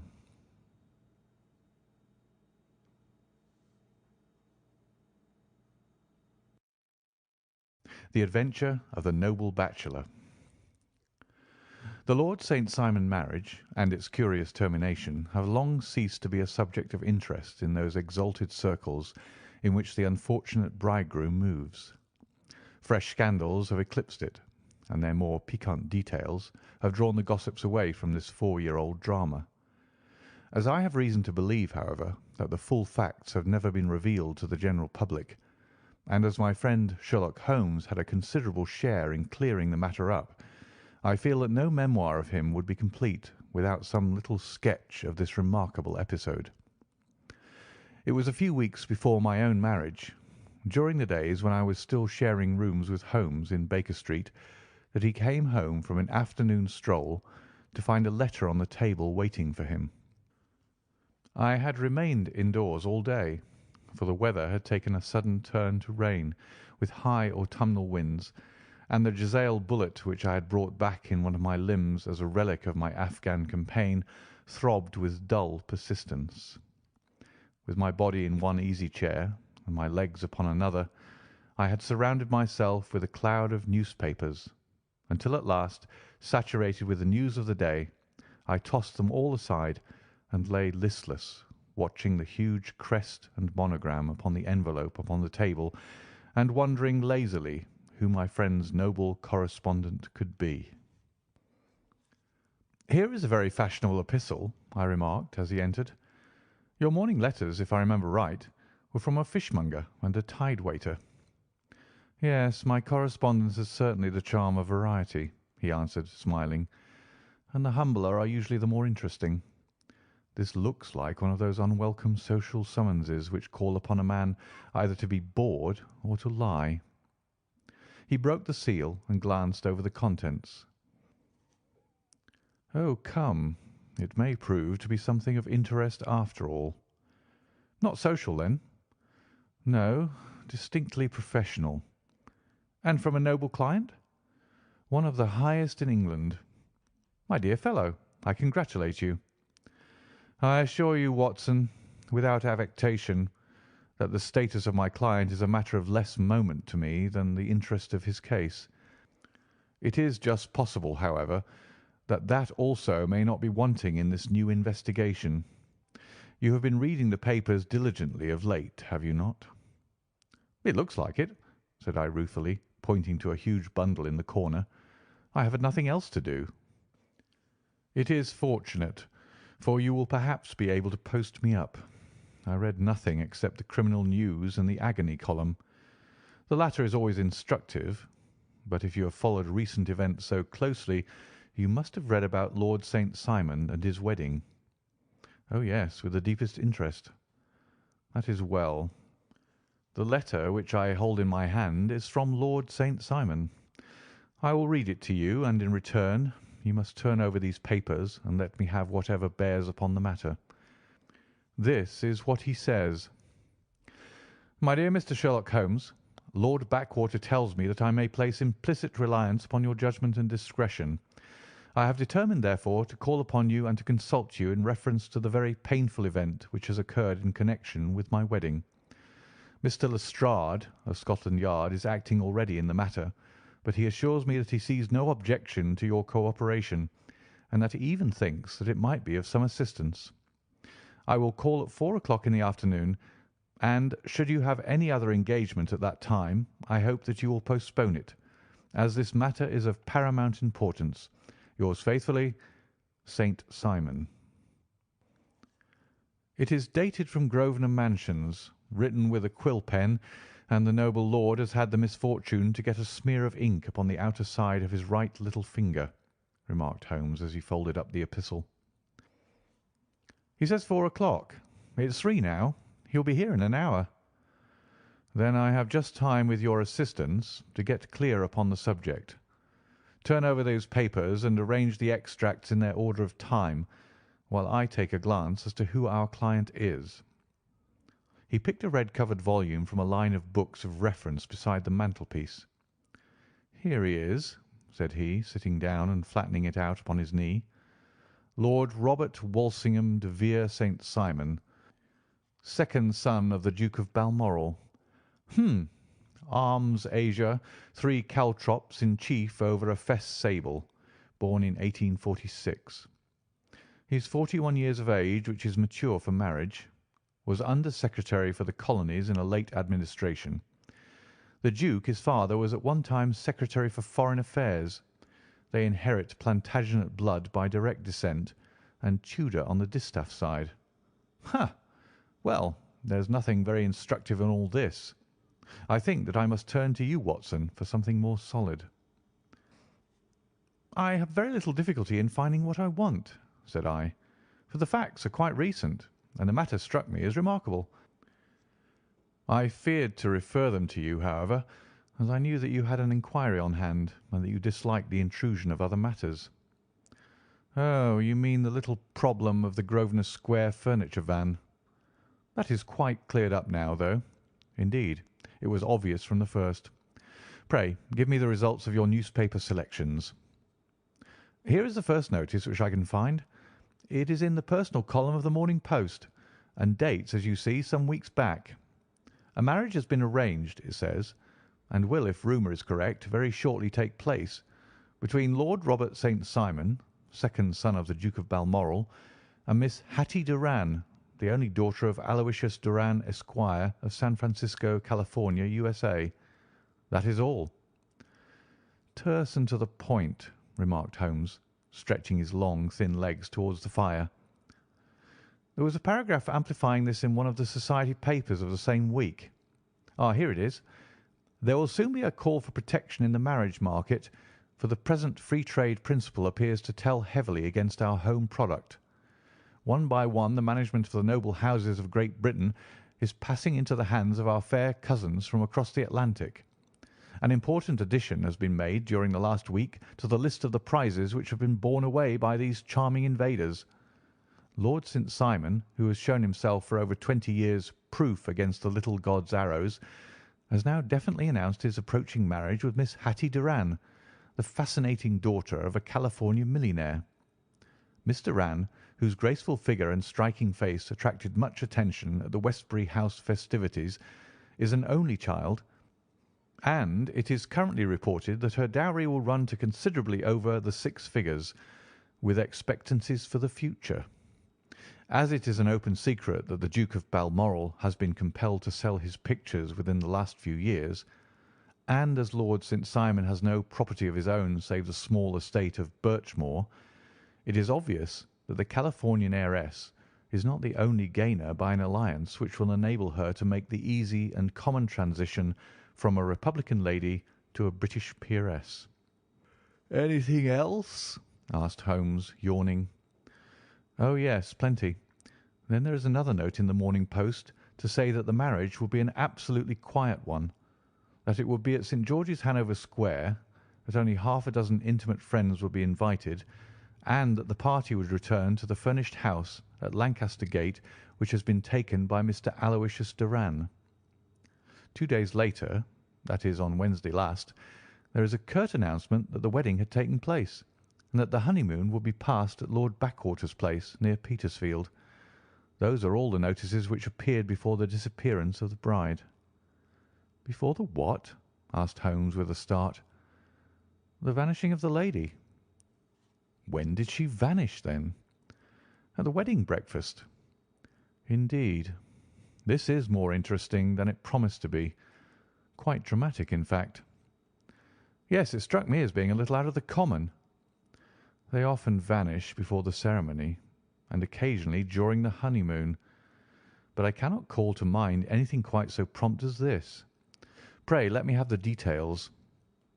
"I warn you that they are very incomplete." "Perhaps we may make them less so." "Such as they are set forth in a single article of a morning paper of yesterday, which I will read to you.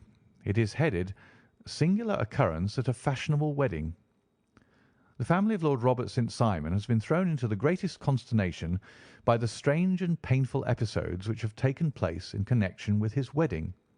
The ceremony, as shortly announced in the papers of yesterday, occurred on the previous morning, but it is only now that it has been possible to confirm the strange rumours which have been so persistently floating about. In spite of the attempts of the friends to hush the matter up, so much public attention has now been drawn to it that no good purpose can be served by affecting to disregard what is a common subject for conversation. The ceremony, which was performed at St. George's, Hanover Square, was a very quiet one, no one being present save the father of the bride, Mr. Aloysius Doran, the Duchess of Balmoral, Lord Backwater, Lord Eustace, and Lady Clara St. Simon, the younger brother and sister of the bridegroom, and Lady Alicia Whittington. The whole party proceeded afterwards to the house of Mr. Aloysius Doran at Lancaster Gate, where breakfast had been prepared. It appears that some little trouble was caused by a woman whose name has not been ascertained, who endeavoured to force her way into the house after the bridal party, alleging that she had some claim upon Lord St. Simon. It was only after a painful and prolonged scene that she was ejected by the butler and the footman. The bride, who had fortunately entered the house before this unpleasant interruption, had sat down to breakfast with the rest, when she complained of a sudden indisposition and retired to her room. Her prolonged absence having caused some comment, her father followed her, but learned from her maid that she had only come up to her chamber for an instant, caught up an ulster and bonnet, and hurried down to the passage. One of the footmen declared that he had seen a lady leave the house thus apparelled, but had refused to credit that it was his mistress, believing her to be with the company. On ascertaining that his daughter had disappeared, Mr. Aloysius Doran, in conjunction with the bridegroom, instantly put themselves in communication with the police, and very energetic inquiries are being made, which will probably result in a speedy clearing up of this very singular business. Up to a late hour last night, however, nothing had transpired as to the whereabouts of the missing lady. There are rumours of foul play in the matter, and it is said that the police have caused the arrest of the woman who had caused the original disturbance, in the belief that from jealousy or some other motive she may have been concerned in the strange disappearance of the bride. And that is all? Only one little item in another of the morning papers, but it is a suggestive one. And it is that Miss Flora Miller, the lady who had caused the disturbance, has actually been arrested. It appears that she was formerly a danseuse at the Allegro, and that she has known the bridegroom for some years. There are no further particulars, and the whole case is in your hands now, so far as it has been set forth in the public press. And an exceedingly interesting case it appears to be. I would not have missed it for worlds. But there is a ring at the bell, Watson, and as the clock makes it a few minutes after 4, I have no doubt that this will prove to be our noble client. Do not dream of going, Watson, for I very much prefer having a witness, if only as a check to my own memory." "Lord Robert St. Simon," announced our page boy, throwing open the door. A gentleman entered with a pleasant, cultured face, high-nosed and pale, with something perhaps of petulance about the mouth, and with the steady, well-opened eye of a man whose pleasant lot it had ever been to command and to be obeyed. His manner was brisk, and yet his general appearance gave an undue impression of age, for he had a slight forward stoop and a little bend of the knees as he walked. His hair, too, as he swept off his very curly-brimmed hat, was grizzled round the edges and thin upon the top. As to his dress, it was careful to the verge of foppishness, with high collar, black frock-coat, white waistcoat, yellow gloves, patent leather shoes, and light-coloured gaiters. He advanced slowly into the room, turning his head from left to right, and swinging in his right hand the cord which held his golden eyeglasses. "Good day, Lord St. Simon," said Holmes, rising and bowing. "Pray take the basket chair. This is my friend and colleague, Dr. Watson. Draw up a little to the fire, and we will talk this matter over." "A most painful matter to me, as you can most readily imagine, Mr. Holmes. I have been cut to the quick. I understand that you have already managed several delicate cases of this sort, though I presume that they were hardly from the same class of society." "No, I am descending." "I beg pardon?" "My last client of the sort was a king." "Oh, really? I had no idea. And which king?" "The King of Scandinavia." "What? Had he lost his wife?" "You can understand," said Holmes suavely, "that I extend to the affairs of my other clients the same secrecy which I promised to you in yours." "Of course. Very right. Very right. I'm sure I beg pardon. As to my own case, I am ready to give you any information which may assist you in forming an opinion." "Thank you. I have already learned all that is in the public prints, nothing more. I presume that I may take it as correct, this article, for example, as to the disappearance of the bride." Lord St. Simon glanced over it. "Yes, it is correct, as far as it goes." "But it needs a great deal of supplementing before anyone could offer an opinion. I think that I may arrive at my facts most directly by questioning you." "Pray do so."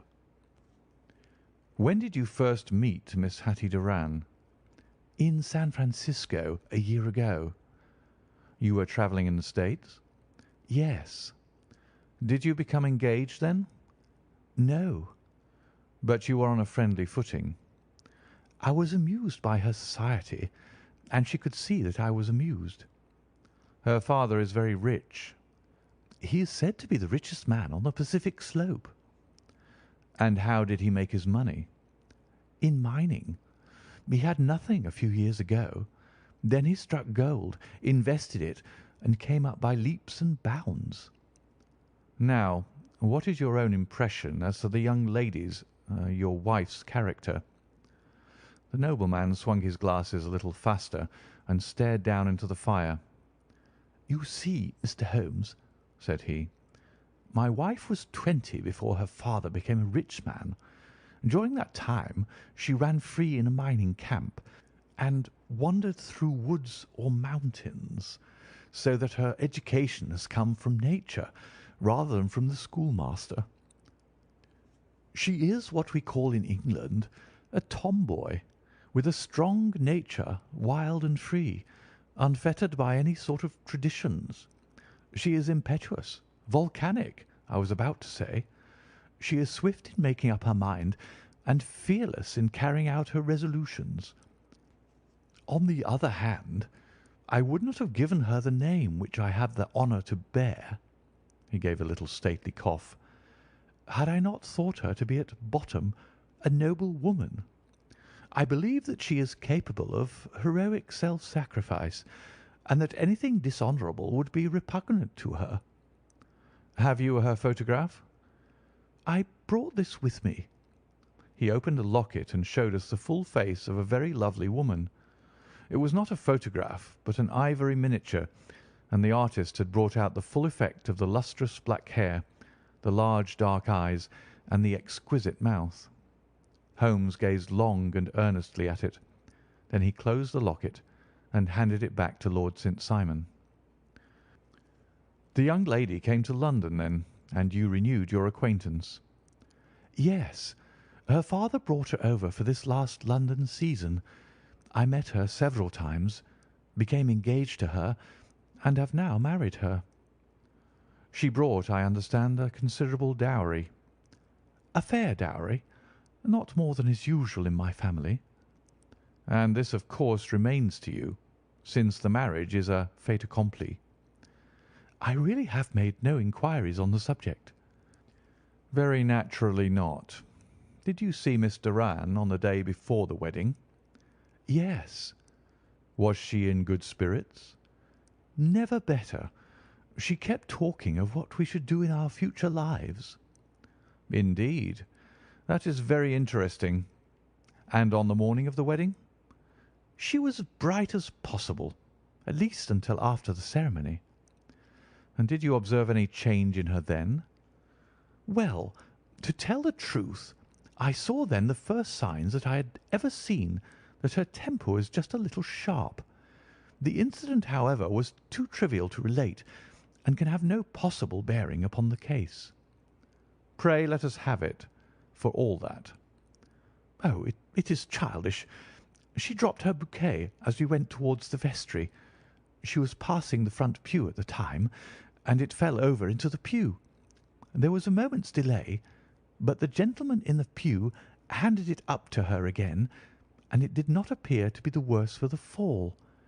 Yet when I spoke to her of the matter, she answered me abruptly, and in the carriage on our way home she seemed absurdly agitated over this trifling cause." "Indeed. You say that there was a gentleman in the pew. Some of the general public were present, then?" "Oh, yes. It is impossible to exclude them when the church is open." "This gentleman was not one of your wife's friends?" "No, no. I call him a gentleman by courtesy, but he was quite a common-looking person. I hardly noticed his appearance. But really, I think that we are wandering rather far from the point." Lady St. Simon, then, returned from the wedding in a less cheerful frame of mind than she had gone to it. What did she do on re-entering her father's house?" "I saw her in conversation with her maid." "And who is her maid?" "Alice is her name. She is an American, and came from California with her." "A confidential servant?" "A little too much so. It seemed to me that her mistress allowed her to take great liberties. Still, of course, in America they look upon these things in a different way." "How long did she speak to this Alice?" "Oh, a few minutes. I had something else to think of." "You did not overhear what they said?" Lady St. Simon said something about jumping a claim. She was accustomed to use slang of the kind. I have no idea what she meant." "American slang is very expressive sometimes. And what did your wife do when she finished speaking to her maid?" "She walked into the breakfast room." "On your arm?" "No, alone. She was very independent in little matters like that. Then, after we had sat down for 10 minutes or so, she rose hurriedly, muttered some words of apology, and left the room. She never came back." "But this maid Alice, as I understand, deposes that she went to her room, covered her bride's dress with a long ulster, put on a bonnet, and went out." "Quite so.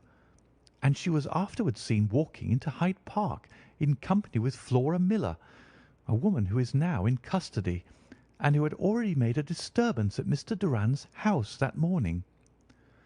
"Ah, yes. I should like a few particulars as to this young lady, and your relations to her." Lord St. Simon shrugged his shoulders and raised his eyebrows. "We have been on a friendly footing for some years. I may say on a very friendly footing. She used to be at the Allegro.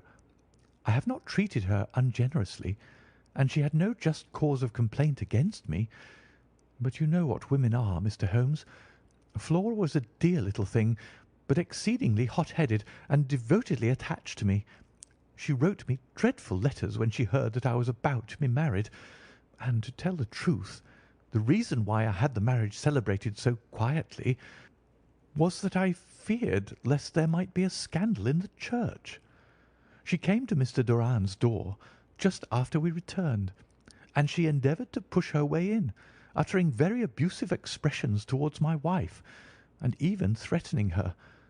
But I had foreseen the possibility of something of the sort, and I had 2 police fellows there in private clothes, who soon pushed her out again. She was quiet when she saw that there was no good in making a row." "Did your wife hear all this?" "No, thank goodness, she did not." "And she was seen walking with this very woman afterwards?" "Yes. That is what Mr. Lestrade of Scotland Yard looks upon as so serious. It is thought that Flora decoyed my wife out and laid some terrible trap for her." "Well, it is a possible supposition." "You think so too?" "I did not say a probable one, but you do not yourself look upon this as likely." "I do not think Flora would hurt a fly." "Still, jealousy is a strange transformer of characters. Pray, what is your own theory as to what took place?" "Well, really, I came to seek a theory, not to propound one. I have given you all the facts.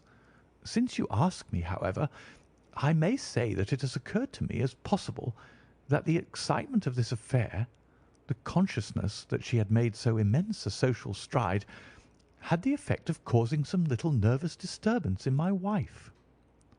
"In short, that she had become suddenly deranged?" "Well, really, when I consider that she has turned her back, I will not say upon me, but upon so much that many have aspired to without success, I can hardly explain it in any other fashion." "Well, certainly that is also a conceivable hypothesis," said Holmes, smiling. "And now, Lord St. Simon, I think that I have nearly all my data. May I ask whether you were seated at the breakfast table so that you could see out of the window?" "We could see the other side of the road and the park." "Quite so. Then I do not think that I need to detain you longer. I shall communicate with you." "Should you be fortunate enough to solve this problem," said our client, rising. "I have solved it." "Eh? What was that?" "I say that I have solved it." "Where, then, is my wife?" "That is a detail which I shall speedily supply." Lord St. Simon shook his head. "I am afraid that it will take wiser heads than yours or mine," he remarked, and bowing in a stately, old-fashioned manner, he departed. "It is very good of Lord St. Simon to honour my head by putting it on a level with his own," said Sherlock Holmes, laughing. "I think that I shall have a whisky and soda and a cigar after all this cross-questioning. I had formed my conclusions as to the case before our client came into the room. My dear Holmes, I have notes of several similar cases, though none, as I remarked before, which were quite as prompt. My whole examination served to turn my conjecture into a certainty. Circumstantial evidence is occasionally very convincing, as when you find a trout in the milk, to quote Thoreau's example. But I've heard all that you've heard. Without, however, the knowledge of pre-existing cases, which serves me so well. There was a parallel instance in Aberdeen some years back, and something on very much the same lines at Munich the year after the Franco-Prussian War. It is one of these cases. But hello, here is Lestrade. Good afternoon, Lestrade. You will find an extra tumbler upon the sideboard, and there are cigars in the box." The official detective was attired in a pea jacket and cravat, which gave him a decidedly nautical appearance, and he carried a black canvas bag in his hand. With a short greeting, he seated himself and lit the cigar which had been offered to him.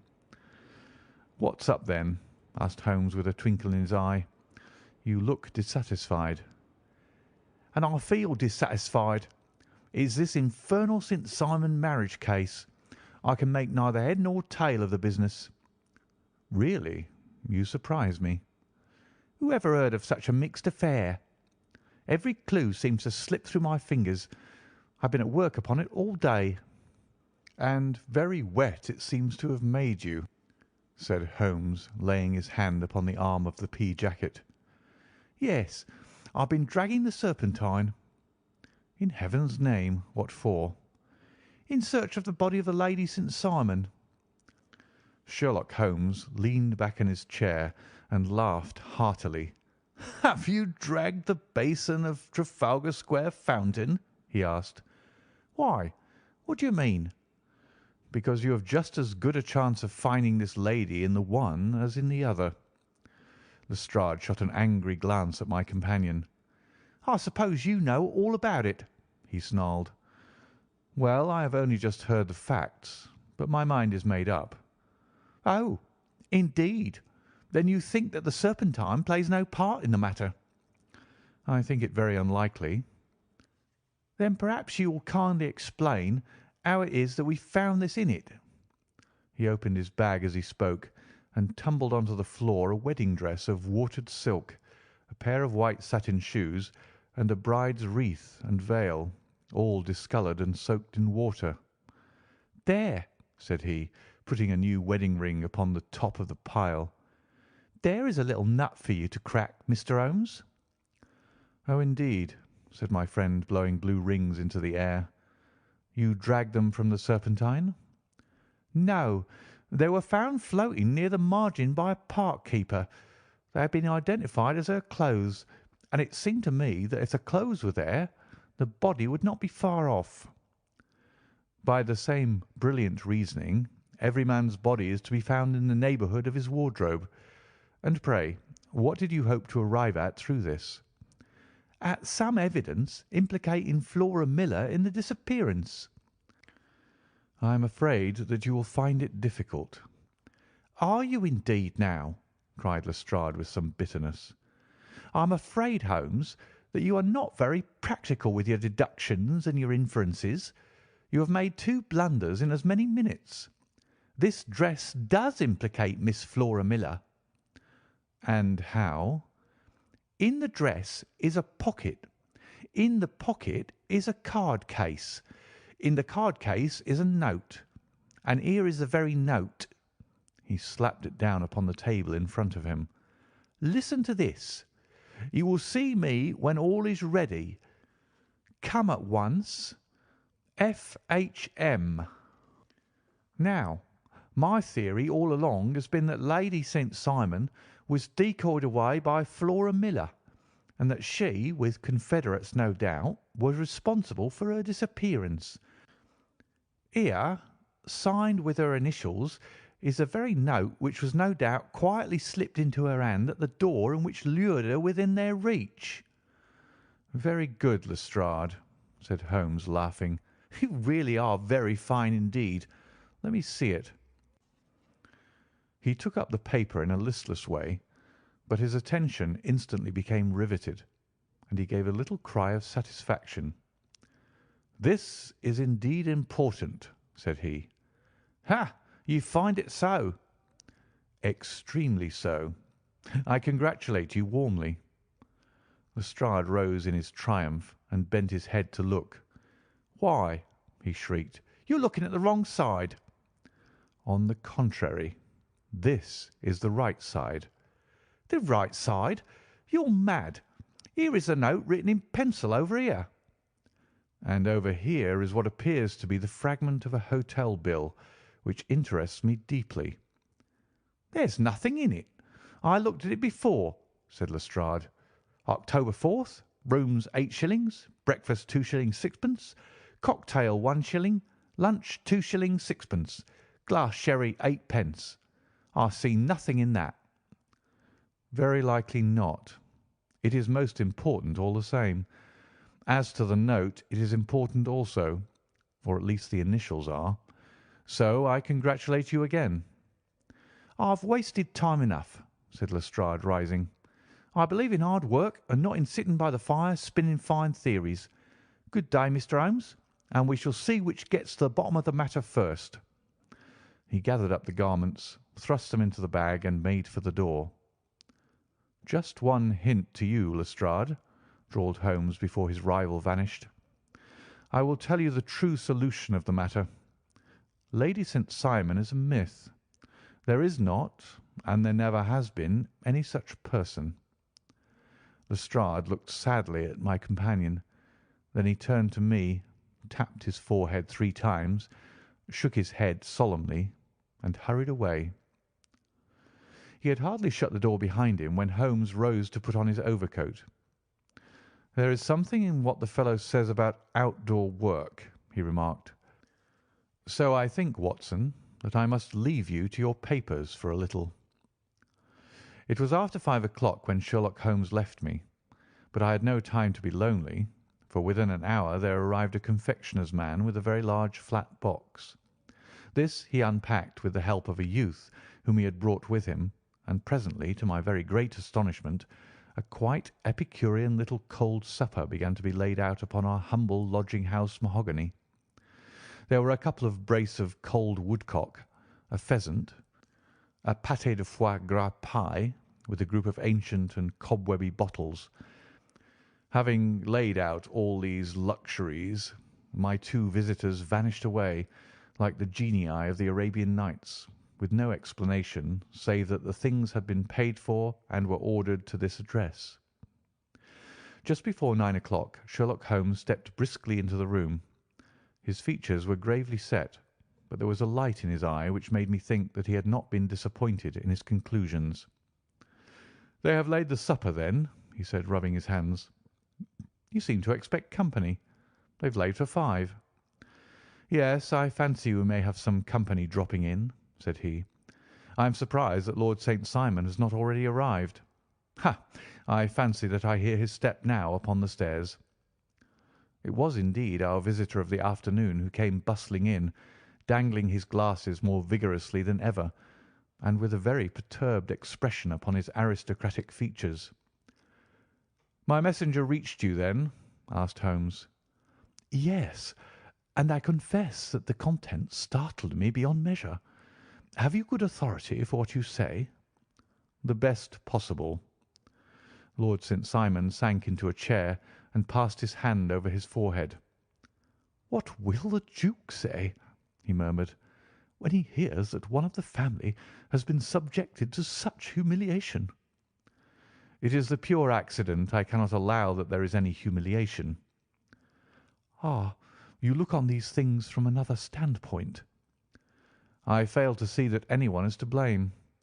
I can hardly see how the lady could have acted otherwise, though her abrupt method of doing it was undoubtedly to be regretted. Having no mother, she had no one to advise her at such a crisis." "It was a slight, sir, a public slight," said Lord St. Simon, tapping his fingers upon the table. "You must make allowance for this poor girl, placed in so unprecedented a position." I will make no allowance. I am very angry indeed, and I have been shamefully used." "I think that I heard a ring," said Holmes. "Yes, there are steps on the landing. If I cannot persuade you to take a lenient view of the matter, Lord St. Simon, I have brought an advocate here who may be more successful." He opened the door and ushered in a lady and gentleman.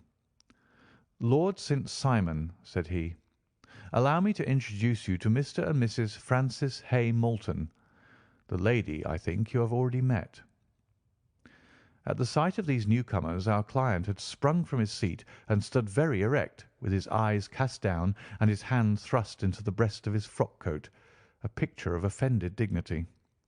The lady had taken a quick step forward and had held out her hand to him, but he still refused to raise his eyes.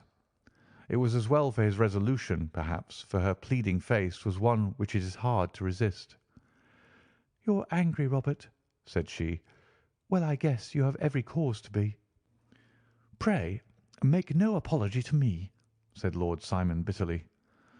"Oh, yes, I know that I have treated you real bad, and that I should have spoken to you before I went. But I was kind of rattled, and from the time when I saw Frank here again, I just didn't know what I was doing or saying.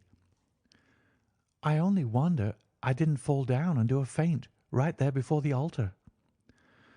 "Perhaps, Mrs. Moulton, you would like my friend and me to leave the room while you explain this matter." "If I may give an opinion," remarked the strange gentleman, "we've had just a little too much secrecy over this business already. For my part, I should like all Europe and America to hear the rights of it." He was a small, wiry, sunburnt man, clean-shaven, with a sharp face and alert manner. "Then I'll tell our story right away," said the lady. "Frank here and I met in '84 in Maguire's camp near the Rockies, where Pa was working a claim. We were engaged to each other, Frank and I, but then one day Father struck a rich pocket and made a pile, while poor Frank here had a claim that petered out and came to nothing.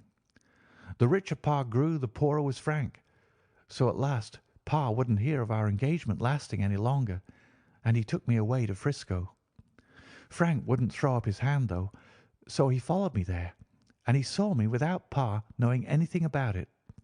It would only have made him mad to know, so we just fixed it all up for ourselves. Frank said that he would go and make his pile too, and never come back to claim me until he had as much as Pa. So then I promised to wait for him to the end of time, and pledged myself not to marry anyone else while he lived. 'Why wouldn't we be married right away then?' said he, 'and then I will feel sure of you, and I won't claim to be your husband until I come back.' Well, we talked it over, and he had fixed it all up so nicely with a clergyman all ready and waiting that we just did it right there and then. Frank went off to seek his fortune, and I went back to Pa.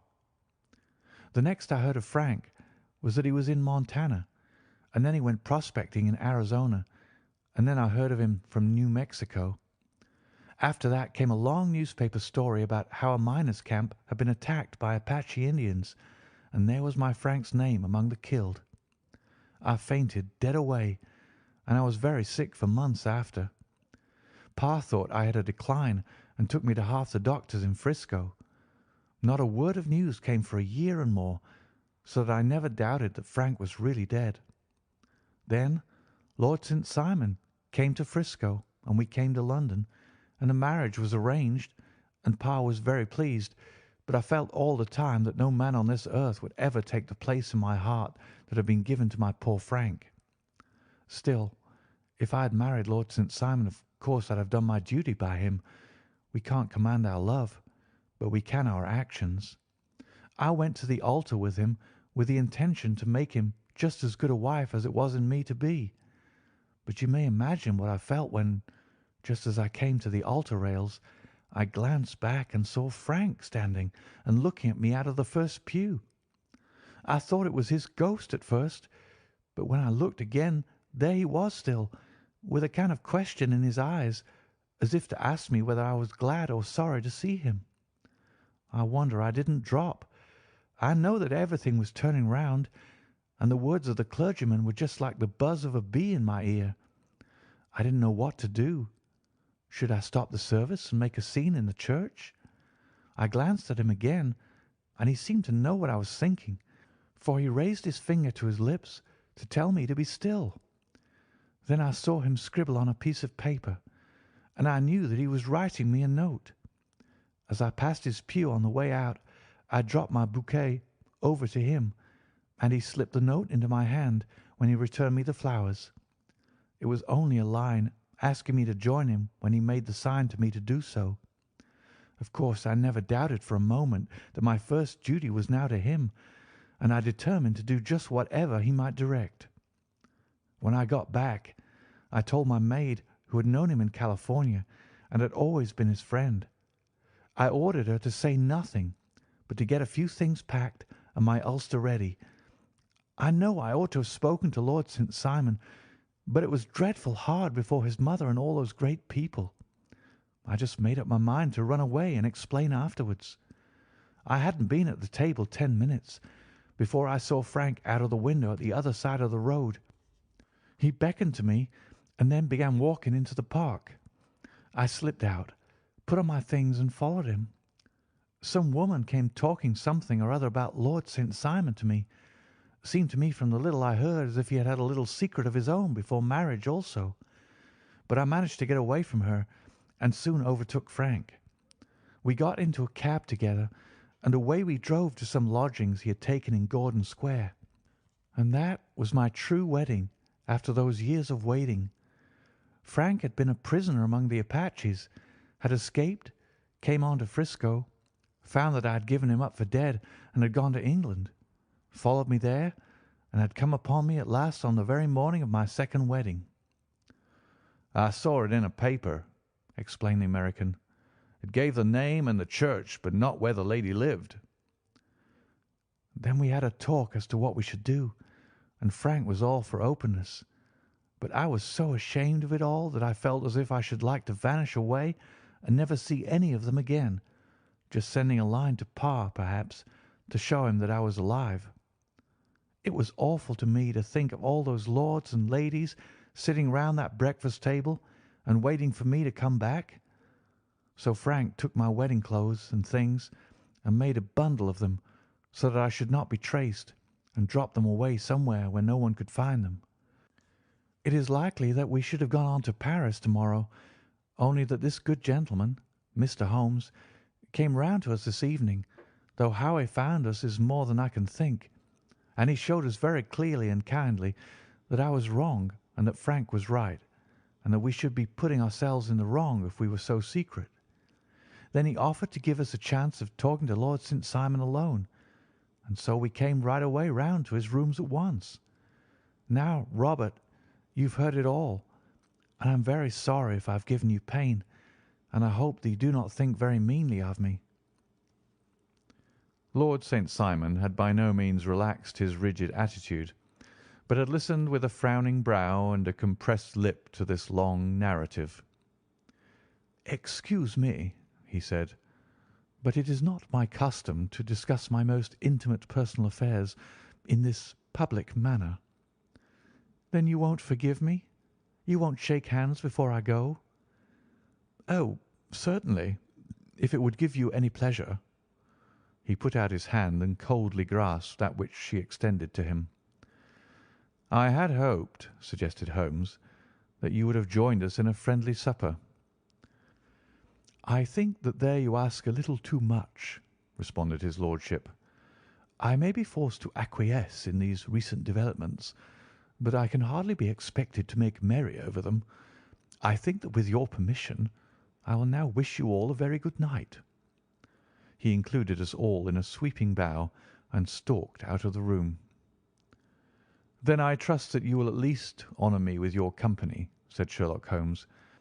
"It is always a joy to meet an American, Mr. Moulton, for I am one of those who believe that the folly of a monarch and the blundering of a minister in far gone years will not prevent our children from being some day citizens of the same world-wide country under a flag which shall be a quartering of the Union Jack with the stars and stripes."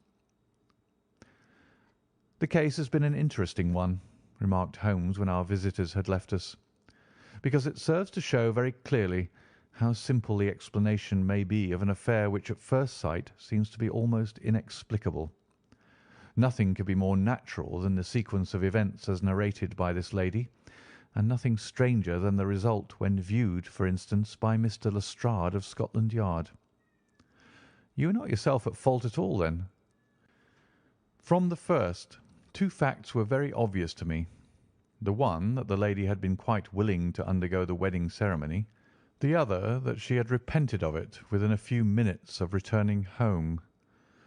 Obviously something had occurred during the morning, then, to cause her to change her mind. What could that something be? She could not have spoken to anyone when she was out, for she had been in the company of the bridegroom. Had she seen someone, then? If she had, it must be someone from America, because she had spent so short a time in this country that she could hardly have allowed anyone to acquire so deep an influence over her that the mere sight of him would induce her to change her plans so completely. You see, we have already arrived, by a process of exclusion, at the idea that she might have seen an American. Then, who could this American be, and why should he possess so much influence over her? It might be a lover, it might be a husband.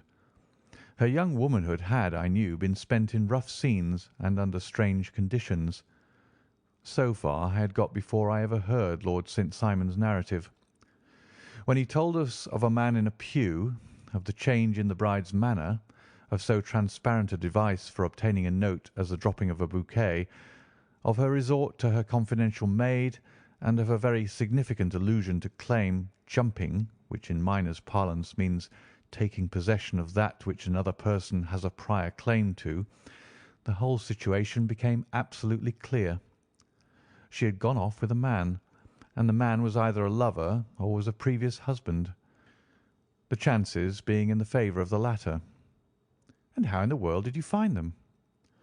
It might have been difficult, but friend Lestrade held information in his hands, the value of which he did not himself know. The initials were, of course, of the highest importance, but more valuable still was it to know that within a week he had settled his bill at one of the most select London hotels. How did you deduce the select? By the select prices. 8 shillings for a bed and 8 pence for a glass of sherry pointed to one of the most expensive hotels. There are not many in London which charge at that rate. In the second one, which I visited in Northumberland Avenue, I learned by an inspection of the book that Francis H. Moulton, an American gentleman, had left only the day before, and on looking over the entries against him, I came upon the very items which I had seen in the duplicate bill. His letters were to be forwarded to 226 Gordon Square. So thither I travelled, and being fortunate enough to find the loving couple at home, I ventured to give them some paternal advice, and to point out to them that it would be better in every way that they should make their position a little clearer both to the general public and to Lord St. Simon in particular. I invited them to meet him here, and, as you see, I made him keep the appointment. But with no very good result, I remarked. His conduct was certainly not very gracious. "Ah, Watson," said Holmes, smiling, "perhaps you would not be very gracious either, if, after all the trouble of wooing and wedding, you found yourself deprived in an instant of wife and of fortune. I think that we may judge Lord St. Simon very mercifully, and thank our stars that we are never likely to find ourselves in the same position. Draw your chair up and hand me my violin, for the only problem we still have to solve is how to while away these bleak autumnal evenings." End of The Adventure of the Noble Bachelor.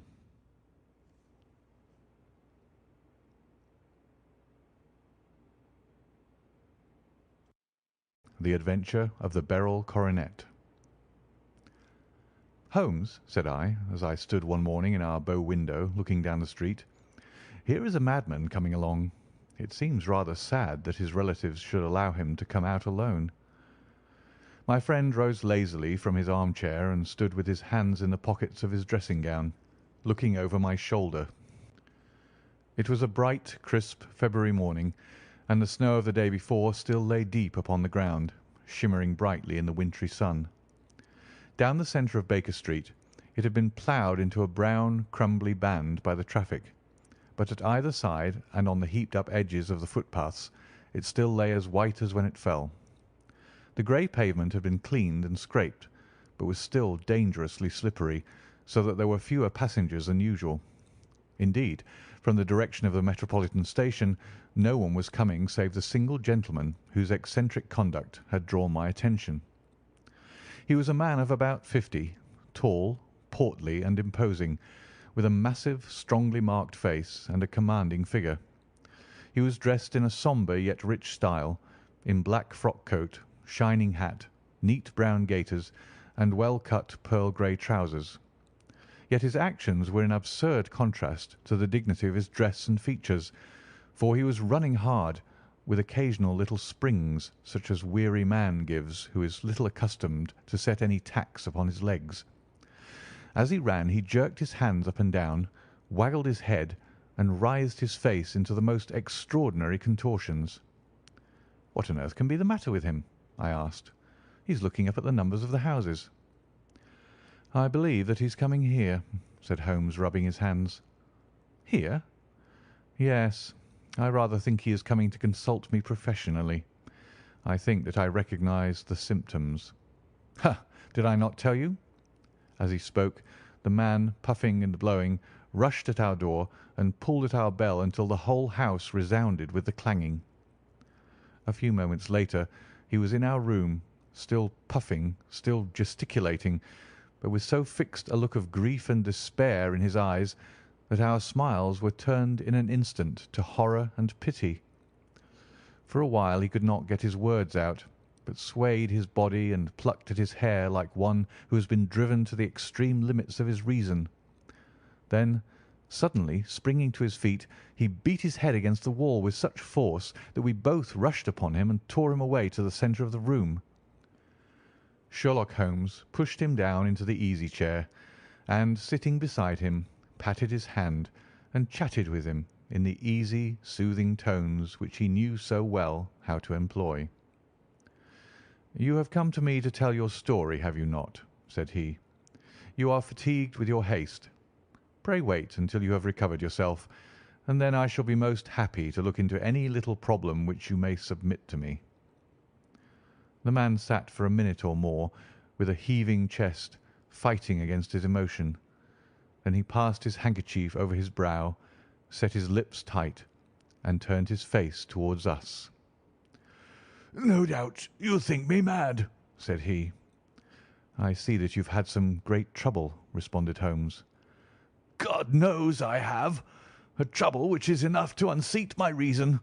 So sudden and so terrible is it. Public disgrace I might have faced, although I am a man whose character has never yet borne a stain. Private affliction also is the lot of every man, but the two coming together, and in so frightful a form, have been enough to shake my very soul. Besides, it is not I alone. The very noblest in the land may suffer unless some way be found out of this horrible affair." "Pray compose yourself, sir," said Holmes, "and let me have a clear account of who you are and what it is that has befallen you." "My name," answered our visitor, "is probably familiar to your ears. I am Alexander Holder, of the banking firm of Holder and Stevenson, of Threadneedle Street." The name was indeed well known to us, as belonging to the senior partner in the second largest private banking concern in the City of London. What could have happened, then, to bring one of the foremost citizens of London to this most pitiable pass? We waited, all curiosity, until with another effort he braced himself to tell his story. "I feel that time is of value," said he. "That is why I hastened here when the police inspector suggested that I should secure your cooperation. I came to Baker Street by the Underground, and hurried from there on foot, for the cabs go slowly through the snow. That is why I was so out of breath, for I am a man who takes very little exercise. I feel better now, and I will put the facts before you as shortly and yet as clearly as I can. It is, of course, well known to you that in a successful banking business as much depends upon our being able to find remunerative investments for our funds as upon our increasing our connection and the number of our depositors. One of our most lucrative means of laying out money is in the shape of loans, where the security is unimpeachable. We have done a good deal in this direction during the last few years, and there are many noble families to whom we have advanced large sums upon the security of their pictures, libraries, or plate. Yesterday morning I was seated in my office at the bank when a card was brought in to me by one of the clerks.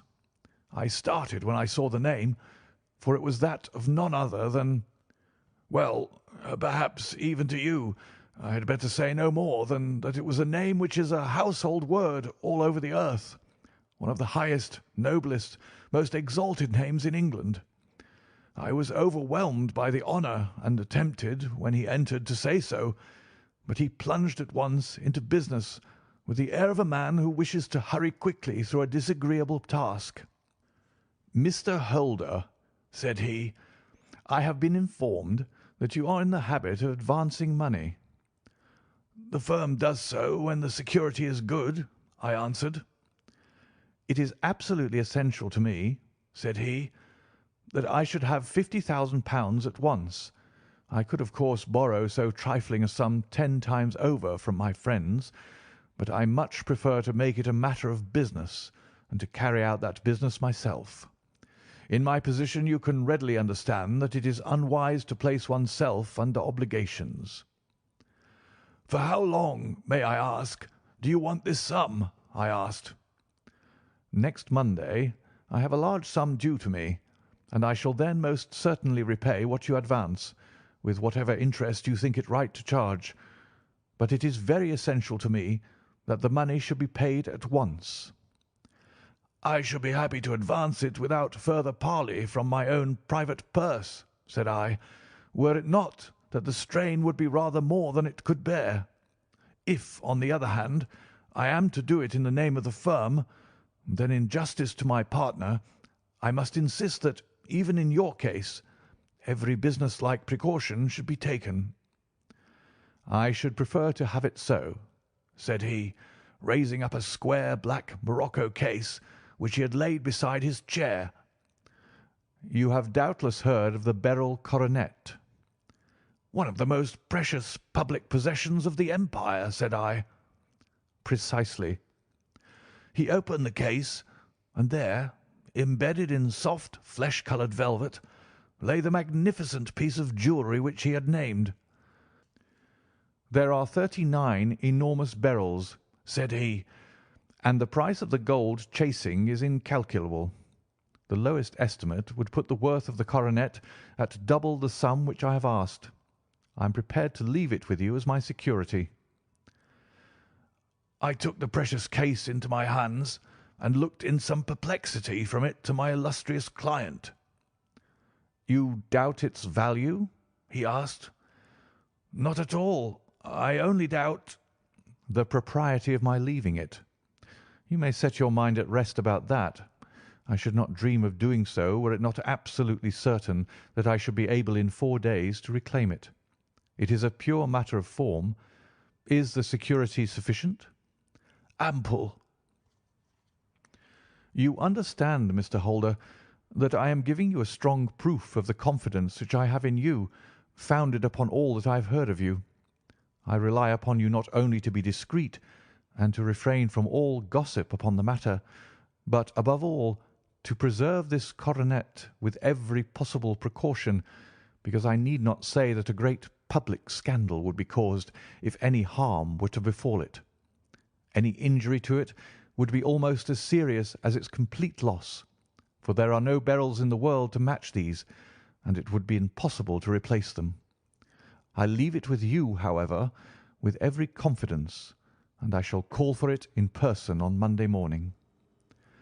Seeing that my client was anxious to leave, I said no more, but, calling for my cashier, I ordered him to pay over 50 £1,000 notes. When I was alone once more, however, with the precious case lying upon the table in front of me, I could not but think with some misgivings of the immense responsibility which it entailed upon me. There could be no doubt that, as it was a national possession, a horrible scandal would ensue if any misfortune should occur to it. I already regretted having ever consented to take charge of it. However, it was too late to alter the matter now, so I locked it up in my private safe and turned once more to my work. When evening came, I felt that it would be an imprudence to leave so precious a thing in the office behind me. Bankers' safes have been forced before now, and why should not mine be? If so, how terrible would be the position in which I should find myself. I determined, therefore, that for the next few days I would always carry the case backward and forward with me, so that it might never be really out of my reach. With this intention, I called a cab and drove out to my house at Streatham, carrying the jewel with me. I did not breathe freely until I had taken it upstairs and locked it in the bureau of my dressing-room. And now a word as to my household, Mr. Holmes, for I wish you to thoroughly understand the situation. My groom and my page sleep out of the house and may be set aside altogether. I have 3 maidservants who have been with me a number of years and whose absolute reliability is quite above suspicion. Another, Lucy Parr, the second waiting maid, has only been in my service a few months. She came with an excellent character, however, and has always given me satisfaction. She is a very pretty girl and has attracted admirers who have occasionally hung about the place. That is the only drawback which we have found to her, but we believe her to be a thoroughly good girl in every way. So much for the servants. My family itself is so small that it will not take me long to describe it. I am a widower and have an only son, Arthur. He has been a disappointment to me, Mr. Holmes, a grievous disappointment. I have no doubt that I am myself to blame. People tell me that I have spoiled him. Very likely I have. When my dear wife died, I felt that he was all I had to love. I could not bear to see the smile fade even for a moment from his face. I have never denied him a wish. Perhaps it would have been better for both of us had I been sterner, but I meant it for the best. It was naturally my intention that he should succeed me in my business, but he was not of a business turn. He was wild, wayward, and to speak the truth, I could not trust him in the handling of large sums of money. When he was young, he became a member of an aristocratic club, and there, having charmed manners, he was soon the intimate of a number of men with long purses and expensive habits. He learned to play heavily at cards and to squander money on the turf, until he had again and again to come to me and implore me to give him an advance upon his allowance, that he might settle his debts of honour. He tried more than once to break away from the dangerous company which he was keeping, but each time the influence of his friend, Sir George Burnwell, was enough to draw him back again. And, indeed, I could not wonder that such a man as Sir George Burnwell should gain an influence over him, for he has frequently brought him to my house, and I have found myself that I could hardly resist the fascination of his manner. He is older than Arthur, a man of the world to his fingertips, one who had been everywhere, seen everything, a brilliant talker, and a man of great personal beauty. Yet when I think of him in cold blood, far away from the glamour of his presence, I am convinced from his cynical speech and the look which I have caught in his eyes that he is one who should be deeply distrusted. So I think, and so too thinks my little Mary, who has a woman's quick insight into character. And now there is only she to be described. She is my niece, but when my brother died 5 years ago and left her alone in the world, I adopted her and have looked upon her ever since as my daughter. She is a sunbeam in my house, sweet, loving, beautiful. a wonderful manager and housekeeper, yet as tender and quiet and gentle as a woman could be. She is my right hand. I do not know what I could do without her. In only one matter has she ever gone against my wishes. Twice my boy has asked her to marry him, for he loves her devotedly, but each time she has refused him. I think that if anyone could have drawn him into the right path, it would have been she, and that his marriage might have changed his whole life. But now, alas, it is too late, forever too late. Now, Mr. Holmes, you know the people who live under my roof, and I shall continue with my miserable story. When we were taking coffee in the drawing-room that night after dinner, I told Arthur and Mary my experience, and of the precious treasure which we had under our roof, suppressing only the name of my client. Lucy Parr, who had brought in the coffee, had, I am sure, left the room, but I cannot swear that the door was closed. Mary and Arthur were much interested and wished to see the famous coronet, but I thought it better not to disturb it.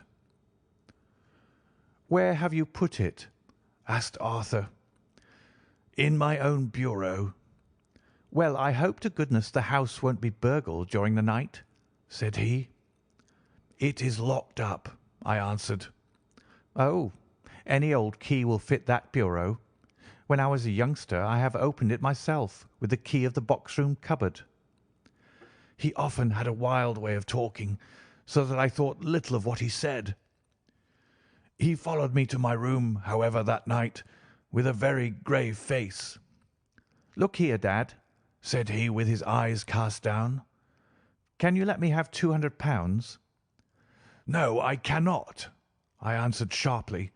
"I have been far too generous with you in money matters." "You have been very kind," said he. "but I must have this money, or else I can never show my face inside the club again." "And a very good thing, too," I cried. "Yes, but you would not have me leave it a dishonoured man," said he. "I could not bear the disgrace. I must raise the money in some way, and if you will not let me have it, then I must try other means." I was very angry, for this was the third demand during the month. "You shall not have a farthing from me," I cried, on which he bowed and left the room without another word. When he was gone, I unlocked my bureau, made sure that my treasure was safe, and locked it again. Then I started to go round the house to see that all was secure, a duty which I usually leave to Mary, but which I thought it well to perform myself that night. As I came down the stairs, I saw Mary herself at the side window of the hall, which she closed and fastened as I approached.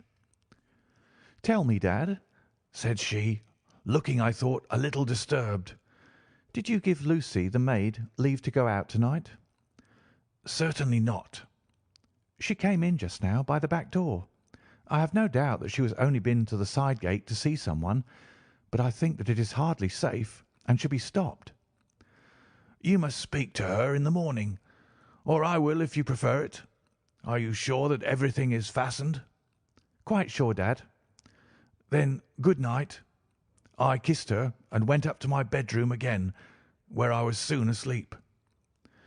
I am endeavouring to tell you everything, Mr. Holmes, which may have any bearing upon the case, but I beg that you will question me upon any point which I do not make clear. "On the contrary, your statement is singularly lucid." I come to a part of my story now in which I should wish to be particularly so. I am not a very heavy sleeper, and the anxiety in my mind tended, no doubt, to make me even less so than usual. About 2 in the morning, then, I was awakened by some sound in the house. It had ceased ere I was wide awake, but it had left an impression behind it as though a window had gently closed somewhere. I lay listening with all my ears. Suddenly, to my horror, there was a distinct sound of footsteps moving softly in the next room. I slipped out of bed, all palpitating with fear, and peeped round the corner of my dressing-room door. "Arthur!" I screamed. "You villain!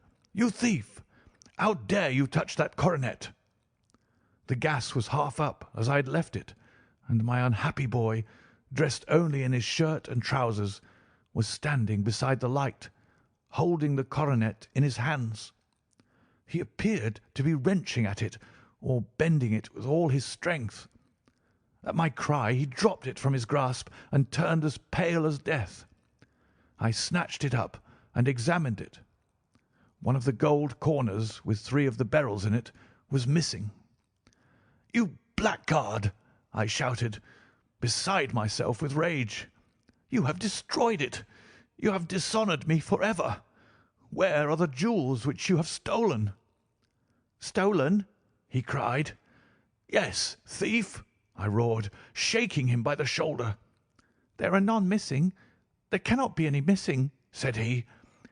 "There are 3 missing, and you know where they are. Must I call you a liar as well as a thief? Did I not see you trying to tear off another piece?" "You have called me names enough," said he. "I will not stand it any longer. I shall not say another word about the business, since you have chosen to insult me. I will leave your house in the morning and make my own way in the world." "You shall leave it in the hands of the police," I cried, half mad with grief and rage. "I shall have this matter probed to the bottom." "You shall learn nothing from me," said he with a passion such as I should not have thought it was in his nature. "If you choose to call the police, let the police find what they can." By this time the whole house was astir, for I had raised my voice in my anger. Mary was the first to rush into my room, and at the sight of the coronet and of Arthur's face, she read the whole story and, with a scream, fell down senseless on the ground. I sent the housemaid for the police, and put the investigation into their hands at once. When the inspector and the constable entered the house, Arthur, who had stood sullenly with his arms folded, asked me whether it was my intention to charge him with theft. I answered that it had ceased to be a private matter, but had become a public one, since the ruined coronet was national property. I was determined that the law should have its way in everything. "At least," said he, "you will not have me arrested at once. It would be to your advantage as well as mine if I might leave the house for 5 minutes." "That you might get away, or perhaps that you may conceal what you have stolen?" said I, and then, realizing the dreadful position in which I was placed, I implored him to remember that not only my honour, but that of one who was far greater than I was at stake, and that he threatened to raise a scandal which would convulse the nation. He might avert it all if he would but tell me what he had done with the 3 missing stones. "You may as well face the matter," said I. "You have been caught in the act, and no confession could make your guilt more heinous. If you but make such reparation as is in your power, by telling us where the beryls are, all shall be forgiven and forgotten." "Keep your forgiveness for those who ask for it," he answered, turning away from me with a sneer. I saw that he was too hardened for any words of mine to influence him. There was but one way for it. I called in the inspector and gave him into custody. A search was made at once, not only of his person, but of his room and of every portion of the house where he could possibly have concealed the gems, but no trace of them could be found, nor would the wretched boy open his mouth for all our persuasions and our threats. This morning he was removed to a cell, and I, after going through all the police formalities, have hurried round to you to implore you to use your skill in unravelling the matter. The police have openly confessed that they can at present make nothing of it. You may go to any expense which you think necessary. I have already offered a reward of £1,000. My God, what shall I do? I have lost my honour, my gems, and my son in one night. Oh, what shall I do?" He put a hand on either side of his head and rocked himself to and fro, droning to himself like a child whose grief has got beyond words. Sherlock Holmes sat silent for some few minutes, with his brows knitted and his eyes fixed upon the fire. "Do you receive much company?" he asked. "None, save my partner with his family and an occasional friend of Arthur's. Sir George Burnwell has been several times lately. No one else, I think." "Do you go out much in society?" "Arthur does. Mary and I stay at home. We neither of us care for it." "That is unusual in a young girl." "She is of a quiet nature. Besides, she is not so very young. She is 24. "This matter, from what you say, seems to have been a shock to her also." "Terrible. She is even more affected than I." "You have neither of you any doubt as to your son's guilt?" "How can we have when I saw him with my own eyes, with the coronet in his hands?" "I hardly consider that a conclusive proof. Was the remainder of the coronet at all injured?" "Yes, it was twisted." "Do you not think, then, that he might have been trying to straighten it?" "God bless you. You are doing what you can for him and for me, but it is too heavy a task. What was he doing there at all? If his purpose were innocent, why did he not say so?" "Precisely. And if it were guilty, why did he not invent a lie? His silence appears to me to cut both ways. There are several singular points about the case. What did the police think of the noise which awoke you from your sleep?" "They considered that it might be caused by Arthur's closing his bedroom door." "A likely story. As if a man bent on felony would slam his door so as to wake a household. What did they say, then, of the disappearance of those gems?" "They are still sounding the planking and probing the furniture in the hope of finding them." "Have they thought of looking outside the house?" "Yes, they have shown extraordinary energy. The whole garden has already been minutely examined." "Now, my dear sir," said Holmes, "is it not obvious to you now that this matter really strikes very much deeper than either you or the police were at first inclined to think? It appeared to you to be a simple case. To me it seems exceedingly complex. Consider what is involved by your theory. You suppose that your son came down from his bed, went at great risk to your dressing-room, opened your bureau, took out your coronet, broke off by main force a small portion of it, went off to some other place, concealed 3 gems out of the 39, with such skill that nobody can find them, and then returned with the other 36 into the room in which he exposed himself to the greatest danger of being discovered. I ask you now, is such a theory tenable?" "But what other is there?" cried the banker with a gesture of despair. "If his motives were innocent, why does he not explain them?"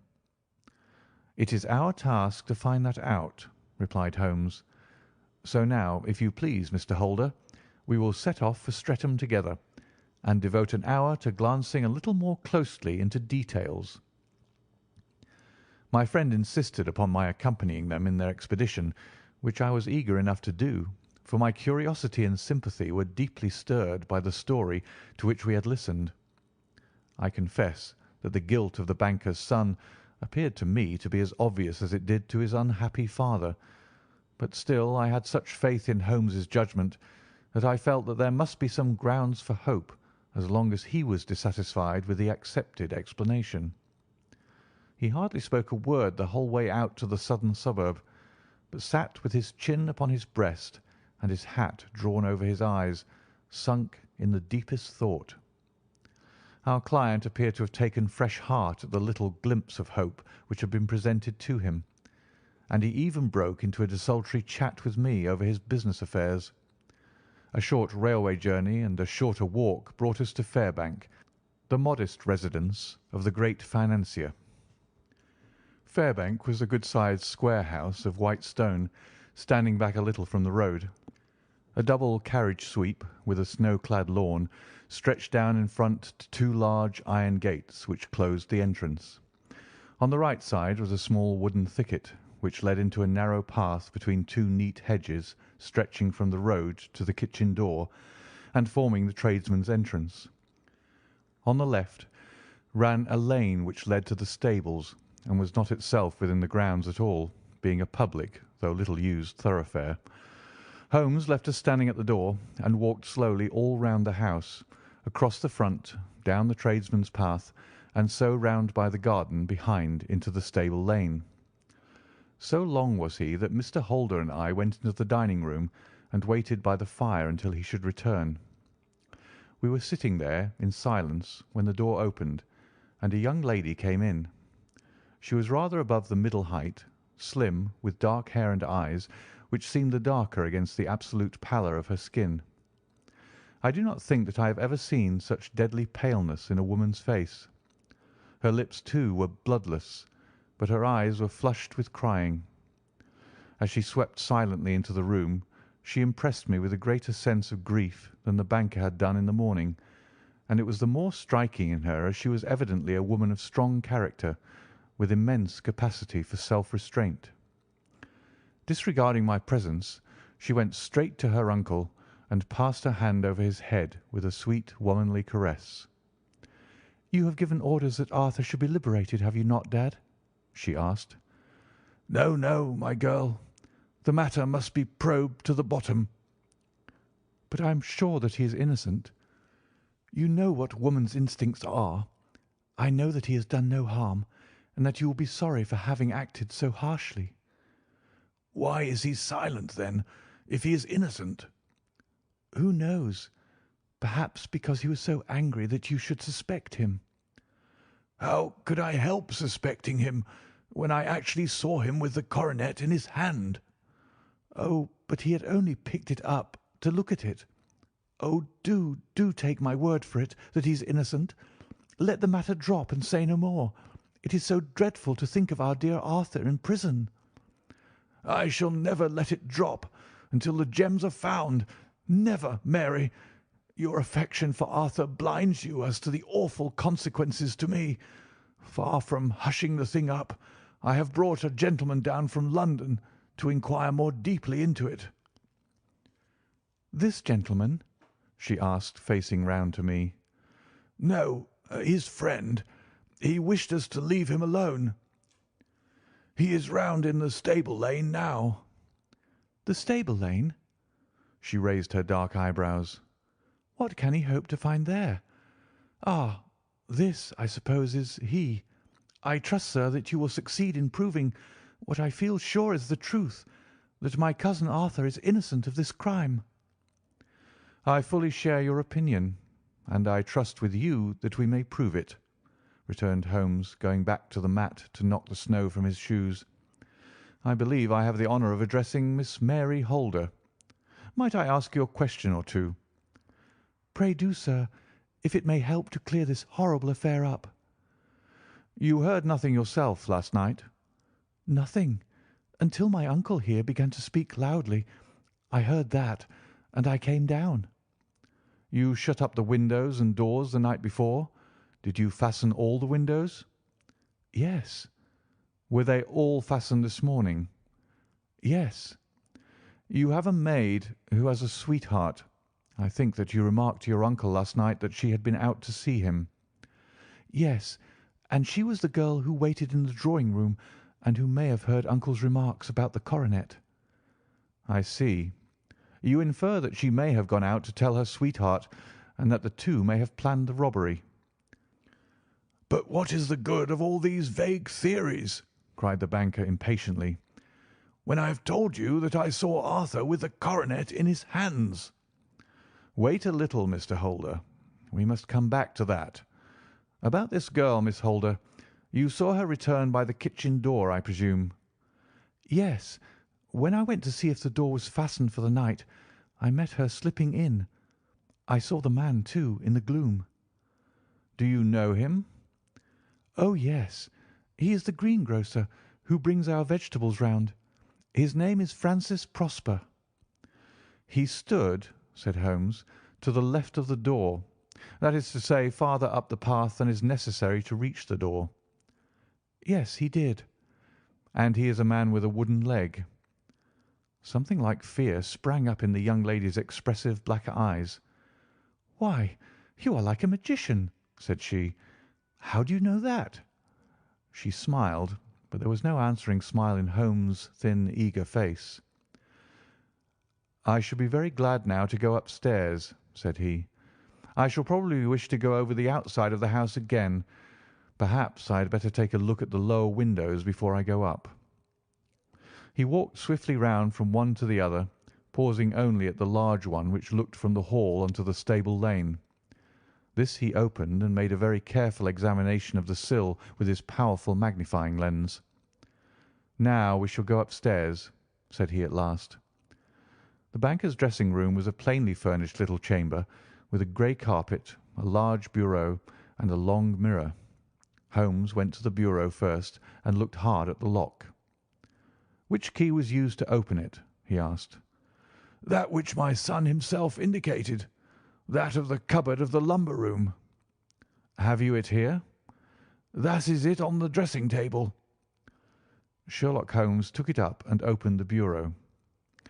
"It is a noiseless lock," said he. "It is no wonder that it did not wake you. This case, I presume, contains the coronet. We must have a look at it." He opened the case, and taking out the diadem, he laid it upon the table.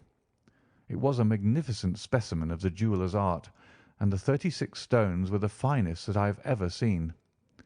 At one side of the coronet was a cracked edge, where a corner holding 3 gems had been torn away. "Now, Mr. Holder," said Holmes, "here is the corner which corresponds to that which has been so unfortunately lost. Might I beg that you will break it off?" The banker recoiled in horror. "I should not dream of trying," said he. "Then I will." Holmes suddenly bent his strength upon it, but without result. "I feel it give a little," said he, "but though I am exceptionally strong in the fingers, it would take me all my time to break it. An ordinary man could not do it. Now, what do you think would happen if I did break it, Mr. Holder? There would be a noise like a pistol shot. Do you tell me that all this happened within a few yards of your bed, and that you heard nothing of it?" "I do not know what to think. It is all dark to me." "But perhaps it may grow lighter as we go. What do you think, Miss Holder?" "I confess that I still share my uncle's perplexity." "Your son had no shoes or slippers on when you saw him?" "He had nothing on save only his trousers and shirt." "Thank you.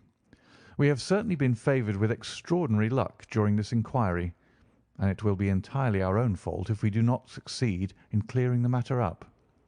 With your permission, Mr. Holder, I shall now continue my investigations outside." He went alone at his own request, for he explained that any unnecessary footmarks might make his task more difficult. For an hour or more he was at work, returning at last with his feet heavy with snow and his features as inscrutable as ever. "I think that I have seen now all that there is to see, Mr. Holder," said he. "I can serve you best by returning to my rooms." "But the gems, Mr. Holmes, where are they?" "I cannot tell." The banker wrung his hands. "I shall never see them again," he cried. "And my son! You give me hopes." "My opinion is in no way altered." "Then, for God's sake, what was this dark business which was acted in my house last night?" "If you can call upon me at my Baker Street rooms to-morrow morning between 9 and 10, I shall be happy to do what I can to make it clearer. I understand that you give me carte blanche to act for you, provided only that I get back the gems, and that you place no limit on the sum I may draw." "I would give my fortune to have them back." "Very good. I shall look into the matter between this and then. Good-bye. It is just possible that I may have to come over here again before evening." It was obvious to me that my companion's mind was now made up about the case. although what his conclusions were was more than I could even dimly imagine. Several times during our homeward journey I endeavoured to sound him upon the point, but he always glided away to some other topic, until at last I gave it over in despair. It was not yet 3 when we found ourselves in our rooms once more. He hurried to his chamber, and was down again in a few minutes, dressed as a common loafer. With his collar turned up, his shiny, seedy coat, his red cravat, and his worn boots, he was a perfect sample of the class. "I think that this should do," said he, glancing into the glass above the fireplace. "I only wish you could come with me, Watson, but I fear that it won't do. I may be on the trail in this matter, or I may be following a will-o'-the-wisp, but I shall soon know which it is. I hope that I may be back in a few hours." He cut a slice of beef from the joint upon the sideboard, sandwiched it between 2 rounds of bread, and thrusting his rude meal into his pocket, he started off upon his expedition. I had just finished my tea when he returned, evidently in excellent spirits, swinging an old elastic-sided boot in his hand. He chucked it down into a corner and helped himself to a cup of tea. "I only looked in as I passed," said he. "I am going right on." "Where to?" "Oh, to the other side of the West End. It may be some time before I get back. Don't wait up for me in case I should be late." "How are you getting on?" "Oh, so. Nothing to complain of. I've been out to Streatham since I saw you last, but I did not call at the house. It is a very sweet little problem, and I would not have missed it for a good deal. However, I must not sit gossiping here, but must get these disreputable clothes off and return to my highly respectable self." I could see by his manner that he had strong reasons for satisfaction than his words alone would imply. His eyes twinkled, and there was even a touch of colour upon his sallow cheeks. He hastened upstairs, and a few minutes later I heard the slam of the hall door, which told me that he was off once more upon his congenial hunt. I waited until midnight, but there was no sign of his return, so I retired to my room. It was no uncommon thing for him to be away for days and nights on end when he was hot upon a scent, so that his lateness caused me no surprise. I do not know at what hour he came in, but when I came down to breakfast in the morning, there he was with a cup of coffee in one hand and the paper in the other, as fresh and trim as possible. "You will excuse my beginning without you, Watson," said he, "but you remember that our client has rather an early appointment this morning." "Why, it is after 9 now," I answered. "I should not be surprised if that were he. I thought I heard a ring." It was indeed our friend the financier. I was shocked by the change which had come over him, for his face, which was naturally of a broad and massive mould, was now pinched and fallen in, while his hair seemed to me at least a shade whiter. He entered with a weariness and lethargy which was even more painful than his violence of the morning before, and he dropped heavily into the armchair which I pushed forward for him. "I do not know what I have done to be so severely tried," said he. "Only 2 days ago I was a happy and prosperous man, without a care in the world. Now I am left to a lonely and dishonoured age. One sorrow comes close upon the heels of another. My niece Mary has deserted me." "Deserted you?" "Yes. Her bed this morning had not been slept in. Her room was empty, and a note for me lay upon the hall table. I had said to her last night, in sorrow and not in anger, that if she had married my boy all might have been well with him. Perhaps it was thoughtless of me to say so. It is to that remark that she refers in this note. My dearest uncle, I feel that I have brought trouble upon you, and that if I had acted differently this terrible misfortune might never have occurred. I cannot, with this thought in my mind, ever again be happy under your roof, and I feel that I must leave you forever. Do not worry about my future, for that is provided for, and, above all, do not search for me, for it will be fruitless labour and an ill service to me. In life or in death, I am ever your loving Mary. What could she mean by that note, Mr. Holmes? Do you think it points to suicide?" "No, no, nothing of the kind. It is perhaps the best possible solution. I trust, Mr. Holder, that you are nearing the end of your troubles." "Ha! You say so? You have heard something, Mr. Holmes? You have learned something? Where are the gems?" "You would not think £1,000 apiece an excessive sum for them?" "I would pay 10." "That would be unnecessary. The 1,000 will cover the matter, and there is a little reward, I fancy. Have you your cheque book? Here is a pen. Better make it out for £4,000. With a dazed face, the banker made out the required cheque. Holmes walked over to his desk, took out a little triangular piece of gold with 3 gems in it, and threw it down upon the table. With a shriek of joy, our client clutched it up. "You have it!" he gasped. "I am saved! I am saved!" The reaction of joy was as passionate as his grief had been, and he hugged his recovered gems to his bosom. "There is one other thing you owe, Mr. Holder," said Sherlock Holmes rather sternly. "Oh!" He caught up a pen. "Name the sum, and I will pay it." "No, the debt is not to me. You owe a very humble apology to that noble lad, your son, who has carried himself in this matter as I should be proud to see my own son do, should I ever chance to have one." "Then it was not Arthur who took them?" "I told you yesterday, and I repeat to-day, that it was not." "You are sure of it? Then let us hurry to him at once to let him know that the truth is known." "He knows it already. When I had cleared it all up I had an interview with him, and finding that he would not tell me the story, I told it to him, on which he had to confess that I was right, and to add the very few details which were not yet quite clear to me.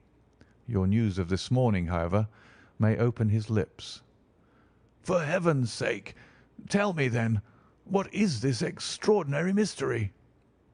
"I will do so, and I will show you the steps by which I reached it. And let me say to you first that which it is hardest for me to say and for you to hear. There has been an understanding between Sir George Burnwell and your niece Mary. They have now fled together." "My Mary? Impossible!" "It is unfortunately more than possible. It is certain. Neither you nor your son knew the true character of this man when you admitted him into your family circle. He is one of the most dangerous men in England. A ruined gambler, an absolutely desperate villain, a man without heart or conscience. Your niece knew nothing of such men. When he breathed his vows to her, as he had done to 100 before her, she flattered herself that she alone had touched his heart. The devil knows best what he said, but at least she became his tool, and was in the habit of seeing him nearly every evening." "I cannot, and I will not believe it!" cried the banker with an ashen face. "I will tell you then what occurred in your house last night. Your niece, when you had, as she thought, gone to your room, slipped down and talked to her lover through the window which leads into the stable lane. His footmarks had pressed right through the snow, so long had he stood there. She told him of the coronet. His wicked lust for gold kindled at the news, and he bent her to his will. I have no doubt that she loved you, but there are women in whom the love of a lover extinguishes all other loves, and I think that she must have been one. She had hardly listened to his instructions when she saw you coming downstairs, on which she closed the window rapidly and told you about one of the servants' escapade with her wooden-legged lover, which was all perfectly true. Your boy Arthur went to bed after his interview with you, but he slept badly on account of his uneasiness about his club debts. In the middle of the night he heard a soft tread pass his door, so he rose and, looking out, was surprised to see his cousin walking very stealthily along the passage until she disappeared into your dressing-room. Petrified with astonishment, the lad slipped on some clothes and waited there in the dark to see what would come of this strange affair. Presently she emerged from the room again, and in the light of the passage lamp your son saw that she carried the precious coronet in her hands. She passed down the stairs, and he, thrilling with horror, ran along and slipped behind the curtain near your door, whence he could see what passed in the hall beneath. He saw her stealthily open the window, hand out the coronet to someone in the gloom, and then, closing it once more, hurry back to her room, passing quite close to where he stood hid behind the curtain. As long as she was on the scene he could not take any action without a horrible exposure of the woman whom he loved. But the instant that she was gone, he realized how crushing a misfortune this would be for you, and how all-important it was to set it right. He rushed down, just as he was, in his bare feet, opened the window, sprang out into the snow, and ran down the lane, where he could see a dark figure in the moonlight. Sir George Burnwell tried to get away, but Arthur caught him, and there was a struggle between them, your lad tugging at one side of the coronet, and his opponent at the other. In the scuffle, your son struck Sir George and cut him over the eye. Then something suddenly snapped, and your son, finding that he had the coronet in his hands, rushed back, closed the window, ascended to your room, and had just observed that the coronet had been twisted in the struggle, and was endeavouring to straighten it, when you appeared upon the scene. "Is it possible?" gasped the banker. You then roused his anger by calling him names at a moment when he felt that he had deserved your warmest thanks. He could not explain the true state of affairs without betraying one who certainly deserved little enough consideration at his hands. He took the more chivalrous view, however, and preserved her secret. "And that was why she shrieked and fainted when she saw the coronet," cried Mr. Holder. "Oh, my God, what a blind fool I have been! And his asking to be allowed to go out for 5 minutes. The dear fellow wanted to see if the missing piece were at the scene of the struggle. How cruelly I have misjudged him!" "When I arrived at the house," continued Holmes, "I at once went very carefully round it to observe if there were any traces in the snow which might help me. I knew that none had fallen since the evening before, and also that there had been a strong frost to preserve impressions. I passed along the tradesman's path, but found it all trampled down and indistinguishable. Just beyond it, however, at the far side of the kitchen door, a woman had stood and talked with a man, whose round impressions on one side showed that he had a wooden leg. I could even tell that they had been disturbed, for the woman had run back swiftly to the door, as was shown by the deep toe and light heel marks, while wooden leg had waited a little and then had gone away. I thought at the time that this might be the maid and her sweetheart, of whom you had already spoken to me, and inquiry showed it was so. I passed round the garden without seeing anything more than random tracks, which I took to be the police. But when I got into the stable lane, a very long and complex story was written in the snow in front of me. There was a double line of tracks of a booted man, and a second double line, which I saw with delight, belonged to a man with naked feet. I was at once convinced from what you had told me that the latter was your son. The first had walked both ways, but the other had run swiftly, and as his tread was marked in places over the depression of the boot, it was obvious that he had passed after the other. I followed them up and found they led to the hall window, where Boots had worn all the snow away while waiting.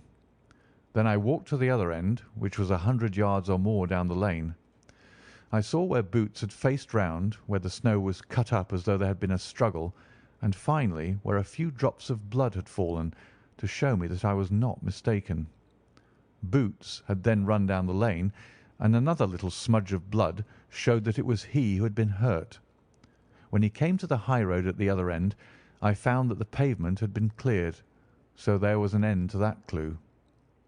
On entering the house, however, I examined, as you remember, the sill and framework of the hall window with my lens, and I could at once see that someone had passed out. I could distinguish the outline of an instep where the wet foot had been placed in coming in. I was then beginning to be able to form an opinion as to what had occurred. A man had waited outside the window. Someone had brought the gems. The deed had been overseen by your son. He had pursued the thief, had struggled with him. They had each tugged at the coronet. their united strength causing injuries which neither alone could have effected. He had returned with the prize, but had left a fragment in the grasp of his opponent. So far I was clear. The question now was, who was the man, and who was it brought him the coronet? It is an old maxim of mine that when you have excluded the impossible, whatever remains, however improbable, must be the truth. Now I knew that it was not you who had brought it down, so there only remained your niece and the maids. But if it were the maids, why should your son allow himself to be accused in their place? There could be no possible reason. As he loved his cousin, however, there was an excellent explanation why he should retain her secret, the more so as the secret was a disgraceful one.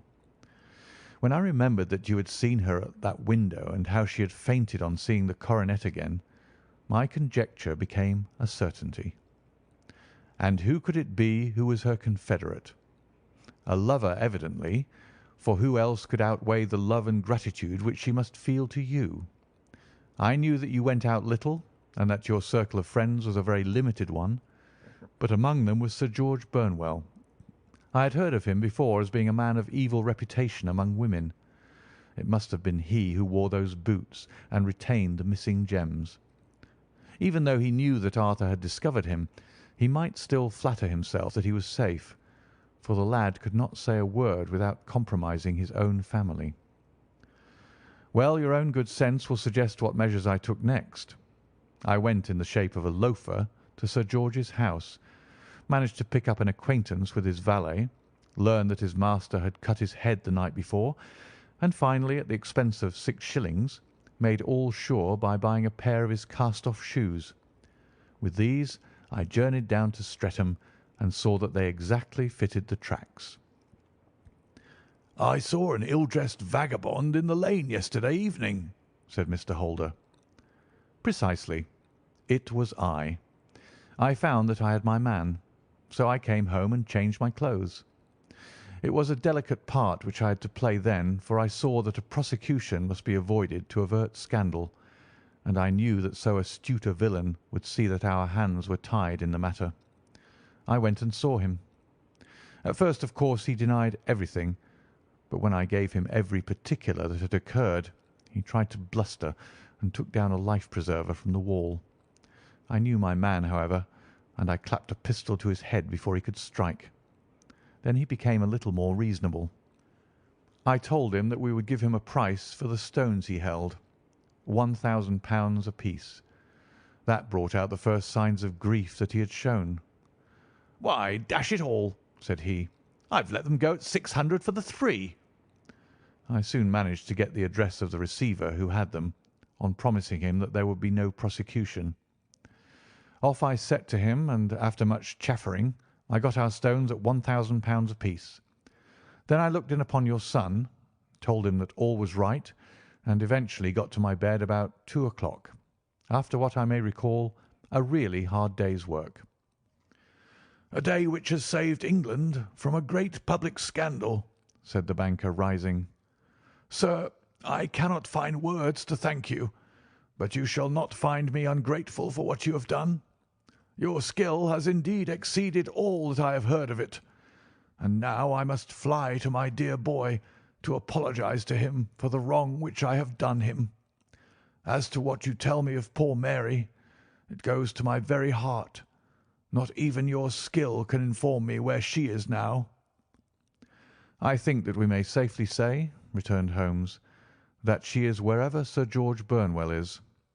It is equally certain, too, that whatever her sins are, they will soon receive a more than sufficient punishment." End of The Adventure of the Beryl Coronet.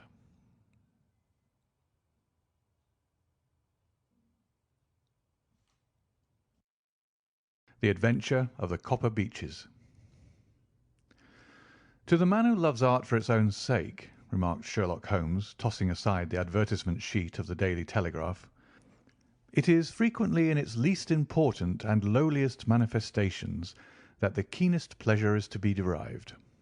It is pleasant to me to observe, Watson, that you have so far grasped this truth that in these little records of our cases which you have been good enough to draw up, and I am bound to say occasionally to embellish, you have given prominence not so much to the many causes célèbres and sensational trials in which I have figured, but rather to those incidents which may have been trivial in themselves, but which have given room for those faculties of deduction and of logical synthesis which I have made my special province. And yet, said I, smiling, I cannot quite hold myself absolved from the charge of sensationalism which has been urged against my records. You have erred, perhaps, he observed, taking up a glowing cinder with the tongs and lighting with it the long cherry-wood pipe which was wont to replace his clay when he was in a disputatious rather than a meditative mood. You have erred, perhaps, in attempting to put colour and life into each of your statements, instead of confining yourself to the task of placing upon record that severe reasoning from cause to effect, which is really the only notable feature about the thing. It seems to me that I have done you full justice in the matter, I remarked with some coldness, for I was repelled by the egotism which I had more than once observed to be a strong factor in my friend's singular character. No, it is not selfishness or conceit, said he, answering, as was his wont, my thoughts rather than my words. If I claim full justice for my art, it is because it is an impersonal thing, a thing beyond myself. Crime is common, logic is rare. Therefore it is upon the logic rather than upon the crime that you should dwell. You have degraded what should have been a course of lectures into a series of tales. It was a cold morning of the early spring, and we sat after breakfast on either side of a cheery fire in the old room at Baker Street. A thick fog rolled down between the lines of dun-coloured houses, and the opposing windows loomed like dark, shapeless blurs through the heavy yellow wreaths. Our gas was lit and shone on the white cloth and glimmer of china and metal, for the table had not been cleared yet. Sherlock Holmes had been silent all the morning, dipping continuously into the advertisement columns of a succession of papers, until at last, having apparently given up his search, he had emerged in no very sweet temper to lecture me upon my literary shortcomings. At the same time, he remarked after a pause, during which he had sat puffing at his long pipe and gazing down into the fire, you can hardly be open to a charge of sensationalism, for out of these cases which you have been so kind as to interest yourself in, a fair proportion do not treat of crime in its legal sense at all. The small matter in which I endeavoured to help the King of Bohemia, the singular experience of Miss Mary Sutherland, the problem connected with the man with the twisted lip, and the incident of the noble bachelor, were all matters which are outside the pale of the law. But in avoiding the sensational, I fear that you may have bordered on the trivial. The end may have been so, I answered, but the methods I hold to have been novel and of interest. Pshaw, my dear fellow, what do the public, the great unobservant public, who could hardly tell a weaver by his tooth or a compositor by his left thumb, care about the finer shades of analysis and deduction? But indeed, if you are trivial, I cannot blame you, for the days of the great cases are past. Man, or at least criminal man, has lost all enterprise and originality. As to my own little practice, it seems to be degenerating into an agency for recovering lost lead pencils and giving advice to young ladies from boarding schools. I think that I have touched bottom at last, however. This note I had this morning marks my 0 point, I fancy. Read it. He tossed a crumpled letter across to me. It was dated from Montague Place upon the preceding evening, and ran thus: Dear Mr. Holmes, I am very anxious to consult you as to whether I should or should not accept a situation which has been offered to me as governess. I shall call at 10:30 tomorrow, if I do not inconvenience you. Yours faithfully, Violet Hunter. Do you know the young lady? I asked. Not I. It is 10:30 now. Yes, and I have no doubt that is her ring. It may turn out to be of more interest than you think. You remember that the affair of the blue carbuncle, which appeared to be a mere whim at first, developed into a serious investigation. It may be so in this case also. Well, let's hope so, but our doubts will very soon be solved, for here, unless I am much mistaken, is the person in question." As he spoke, the door opened, and a young lady entered the room. She was plainly but neatly dressed, with a bright, quick face, freckled like a plover's egg, and with the brisk manner of a woman who has had her own way to make in the world. "You will excuse me for troubling you, I am sure," said she, as my companion rose to greet her. "But I have had a very strange experience, and as I have no parents or relations of any sort from whom I could ask advice, I thought that perhaps you would be kind enough to tell me what I should do." "Pray take a seat, Miss Hunter. I shall be happy to do anything that I can to serve you."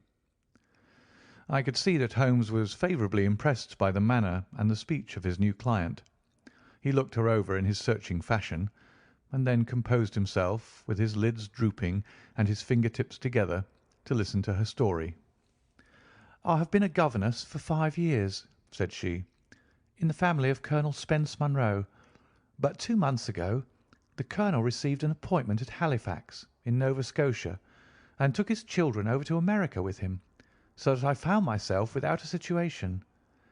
I advertised and I answered advertisements, but without success. At last the little money which I had saved began to run short, and I was at my wits' end as to what I should do. There is a well-known agency for governesses in the West End called Westaway's, and there I used to call about once a week, in order to see whether anything had turned up which might suit me. Westaway was the name of the founder of the business, but it is really managed by Miss Stoper. She sits in her own little office, and the ladies who are seeking employment wait in an ante-room, and are then shown in one by one, when she consults her ledgers and sees whether she has anything which would suit them. Well, when I called last week, I was shown into the little office as usual, but I found that Miss Stoper was not alone. A prodigiously stout man, with a very smiling face and a great heavy chin which rolled down in fold upon fold over his throat, sat at her elbow with a pair of glasses on his nose, looking very earnestly at the ladies who entered. As I came in, he gave quite a jump in his chair and turned quickly to Miss Stoper. "That will do," said he. "I could not ask for anything better. Capital! Capital!" He seemed quite enthusiastic, and rubbed his hands together in the most genial fashion. He was such a comfortable-looking man that it was quite a pleasure to look at him. "You are looking for a situation, miss?"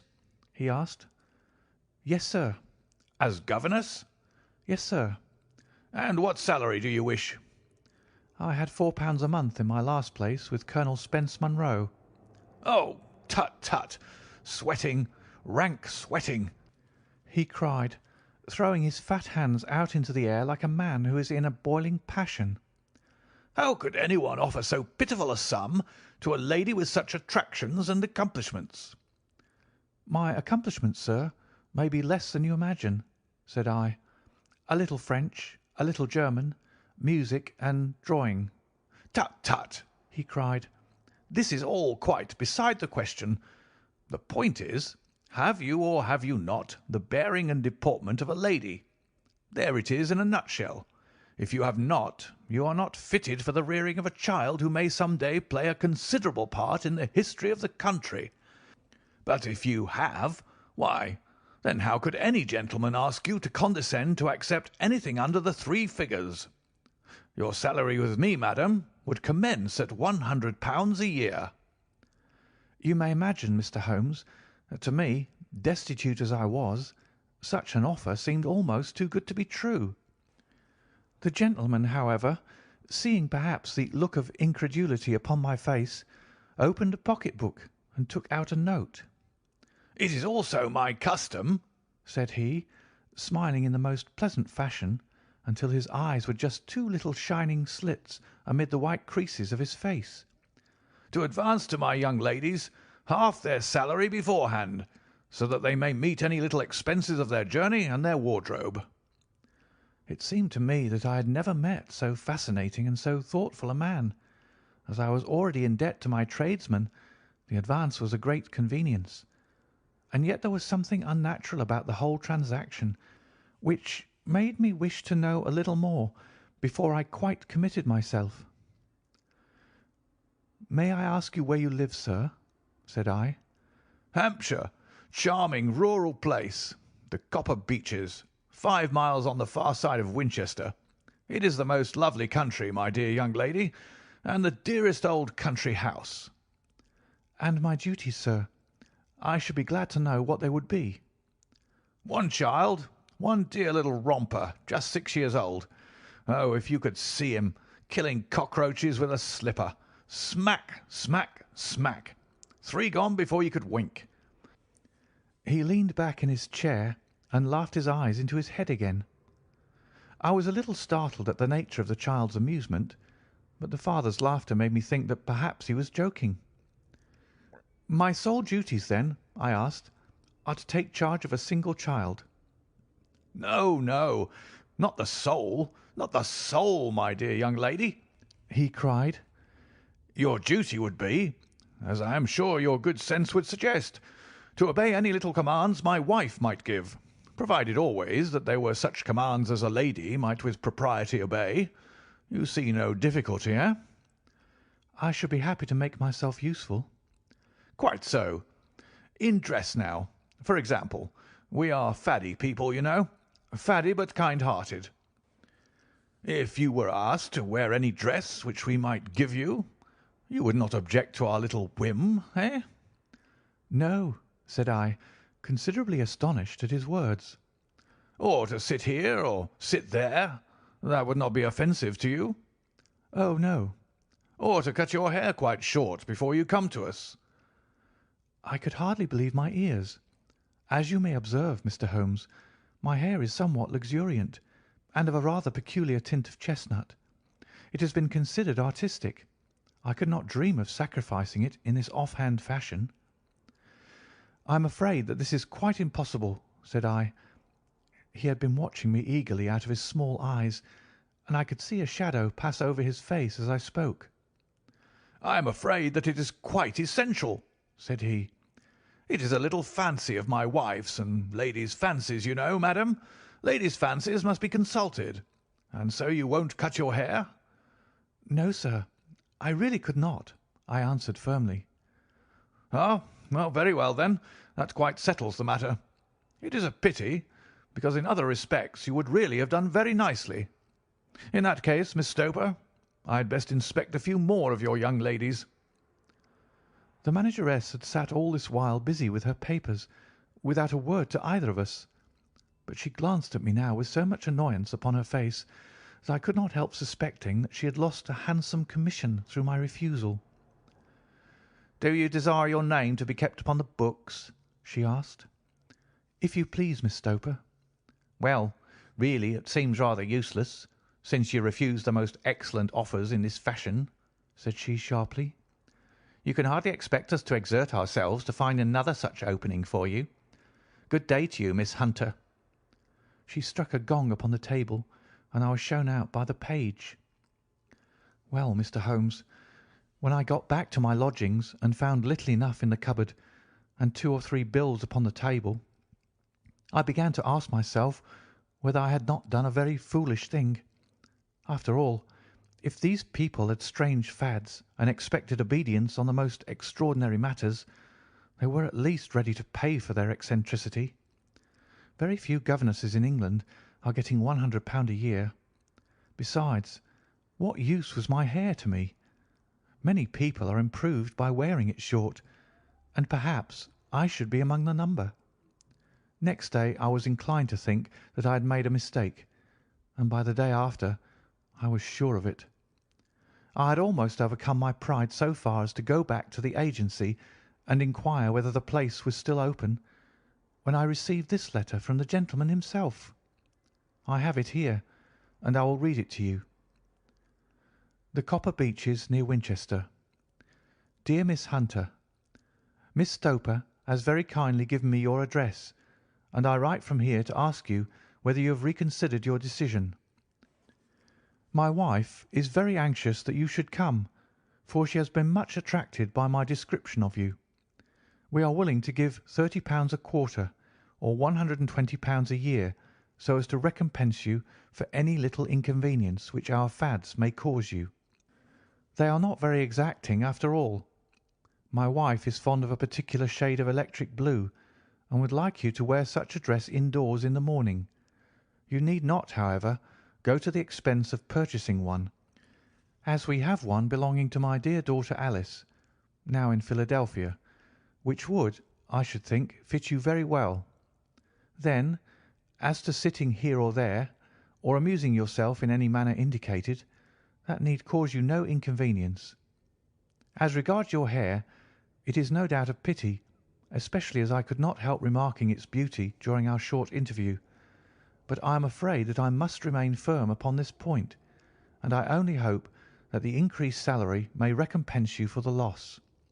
Your duties, as far as the child is concerned, are very light. Now do try to come, and I shall meet you with the dog-cart at Winchester. Let me know your train. Yours faithfully, Jeffro Rucastle. That is the letter which I have just received, Mr. Holmes, and my mind is made up that I will accept it. I thought, however, that before taking the final step, I should like to submit the whole matter to your consideration. "Well, Miss Hunter, if your mind is made up, that settles the question," said Holmes, smiling. "But you would not advise me to refuse?" "I confess that it is not the situation which I should like to see a sister of mine apply for." "What is the meaning of it all, Mr. Holmes?" "Ah, I have no data. I cannot tell. Perhaps you have yourself formed some opinion." "Well, there seems to me to be only one possible solution. Mr. Rucastle seemed to be a very kind, good-natured man. Is it not possible that his wife is a lunatic, that he desires to keep the matter quiet for fear she should be taken to an asylum, and that he humours her fancies in every way in order to prevent an outbreak?" "That is a possible solution. In fact, as matters stand, it is the most probable one. But in any case it does not seem to be a nice household for a young lady." "But the money, Mr. Holmes, the money!" "Well, yes, of course, the pay is good. Too good. That is what makes me uneasy. Why should they give you £120 a year when they could have their pick for £40? There must be some strong reason behind." "I thought that if I told you the circumstances, you would understand afterwards if I wanted your help. I should feel so much stronger if I felt that you were at the back of me."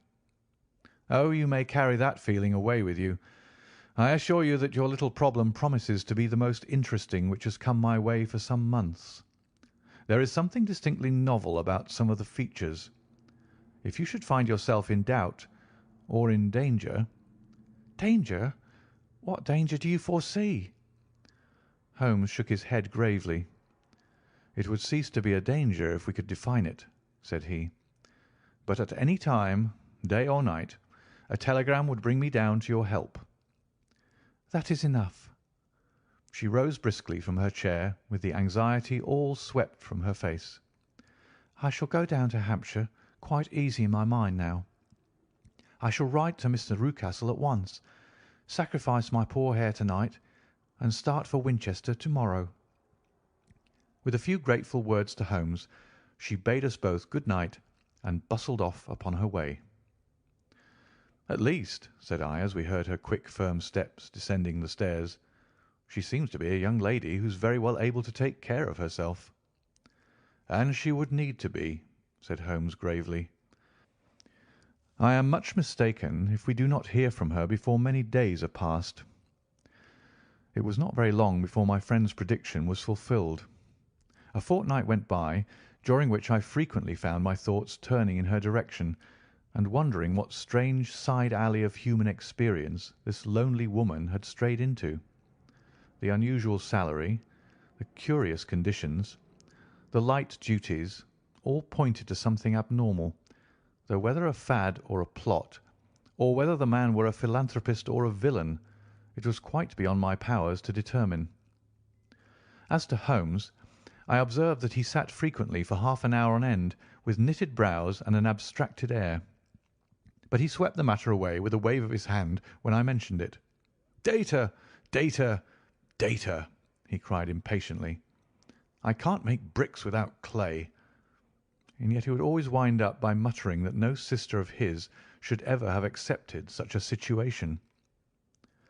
The telegram which we eventually received came late one night, just as I was thinking of turning in, and Holmes was settling down to one of those all-night chemical researches which he frequently indulged in, when I would leave him stooping over a retort and a test tube at night, and find him in the same position when I came down to breakfast in the morning. He opened the yellow envelope, and then, glancing at the message, threw it across to me. "Just look up the trains in Bradshaw," said he, and turned back to his chemical studies. The summons was a brief and urgent one. "Please be at the Black Swan Hotel at Winchester at midday tomorrow," it said. "Do come. I am at my wit's end.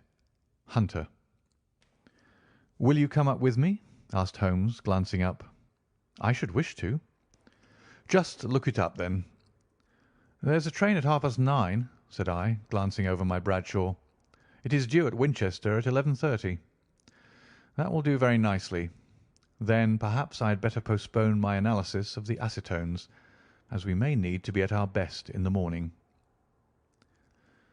By 11 o'clock the next day we were well upon our way to the old English capital. Holmes had been buried in the morning papers all the way down, but after we had passed the Hampshire border he threw them down and began to admire the scenery. It was an ideal spring day, a light blue sky, flecked with little fleecy white clouds drifting across from west to east. The sun was shining very brightly, and yet there was an exhilarating nip in the air which set an edge to a man's energy.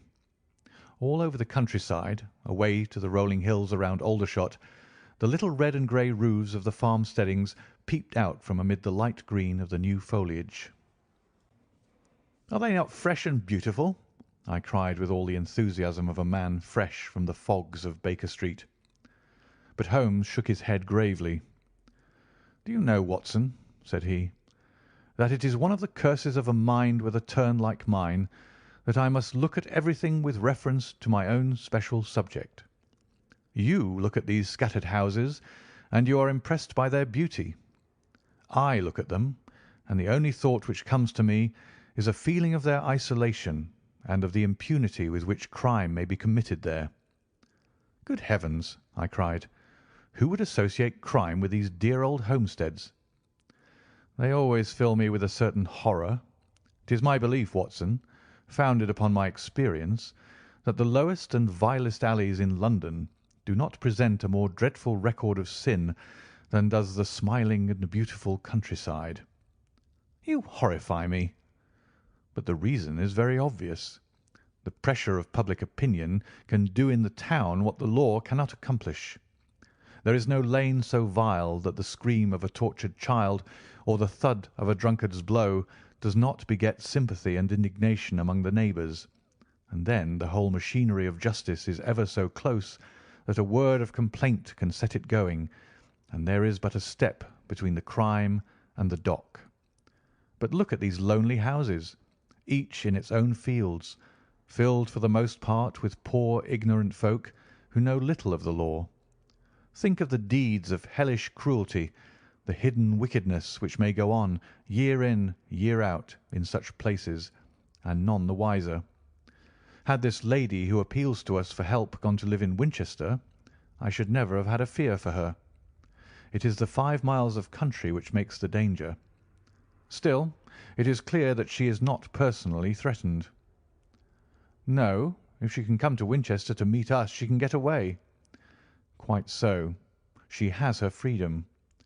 What can be the matter, then? Can you suggest no explanation?" "I have devised 7 separate explanations, each of which would cover the facts as far as we know them. But which of these is correct can only be determined by the fresh information which we shall no doubt find waiting for us. Well, There is the tower of the cathedral, and we shall soon learn all that Miss Hunter has to tell. The Black Swan is an inn of repute in the High Street, at no distance from the station, and there we found the young lady waiting for us. She had engaged a sitting room, and our lunch awaited us upon the table. "I am so delighted that you have come," she said earnestly. "It is so very kind of you both. But indeed, I do not know what I should do. Your advice will be altogether invaluable to me." "Pray tell us what has happened to you." "I will do so, and I must be quick, for I have promised Mr. Rucastle to be back before 3. I got his leave to come into town this morning, though he little knew for what purpose." "Let us have everything in its due order."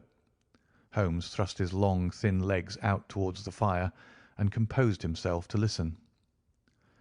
"In the first place, I may say that I have met, on the whole, with no actual ill treatment from Mr. and Mrs. Rucastle. It is only fair to them to say that. But I cannot understand them, and I am not easy in my mind about them." "What can you not understand?" "Their reasons for their conduct. But you shall have it all just as it occurred. When I came down, Mr. Rucastle met me here and drove me in his dog-cart to the Copper Beeches. It is, as he said, beautifully situated, but it is not beautiful in itself, for it is a large square block of a house, whitewashed, but all stained and streaked with damp and bad weather. There are grounds round it, woods on 3 sides, and on the 4th a field which slopes down to the Southampton high road, which curves past about 100 yards from the front door. This ground in front belongs to the house, but the woods all round are part of Lord Southerton's preserves. A clump of copper beeches immediately in front of the hall door has given its name to the place. I was driven over by my employer, who was as amiable as ever, and was introduced by him that evening to his wife and the child. There was no truth, Mr. Holmes, in the conjecture which seemed to us to be probable in your rooms at Baker Street. Mrs. Rucastle is not mad.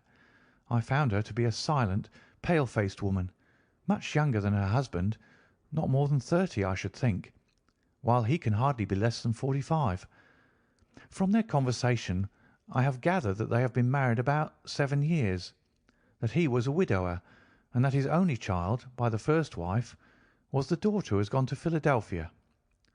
Mr. Rucastle told me in private that the reason why she had left them was that she had an unreasoning aversion to her stepmother. As the daughter could not have been less than 20, I can quite imagine that her position must have been uncomfortable with her father's young wife. Mrs. Rucastle seemed to me to be colourless in mind as well as in feature. She impressed me neither favourably nor the reverse. She was a nonentity. It was easy to see that she was passionately devoted both to her husband and to her little son. Her light grey eyes wandered continually from one to the other, noting every little want and forestalling it, if possible. He was kind to her also in his bluff, boisterous fashion, and on the whole they seemed to be a happy couple. And yet she had some secret sorrow, this woman. She would often be lost in deep thought, with the saddest look upon her face. More than once I have surprised her in tears. I have thought sometimes that it was the disposition of her child which weighed upon her mind, for I have never met so utterly spoiled and so ill-natured a little creature. He is small for his age, with a head which is quite disproportionately large. His whole life appears to be spent in an alternation between savage fits of passion and gloomy intervals of sulking. Giving pain to any creature weaker than himself seems to be his one idea of amusement, and he shows quite remarkable talent in planning the capture of mice, little birds, and insects. But I would rather not talk about the creature, Mr. Holmes, and indeed he has little to do with my story." "I am glad of all details," remarked my friend, "whether they seem to you to be relevant or not." "I shall try not to miss anything of importance. The one unpleasant thing about the house, which struck me at once, was the appearance and conduct of the servants. There are only 2, a man and his wife. Toller, for that is his name, is a rough, uncouth man with grizzled hair and whiskers, and a perpetual smell of drink. Twice since I have been with them he has been quite drunk, and yet Mr. Rucastle seemed to take no notice of it. His wife is very tall and a strong woman with a sour face, as silent as Mrs. Rucastle, and much less amiable. They are a most unpleasant couple, but fortunately I spend most of my time in the nursery and my own room, which are next to each other in one corner of the building. For 2 days after my arrival at the Copper Beeches, my life was very quiet. On the third, Mrs. Rucastle came down just after breakfast and whispered something to her husband. "Oh, yes," said he, turning to me. "We are very much obliged to you, Miss Hunter, for falling in with our whim so far as to cut your hair. I assure you that it has not detracted in the tiniest iota from your appearance. We shall now see how the electric blue dress will become you.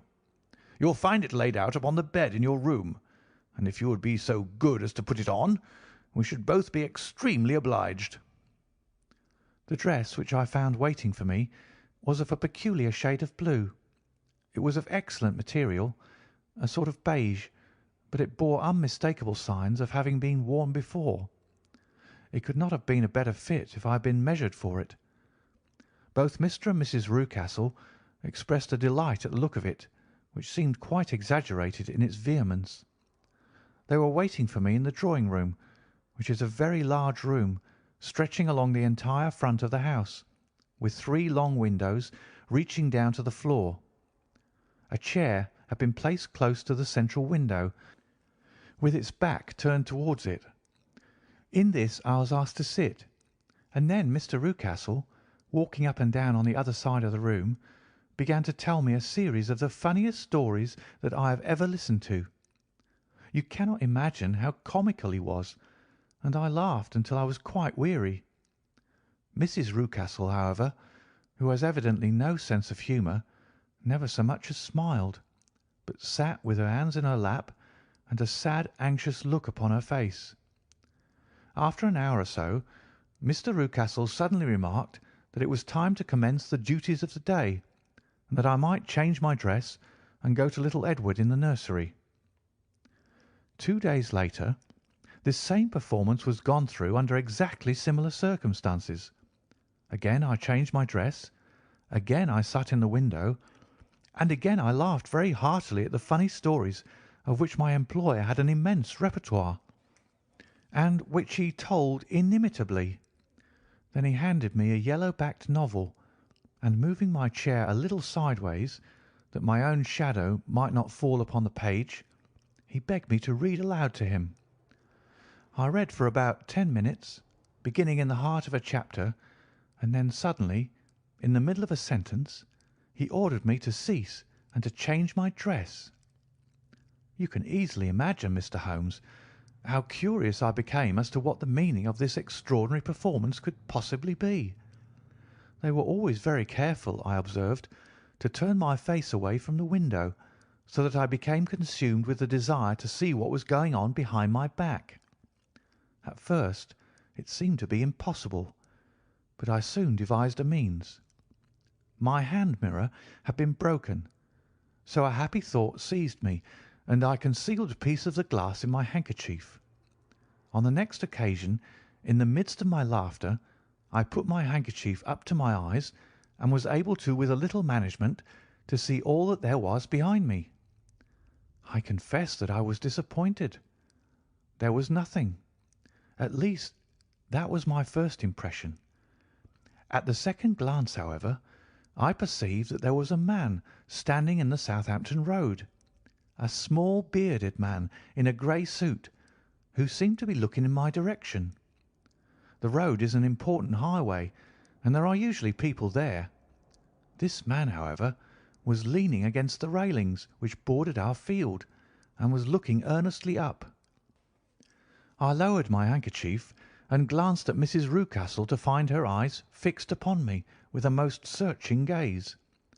She said nothing, but I am convinced that she had divined that I had a mirror in my hand and had seen what was behind me. She rose at once. "Jeffro," said she, There is an impertinent fellow upon the road there who stares up at Miss Hunter." "No friend of yours, Miss Hunter?" he asked. "No, I know no one in these parts." "Dear me, how very impertinent! Kindly turn round and motion to him to go away." "Surely it would be better to take no notice." "No, no, we should have him loitering here always. Kindly turn round and wave him away like that." I did as I was told, and at the same instant Mrs. Rucastle drew down the blind. That was a week ago, and from that time I have not sat again in the window, nor have I worn the blue dress, nor seen the man in the road. "Pray continue," said Holmes. "Your narrative promises to be a most interesting one." "You will find it rather disconnected, I fear, and there may prove to be a little relation between the different incidents of which I speak. On the very first day that I was at the Copper Beeches, Mr. Rucastle took me to a small outhouse which stands near the kitchen door. As we approached it, I heard the sharp rattling of a chain and the sound as of a large animal moving about. "Look in here," said Mr. Rucastle, showing me a slit between two planks. "Is he not a beauty?" I looked through and was conscious of two glowing eyes and of a vague figure huddled up in the darkness. "Don't be frightened," said my employer, laughing at the start which I had given. "It's only Carlo, my mastiff. I call him mine, but really old Toller, my groom, is the only man who can do anything with him. We feed him once a day, and not too much then, so that he's always as keen as mustard. Toller lets him loose every night, and God help the trespasser whom he lays his fangs upon. For goodness' sake, don't you ever on any pretext set your foot over the threshold at night, for it's as much as your life is worth." The warning was no idle one, for 2 nights later I happened to look out of my bedroom window about 2 o'clock in the morning. It was a beautiful moonlight night, and the lawn in front of the house was silvered over and almost as bright as day. I was standing wrapped in the peaceful beauty of the scene when I was aware that something was moving under the shadow of the Copper Beeches. As it emerged into the moonshine, I saw what it was. It was a giant dog, as large as a calf, tawny tinted with hanging jowl, black muzzle, and huge projecting bones. It walked slowly across the lawn and vanished into the shadow upon the other side. That dreadful sentinel sent a chill to my heart which I do not think that any burglar could have done. And now I have a very strange experience to tell you. I had, as you know, cut off my hair in London, and I had placed it in a great coil at the bottom of my trunk. One evening, after the child was in bed, I began to amuse myself by examining the furniture of my room and by rearranging my own little things. There was an old chest of drawers in the room, the 2 upper ones empty and open, the lower one locked. I had filled the first 2 with my linen, and as I had still much to pack away, I was naturally annoyed at not having the use of the 3rd drawer. It struck me that it might have been fastened by a mere oversight, so I took out my bunch of keys and tried to open it. The very first key fitted to perfection, and I drew the drawer open. There was only one thing in it, but I am sure that you would never guess what it was. It was my coil of hair. I took it up and examined it. It was of the same peculiar tint and the same thickness. But then the impossibility of the thing obtruded itself upon me. How could my hair have been locked in the drawer? With trembling hands I undid my trunk, turned out the contents, and drew from the bottom my own hair. I laid the 2 tresses together, and I assure you that they were identical. Was it not extraordinary? Puzzle as I would, I could make nothing at all of what it meant.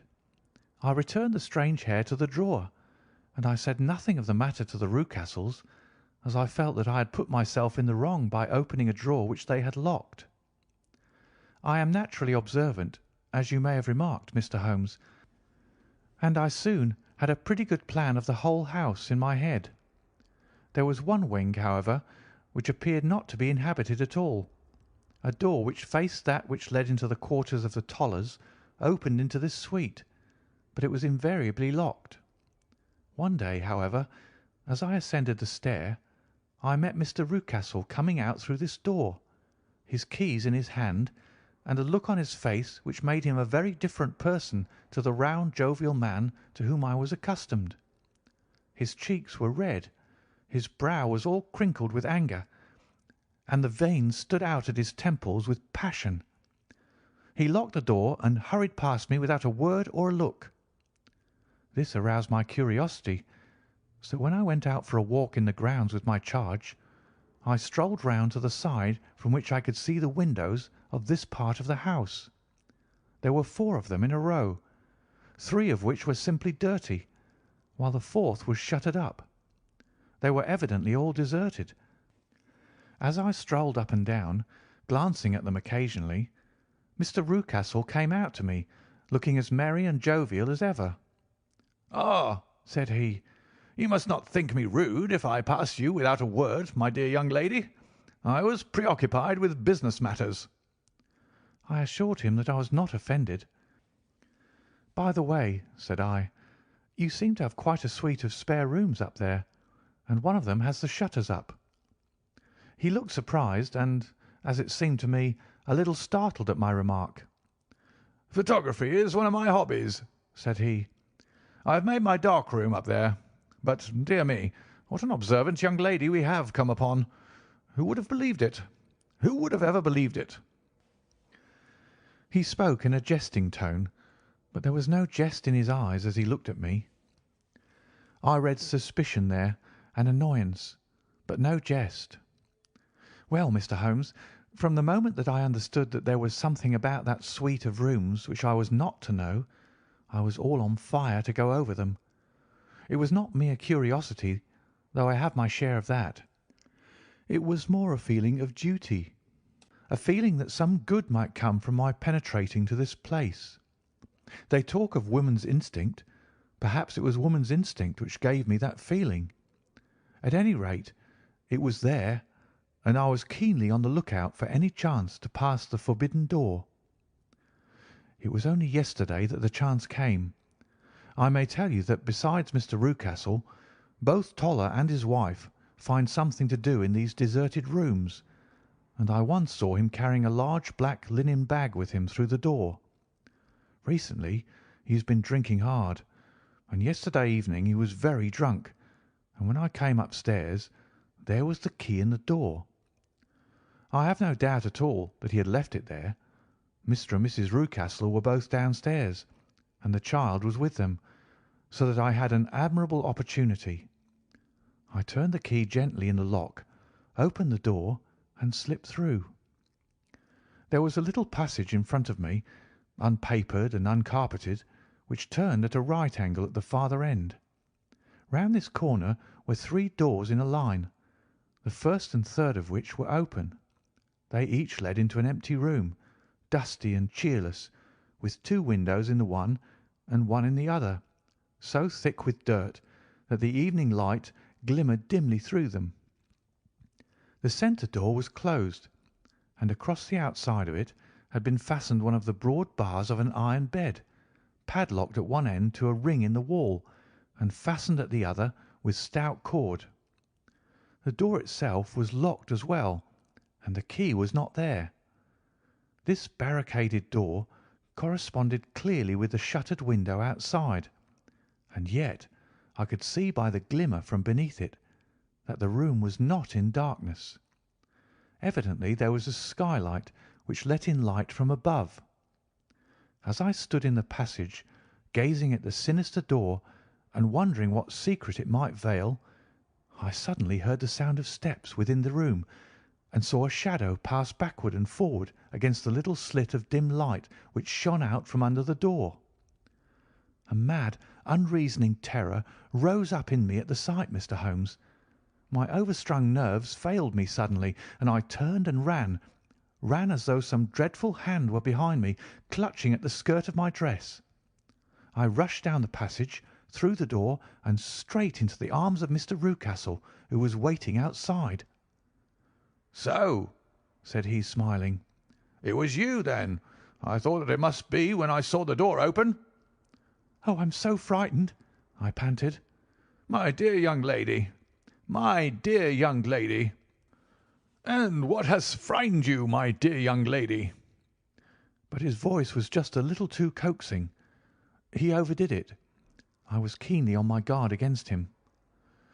"I was foolish enough to go into the empty wing," I answered, "but it is so lonely and eerie in this dim light that I was frightened and ran out again. Oh, it is so dreadfully still in there." "Only that?" said he, looking at me keenly. "Why, what did you think?" I asked. "Why, do you think that I locked the door?" "I am sure that I do not know." "It is to keep people out who have no business there, do you see?" He was still smiling in that most amiable manner. "I am sure if I had known—" "Well, then, you know now, and if you ever put your foot over that threshold again—" Here in an instant the smile hardened into a grin of rage, and he glared down at me with the face of a demon. "I'll throw you to the mastiff."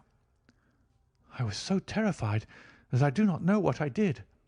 I suppose that I must have rushed past him into my room. I remember nothing until I found myself lying on my bed, trembling all over. Then I thought of you, Mr. Holmes. I could not live there longer without some advice. I was frightened of the house, of the man, of the woman, of the servants, even of the child. They were all horrible to me. If I could only bring you down, all would be well. Of course, I might have fled from the house, but my curiosity was almost as strong as my fears. My mind was soon made up. I would send you a wire.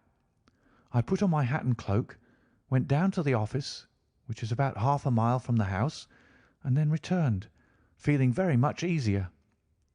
A horrible doubt came into my mind as I approached the door lest the dog might be loose, but I remembered that Toller had drunk himself into a state of insensibility that evening, and I knew that he was the only one in the household who had any influence with the savage creature, or who would venture to set him free. I slipped in safety, and lay awake half the night in my joy at the thought of seeing you. I had no difficulty in getting leave to come into Winchester this morning, but I must be back before 3 o'clock, for Mr. and Mrs. Rucastle are going on a visit, and will be away all the evening, so that I must look after the child. Now, I have told you all my adventures, Mr. Holmes, and I should be very glad if you could tell me what it all means, and above all, what I should do." Holmes and I had listened spellbound to this extraordinary story. My friend rose now and paced up and down the room, his hands in his pockets and an expression of the most profound gravity upon his face. "Is Toller still drunk?" he asked. "Yes. I heard his wife tell Mrs. Rucastle that she could do nothing with him." "That is well. And the Rucastles go out tonight?" "Yes." "Is there a cellar with a good strong lock?" "Yes, the wine cellar." "You seem to me to have acted all through this matter like a very brave and sensible girl, Miss Hunter. Do you think that you could perform one more feat? I should not ask it of you if I did not think you quite an exceptional woman." "I will try. What is it?" "We shall be at the Copper Beeches by 7 o'clock, my friend and I. The Rucastles will be gone by that time, and Toller will, we hope, be incapable. There only remains Mrs. Toller, who might give the alarm. If you could send her into the cellar on some errand, and then turn the key upon her, you would facilitate matters immensely." "I will do it." "Excellent. We shall then look thoroughly into the affair. Of course, there is only one feasible explanation. You have been brought there to personate someone, and the real person is imprisoned in this chamber. That is obvious. As to who this prisoner is, I have no doubt that it is the daughter, Miss Alice Rucastle, if I remember right, who is said to have gone to America. You were chosen, doubtless, as resembling her in height, figure, and the colour of your hair. Hers have been cut off, very possibly in some illness through which she has passed, and so, of course, yours had to be sacrificed also. By a curious chance you came upon her tresses. The man in the road was undoubtedly some friend of hers, possibly her fiancé, and no doubt as you wore the girl's dress and were so like her, he was convinced from your laughter whenever he saw you, and afterwards from your gesture, that Miss Rucastle was perfectly happy and that she no longer desired his attentions. The dog is let loose at night to prevent him from endeavouring to communicate with her. So much is fairly clear. The most serious point in this case is the disposition of the child. "What on earth has that to do with it?" I ejaculated. "My dear Watson, you as a medical man are continually gaining light as to the tendencies of a child by the study of the parents. Don't you see that the converse is equally valid? I have frequently gained my first real insight into the character of parents by studying their children.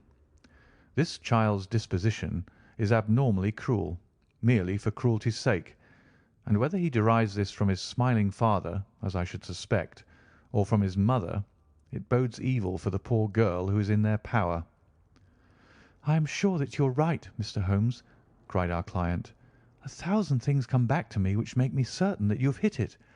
Oh, let us lose not an instant in bringing help to this poor creature." "We must be circumspect, for we are dealing with a very cunning man. We can do nothing until 7 o'clock. At that hour we shall be with you, and it will not be long before we solve the mystery." We were as good as our word, for it was just 7 when we reached the Copper Beeches. Having put up our trap at a wayside public house, the group of trees with their dark leaves shining like burnished metal in the light of the setting sun were sufficient to mark the house, even had Miss Hunter not been standing smiling on the doorstep. "Have you managed it?" asked Holmes. A loud thudding noise came from somewhere downstairs.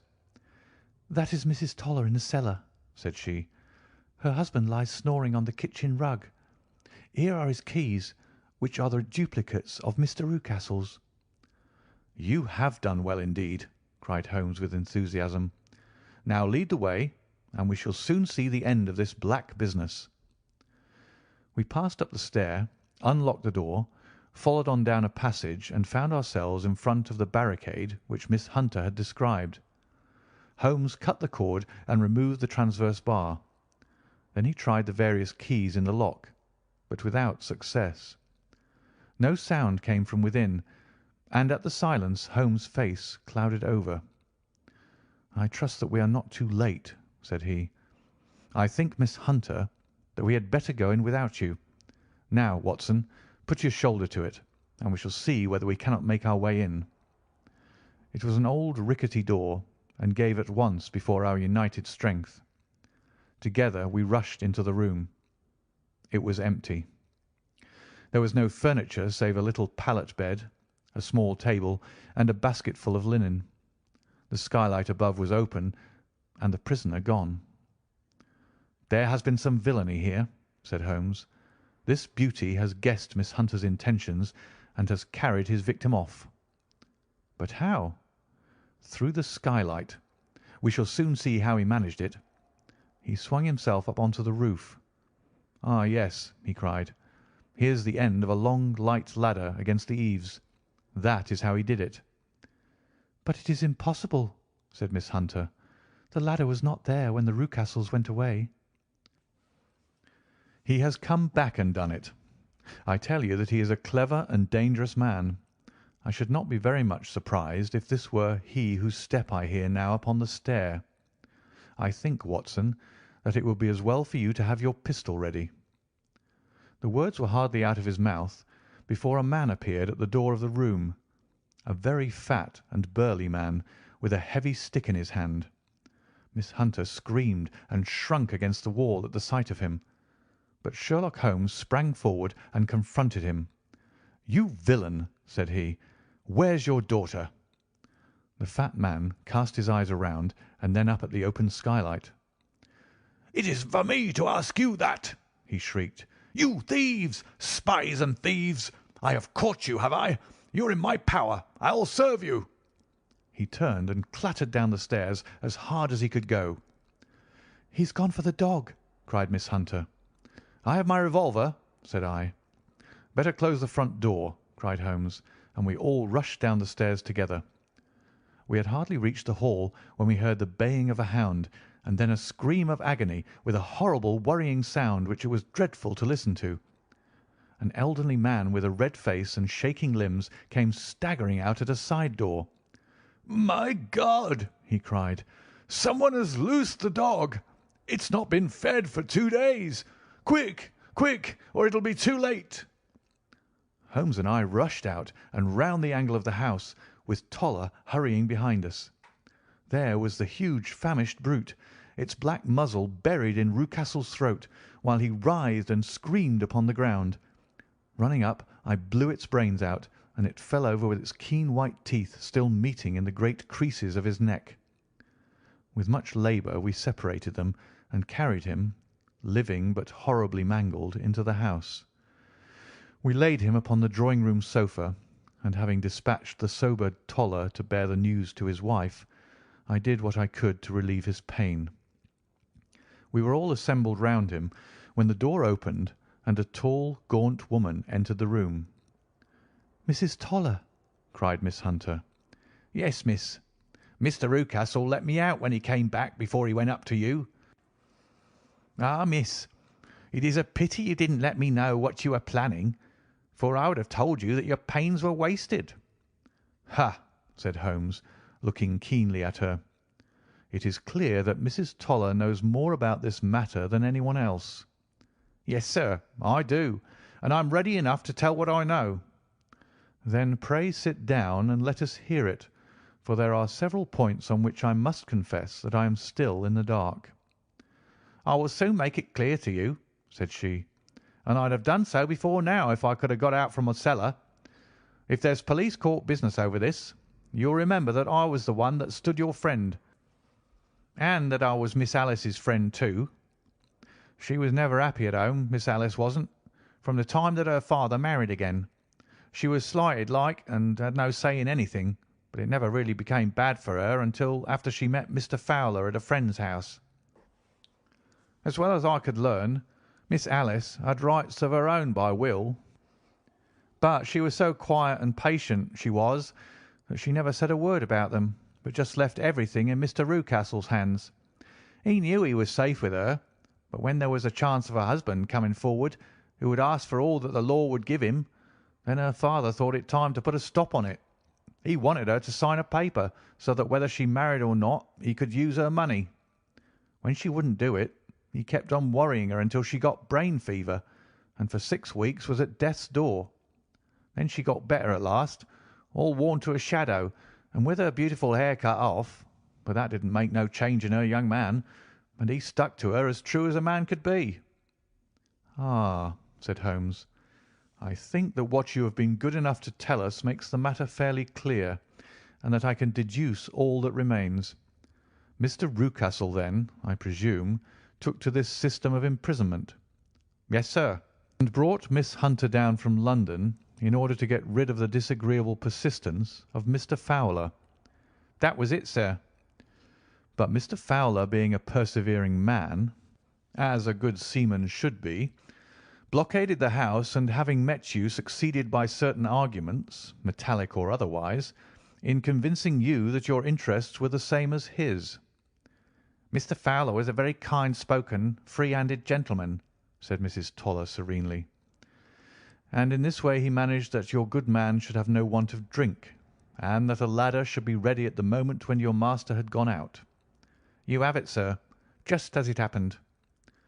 "I am sure we owe you an apology, Mrs. Toller," said Holmes, "for you have certainly cleared up everything which puzzled us.